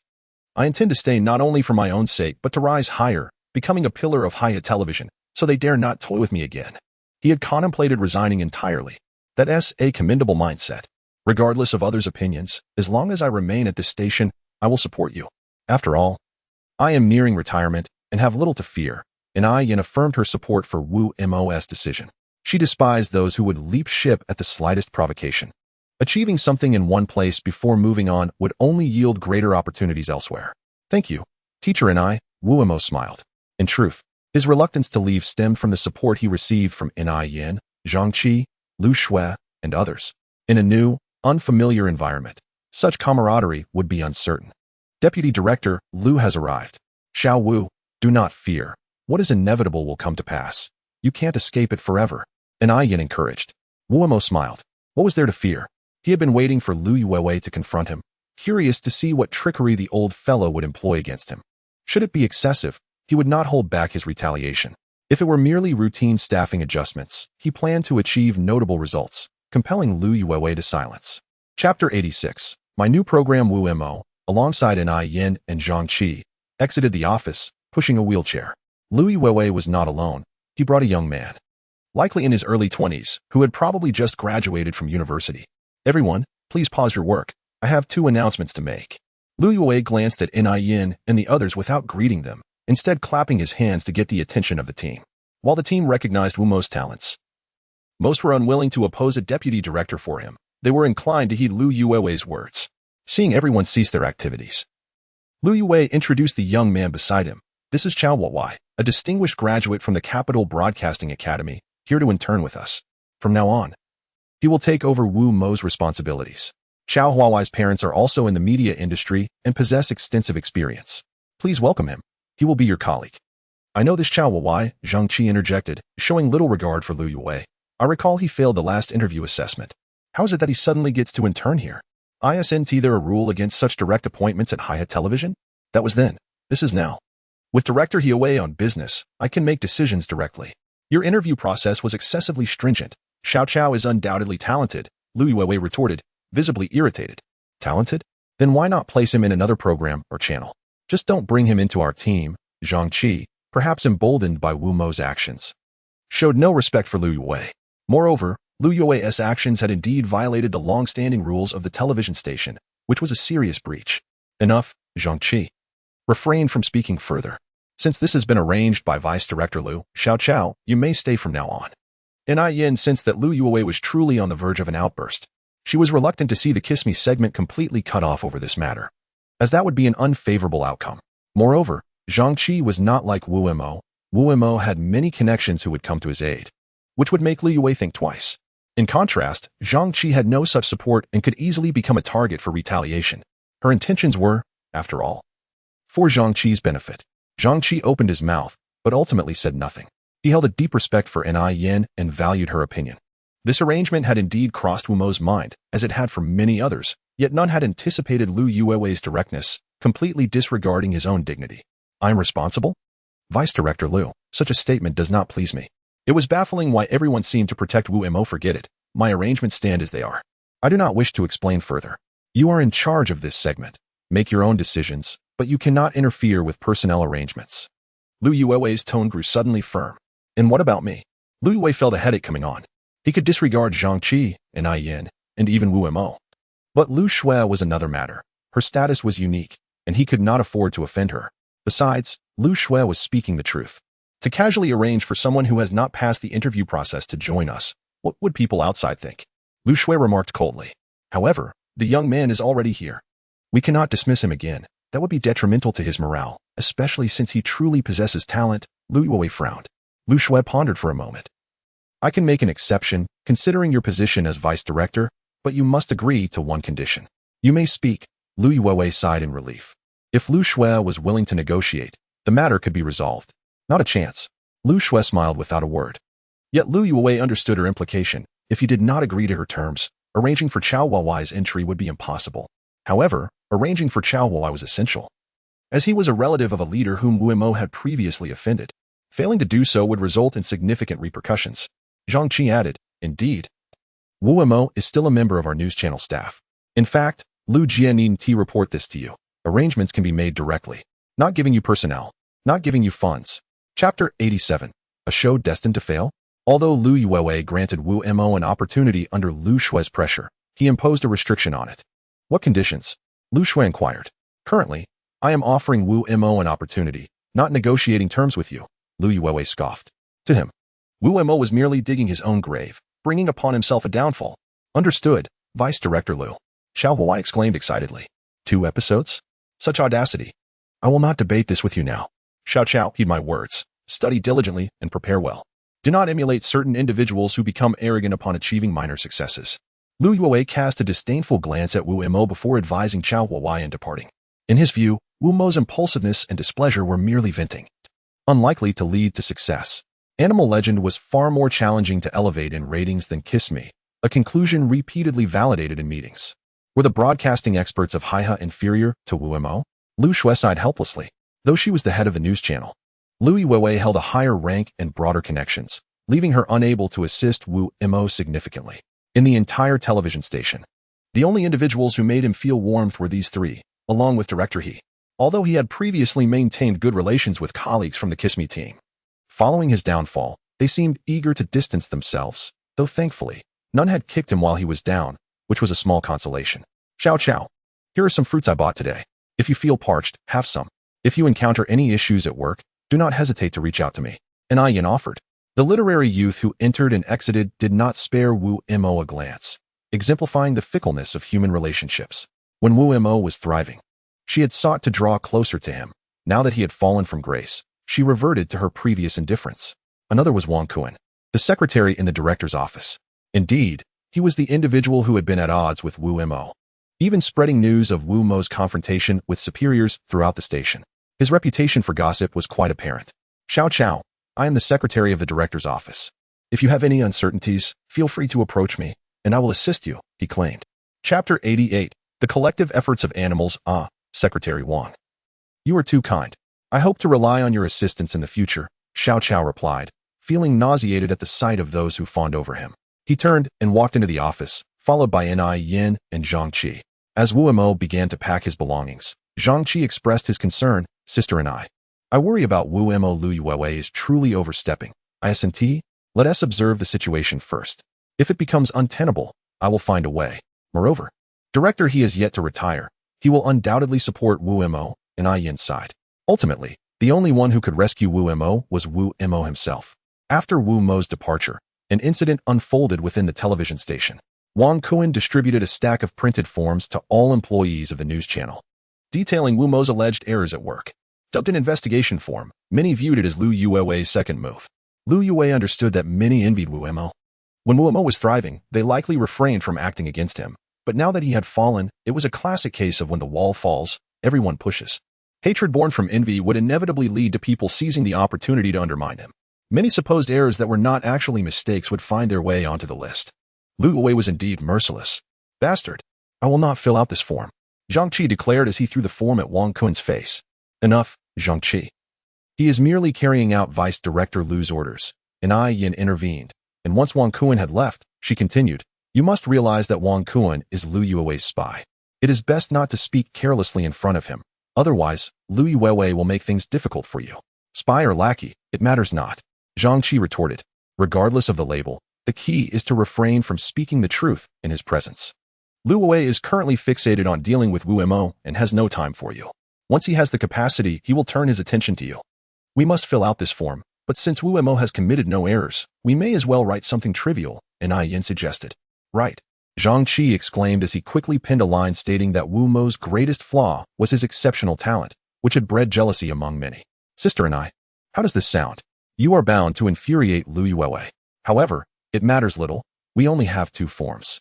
Let us call it a day. As these forms are not due until tomorrow, and Yin noted, glancing at the time. Giving them an entire night to prepare is clearly an invitation for them to concoct errors against Wu Mo. Zhang Qi said indignantly, stepping out of the office. Zhang Qi addressed the team in the editorial department. We must speak with integrity. I do not demand that you speak highly of Wu Mo or rally behind him. But should anyone dare to undermine him, I, Zhang Qi, shall be the first to react. After delivering his remarks, Zhang Qi proceeded to push Yin in her wheelchair out of the office. He had always been the one to escort her downstairs to her car. And though he had occasionally done so since Wu Mo's arrival, this was a familiar routine. The discussion among the team was lively. In my opinion, it is quite simple. The professor began. Humans are inherently curious creatures, and their fascination with the extraordinary is profound. We could consider live broadcasting thrilling pursuits of wild beasts or even epic battles. Just look at how popular live streaming platforms have become. Indeed, I agree, the sheriff chimed in. We could incorporate some interactive elements. This would certainly engage the audience with enthusiasm. The bear representing the Russian president added, I concur. Nowadays, films featuring animals as protagonists are quite popular. Just the other day, The Jungle Book garnered immense success. Passionate youth. Why not have Wu Mo create something sensational? We can collaborate. Not all animals shy away from the camera. The fervent and righteous youth, Wu Mo, proposed, let us create a feature film depicting a story between fierce animals, filmed from a first-person perspective. Even if I am not on site, I can still be perceived as present, and later I will provide the narration. The result will undoubtedly surpass any animated film. How about we kick off with a cats versus dogs theme for the first episode? Suggested Fan Air. Excellent idea. I've read that novel. It's quite entertaining.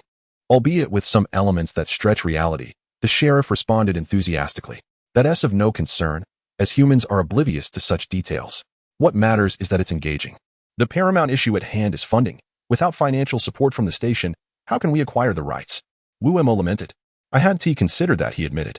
Nonetheless, I shall approach the station tomorrow to negotiate. If we turn a profit, it shall be mine, including future earnings from DVD sales and online downloads.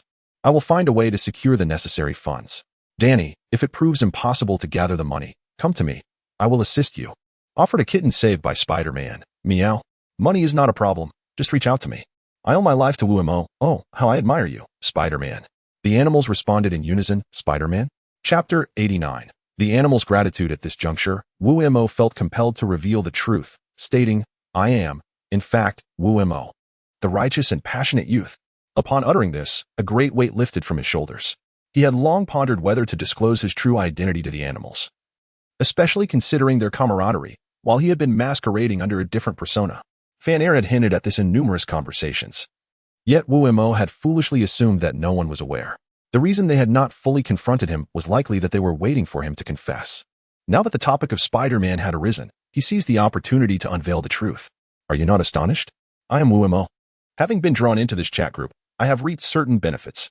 The ability to transform into Spider-Man to rescue that kitten was a reward for my involvement. As Wu Mo revealed the truth, he was met with a deafening silence in the chat group, leading him to fret that they were upset. Astonished? Hardly. We had known all along. The moment we first encountered you, I began my investigation. You consistently appeared in tandem with the righteous youth, which was enough to raise our suspicions. Fan Air finally spoke up. I too conducted a bit of sleuthing, the sheriff admitted sheepishly. I was unaware of the identity of the righteous youth, so I took it upon myself to investigate privately. I had already surmised, Danny added. However, I believed that your silence was for a reason, so I chose not to expose it. Why was I the last to know? Exclaimed the professor in exasperation. You were unaware? Humph. As a scholar, how could I possibly know such matters? Is it truly meaningful to fabricate an identity? We supported you, not the righteous youth. The professor chided. Let us not fault him. I understand Wu Mo's actions. After all, we are animals, and he is human. It is reasonable that he initially engaged with us under a false identity, Fan Air defended. Exactly. Regardless of whether he is the righteous youth, Wu Mo, or Spider-Man. He saved my life. The kitten exclaimed passionately. Indeed, he is still one of us in this chat group. It is no great matter. Wu Mo remains Wu Mo. The bear supporting the Russian president affirmed. I care not if he is an animal or a human, since he is part of this chat group. There must be a reason for it. As long as he adheres to the group's regulations, all is well, a stranger among the animals declared. Yes. As long as he follows the group's rules, there is no issue. After all, humans can be considered animals too. Thus, Wumo's initial apprehensions were alleviated as he discovered that his truth had been accepted so easily. He had shed the burden that weighed heavily on his heart and, importantly, gained the animal's understanding and acceptance. This would surely facilitate more direct communication in the future without the previous complications. Now, let us move on from this topic. Wumo. Regarding the animal legends you mentioned, I wish to play the lead role, and I can forego the appearance fee, Fanair interjected, steering the conversation away. Of course, you are the animal I know best. You shall be the star. However, if your performance falters, do not blame my impartiality, Wumo replied with delight. The group then deliberated on the casting for the project. Although the novel featured human characters, the focus would predominantly be on the animals, so they needed to finalize the animal actors first. That will be all for today. I must retire for the night as I have work in the morning. Wumo yawned, feeling a wave of fatigue. Go on then, they replied, as Wumo exited the chat group to prepare for bed. A new topic emerged among the animals. The mouse from Wang Kuen's household spoke up, ladies and gentlemen, although I may not be esteemed in the eyes of humans, I am a mouse of loyalty. Wumo has aided us, and I must disclose something. Fanair inquired, what is it? The secretary Wang Kuen is drafting a report, seemingly to discredit Wumo, filled with unfounded accusations claiming he accepts bribes, retaliates against elders, and tarnishes the station's reputation, the mouse divulged. The mosquito from the literary family's abode added, I have seen it too. While it is not as vile as Wang Kuen's, it is still derogatory, with plenty of barbs. The gecko from Chow Wai's household lamented, this Chow Wai is no good either, having just joined Hiha TV. He's already listing Wumo's supposed top 10 crimes. The husky from another household remarked, even if my owner treats me poorly, I cannot abide this. I may be small and weak, but I cannot overlook such malice, commented the flea. The professor weighed in, young one, you do not grasp the nature of power. Many become unhinged once they attain it. We must take action. We cannot allow these individuals to malign Wumo, the sheriff declared. Sheriff, as a pet of the police? You should have experience with such matters. How should we proceed? Fanair asked. Sheriff, we must not act too rashly, yet inaction is not an option. I propose we first destroy their report, and then teach these individuals a minor lesson. If they dare to continue penning such slander, we should ensure they feel discomfort. But we must tread carefully and safeguard ourselves, especially from weaker creatures like mosquitoes, fleas, and rats. Exercise caution to avoid jeopardizing your lives. All animals, yes. Each creature possesses unique abilities and methods, which surely do not require the sheriff's instruction. Moreover, even if he were to teach, he would be incapable of doing so.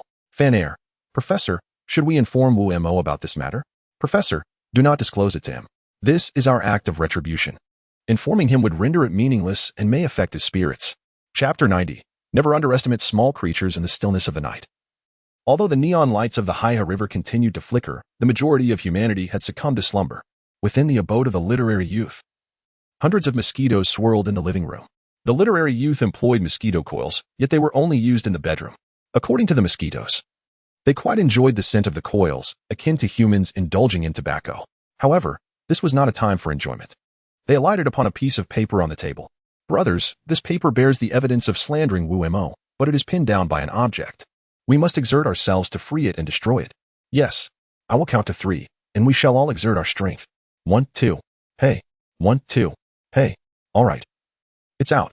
Now let us dispose of this in the trash outside. Our comrades await to assist us. Be cautious to avoid mishaps. In Wang Kuen's home, 3 mice quietly emerged from the ventilation shaft and perched upon Wang Kuen's desk. Father, is it this paper? Yes, that's the one. Quickly, take it. The mosquitoes have succeeded, and we must not lag behind. Understood, father. The little mouse grasped the paper and began to descend. However, at that moment, the living room lights suddenly illuminated. Wang Kuen squinted as he groggily emerged from his room. Oh no, hide.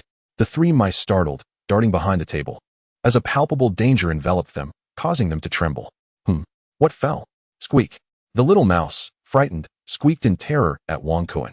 The father and mother mice sensed the fear but, in a protective instinct, rushed out together. A rat. Yet, they were unprepared for Wang Kuen, that quintessential human, to faint upon seeing the mice. Father, surely he is not feigning unconsciousness? He shouldn't be. This human is exceedingly timid. Come, let us complete our task. The 3 mice dragged the paper into their nest, reducing it to shreds for gnawing. Simultaneously, nearly all employees of Hiha Television, including those from the Chow Wai household, who had deliberately fabricated erroneous reports against Wumo, found their documents destroyed or discarded, though several small fleas and mosquitoes narrowly escaped death during this endeavor. They merely experienced a fright and were safe thereafter. In summary, this operation, directed by the sheriff, was relatively flawless and showcased the spirit of teamwork among the animals. If Wu Mo were to learn of this, he would undoubtedly gain greater confidence in the animals' assistance with his documentary filming. As the alarm clock roused most office workers from their dreams, many at Hiya Television were in a state of frantic disarray. The materials prepared for Lu Yue were inexplicably missing. However, in unison, they resolved to hastily cobble together a replacement to submit to Lu Yue. After all, each possessed a backup form, just in case. Yet, the unfolding events took an unexpected turn.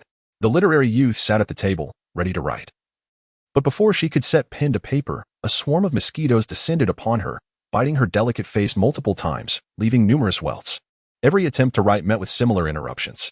The literary youth felt as though she was cursed, trembling as she tucked away her paper and pen. Deterred from writing disparaging remarks about Wu Mo, sensing an unseen force protecting him, Wang Kun fared even worse. Yet again, he succumbed to the fright of 3 dancing mice. Fainting once more, it seemed he would be late for work today. Xiao Wei also faced misfortune, having been bitten by a gecko. While the injury was minor, the pain in his hand rendered him incapable of writing for the day, leaving him bewildered as to the reason, attributing it to some supernatural occurrence. The others fared similarly poorly. Some were so startled they collided with furniture, sustaining bruises, while others encountered swarms of cockroaches that left them nauseated. Some even found their newly retrieved forms snatched and ruined by household pets. In any case, everyone felt an overwhelming sense of peculiar misfortune, as if they had awoken to a day riddled with bad luck. Initially, they were puzzled, but upon arriving at the television station and discussing their experiences, clarity emerged. They realized the common thread behind their animal encounters was their intent to speak ill of Wu Mo. Conversely, those who refrained from disparaging him faced no such tribulations. Upon discovering this, some remained defiant, thinking they could escape such consequences at the office, only to embarrass themselves when a dog brought by a colleague's family bit off their clothing. Notably, the unfortunate incident involved a female employee. This incident silenced all, compelling them to approach Lu Yue to insist that Wu Mo was indeed blameless, and they were unable to write anything negative. Lu Yue nearly lost his temper at their declarations, firmly believing that no individual could be without fault, suspecting they were concealing Wu Mo's misdeeds. Yet, what could he do? Without their cooperation, he could not force them, for such actions would tarnish his reputation. By the way, where's Wang Kun? He has yet to arrive. This scoundrel dares to be late for work. His bonus for this month will be forfeited. Lu Yue, in his ire, issued a directive to the finance department without regard for Wang Kun's reasons for tardiness. Poor Wang Kun, still nestled in his slumber at home, was utterly unaware that the very Wu Mo he aimed to undermine had effortlessly thwarted his schemes without lifting a finger. When Wu Mo arrived at the office today, he sensed something amiss. Many of his colleagues, who had previously been openly hostile, now avoided him as if he were a harbinger of doom, hastily retreating at his approach. Of course, some attitudes remained unchanged, such as Lu Shui, Zhang Qi, and Ni Yin. Wu Mo first greeted Ni Yin and Zhang Qi in the Kiss Me program group before heading to Lu Shui's office. As for the financial matters, he did not wish to approach Lu Yue. It would be futile, as he was certain Lu Yue would never part with any funds. Lu Shui was highly supportive of his concept, recognizing that this novel was favored by many office workers and differed from typical online literature. If adapted into a relatable documentary, the fanbase alone could elevate the viewership rating significantly.